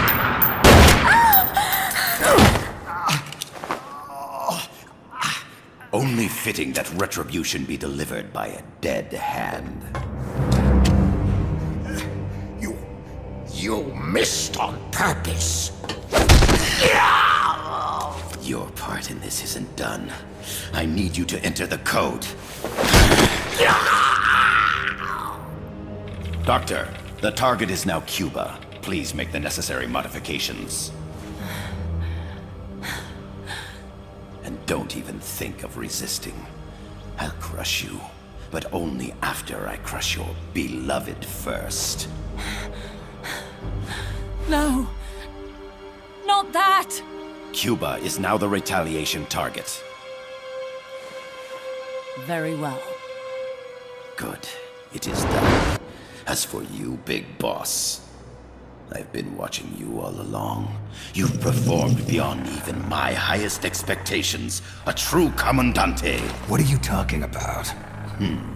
Why do you think I summoned you to Costa Rica? Had you make contact with the Sandinistas?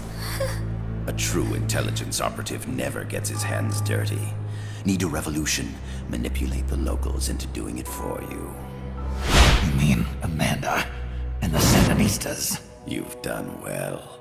You took a ragtag band of guerrillas, children, and shaped them into a full-fledged, formidable army. And now, you'll truly become our century's most complete human being. Che None other. A hero who, gunned down by the CIA, becomes a legendary icon. The Sandinistas will rise up in revenge, overthrowing the pro-American regime and wresting Nicaragua from US hands. And the nuclear strike on Cuba naturally will be the last straw. Mammopod data entry is complete. Dead at age 39, just like El Che. Ironic, isn't it? In the end, a legend is merely fiction. You'll die as the boss did, and become as did she, an eternal fraud. Go! Go! Go!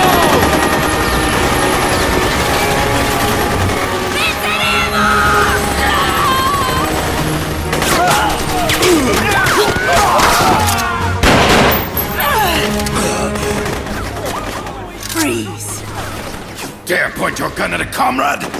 We will not be pawns of the KGB. We will win our own victory! Hasta la victoria siempre! Amanda! We're home! Look!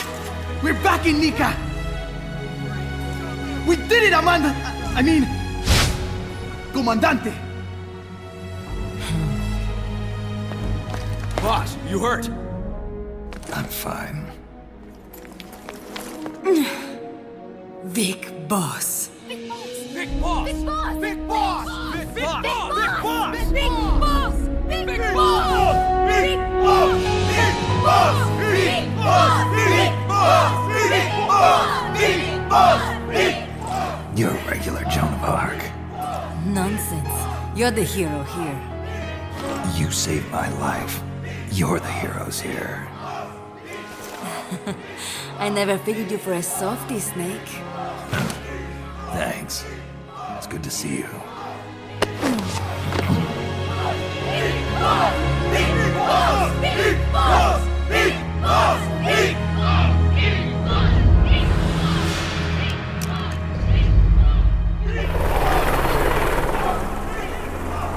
Paz can stay with us until she's back on her feet. And the professor? We'll find him a nice, comfy cell. Coldman's lost a lot of blood. He may not make it. Where's Amanda? Back with her compas. She'll catch up later. How about you, Snake? I'm not done yet. The AI. I have to finish this. That boss is a fake. I'm gonna bury it. We'll save the champagne until you get back. May as well celebrate peace while it lasts.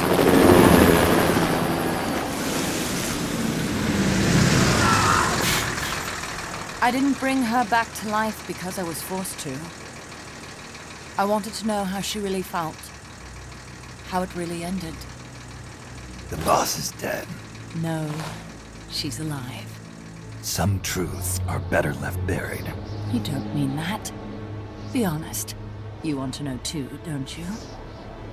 Whether what you saw and heard at the end was the truth. She'll tell us.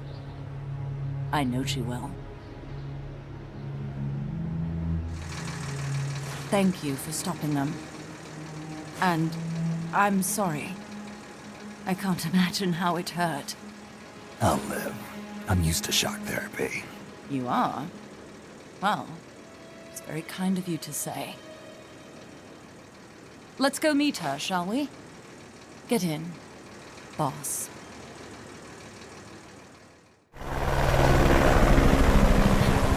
Don't pick up a gun unless you know how to use it. Aiming a weapon alone doesn't make it a deterrent.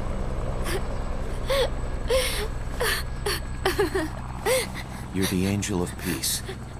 Leave the guns to us.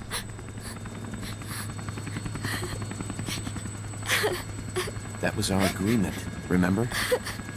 The Army's leaving Costa Rica now. The mission is complete. Paz? Thank you.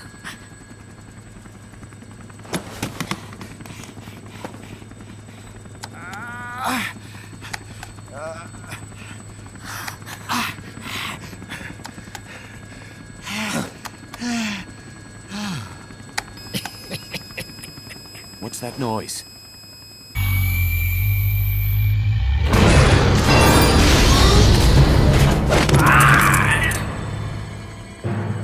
What'd he do?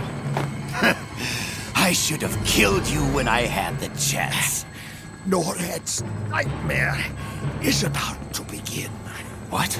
Peace Walker determines retaliation targets based on enemy nuclear strike data. That data can be sent to third parties as well.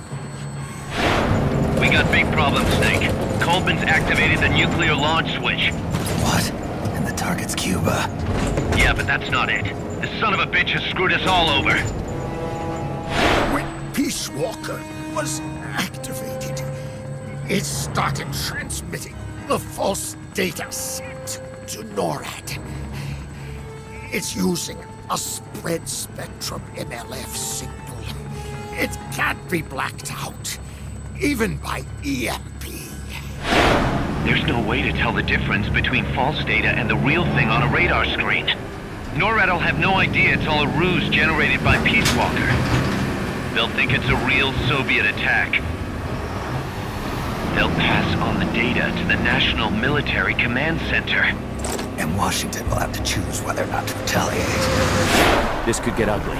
Unless we stop it, we're looking at a retaliatory chain reaction. No. No need to panic. The nightmare will end soon enough.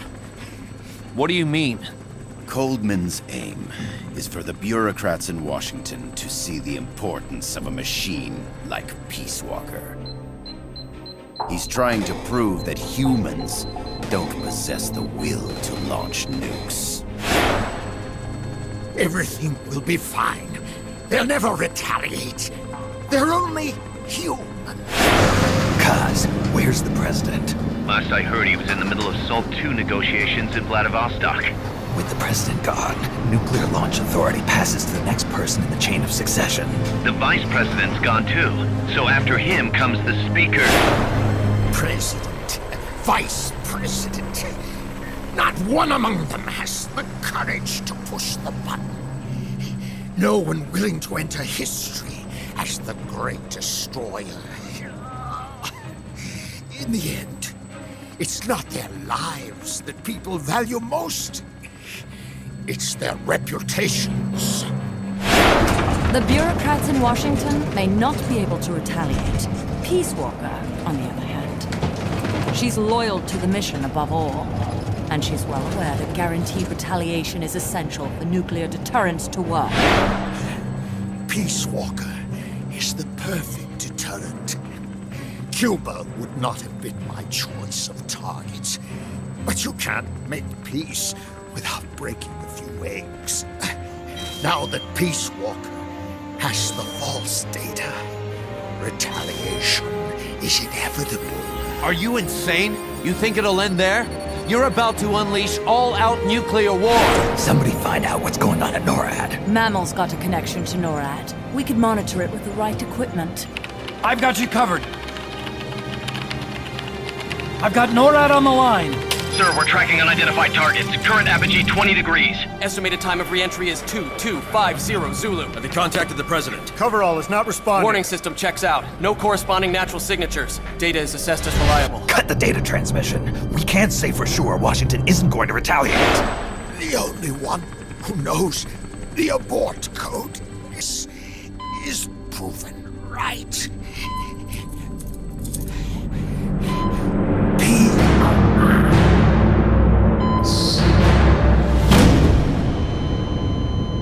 Go to DEFCON 3. Get Zach on the phone. This is Crystal Palace. Stand by for an emergency meeting. They're at DEFCON 3. The false data and the nukes are both coming from the same source. We have to stop Peace Walker. The only way is to destroy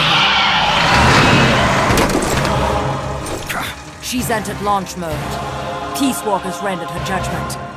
The target is Cuba. Snake, don't let it launch the nuke.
Snake, don't let it launch the nuke.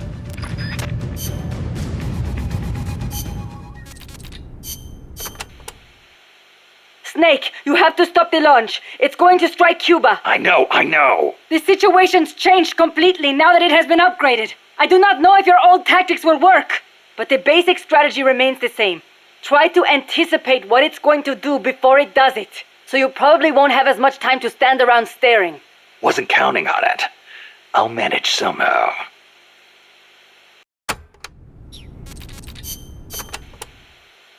Snake!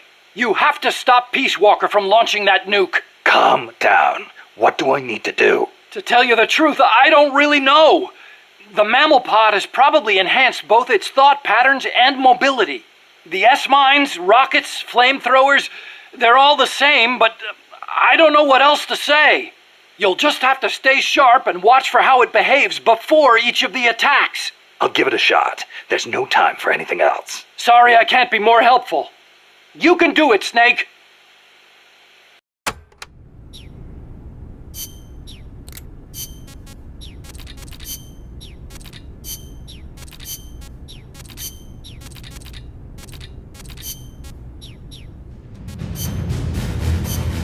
Combat.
Rocket launcher.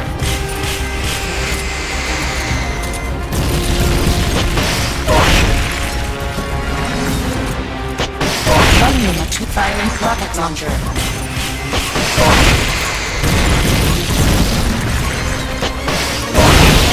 Switching to self-defense mode.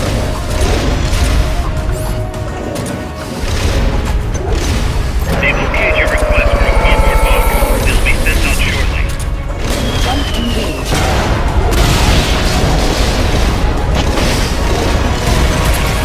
Firing payload.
in a nuclear launch mode. Stop her, Snake! Flamethrower engaged.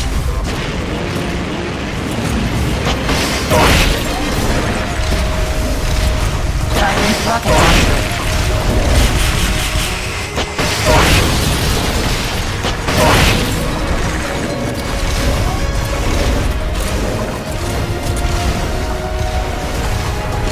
They've okayed your request for a cardboard box.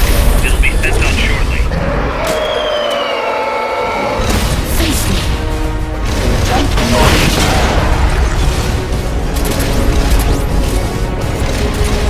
EM pulse at maximum. Firing tail.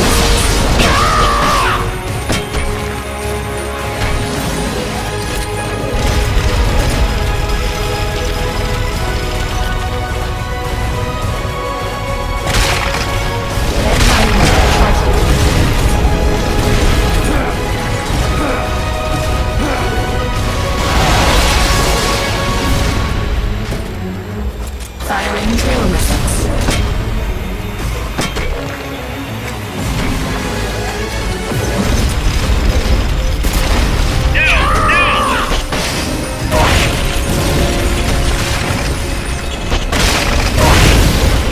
Face me.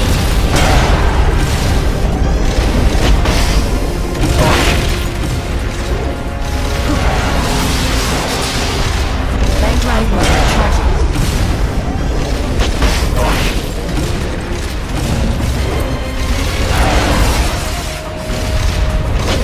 Engaged. Initializing nuclear launch sequence. Launch envelope set.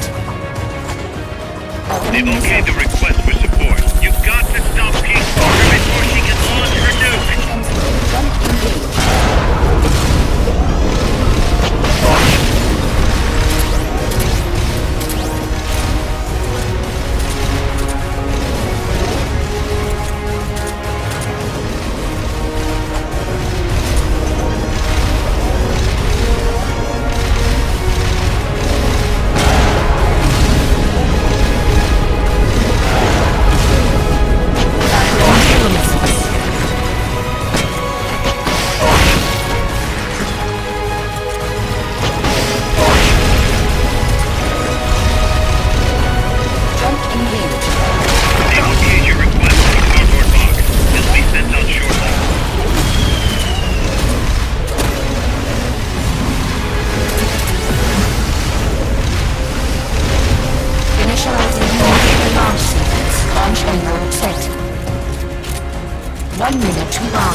1 minute to launch.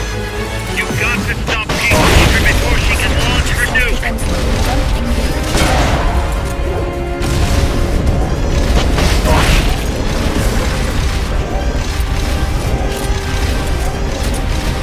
They've okayed the request for support. They're sending out a cardboard box as we speak.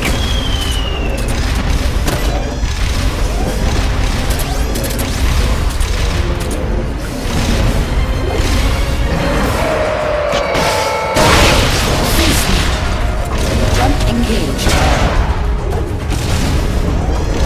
Initializing nuclear launch sequence. Launch window set. 1 minute to launch. She's going back into nuclear launch mode! Stop her, Snake!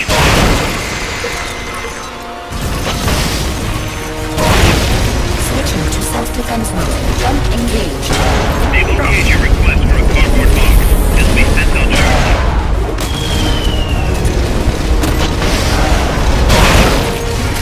Launching S-mines. Launching S-mines. Launching S-mines. Launching S-mines. Launching S-mines. Launching S-mines. Launching S-mines. Launching S-mines. Launching S-mines. Launching S-mines. Launching S-mines. Launching S-mines.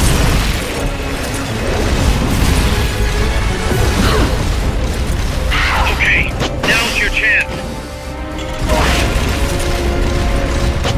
Jump engaged.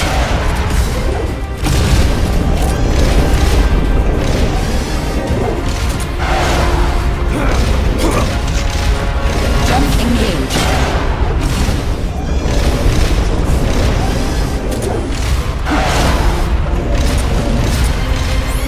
Jump engaged.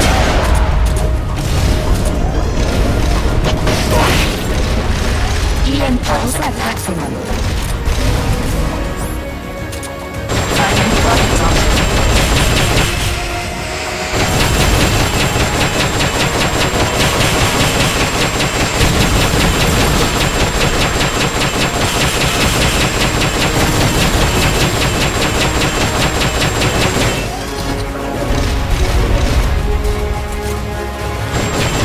Jump engaged.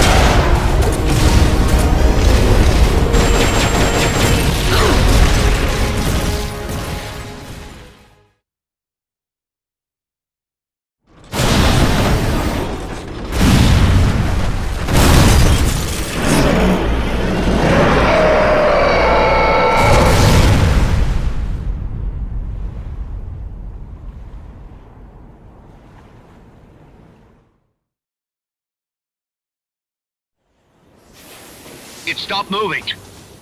Snake, you did it! You stopped the launch! Huey, how's NORAD?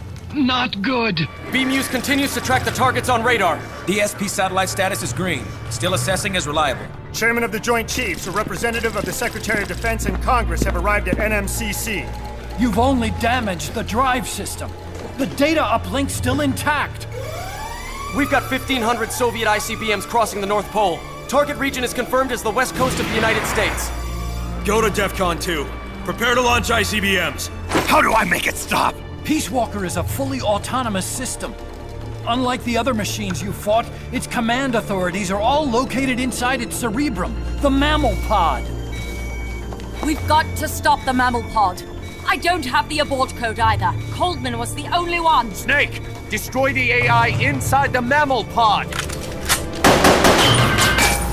The inner barrier protecting the mammal pod is designed to be as strong as a bomb shelter. What's it gonna take to get through? I guess an atomic bomb would do it. You trying to be funny? No! I'm telling you, that armor was designed to withstand a nuclear war. We can't get through to the President. The decision is on us. You can't be serious.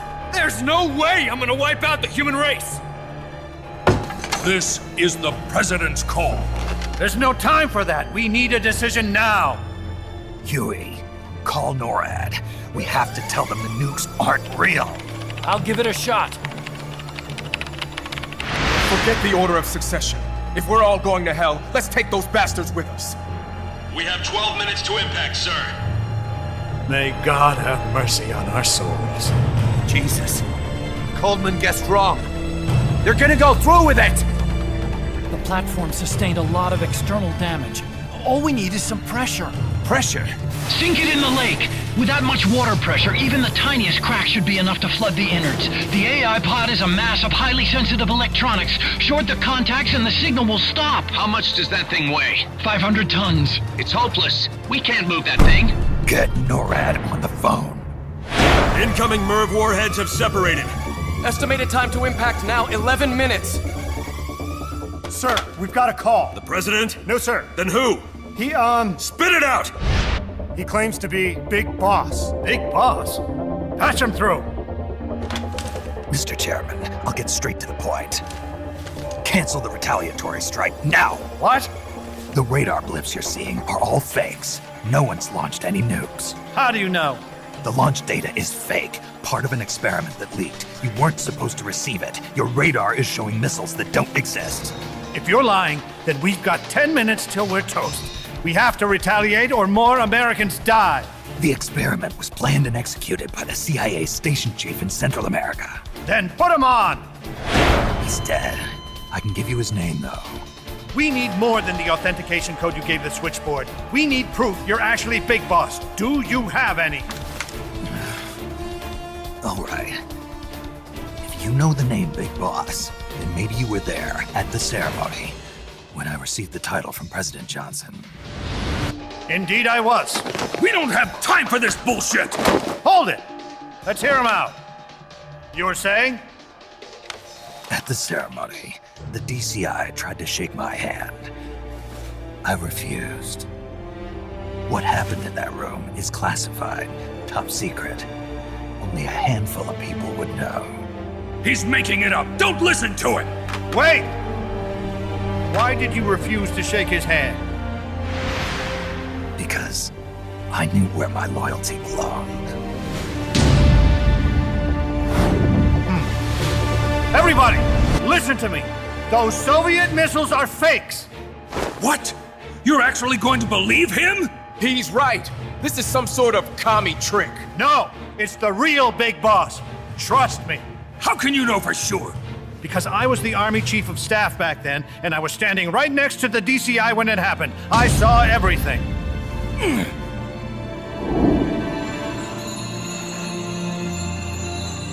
You saved us all, Big Boss. We'll stand down the alert. Thank you. When we meet again, I hope you'll shake my hand. What are you doing? Sorry, Chairman, but we are not standing down! Damn it! Those worthless sacks of... Wait. Jack. Jack. Oh, it's opening. She's calling to you. Destroy the mammal pod and the data will stop flowing. Please, stop her.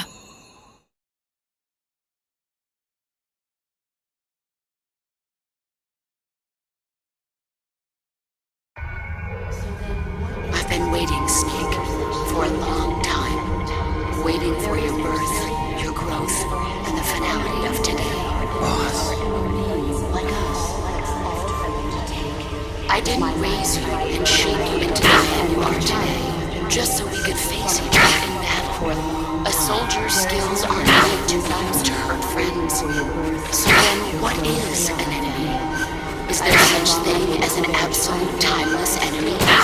There is no such thing, and never has been. And the reason is that our enemies are human beings like us. They can only be our enemies in relative terms. The world must be made whole again. The philosophers must be reunited. I will devote my skills to that purpose, and with the Colonel's money, I will achieve that end. Just as I once created the Cobras. They are my family. I may no longer be able to bear children, but I still have a family. The greatest 10 minutes of our lives transmitting to the great brown fox jumps over the lazy dog. With my life, and my child. Do it! There is nothing left inside me now. Jumping up through the remaining plane of space. I may no longer be able to bear unveiled, but I still is equal to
0.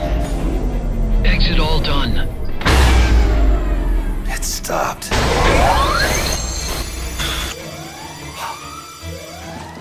The data uplink's bypassing the mammal pod.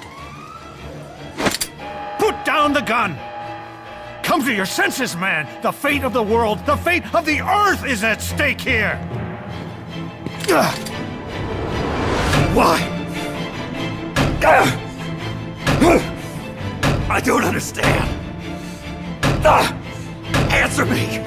Tell me why! Answer me!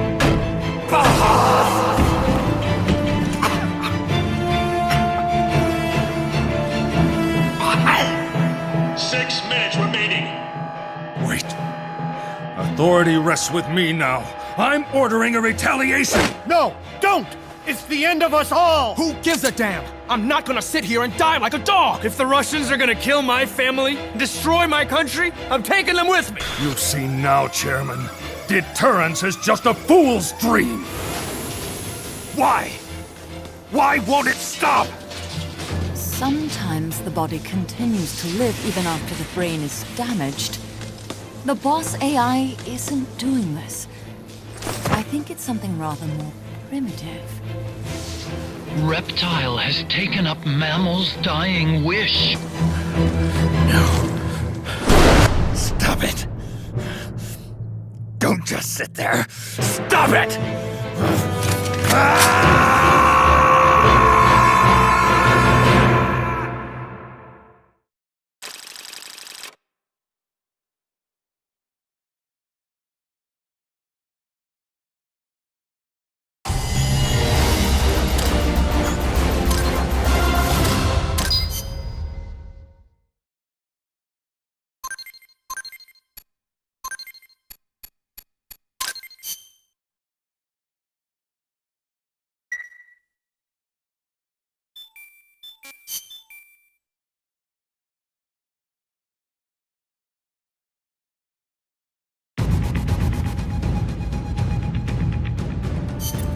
Snake, you have to stop that data from being sent.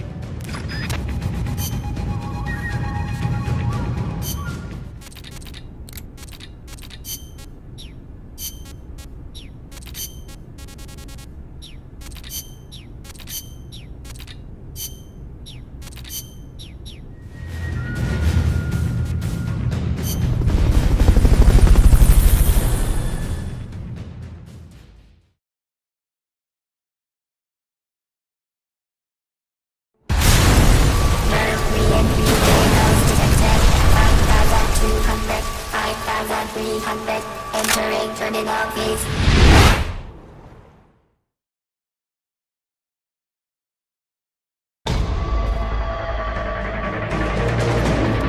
Snake, you have to stop that data from being sent.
170 seconds.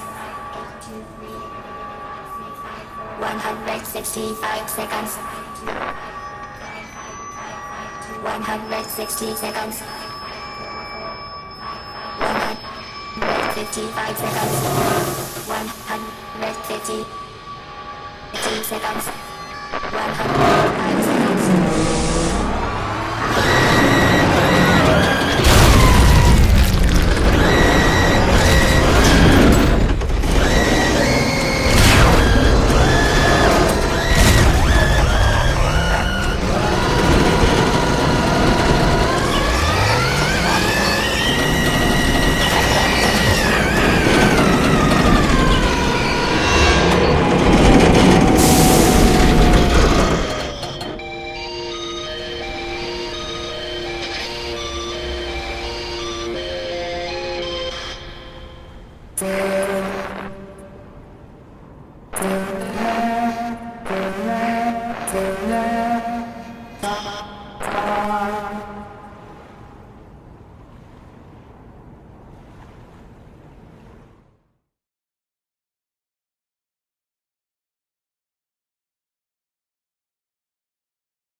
That song.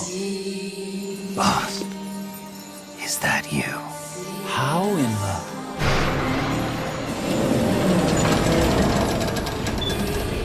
A ghost in machine?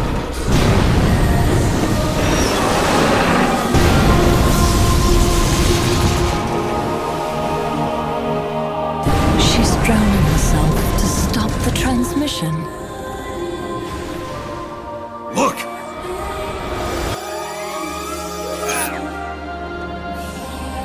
It's functional compensation. When the human brain is damaged, sometimes it recovers over time. Other parts of the brain take over the functions of the damaged parts. Mammal and reptile were patterned after different parts of the human brain. When those parts were assembled together into one, they must have become capable of functional compensation.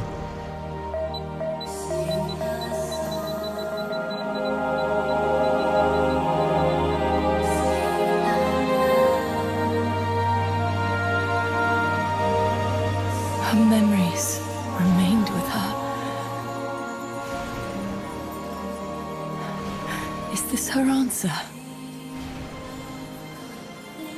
The song. It's clearly not thinking rationally. It's not using its head. It's using its heart.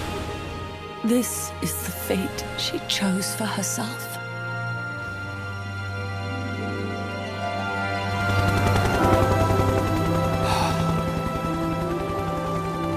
The boss's innocence has been proven. Do you hear it, Snake? Do you hear the boss's song?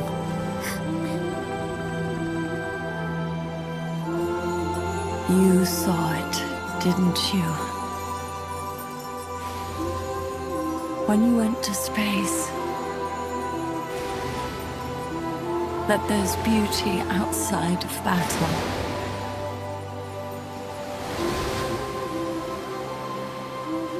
At last, I understand. In the end, it was you who put down your gun and chose instead to sing. They can all hear you. I know they can. And your will shall surely live on. That's what you wanted. So much that you gave up everything you had. But you couldn't achieve it. Isn't that right? And still, all you can do is sing. There's no peace to be found anywhere. And so, we can only keep on hoping. Hoping for the illusion we call peace.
Fleeing this world so cold.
heavens divide, I will see the choices within my hands. How can we ever protect and fight with our tiny souls? Let me shine like the sun through the doubts and fear. Do you feel the storm approach as the end draws near?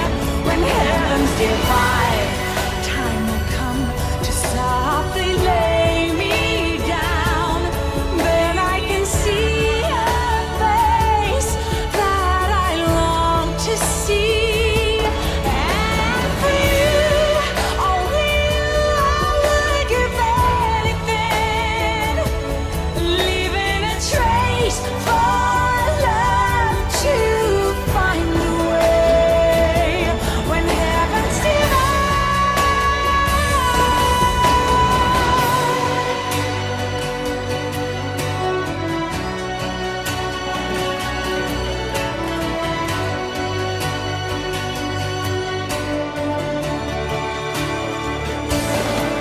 I will dive into the fire, spilling the blood of my desire. The very last time my name scars into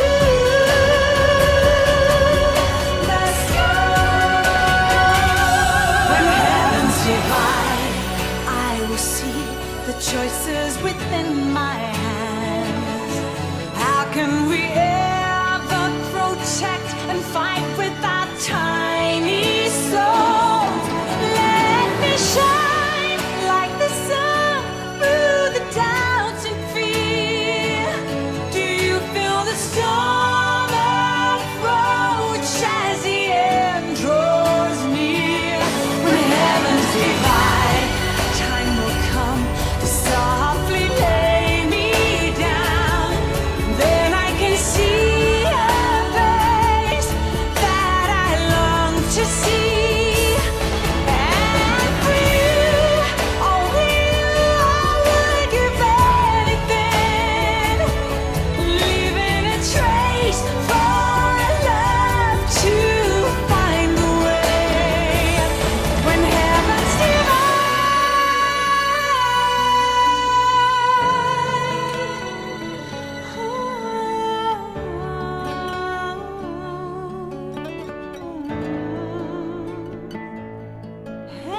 for you, only you, I would give anything, leaving a trace for love to find a way.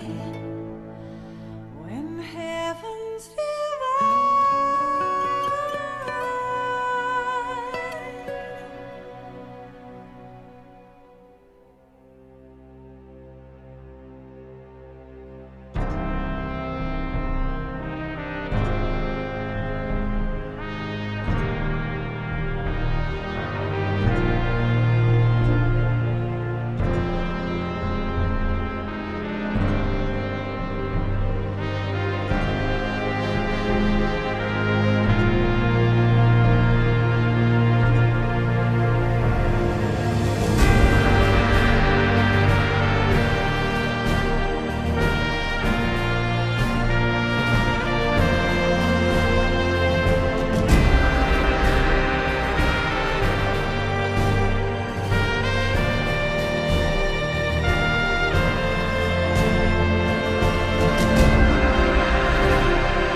Snake, you still here?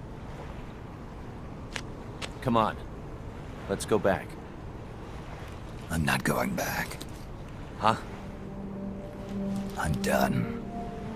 Snake, you don't mean... I'm done looking for the truth. What are you saying, Snake? I was wrong. Come on, boss. Everybody's waiting for you. She betrayed me, Kaz. She what? In the end, she put down her gun. And when she did, she rejected her entire life up to that point, including me. What do you mean? In giving up her life, she abandoned everything she was as a soldier. And you consider that betrayal? I won't make the same choice as her. My future is going to be different. Then? Yeah, that's right. From now on, call me Big Boss.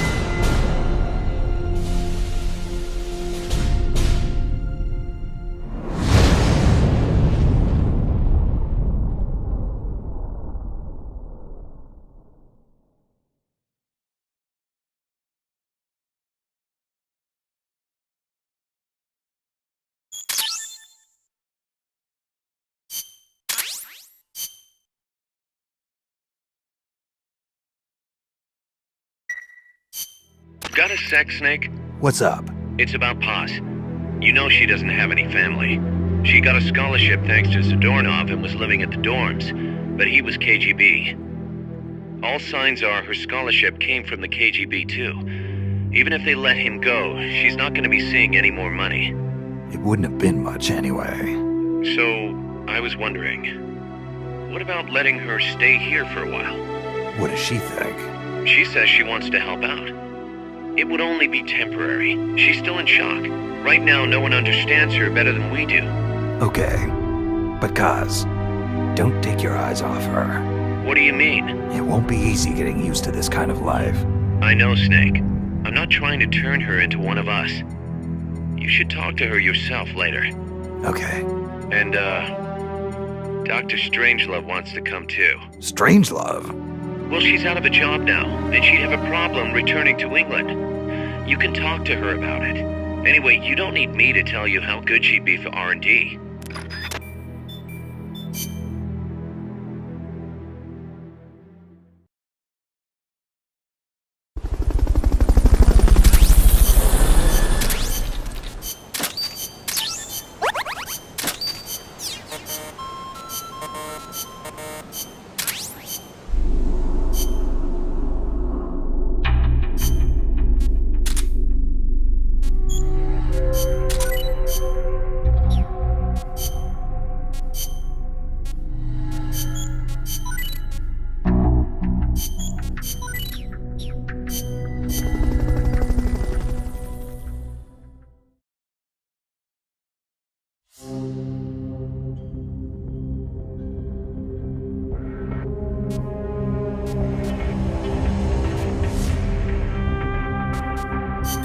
How's Paz doing? Okay so far. Still shocked about being lied to by Zadornov. But she's actually getting along great with the crew here at Mother Base. Really? That's good to hear. Still, it's gotta be depressing for a girl her age to be cooped up on an offshore plant all day. Even if it is only temporary. I bet she'd love it if you took her out somewhere once in a while.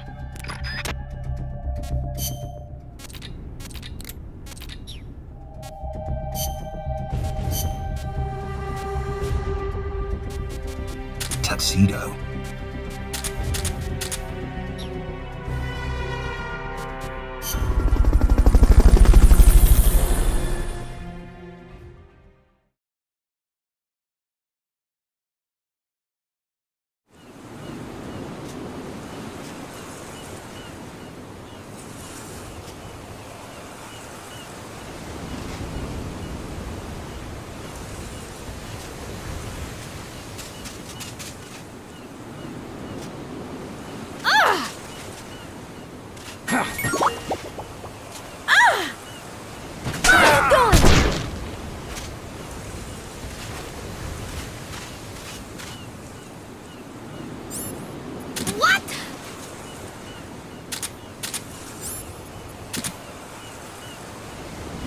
Room for one more?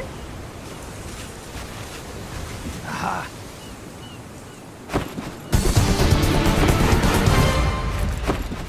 over already?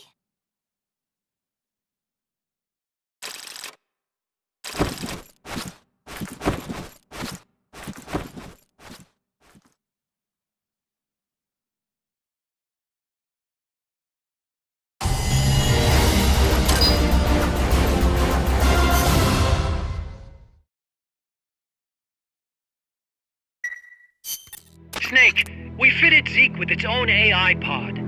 We were having trouble adjusting the AI, but Dr. Strangelove was able to get it up and running. Strangelove? Why the surprise, Snake?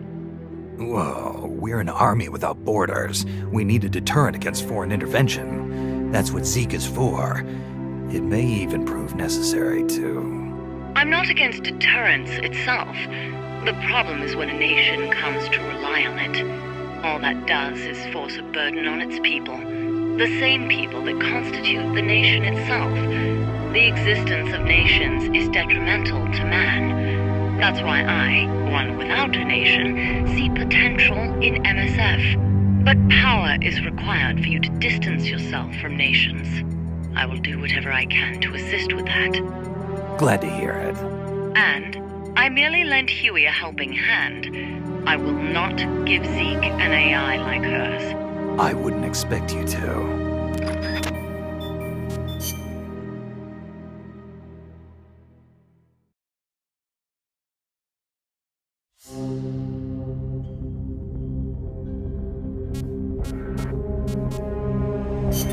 Let's get this mission.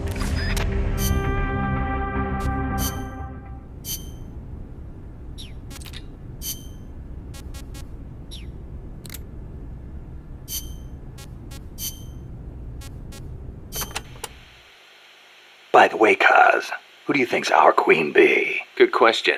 I was thinking maybe Paz. I was thinking Strangelove. Well, I can see that.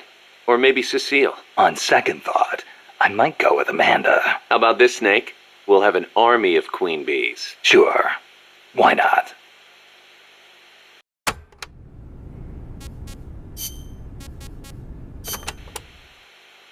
You know, Snake, you're right.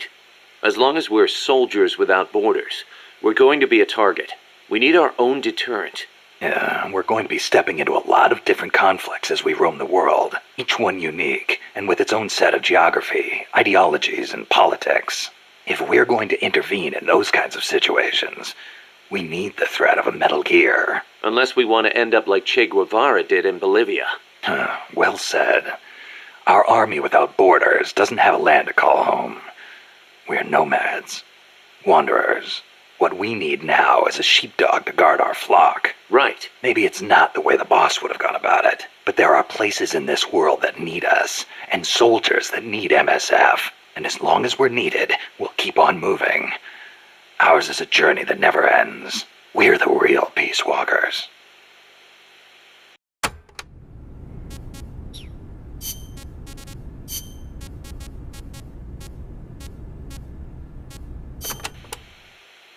Can you believe the CIA and KGB were actually in cahoots? Never thought I'd see that at the station chief level. But I'd heard stories of operatives in the field being on friendly terms. Seriously? Most espionage takes place in political hotspots, as you'd expect. But there aren't that many of those kinds of places, especially in a small country. Hang around long enough, and you're bound to run into fellow spies. Like it or not. You start saying hello, and soon enough you're eating dinner together. Strange bedfellows, huh? Well, I don't know about that. At any rate, this kind of fiasco is what happens when spies get too familiar. Hard to believe, but some people will betray anyone and anything if it suits their interests. The strength of human is in its appeal to human emotions, but its weakness is in its susceptibility to those same emotions. That's why the tide in the intelligence world is shifting towards SIGINT, a network of cold, digital data, where feelings are irrelevant.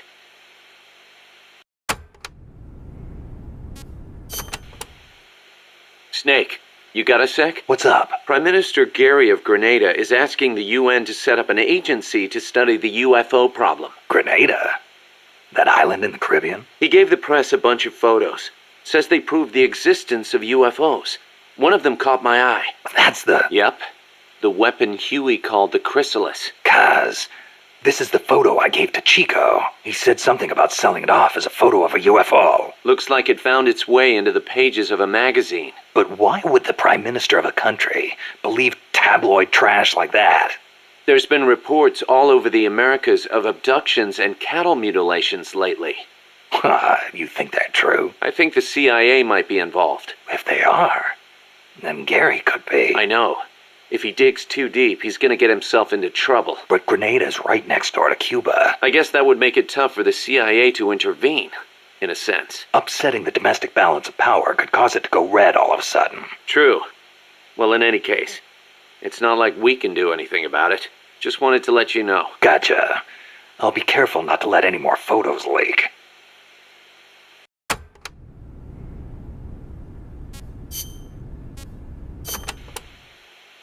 Hey, Snake, I've been thinking. Maybe Che couldn't find a place for himself outside the battlefield either. How so? He led the Cuban Revolution to victory. That's quite an accomplishment. He could have called it quits there and nobody would have blamed him. But he left behind a loving family and a cabinet post to plunge back into the struggle. First in the Congo, then in Bolivia where he met his end. You're overthinking things. Che went back to the battlefield because he was needed there. Read his farewell letter, then you'll understand. Some say he was too idealistic to fit in with the government. Too many scruples, most likely. Maybe so, but I still can't help thinking the reason you look up to Che is because you see something of yourself in him. You left your country behind and plunged into battle. You wander from one battlefield to another, going wherever you're needed. Che was a revolutionary as well as a warrior. He took up arms to fight for his beliefs. I don't do what I do for any ideology. I'm a warrior. Nothing more. Nothing less. Okay, boss. You're right. Just wanted to see how we stacked up against a real hero.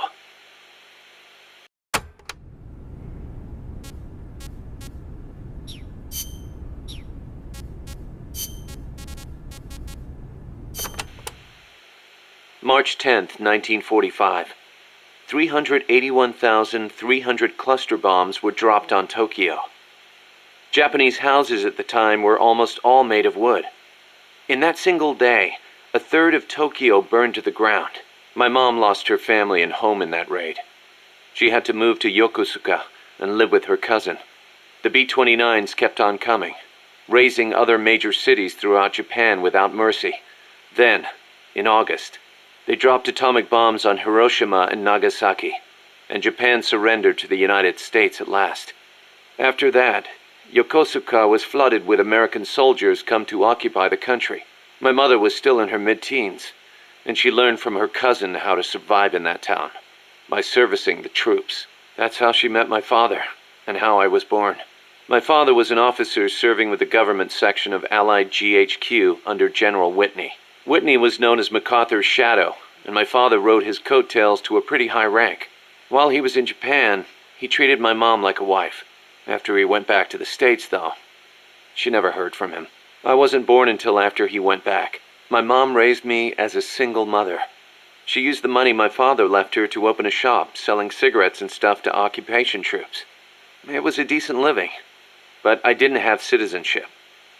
They're working to change the law now, but back then, if your father was unknown, you couldn't get onto the Japanese family register. And in Japan, that means you can't be Japanese. So as I watched the American soldiers around town, I said to myself, I'm a son of America, the victor. My hair and eyes were different from the skinny, downtrodden Japanese around me. I told myself I'd leave this country someday and return to my true homeland. When I was around 10 years old, my mom fell ill, pretty much leaving me to run the shop in her place. One day I found a single picture of my father in the back of a drawer in the shop. I'd show it to the American soldiers who came into the store. A few years went by before one of them told me who he was. I know him, that's Miller. I started asking other guys, do you know where Miller is now? Can anybody tell me where Colonel Miller is now? Turns out he'd left the service and was making a living as an instructor for soldiers in Virginia. It was one of his students who finally told me that. I wrote him a letter in English. I'm your son. I want to go to the United States. Day after day I waited. Then just when I was about to give up, the post office delivered my future to the door. My father sent me some money. I thought my dream was going to come true. I was only thinking of myself. So I went to my bedridden mother and convinced her to let me go. My father arranged for a car to pick me up. It was jet black. When the neighborhood kids who'd always made fun of my hair saw it, their jaws practically hit the ground.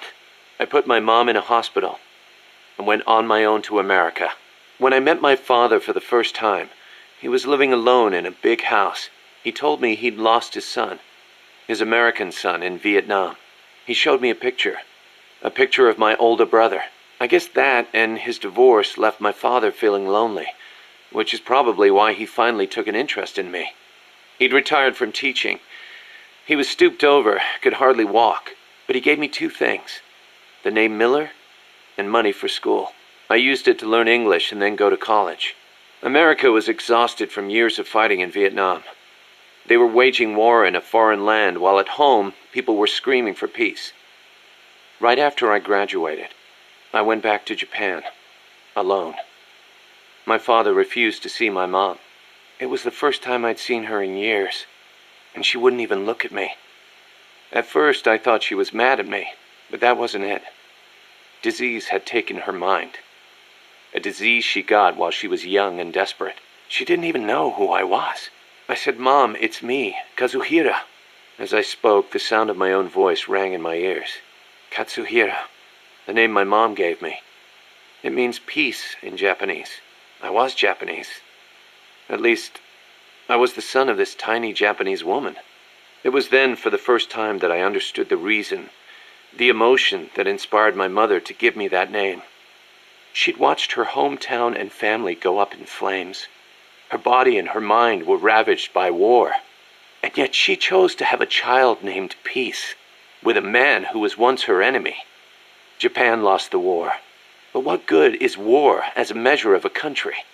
Since the war and up until the oil shock last year, Japan's economy has grown every single year.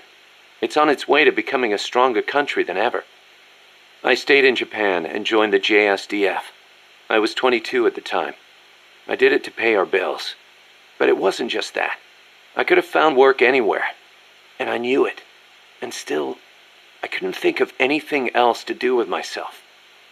2 years later, I didn't have to worry about Mom's hospital bills anymore. I left the JSDF and went back to the States. My father was already dead and buried. I was told he'd shot himself in the head. America crushed Japan, but it also crushed my father. My American dream was over. After that, I drifted around and, well, you know the rest. GHQ made women like my mother.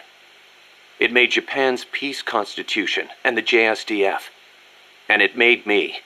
I was spawned by war, but I don't want to die in one. I won't die for a country, and I won't live like a pauper. I won't have my fate decided by some family register. So as long as I stick with you, boss, I've got a good feeling none of that will happen.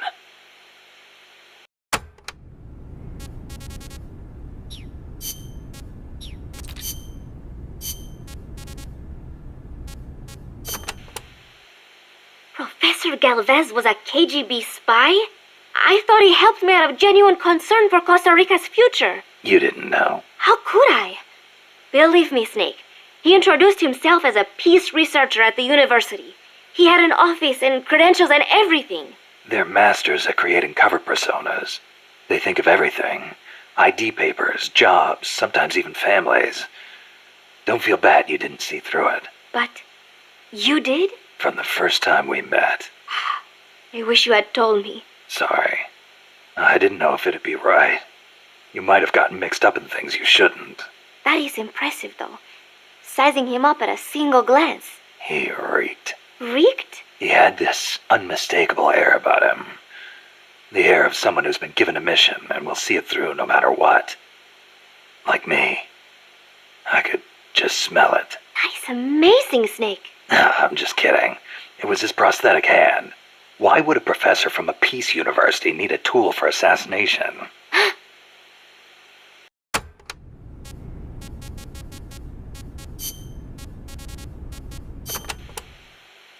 I have a favor to ask you, Snake. Name it. I want you to give me a job here. I want to help out. You sure? You just went through a hell of a time. You should probably take it easy until you're settled. Thank you. But there must be something I can do. You would not want me near a gun. But I am a decent cook. Now there's a skill we can use. Put me on the mess hall team. I think I can handle it. Once I get used to it, I will even add in some Costa Rican recipes. Sounds like a plan.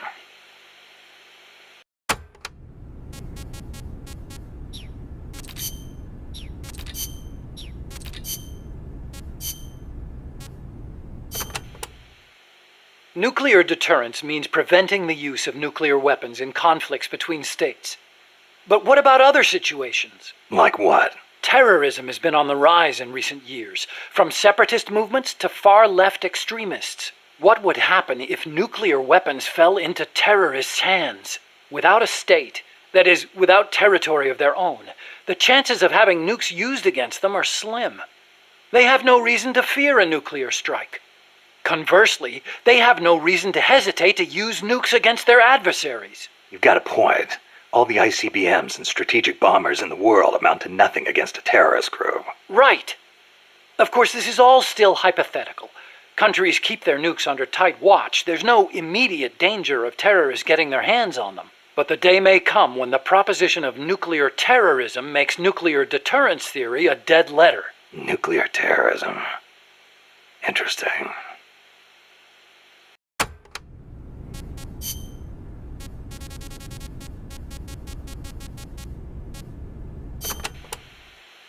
Snake, how much do you know about the U.S. Homeland Air Defense Network? I don't know much about what goes on up in the sky. What I do know is that NORAD tracks Santa Claus on its radar. Nice one. I didn't know you were a comedian, too. Huh? No, I'm serious. It's true, NORAD tracks his... Listen to me. Every December they set up a hotline and... Okay, I get it. He's real, I tell ya.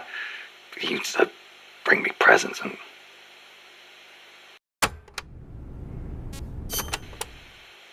Okay, Snakey. As all good little boys know, keeping tabs on Santa Claus is a very important job for NORAD. But they also have another mission. The one they were created for. And the system they set up for that has been hijacked by Coldman. You mean Peace Walker's fake data transmissions? NORAD's early warning system is composed of DSP satellite-mounted infrared sensors and an array of surveillance radar stations across North America. The network sends out warnings to NORAD at Cheyenne Mountain, where the data undergoes human evaluation. Peace Walker, on the other hand, has to make its retaliation decisions autonomously.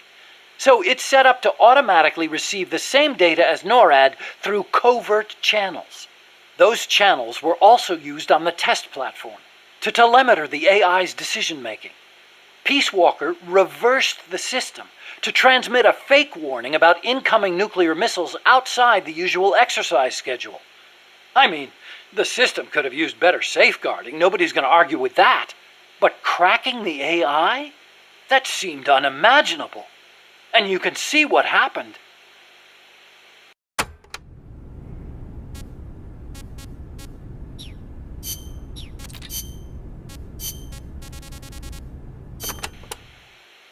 Hello?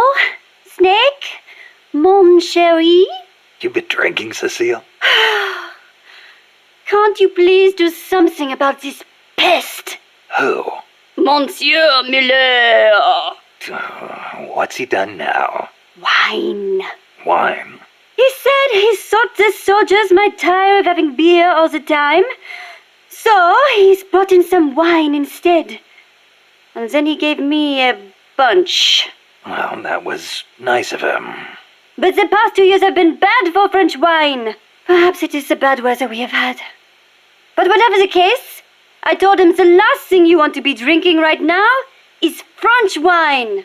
Well, California and Chile have good wine too. But then he goes and stocks the pantry with nothing but French wine from 72. The stuff is a disaster. Then he says, "Come on, Cecile, have a taste of the old country." I had a terrible feeling about it, So, I decided just to taste it at first. And then again. And then a few more times. Took one for the team, huh? But when you do a tasting, don't you usually spit the wine out? But bottle after bottle, nothing but garbage. Absolute garbage. Not one half-decent bottle in the whole lot. Taste of the old country, he says. Sorry to hear that. I cannot believe this. What will we do with all this wine? The guys aren't too picky when it comes to taste. Ugh! You sound just like Monsieur Miller. Huh? When I complained, he simply said, "As long as it gets the job done." You people are such culinary savages. Allez vous faire voir. Somebody take me back to Paris, please. I think you've had a little too much, Cecile.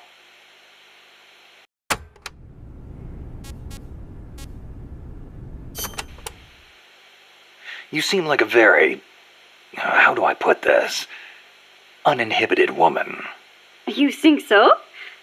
I am no different from other Parisian women. Not since May 1968. May 1968?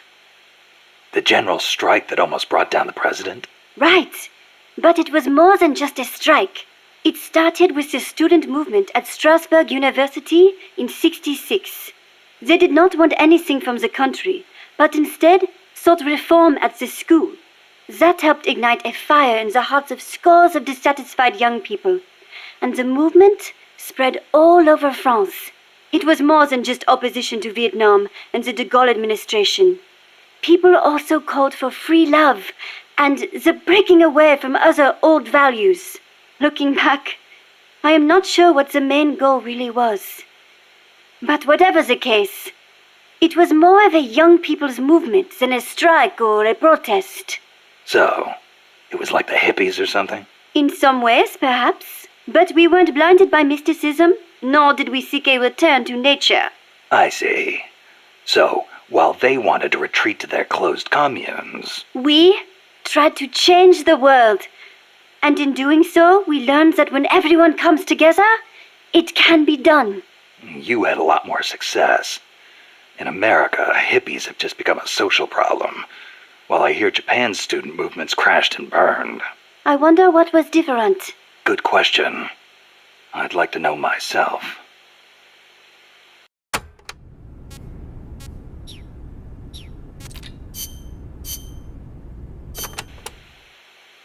AI stands for Artificial Intelligence. It refers to a man-made machine possessing an intellect on par with that of a human being. Is that even possible? Possible. You've seen it with your own eyes. What the AI weapons are capable of. How Peace Walker carried out the boss's will in the end. No mere machine could ever choose to sacrifice itself like that.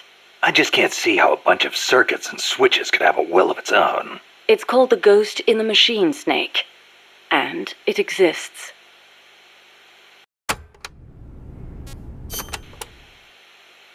What did you mean by the ghost in the machine? Oh, that. It's a term coined by the philosopher Gilbert Ryle. You've heard of Descartes, yes? I think, therefore I am. That is the one. Descartes espoused the dualistic theory of mind and body. He believed that our thinking minds exist in a separate dimension from our bodies, which are governed by the laws of physics. But, if that were true, then couldn't you say that a mechanical body, inhabited by a ghost mind, is a human being? Ryle criticized Descartes on those grounds, saying such a thing surely wouldn't be human. Why'd you bring it up? I wasn't thinking of Ryle in particular when I said it. I simply thought that if a person is composed of a machine and a ghost, perhaps the opposite is true as well. Perhaps, by placing a ghost inside a machine, we could, in effect, give birth to a new person. And that was your idea for the boss AI? The moment you ripped the memory board out, the mammal pod ceased to function. It should have been dead. And yet, Peace Walker righted itself, singing a song of peace, I couldn't help but feel that her soul had come to inhabit Peace Walker.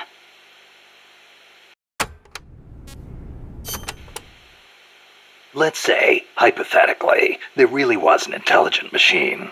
How would you prove it? What's the difference between a high-level computer and an AI? It depends on what you choose to define as intelligence. For example, Snake, listen to my voice talking to you now. Suppose it were an AI. Say what? What if the living, breathing me sitting here drinking tea and talking to you were actually an AI, programmed to simulate my thoughts and my voice? You're nuts. No, I'm not. You couldn't prove I was a real human being, could you? It'd be... No.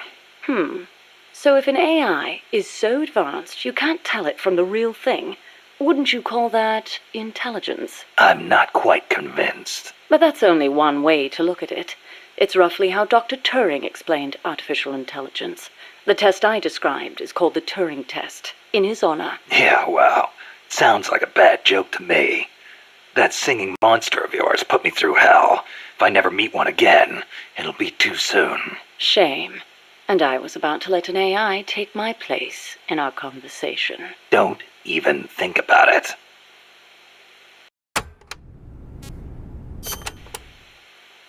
Dr. Alan Turing is known as the father of computer science.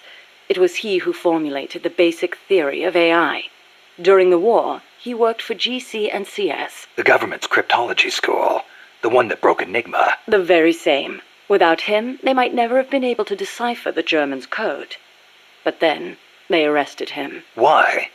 Weren't his some of the greatest contributions to winning the war? Homosexuality was a crime in Britain back then, and he was gay. I know exactly how crushed he was. I feel it's my duty to further his AI research. Like the Imitation Game, huh? Huh. You know it then.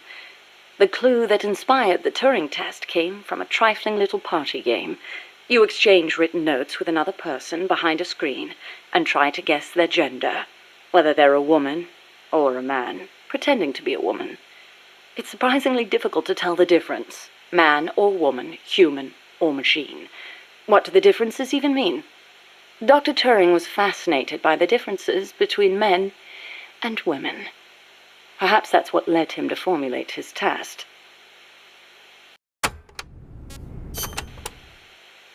What if you hadn't used the boss as the model for the AI? What do you mean? If the end goal is MAD, it seems like there are more suitable models out there. A military chief of staff, or a nuclear technician, even the president. Patriotism, leadership, good judgment. Each of those qualities is essential when deciding whether to launch a nuke. And she had them all. Wouldn't the president, too? It's not enough. She had the will for it. Will? Let me explain, Snake. Peace Walker is a standalone weapon. It has to decide on its own whether or not to launch a nuke. It can't turn to anyone else for advice. It can't do its job if it's not prepared to take sole responsibility for the fate of the world. I know of no other human being who could bear that burden. That's it? There were technical considerations, of course. To begin with, the female brain is a more appropriate model for an AI. Oh, wait, the female brain?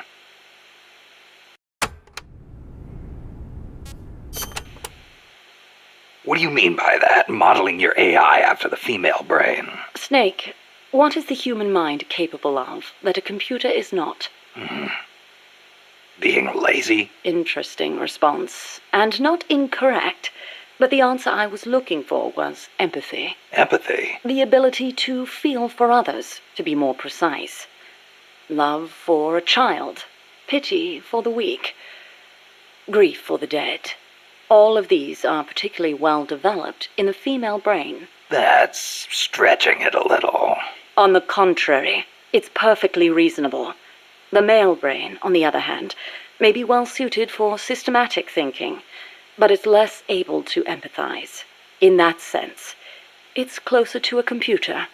So if your objective is to make the AI think more like a human... You need to teach it how to empathize like a woman. The novel, Do Androids Dream of Electric Sheep, deals with this very problem. In the book, an empathy test is used to distinguish between machines and human beings. As machines become more and more advanced, our society will gradually become more and more systematic. Our cities will teem with robot-like people, unable to feel for others. We cannot allow that to happen. Computers must learn to empathize. The same goes for humans, only more so. Well, what about yourself? You make these claims, and yet I've never seen you empathize with a real person. It's true. Until now, I was a prisoner of death. It was my intention to die upon the completion of Mammal's development. She was my one reason to live. But you changed your mind. I did. Because she taught me the dignity of living. My eyes are open now. I want to go on living and seeing real people. Huh. I see.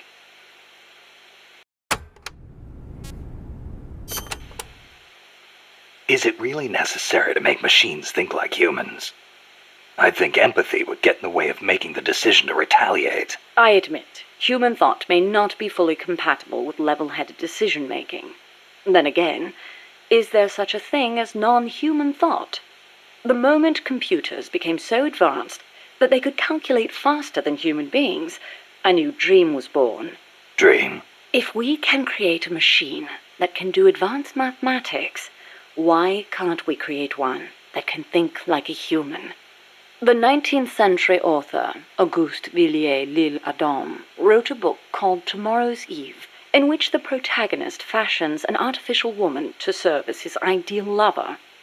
I believe the idea of creating an intelligent being with our own hands is one of mankind's oldest dreams. So AI is a product of people's dreams, then? Not only AI, civilization itself is the process by which mankind gives form to its dreams. But not all dreams are pleasant. Some have expressed fears about non-human intelligence. Yeah, they want the benefits with none of the risks. Some fear that intelligent robots might rise up and rebel against their human masters, as portrayed by the Czech writer Karel Čapek in his Rossum's Universal Robots, or in the 1970 film Colossus, the Forbin Project, where intelligent supercomputers in the US and the Soviet Union join forces and plot to subjugate humanity. Isaac Asimov offered a specific solution to these fears with his 3 laws of robotics, which demonstrated that while robot intelligence is different from that of humans, the two can coexist. In order to endow computers with intelligence, we must first have a thorough understanding of what intelligence is, and that is where the need for a practical and feasible expert system arises.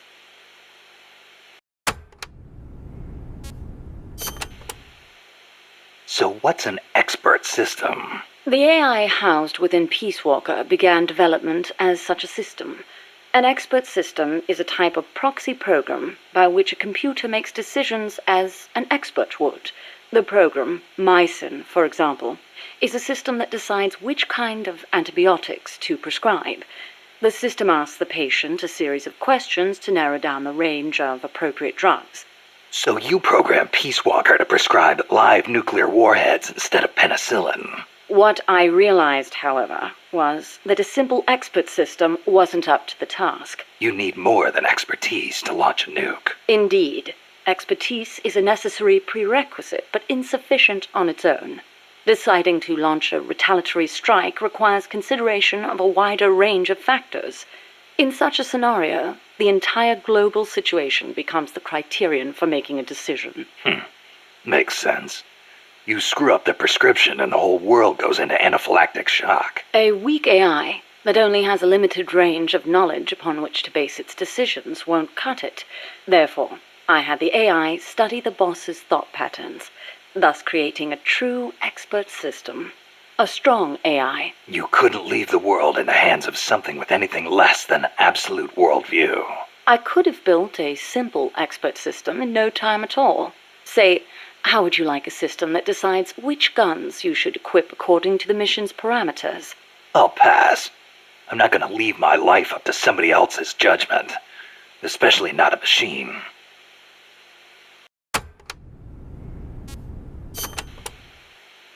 With current technology, AI are inevitably enormous in size. But as circuit integration continues to advance, they will become even smaller. As small as human brains, and perhaps smaller than that. And in the meantime, robotics will continue to advance as well, to the point where we can create androids, robots that resemble humans. And then... And then what? Well, I don't need to spell it out for you, do I? Don't tell me you're thinking of making an android imitation of the boss. Surely the thought has crossed your mind as well. Of one day being reunited with her? Enough! I don't want any part of it. I see. I didn't mean to offend you. In reality, AI is more likely to evolve in the opposite direction anyway.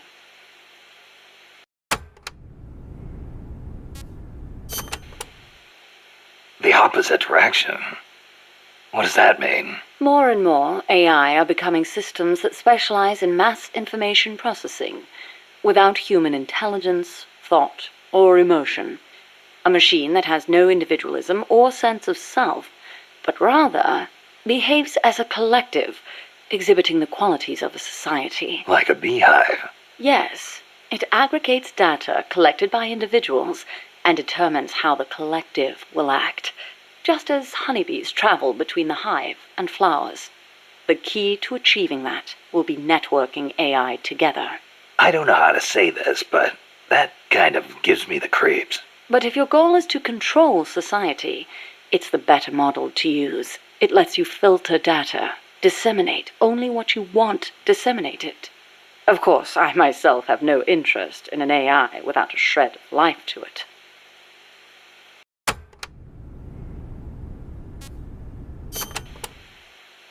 Earlier, you called the mammal pod a butterfly. Not a pupa or a cocoon, but an imago. Yes, the AI that came before the mammal pod were works in progress. Works in progress? They were enough to keep the frame running, but not enough to make decisions about nuclear retaliation. They weren't quite complete. They were pupae. Only when I added the boss's data did the AI take on its true form, becoming a butterfly and taking flight. And that's why the nose art on Peace Walker was a butterfly. I gave the mammal AI the code name BS Imago. BS is short for boss.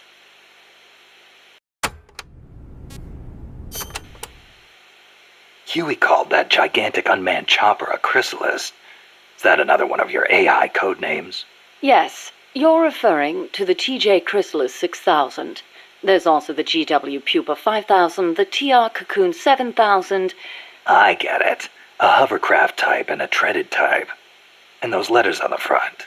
TJ, GW, or whatever. Those are initials? Correct. The initials of the American presidents whose faces are carved into Mount Rushmore. Then you're missing one. I assigned that one to the reptile pod. AL Aurelia 8000. Aurelia. Another word for chrysalis. A pupa just before it emerges. All of the initials, except for BS, were of Coldman's choosing. I chose mine from the storied ranks of British royalty. MS, AV, EW. What do those stand for? You can't guess. Why, Mary Stuart, Alexandrina Victoria, and Elizabeth Windsor. All queens. Of course.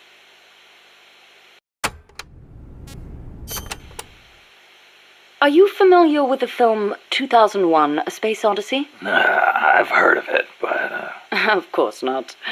I didn't expect you to be cultured enough to appreciate such things. Yeah, thanks. Anyway... 2001 features an AI called HAL, a highly advanced system that controls an exploration spacecraft. It can converse with people, and even play chess. Huh.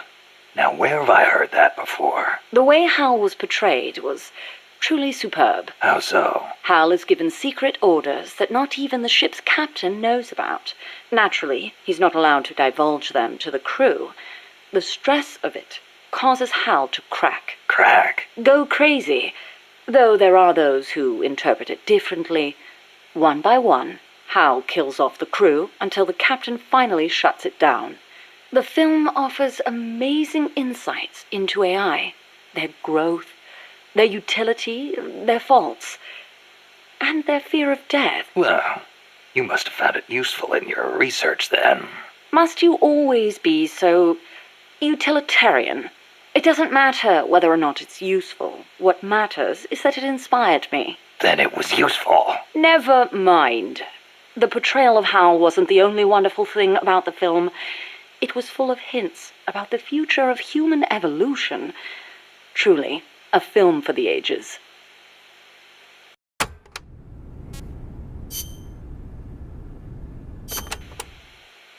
Strangelove, when did you and the boss first meet? Did she ever tell you about what she saw in space? Yeah. I saw the same thing along with her.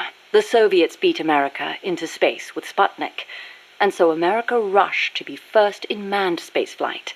NASA used her as their top-secret guinea pig, launching her deep into the cold blackness of space. I took part in the project as a scientist. You were there with her? Yes. For a brief time. We were one and the same, she and I. We sought each other out, completed each other. Did you know that inside every woman there's a universe, and that we are able to sense this in each other? We connected because of our empathetic female brains. As time went on, I began to have doubts about offering such a noble soul as sacrifice. Why did she have to... The flight test was a narrow success, and she miraculously made it back alive. But her mind and body were horribly mangled, and there was nothing I could do for her. We were no longer one and the same. She went away, and I, having nothing else to live for, immersed myself in AI research, hoping that no one would ever have to make her sacrifice again. I never knew. It's not really worth knowing. We were ships passing in the night, that's all. Perhaps someday I'll tell you the long version, if you're interested.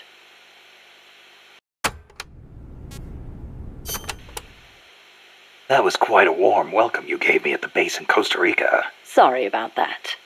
But I simply had to know. The boss's final act? Yes. By inputting her thoughts and actions into the AI, I was imbuing it with her mind. The only thing I couldn't understand was her final act. Operation Snake Eater. Official history says she betrayed her homeland and defected to the enemy and was killed by you. But it didn't make sense. The boss would be the last person on Earth to betray her country. It was logically inconsistent. It was, wasn't it? That internal inconsistency prevented the AI from activating properly. Just as Hal malfunctioned in the film, I understood the reasoning, but I had to have proof. Proof of her final act, her true intentions, one way or another. So you tried to squeeze it out of me, huh? As a matter of fact, I did. Your silence was the very answer I was looking for.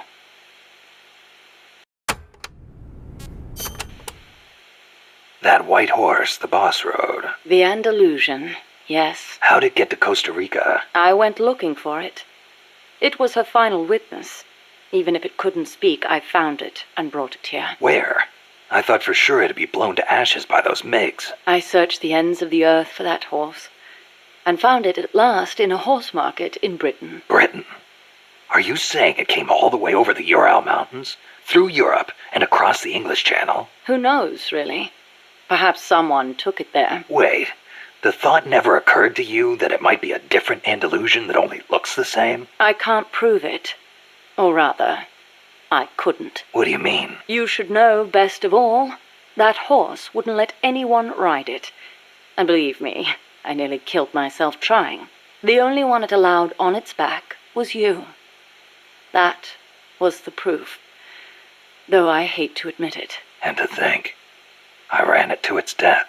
But in that last run, it regained the glory of its youth, using the last of its strength to pursue its former master. Any horse would wish for such a fine end.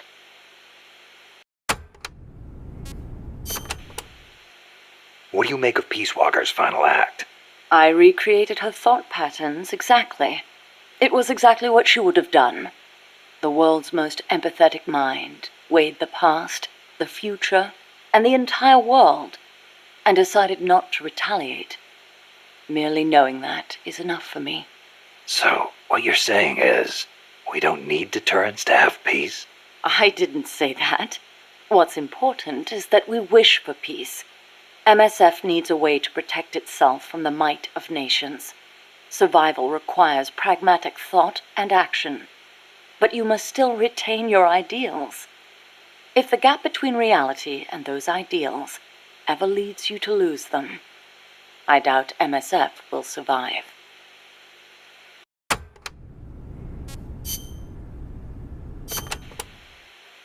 Strangelove.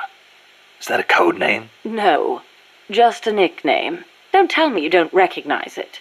From Kubrick's Dr. Strangelove, or How I Learned to Stop Worrying and Love the Bomb. It's a film that came out in 1964. A dark comedy about the absurdity of nuclear deterrence. You were in a movie? No, stupid. I got my nickname because of that movie. Why?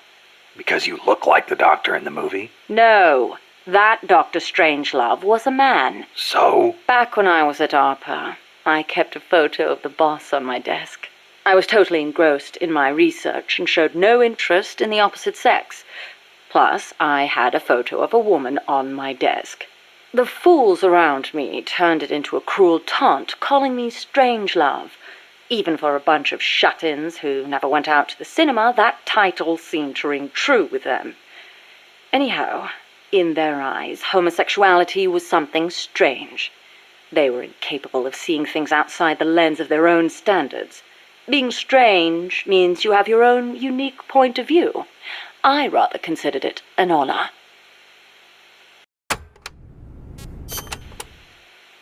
So, you were with ARPA before you came here, huh? Yes, back then it was really the only place I could make a living from my AI research. And before that? I started out at NASA. That's where I met her. When Boss went into space? Yes. It was that incident that turned me away from aerospace engineering. Space is entirely too hazardous a place for human beings. That was why I felt an immediate need to develop AI. As it turned out, rockets later became much safer, and mankind reached the surface of the moon. In any event, it was a hollow Cold War victory.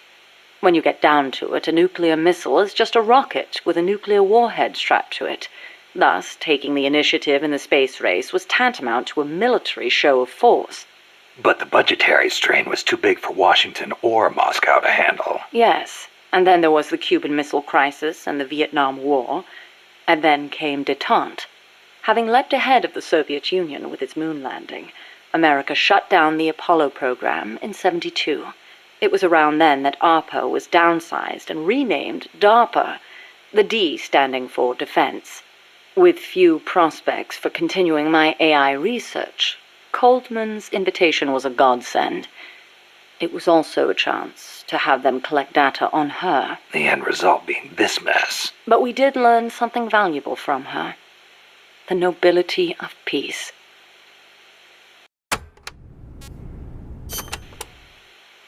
Why'd you agree to come here, to Mother Base? You intrigued me. Me?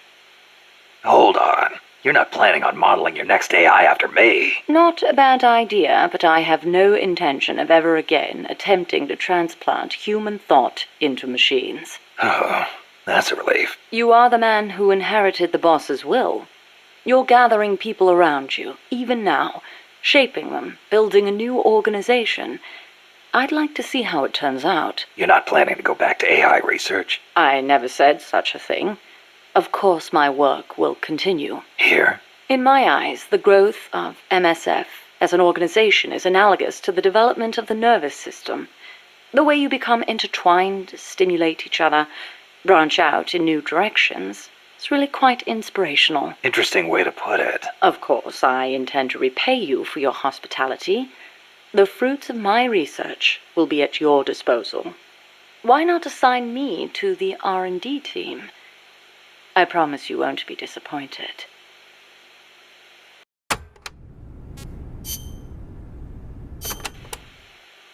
You know, that ID card I got from Huey wouldn't let me into the lab. Of course not. I deactivated it. Why? As though I'd let him into my lab. Oh, you don't seem to care for him much, even though you two are in the same field. Oh, please. For starters, I can't stand that wishy-washy attitude of his. If he's got something to say to me, he should be a man and come say it in person, not write some furtive letter. But if his card doesn't work, how's he supposed to— And another thing, the way he always demeans himself. Every other sentence begins with, I could be wrong, but... Why can't he just do what he does and be confident about it? Well, there was the thing about his dissertation being plagiarized. The real problem is he doesn't have a whit of independence in him. In Costa Rica, and even back at NASA, he was always following people around, asking if there was some way he could help. Why doesn't he stop his whining, take a stand, and face up to me? I think I know how he feels. And to top it all off, he seems to enjoy referring to himself by that nickname I gave him. I simply don't get it. How can he be so submissive? So, Huey was a nickname you gave him. That's right. I took it from the name of a drone in the science fiction film Silent Running. Drone? It's a type of worker robot. The way he follows people, just waiting for them to boss him around, is so similar. I couldn't help myself. Oh, it's an American film directed by Douglas Trumbull, the man who did the special effects for 2001: A Space Odyssey. Imagine that. A scientist who likes science fiction. And that's not all. There's more. He's a man. Hang on. I seem to remember you saying he should be more of a man. Yes. Well, he is an awfully good scientist. Without his reptile pod, my mammal pod wouldn't function, just as the cerebrum can't exist without the cerebellum and the brainstem. He did a fine job of designing it. I'll give him that. Huh. That sounded suspiciously like praise. It's merely an objective observation. I like people who possess the will to move forward. I have no time for those who refuse to take control of their lives. Until he does, my opinion remains the same.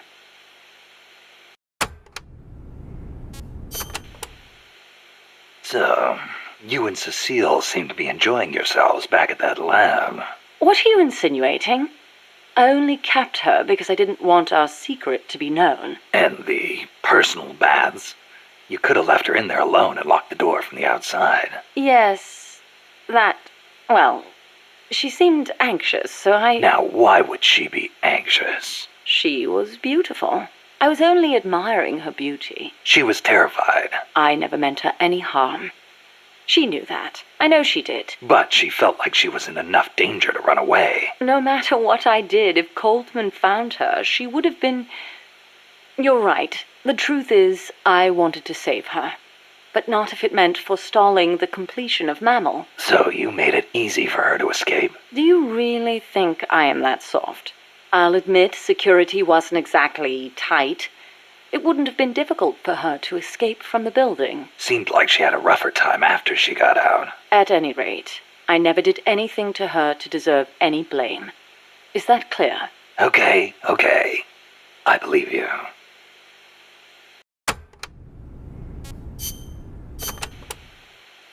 Huey's probably mentioned this, but just to be clear, there's a limit to the parts we can produce here at Mother Base. Therefore, I've built Zeke's AI using memory boards you pulled from other AI weapons. Will that work? In the human brain, individual functions are spread across multiple regions. The same is true of AI. Multiple parts sharing the same function interlink to strengthen that function. For example, the more sensor memory boards you have, the greater Zeke's search and detect capabilities will be. Install more movement boards, and you'll increase its mobility. Meaning the AI's capabilities change depending on how much memory we give it? Exactly. The more boards you install, the more powerful a function will be.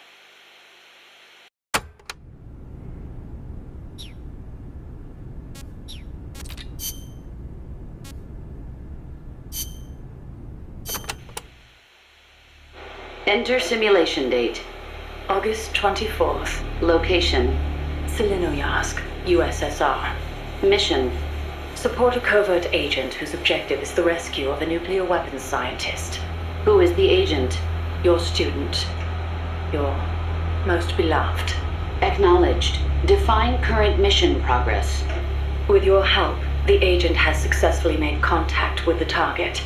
All that's left is to wait for recovery. Now, deduce the best course of action. I take the scientist away from the agent. What for?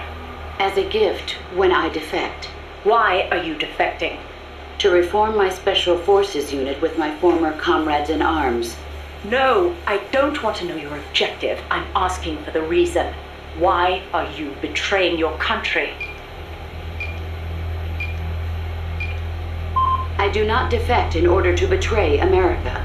Betrayal is merely the outcome of that defection. Response time is always slower here. Perhaps she lacks confidence in her judgment.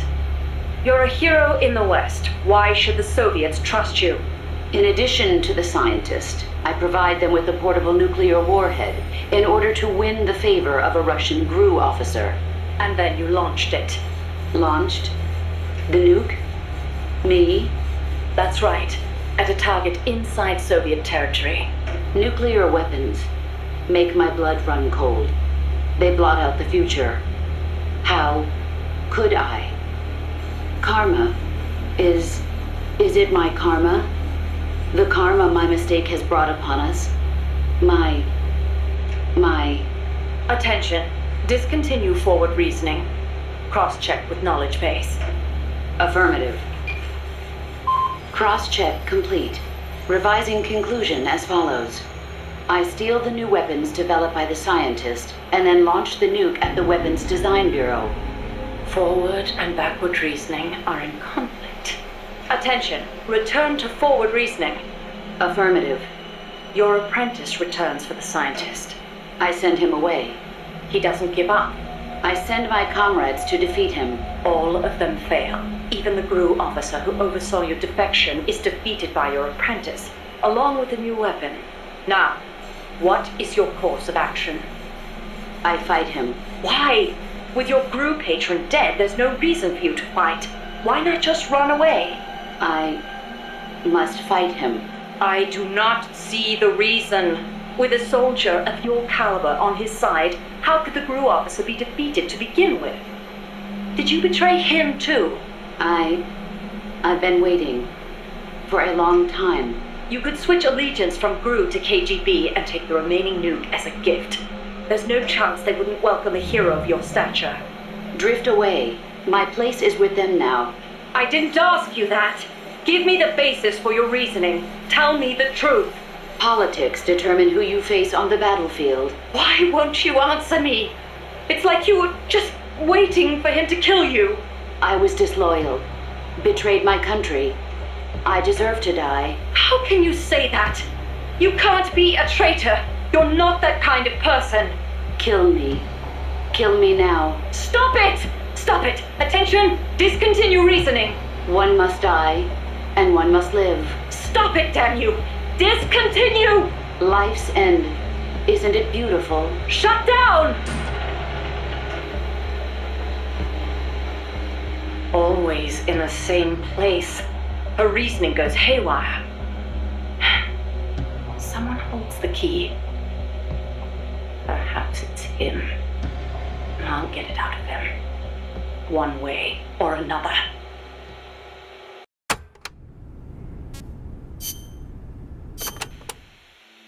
She told me everything. Why did she open her heart to me like that? At the time, I couldn't understand it. But now, I think I do. Snake, she wanted you to know the truth. She chose me to tell you. That's why she saved my life. I've lied to you so many times, but not this time.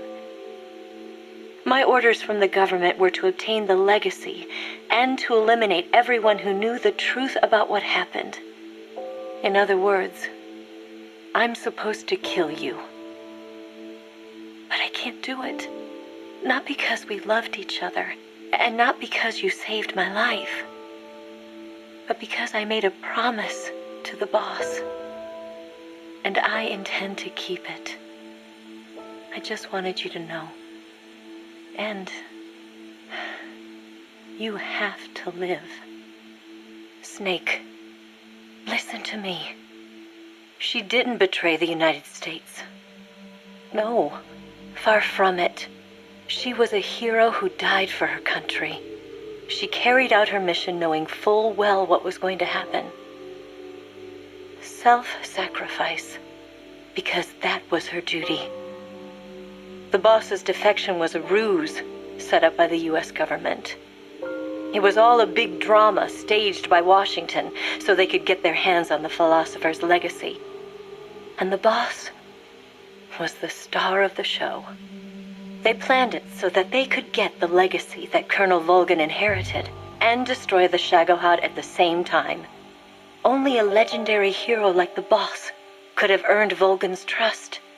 Finding out where the philosopher's legacy was hidden was to be her greatest mission. Everything was going according to plan. But then something happened that no one could have predicted.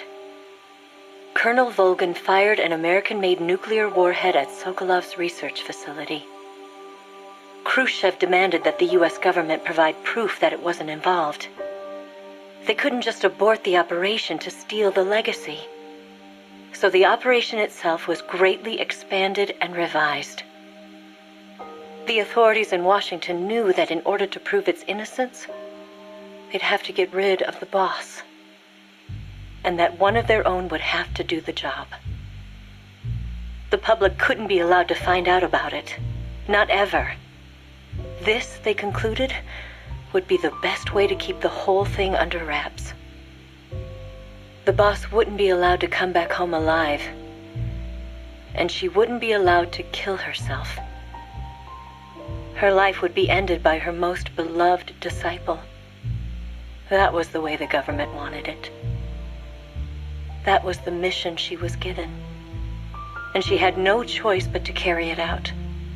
Her death, at your hands, was a duty she had to fulfill. Out of duty, she turned her back on her own comrades. A lesser woman would have been crushed by such a burden. The taint of disgrace will follow her to her grave. Future generations will revile her.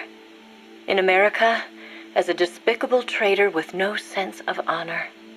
And in Russia, as a monster who unleashed a nuclear catastrophe.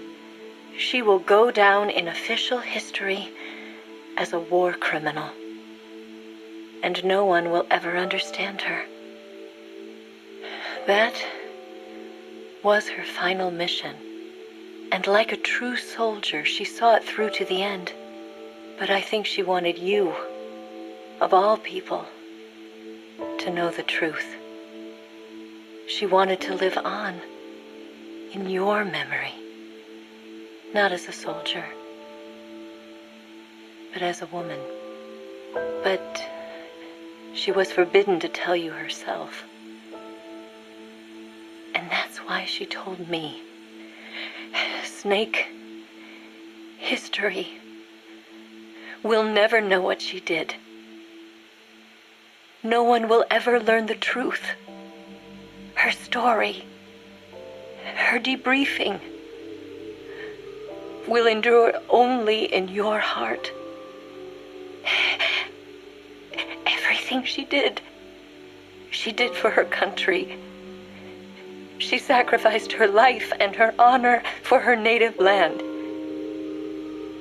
She was a real hero. She was a true patriot.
Big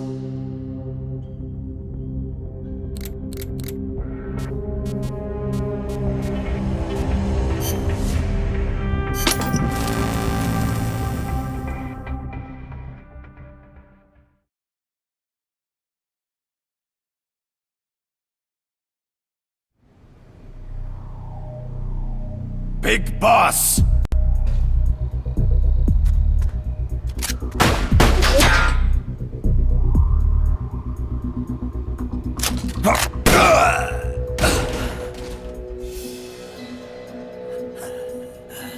My work is done. What are you talking about? V for victory! Rocket! Peace!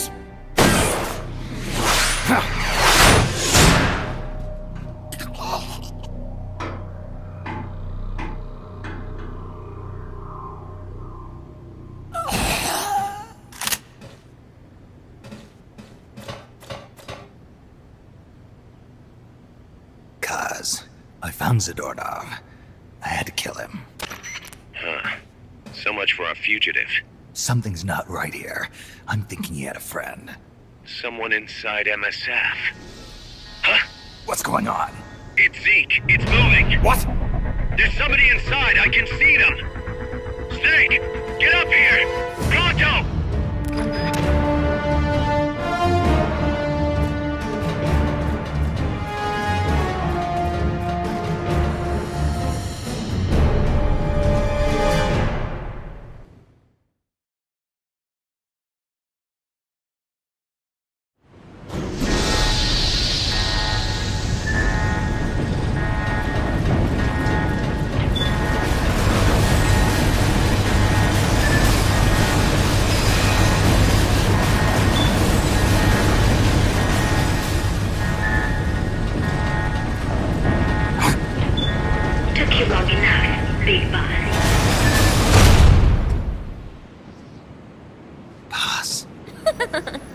Get down from there before you hurt somebody. Maybe I want to hurt somebody.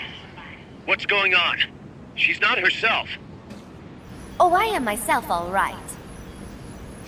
My true self.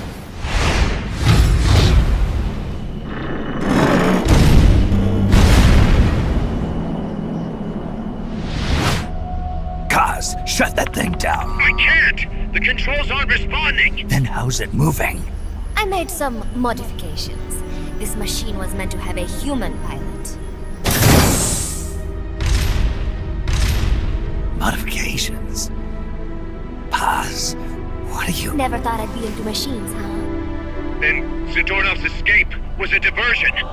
Paz, what are you doing? I'm taking it back. Taking it back? Where? To our leaders. To Cypher. Cypher? This weapon is Cypher's creation. Paz, get down from there! Do not call me that. I am Pacifica Ocean.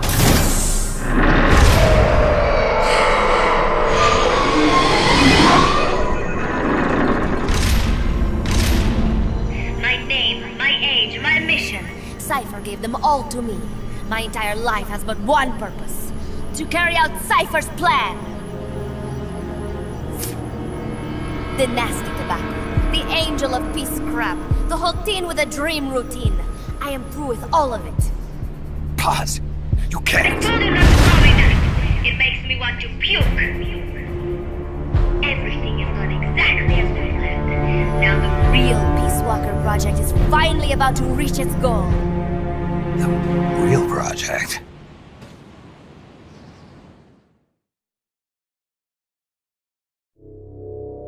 Once upon a time, there were two young men who idolized a hero called the Boss.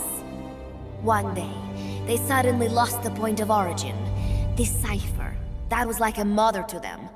Unable to come to terms with their sorrow, they each decided to carry on the will of their hero. But they could not agree on what that meant. In the end, they became bitter enemies, and the zero from which they both started was split into two. And you have been on the wrong path ever since. There is no happily ever after waiting for you in the end, unless you obey the will of Cypher. Where does an army without borders call home? A state without borders, of course. A world without borders. A world without borders. The Cold War order is about to collapse. The age of electronic intelligence is about to begin. The NSA, CSS, NRO, DIA, etc., etc. The intelligence community that has long bickered amongst itself will be united in a world governed by electrons. Cypher will gather all information, watching over the world and guiding the will of its people, all while they remain blissfully unaware. There will be no one to oppose them. For the first time, the world will be ruled by a single will. Until the new order is in place, you and your army will be the force that protects it. You will be Cypher's deterrent, pulling the wool over the eyes of the old order with your charisma and military prowess. Accept our offer, and we will allow you to retain control of MSF and Zeke. That's an offer. The boss threw down her gun, and with it, her life's calling. You, her disciple, have never been able to do that. You are too afraid to let go. I was made to fight. I am a gun. Is that so? Then what do you call this? Is it a gun too? You are a lousy liar. Admit it. This thing is a monstrosity, a product of your own fear. But not Cypher. Cypher thought of something different. Cypher's going to control guns. Control guns? That is right. Not deter, control. It is the ultimate approach to the illusion of peace. Control power. You're gonna be disappointed. Then we are done. Thank you for playing. Better luck next time. The offer is rescinded. And now the ultimatum. Zeke is already in nuclear strike mode. What? I'm taking the weapon you built and using it to launch a nuclear strike on the east coast of the United States. You're insane. What are you after? But wait, here is your consolation prize. We are about to show the world just how dangerous a gang of outlaws, an army without borders, can be. You and your men will become pariahs, and you will be wiped off the face of the earth. Rather than heroes, you will be seen as a well-armed extremist cult prone to indiscriminate outbursts of nuclear aggression. You will give rise to a new world order, an age of deterrence defined by its fear of extremist cult influence. Do you like the picture I am painting, Big Boss?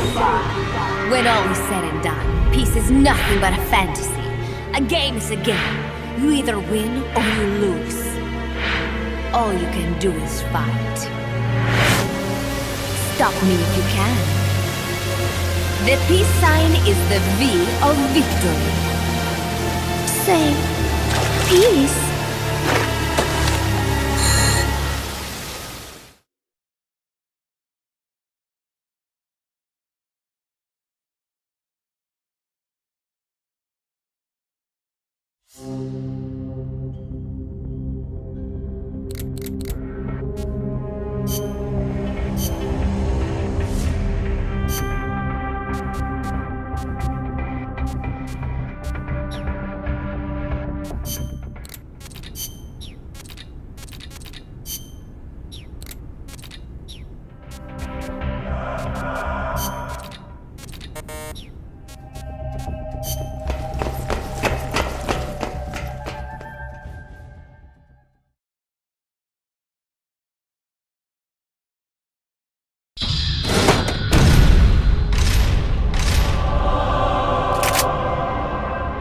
She's gonna launch a nuke. Snake, we've got to stop her. Whatever it takes. Awaiting your orders.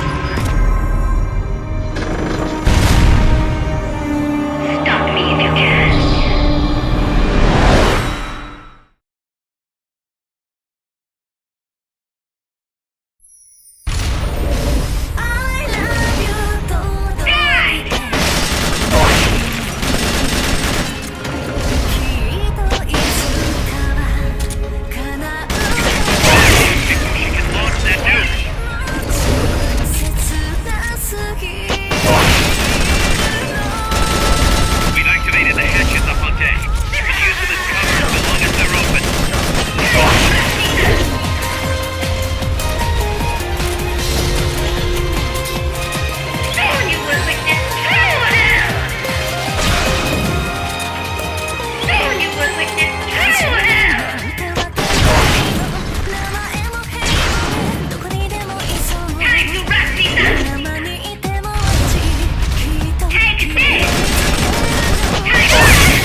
Hold the up, we can't fire from that position. Use a different platform. First, make sure you're safe by pressing up against the wall. Then use the L1 button to locate the enemy's position. Then press the attack button to tag us.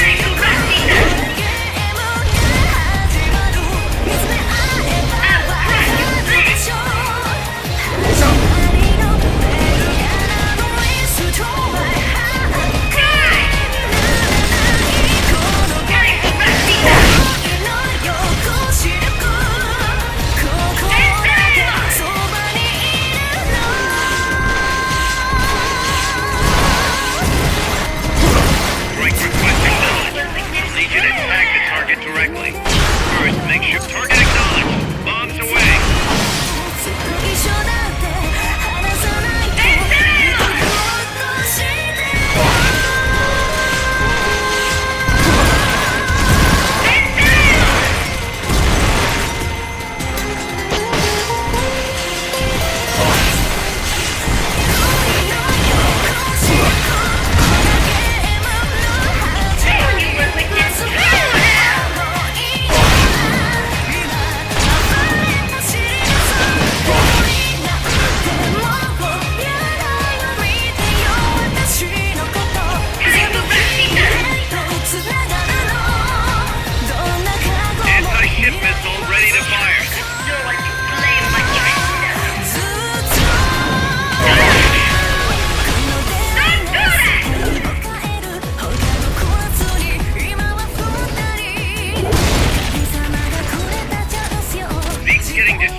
Gun platforms.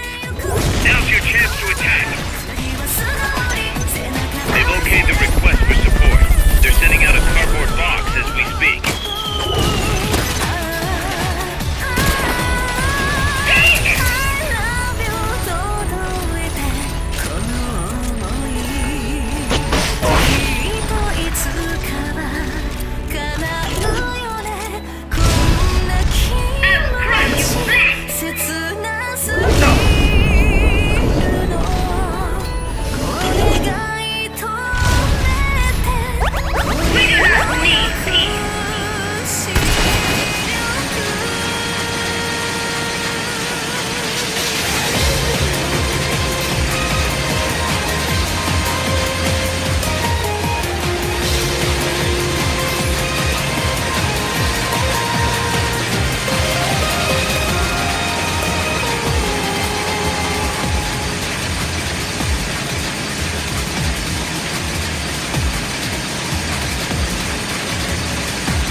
No use.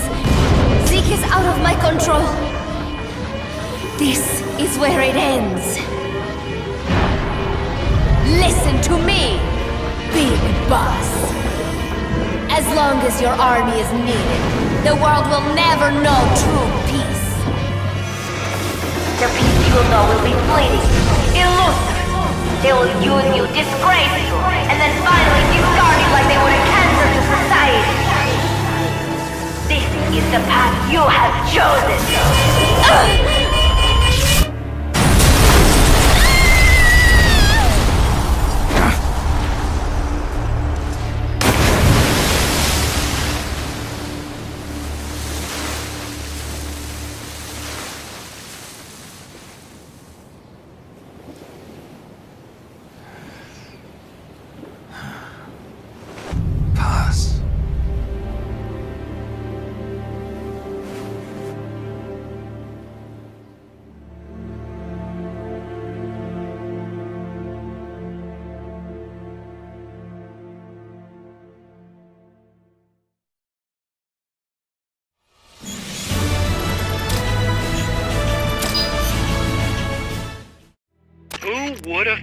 that little girl was working against us. Tell me about it.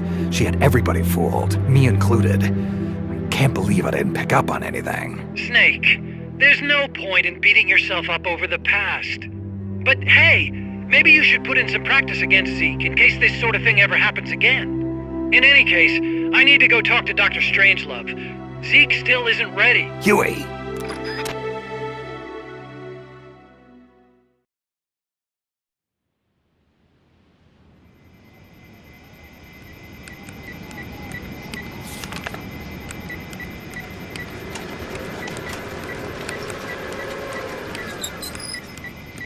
How's it going? How's Zeke look? The attitude control AI had a backup, so it should be able to walk. Really? That's good. Beyond that, it's up to the creator. Stop! Don't come any closer, Doctor. There's something I've been meaning to ask you. Do you despise me? Doctor, are you asking me out? No, not at all. No? Pity. Because I've just had my heart broken by someone else. What? I only like those who can stand on their own. If you fancy me, then come walk with me. Who knows what miracles might happen. Love is blind after all.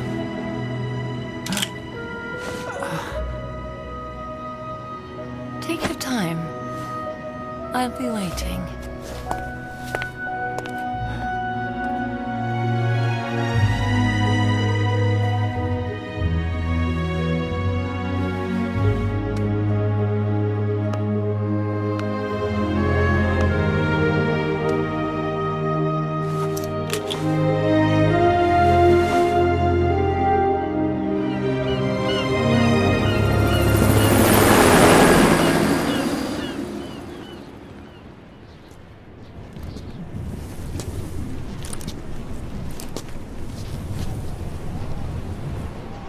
Snake!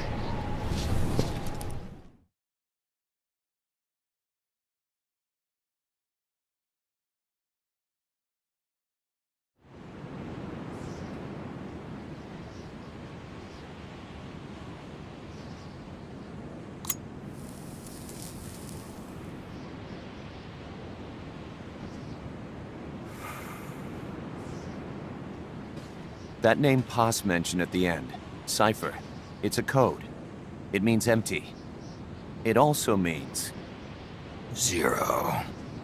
A world of electronic intelligence, built on codes. And at the center of it all, a zero.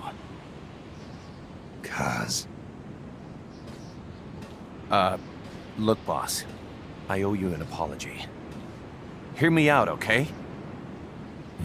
Sure. I knew Paz and the professor. I knew who they really were all along. Cuz... I used them. I suppose you were the one that brought them to Columbia in the first place, huh? Guilty as charged. Paz wasn't just CIA, you know. She was working for the KGB, too. And for this Cipher group. In other words, she was a triple agent. You knew all of this? Wait, let me finish. Listen. MSF never would have gotten this big if it weren't for them. This mercenary business we built. Someday it's gonna be a new driving force in the world economy. Was that your goal all along? The Cold War's not gonna last forever. Sooner or later it's gonna give way to an era of regional conflicts and terrorism. A paradigm shift from counter-communism to counter-terrorism. In the new age, armies won't be tied to states, and war will become a business. We'll be a valuable commodity. There'll be clients all over the world who need our services. MSF is only the beginning. What we're creating here is a revolution in itself. Am I right? Cuz, it's not going to be that easy. What do you mean? This whole Peace Walker thing has left our mark on the history of the Old Order. We've put ourselves on the radar of intelligence agencies and governments east and west. The whole world probably knows about us now. Including that Cypher outfit. We've let ourselves interfere with the times, with the Cold War system of deterrence. We're an army without a flag. We weren't supposed to take sides in international affairs, but we did. I see your point. So what happens to us now? We'll be hunted. Not everybody's gonna be happy with us, huh? You're damn right. We upset the global military balance of power. And these people would rather our army without borders not exist at all? They're gonna come knocking real soon. There's no turning back now. We're a wrench in the old system of deterrence. As long as the times refuse to change, we're gonna make a hell of a racket. Then who are we gonna fight? The establishment. Anybody who tries to restore the old balance wants to snuff us out of existence. Which establishment? It won't be a particular country or ideology that hunts us. Who then? We are gonna be fighting the biggest beast of all. The Times. 10 years ago, the Times rejected the boss and killed her. And now, we're the ones being tested. Will the Times erase us? Or work with us? It's gonna be a lonely battle. No good or evil. No winners or losers. Business will have to wait. The question we have to ask ourselves now is, can we survive long enough to see the 21st century? I'm with you, boss. We'll see how it turns out, together.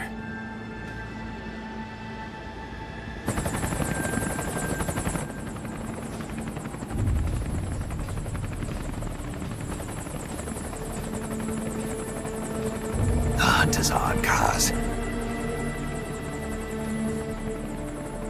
And the whole world's on our tail. Assemble the men.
Petals of white cover fields flowing in grieving tears, and all the hearts once new, owned and shattered now.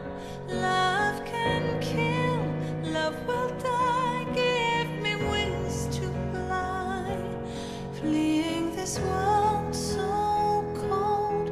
I just wonder why. Cold as a dog, now my words are frosted with every breath. Still the hate burns wild, growing inside this heart. When the wind changes course, when the stars align,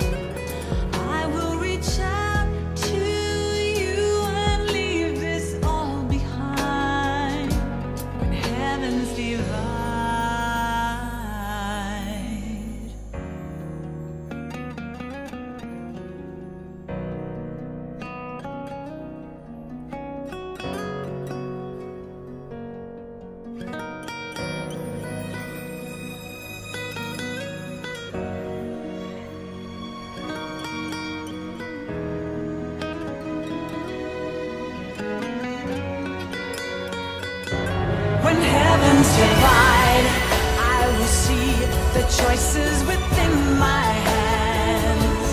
How can we ever protect and fight with our tiny souls? Let me shine like the sun through the doubts and fear.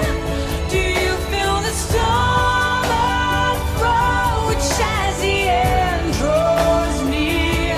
When heavens divide, time will come to softly lay me down. Then I can see a face that I long to see. And for you, only you, I would give anything, leaving a trace for love to find the way. When heavens divide.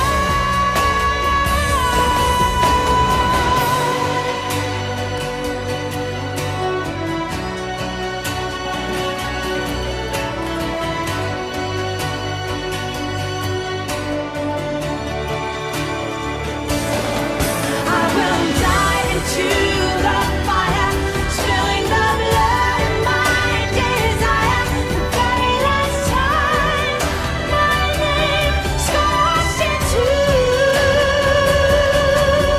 the sky.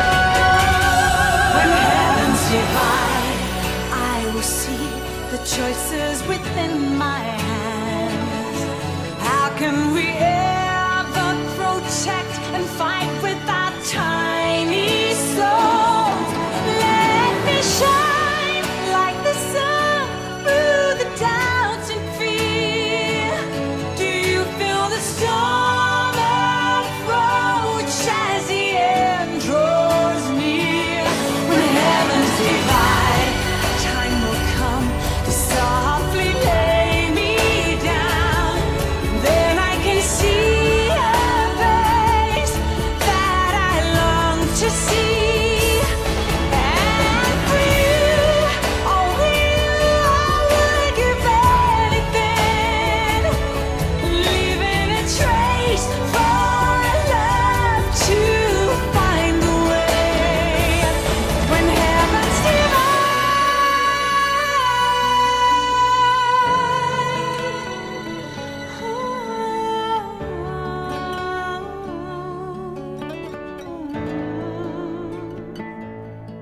And for you, only you, I would give anything, leaving a trace for love to find a way.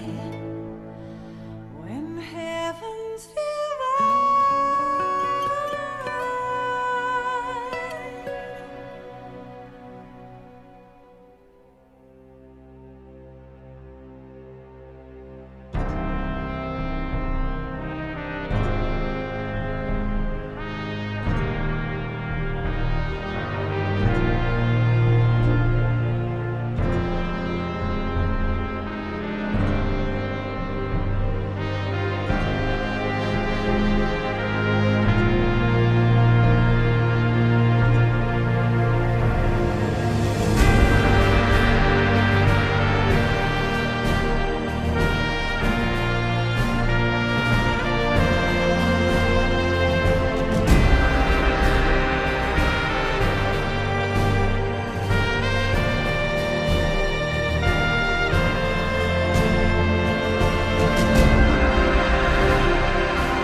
We will forsake our countries.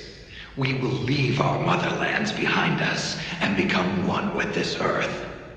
We have no nation, no philosophy, no ideology. We go where we're needed, fighting not for country, not for government, but for ourselves. We need no reason to fight. We fight because we are needed. We will be the deterrent for those with no other recourse. We are soldiers without borders, our purpose defined by the era we live in. We will sometimes have to sell ourselves and services.